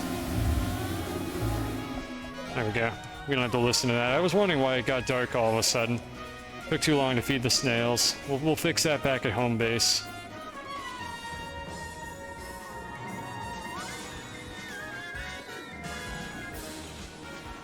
This Kirby music goes hard for something probably a lot less consequential than anything in that game. Whatever eldritch abomination Kirby fights in that game, I haven't played Forgotten Land.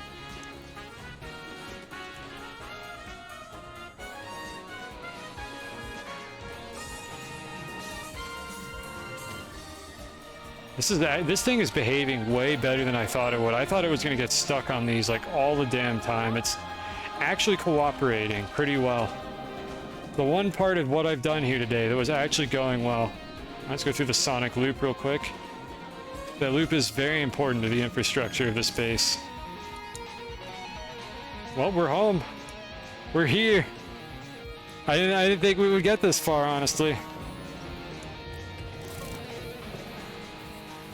How much blight do I have? We got a little bit. Let's feed the snails real quick. We're gonna drop it off. We're gonna do our formal victory, and we're gonna end stream. Just maybe I can end stream before the power outage.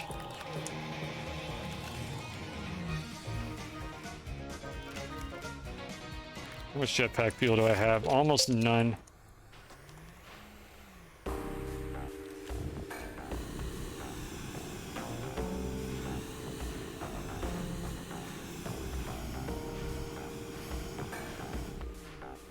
Alright, I'm just gonna drop the winches. I don't really care where this winds up in my base. I just need to drop it somewhere. There it is.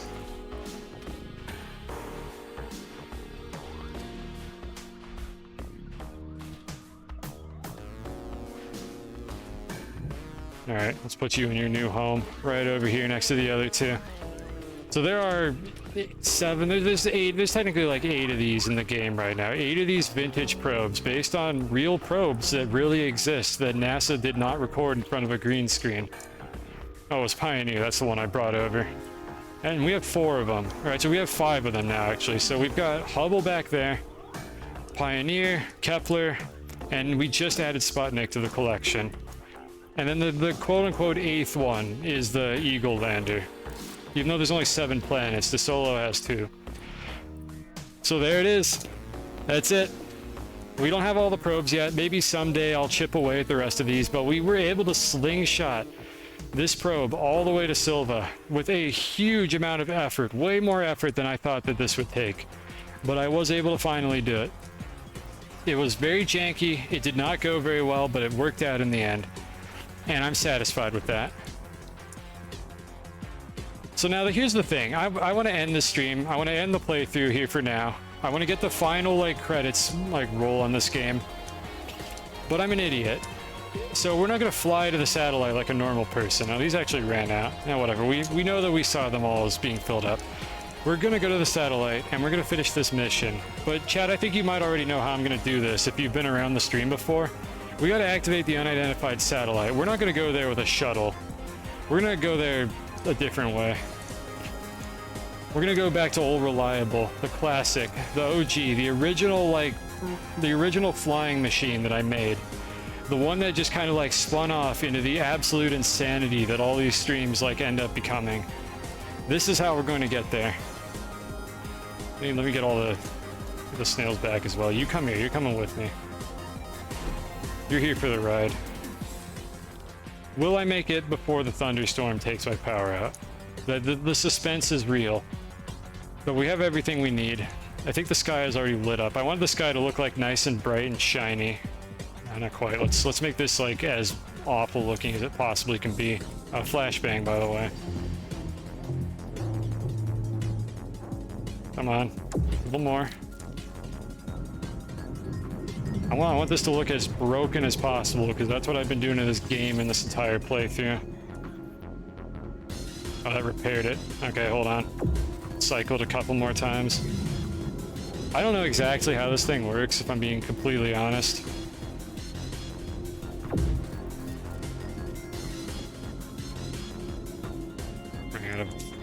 Alright, I can turn this thing back on. I think one more. I think we'll settle for this one. That should be good. That'll look nice and gross. Nice and shiny. Yeah, we'll take that. Alright, you can barely see it through the gross, dusty haze of this wretched planet that I'm on.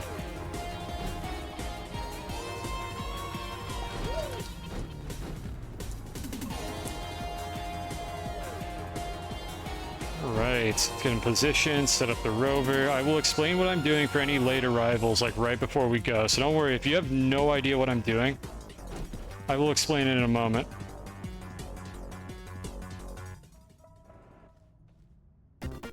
Okay, now that's a good song, but that's not what I had in mind for this.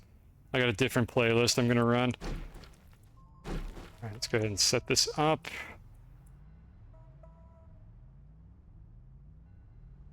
Right. I don't want too much tension. Right there should be good. That's a good spot. Alright, we now have a self-perpetuating flying machine. This has a winch attached to its front, which is pulling it forward, which is pulling the winch forward. In fact, I think I have it under too much tension because I can't reverse. Did I attach this to the wrong spot, or is my rover just being uncooperative? Okay, the rover is just being uncooperative. This is fine. Alright, so here's what we're gonna do. Just stop. Okay. Alright, so here's what we're gonna do. Don't look at that. That's gross. Who is that guy? So, we need to fly between these two planets. I have no idea why there's crust at the edges of my screen right now. That just happens sometimes with OBS. Our goal here is to fly from Calidor to the satellite. The satellite is up here in the game's engine. So what I need to do is from the surface of Calidor, which is right here. This is where I am. I am sitting right here on the surface of Calidor. I need to fly like up at like a roughly like 20-something degree angle to run this diagonal and get to the satellite. And then once I'm near the satellite, I'll start improvising and try to figure out exactly what it is I'm doing. I could put like a beacon, quote unquote, on the satellite so I could see where it is between planets. But I'm not going to go over there and do that because that's kind of lame. So we're just going to eyeball this. And what we might do is go to De Solo and then fly to the satellite from there if I have to.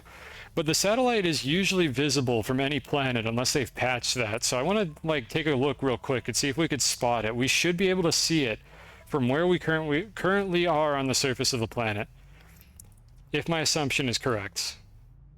Yeah, this is just a troll logic machine. This is the red wagon with a magnet on a fishing rod in front of it, and this somehow works because of the way the winches are simulated in this game, or to be more precise, the way that they're not. They're not simulated properly at all. That's what I'm getting at with that. Dude, how is it still going outside?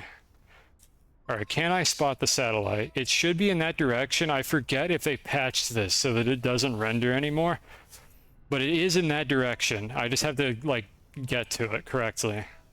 See if I can spot it. It'll be directly above that gateway, like at a 1 to 2 like slope in that direction. I feel like I would have been able to spot it if it was visible, so it's conceivable that they patched that out at some point. So I'm gonna steepen my angle a little bit and see if I can look down past the satellite, or past the gateway. I would have expected it to be right here, and I'm not seeing it. Okay, I don't think we're gonna be able to spot it visually until we get within range. So tentatively, I might have to stop at DeSolo to get to it. Like, I might have to stop over at the planet on the way there. Well, it's a moon, but as far as the game engine is concerned, these are all planets. All right, so let's go for it. Let's see if we can first try this one. I'm not that. Hold on, I clicked on the wrong tab. There we go.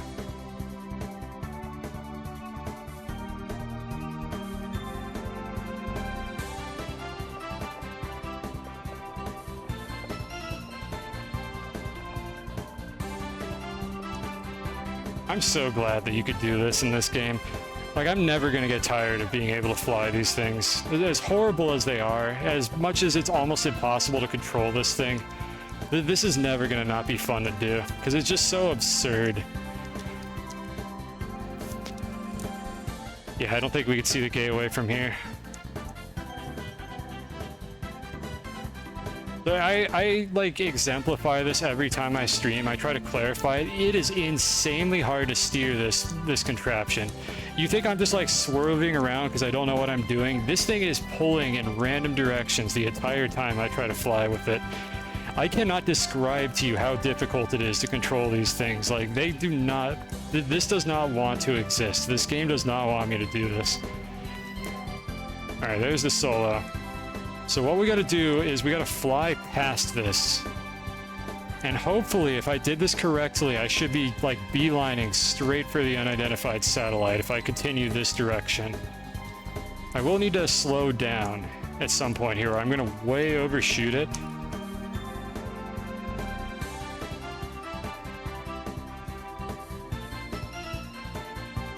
Yeah, they must have patched this at some point. I don't know when they did it, but it is not visible anymore. It should pop into existence when I get closer to it.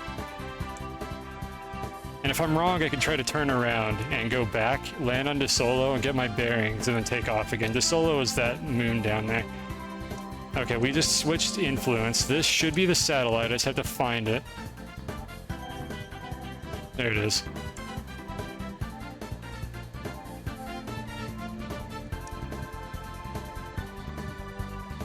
It is on the other side of the sun. I will fly through the sun. Oh, never mind, it's not on the other side. It's right there. That's it right there. That's what we're aiming for. That's where the game ends.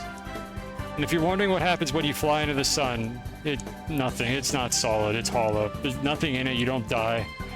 I did that in a previous stream, so I'm not going to deliberately aim for the sun here, but if I, like, fly into it, then, yeah, sure. I was not kidding. Hello from 12:13 a.m. What was I not kidding about? I say a lot of things, and there are a lot of absurd things to not kid about in this game, but hello, it is, time is it here? It's 11 right now. Oh, you're only 1 hour off. I'm used to everybody I know seems to be East Coast. Like, nobody can embrace the West Coast experience, even though I'm fake West Coast because I just live in Arizona. Our time zone just happens to be lined up right now. Oh, 2:13 a.m. You're one of those. Oh, you're East Coast. Ugh. All right. Yeesh. I'm sorry to hear that. I'm just such a shitlord. I'm sorry. Well, I hope you're having a good night. I hope you're not just doom scrolling or something. Just happen to see somebody streaming and decide to do that instead. Whatever it is you're doing, I hope you go to bed on time. If you even have a bedtime, I don't know what you do. Alright, so we need to land on top of this. Come on. And as you can see, the camera is actively fighting me the whole time I do it. And my rover can only go forward. That is the only direction that we have. We can turn, and we can go forward. If I want to stop going forward, I have to face in the other direction and go forward in the backwards direction. No, don't go near that. Don't go near Novus. Get back up there. Why are we near Novus? Come on. Come on, game. You had no internet since 1 p.m. I'm surprised I have power right now. I'm glad that got fixed. I've had some unpleasant outages this summer just as a result of infrastructure absolutely shitting the bed. I don't know why Novus was getting loaded in there. I wasn't that close to it. I hope they didn't mess with this. This is going to be way harder if I cannot see the satellite until I'm extremely close to it. I wonder if we need to just dive bomb it. Like, Chad, I did not test this off stream, by the way, to verify it's still possible to do this. I know it used to be. Unless I'm flying to the wrong sun. Oh, hold on a second. Did I get debated? Was I not near the... That looks like the satellite. That looks like the real one, not the fake one. I don't think you can see the fake one orbiting the sun. I'm starting to wonder now. No, this is correct, because the galactic plane is, like, rotated 90 degrees, which is a bug that they still haven't fixed. It took them 10 hours to fix one wire. They had to cut a wire out. That's awful. So it wasn't even just, like, bad weather or something. It was just incompetence. Because that just makes it even worse. Like, I was upset when my infrastructure was fucked up after the storm I had, but, like, I wasn't, like, upset with them because, like, just, like, a million trees went down in that storm. Like, it was inevitably going to ruin something.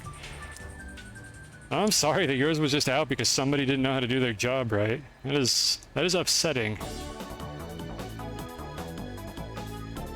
I got, like, half an hour of Rainbow Road music to go, so surely I can get this to work.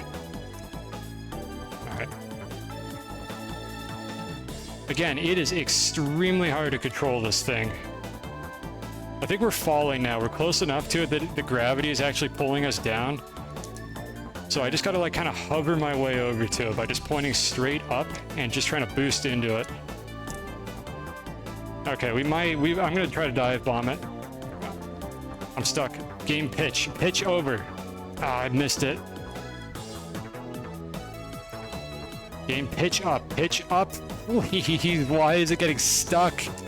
Like, when you saw it pointing, like, in a straight line there, it was actually stuck. Like, the game, it's doing it again. It's stuck. Stop! Stop! Game, please!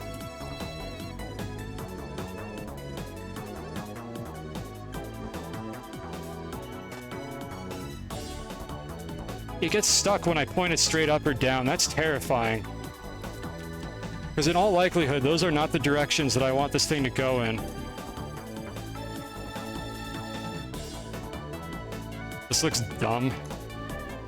Genius. Genius is not the word I would use to describe what I'm doing right now.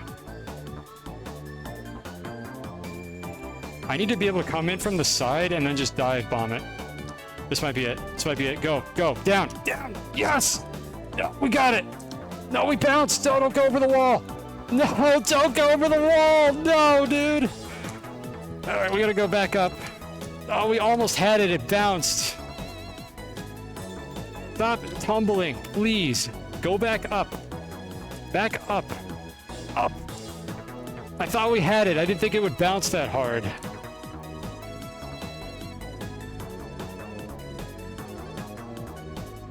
Alright, round 2. The community was in remiss. I don't think this kind of tech gets nearly enough appreciation in the community. Like, the Astroneer community, unfortunately, is kind of a weenie community. I hate to, like, call it that, but it's a lot of kids that play the game for, like, 2 or 3 hours and then lose interest. And, like, I have dedicated myself to the craft, like, to a larger extent than anybody has any right to in this game. And you could do so much, like, just dumb shit in this game if you're actually willing to put in the time. Just most people won't do it. Like, they don't, like, see the potential in this game for this kind of stupidity. And, you know, that's fine, but it's also a little disappointing that there's such a small audience for this kind of content. Oh man, Sky, I don't know if I want to play that. Does that game have flying rovers in it? Oh, this is so difficult. I don't want to land hard again, so what I'm trying to do is approach it at a slower, like, speed. But once I overshoot like that, it is very difficult to come back in with a consistent speed, because I start falling when I get close to it, so I go down immediately, really fast, when I get close to it. Ideally, I could come in at a diagonal and strike a wall. The grind to play. Well, I don't want it to be a grind. That's not why I play this game. Like, I've done some grinding in this game, but it's mostly off stream. Okay, this one's looking a little better. We're not falling too fast.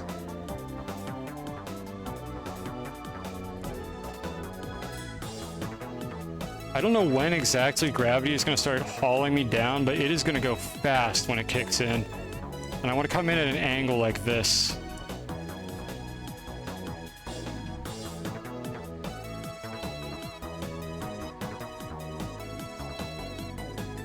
Okay, come on. Oh! We're gonna get this before I run out of Rainbow Road music.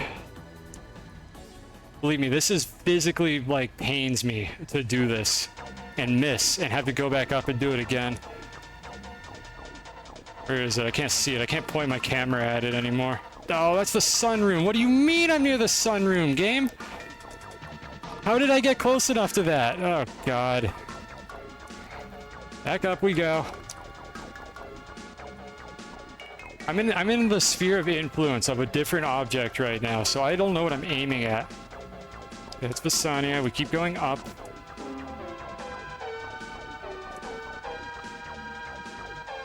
I feel like this doesn't work the way that it used to. This used to be a lot less finicky to actually stay in range of the thing that I was seeking out. And now it is absolutely not cooperating with me by any stretch of the imagination. See, Visania is over to the side. I need to go to the side the Solo is on. I might have to, like, get my bearings and reset this.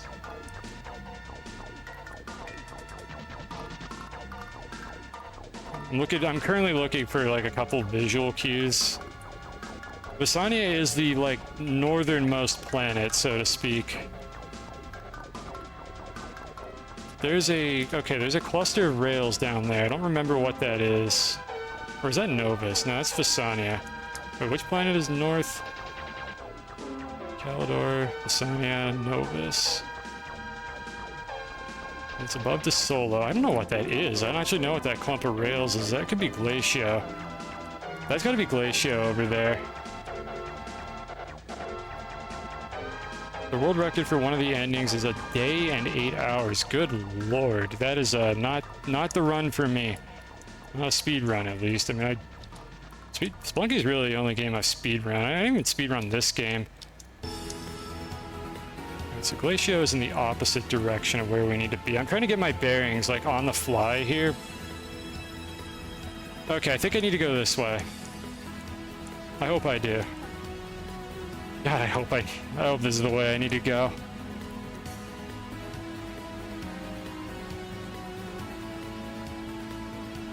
Does Astroneer? It actually does. This, for all the gripes I give this game, it updates fairly frequently, and it's basically always free content. I think they are working on a paid DLC, but it's a DLC. Like, it has actually a lot of content in it from what they've been saying, so it's probably worth it. So, like, I'm satisfied with the development process of this game. I have a lot of gripes with this game that only would arise if you were as stubborn as I am about playing it way too much, but, like, the devs are good. This is a decent, like, dev team. Their process is reasonable. They have a shop, but the shop is all cosmetic stuff. Would I recommend this game? Well, I can't ever answer that question properly until I know what kind of games you want to play. This is an adventure... Like, this is sort of an adventure game with, like, building in it, is the best way I would describe it. Like, there's terrain deformation, you make up bases, but it's not really about base building. It's more about, like, just adventure and doing, like, a bunch of, like, little side missions and stuff along the way. Okay, we're back. We're back. I don't know how in the world I got this far away. Yeah, it's a sandbox game as well. Gripes is an understatement. Look, when you stream a game for, like, 200 or 300 hours, inevitably the gripes are gonna, like, come to the surface. There's only so much I could do. I try not to be insufferable about it. I try to have analytical complaining is what I like to refer to it as, after I think Alex or somebody like came up with that idea. We do analytical complaining on this stream, which means I don't just whine incessantly about things that like can't be changed or don't matter. I whine about things that I would like to see fixed, like the bad camera or like the janky rover controls in this game. And there's been a lot of that during this stream, but like I wouldn't be streaming this game if I hated it. But you tend to find the flaws in the things that you enjoy because you dedicate so much time to like picking them apart.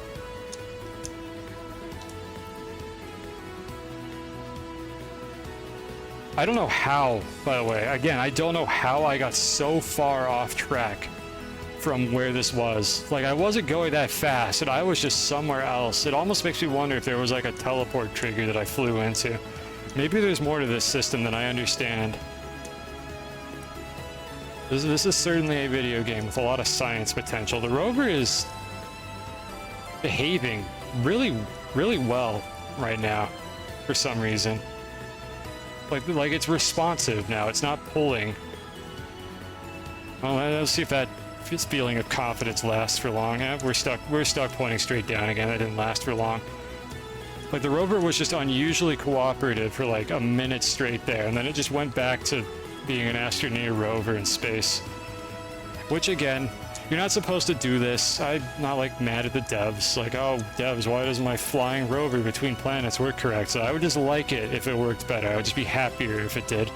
I'd far rather they fix the camera instead of the flying rover getting stuck pointing straight up or down for no reason while I'm near the satellite. This is the only place I've seen it do this, by the way. Like, this is actually new. I wonder if they did something in this like region of the game that's causing it to act finicky.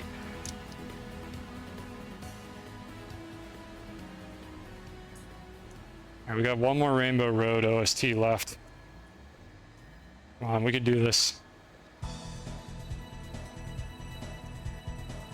Oh, am I gonna miss? Come on, go, go, go, go, go, go! Please! Oh, we're down! Let's go! Super Mario 64 was the one that got it. Oh, we're in! Oh, that took way longer than I thought it would. Alright, well, we made it, folks. This is where you're supposed to just click a button and fly a shuttle here. It takes like 3 button presses. And instead I decided to do this. So I need to package this now. My game will either crash or the rover will fly into the void of space if I don't package this. So I'm gonna do that now. Or at least if they haven't patched that. I checked this like literally a year ago, but I'm just gonna assume my game will still crash if I don't package the rover. And that's it. I don't remember if you lose your stuff during this cutscene. I'm like 99% certain you don't. I'll just go ahead and save just in case you do, but I don't think you do. I'm pretty sure you keep it when you go into this cutscene. So this is what you're supposed to do to beat the game. Like, just to recap all the nonsense that has happened here. All you're supposed to do is dig down to the core of each planet, provide it with a specific resource, get this thing, a truncated pentacoron according to the text, and put it in these sockets. You do that 7 times, and then you touch this orb and you win the game. It's not an orb, it's a icosahedron. Instead, I have like blown this out into like a 200-hour, like 25-day like stream of this game over the span of like 2 or 3 years. I forget how long I've been streaming this game. And I have finally decided to interact with the odd stone in the middle of this because I finally filled up all those canisters and I finally did all the missions in the game, which I can't look at here. So is this moment that special? No, not really. Like, nothing special is going to happen here, but this is what happens when you beat this game. So it's been fun. It's been enjoyable. Let's go ahead and, like, quote-unquote finish this off. This is not the last Astroneer stream or anything like that. I'm not going to be dramatic about this. This is just the formal end of the season for Astroneer, and I'm going to add a different stream to my, like, sandbox, like, game list that I play on stream here. And it's going to be Oxygen not included, so let's go in. Let me click on it a few times because I forget how to play this game. Gold skin. I've had the cold skin for so long. Yeah, let's go. You looking forward to Oni? Yeah, I think a couple people are at least. I'm looking forward to it. I want to give it another try. I don't even think this cutscene has music, so I'm just gonna keep playing Rainbow Road over it. It's not very long anyways. Alright, so that's our, like, starting satellite or whatever. It's just here now for some reason. I don't know why there was an audio delay on that.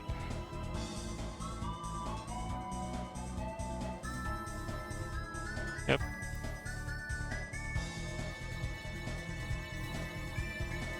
And we drop the tablet and go into the portal. And we're gone now. Like, I think there's lore here, like, behind this that, like, hasn't been fully divulged, like, what happens when you go into that portal. But hey, there's a burrito. I don't know how long that burrito's been there. I've been streaming this game, again, for like 200 hours, plus a lot of off-stream time, so, I mean, that burrito has been sitting there for longer than any burrito ever should. And I could only assume it's fossilized at this point. And then apparently what happens here is they respawn you. It is what it looks like here. Even though I think that's the generic, like, Astroneer skin. But apparently they just respawn you. Wait, did that just cut off the credits? I didn't click anything, by the way, chat. I'm just tabbed out right now. Oh, that just... Did I miss the credits? Or does this game not have credits? Oh, okay, we're here now. Maybe this game just doesn't have credits. Oh, they had Paul in it, at least. Rest in peace, Paul. I don't know if I missed the credits or if it just doesn't have any. I thought this game had credits, but for some reason it just skipped to the end. Alright, well, we did respawn with all our stuff. The credits are just, well, you know, I don't think anything particularly special happens during them. There's no minigame. I'm not sure why it didn't play them, but it is what it is. So this has been a fun experience. Like, playing this game and streaming it, like, I had already done a fairly thorough playthrough of Astroneer. Like, way back in the day when I originally streamed it. Or not, when I wasn't a stream... What am I talking about? Let's restart. I had played a lot of Astroneer before I was even streaming, like, at all. Now, let me call the other train. We're gonna be rambling for a little while, so I can wait for the good train to show up while I do this. Oh, we can claim the reward as well. The reward is 3 RTGs and some bytes. Cool. Glad I took the time to do this. Alright, let's call the train. Alright, so, this has been a fun experience. Like, as much as I've griped about this game, I'm not gonna sit here and just complain about it this whole time. Like, for my outro here, we're waiting for about, like, 3 or 4 minutes for the train to show up and take me back home. I could end stream now, but I could probably talk about enough stuff to ramble to, so instead I'm gonna talk about the future of what I want to be doing with the stream here. As you probably know by now, I only stream, like, once or twice a month. That's probably not going to change. It's probably going to be even less if I can actually get a job, because I am still looking for a job right now. And once I have one, I might have even less time to dedicate to this, but I don't intend to just stop streaming at any point here. I genuinely hope that if I do stop streaming, I announce something and I don't just disappear into the ether, so that at least the few people that are subscribed to me know that they can cancel. Because I don't want to be like, I don't just want to vanish into the dust, never to be seen again. So let me just say that I promise I will say something if I am just going to stop streaming for a long period of time, but just know that a month or two is not a long period of time for me. Like, I may go a month or two without a stream, depending on, like, what real life has in store for me. And I mean, if you ask about on my Discord, I'll probably tell you, like, whether or not I just haven't felt like it or something's going on, like, without divulging a bunch of personal details or anything like that. But I don't intend to just vanish into the ether, never to be seen again. The future of the stream is going to be, I will still come back to Astroneer, probably for content updates. I may not do the entire stream with Astroneer. Occasionally we might go get like a vintage probe. There are still, I think, what did I say? There's 2 or 3 vintage probes, I believe, that I have not like brought back home. And at some point I want to get those and tow them back home. Just like probably 1 per stream, maybe, depending on whether there's nothing else useful to do, if I finish the event real quick. And then the sandbox game that I'm going to replace it with is Oxygen Not Included. It's made by the developers of Don't Starve, if that's not familiar to you, Clay Entertainment. It's kind of a sandboxy, like, 2-dimensional physics simulator. So it's kind of in the same vein as, like, RimWorld or, like, Dwarf Fortress, but it's just a 2D, like, side perspective. with a lot of like physics simulations. Did it for like liquids and like solids and stuff, not objects so much. And you have to manage a colony of idiots and try to keep them alive and like progress through like different like biomes and planets and stuff. I played the game a long time ago and just I didn't really get that into it. They've released a couple DLCs since then, and I want to just give it a fresh take on a stream where maybe people can point me in the right direction, because the whole time I was playing the game, I think I was just like playing it wrong. I was playing it too safe, and I was just kind of like stagnant. Like I was just not accomplishing anything. I was just sitting there like trying to make a self-sustaining base and then not really feeling like doing anything else. And maybe having a stream to like motivate me to push forward a bit with that, albeit like once a month, will help me like make more progress and get proper enjoyment out of the game, because I think there is something enjoyable to be had in that game. I just had trouble finding it the first time through. Now let's get some music running here. Let me just shuffle this. I'll just play some Risk of Rain too. So yeah, I want to give it another shot, is what that boils down to. Watch out for too many items lagging your PC until you're stuck. I didn't get to that point, I think, when I played it. I did have frame rate drops. Like, I played the game, I don't know how many hours, like 100 or something, I think. It's just, again, it was very stagnant when I played it. It was like 100 or 200 hours off the top of my head, but I don't remember what it was. I just didn't really do anything interesting. And then I was just getting, like, frustrated with the game after a while. I was just like, okay, this just feels tedious. It's so hard to get the duplicates to actually do anything, keep the floors clean. Yeah, I mean, I did try to get that done. There we go, there's my ride. All right, let's go ahead and ride home. One more ride for the space elevator. Yeah, it'll lag the best PC. It's in Unity and it's not optimized as well as it could be. I'm aware of that problem. We'll burn that bridge when we get there. I'm not worried about the lag. I'm worried about making sure I don't stagnate while I'm playing the game and just get into a really boring gameplay loop of just not doing anything except trying to keep my idiots alive. So hopefully having the stream there with people to like suggest things to me or like give me pointers in the right direction for what I ought to be doing to actually get some sense of progress will help a lot with that game. So I'm looking forward to that. I got to refine metals. So before the DLC came out, I quote unquote finished the game. I launched a rocket into like the void or whatever the thing is called. Like I did that at some point. And then it was kind of crusty and the person you launched there just came back. But I have the Spaced Out DLC now. We're going to be playing the Spaced Out DLC, which revamps the whole space system. And the space system was ass. Like, if I'm being completely honest, when I first played it after release, the space system was not very good. It felt very clunky. It was very tedious to do anything with it. It was also very late game, so you couldn't really utilize it easily at the beginning. Like, you could technically utilize it earlier, but it was very expensive, and I had a lot of trouble getting into it, partially because of how tedious the space system felt to actually get anything to happen. And Spaced Out has like revamped that, as I understand. I played a little bit of Spaced Out, but I burnt out again for the same reason of being like too afraid to take risks and actually branch out and do new things. And I just got kind of bored of it and stopped playing it. So I am pretty fresh on or rather I'm pretty new to Spaced Out, you would say. Like I don't know much about like the end game of how to play it because I only launched a couple of rockets and then just lost interest in the game because I was having so much trouble like feeling like I was progressing in the game at all. Like I would launch a rocket to another planet, like the guy inside it would barely survive, and then I was just sitting there like I don't know what to do now. I like don't have any of the resources or tools to accomplish anything, and I just kind of burnt out on it at that point. We're not going to be playing the Frosted Planet DLC because A, I don't have it, and B, I want to just keep things simple. I just want to do Spaced Out by itself with a chat that like will hopefully be able to point me sort of in the right direction, or at least laugh at me when something horrible goes wrong. Because I fully expect things to go horribly wrong, and that's okay, as long as it's fun. As long as things go horribly wrong, but I get to enjoy the process. I don't know if I'm going to be making mega bases or if I'm going to be losing the game to death spirals. As long as I enjoy the game and feel like I learned something and feel like I made a mistake that caused me to fail, then I'll be okay with it.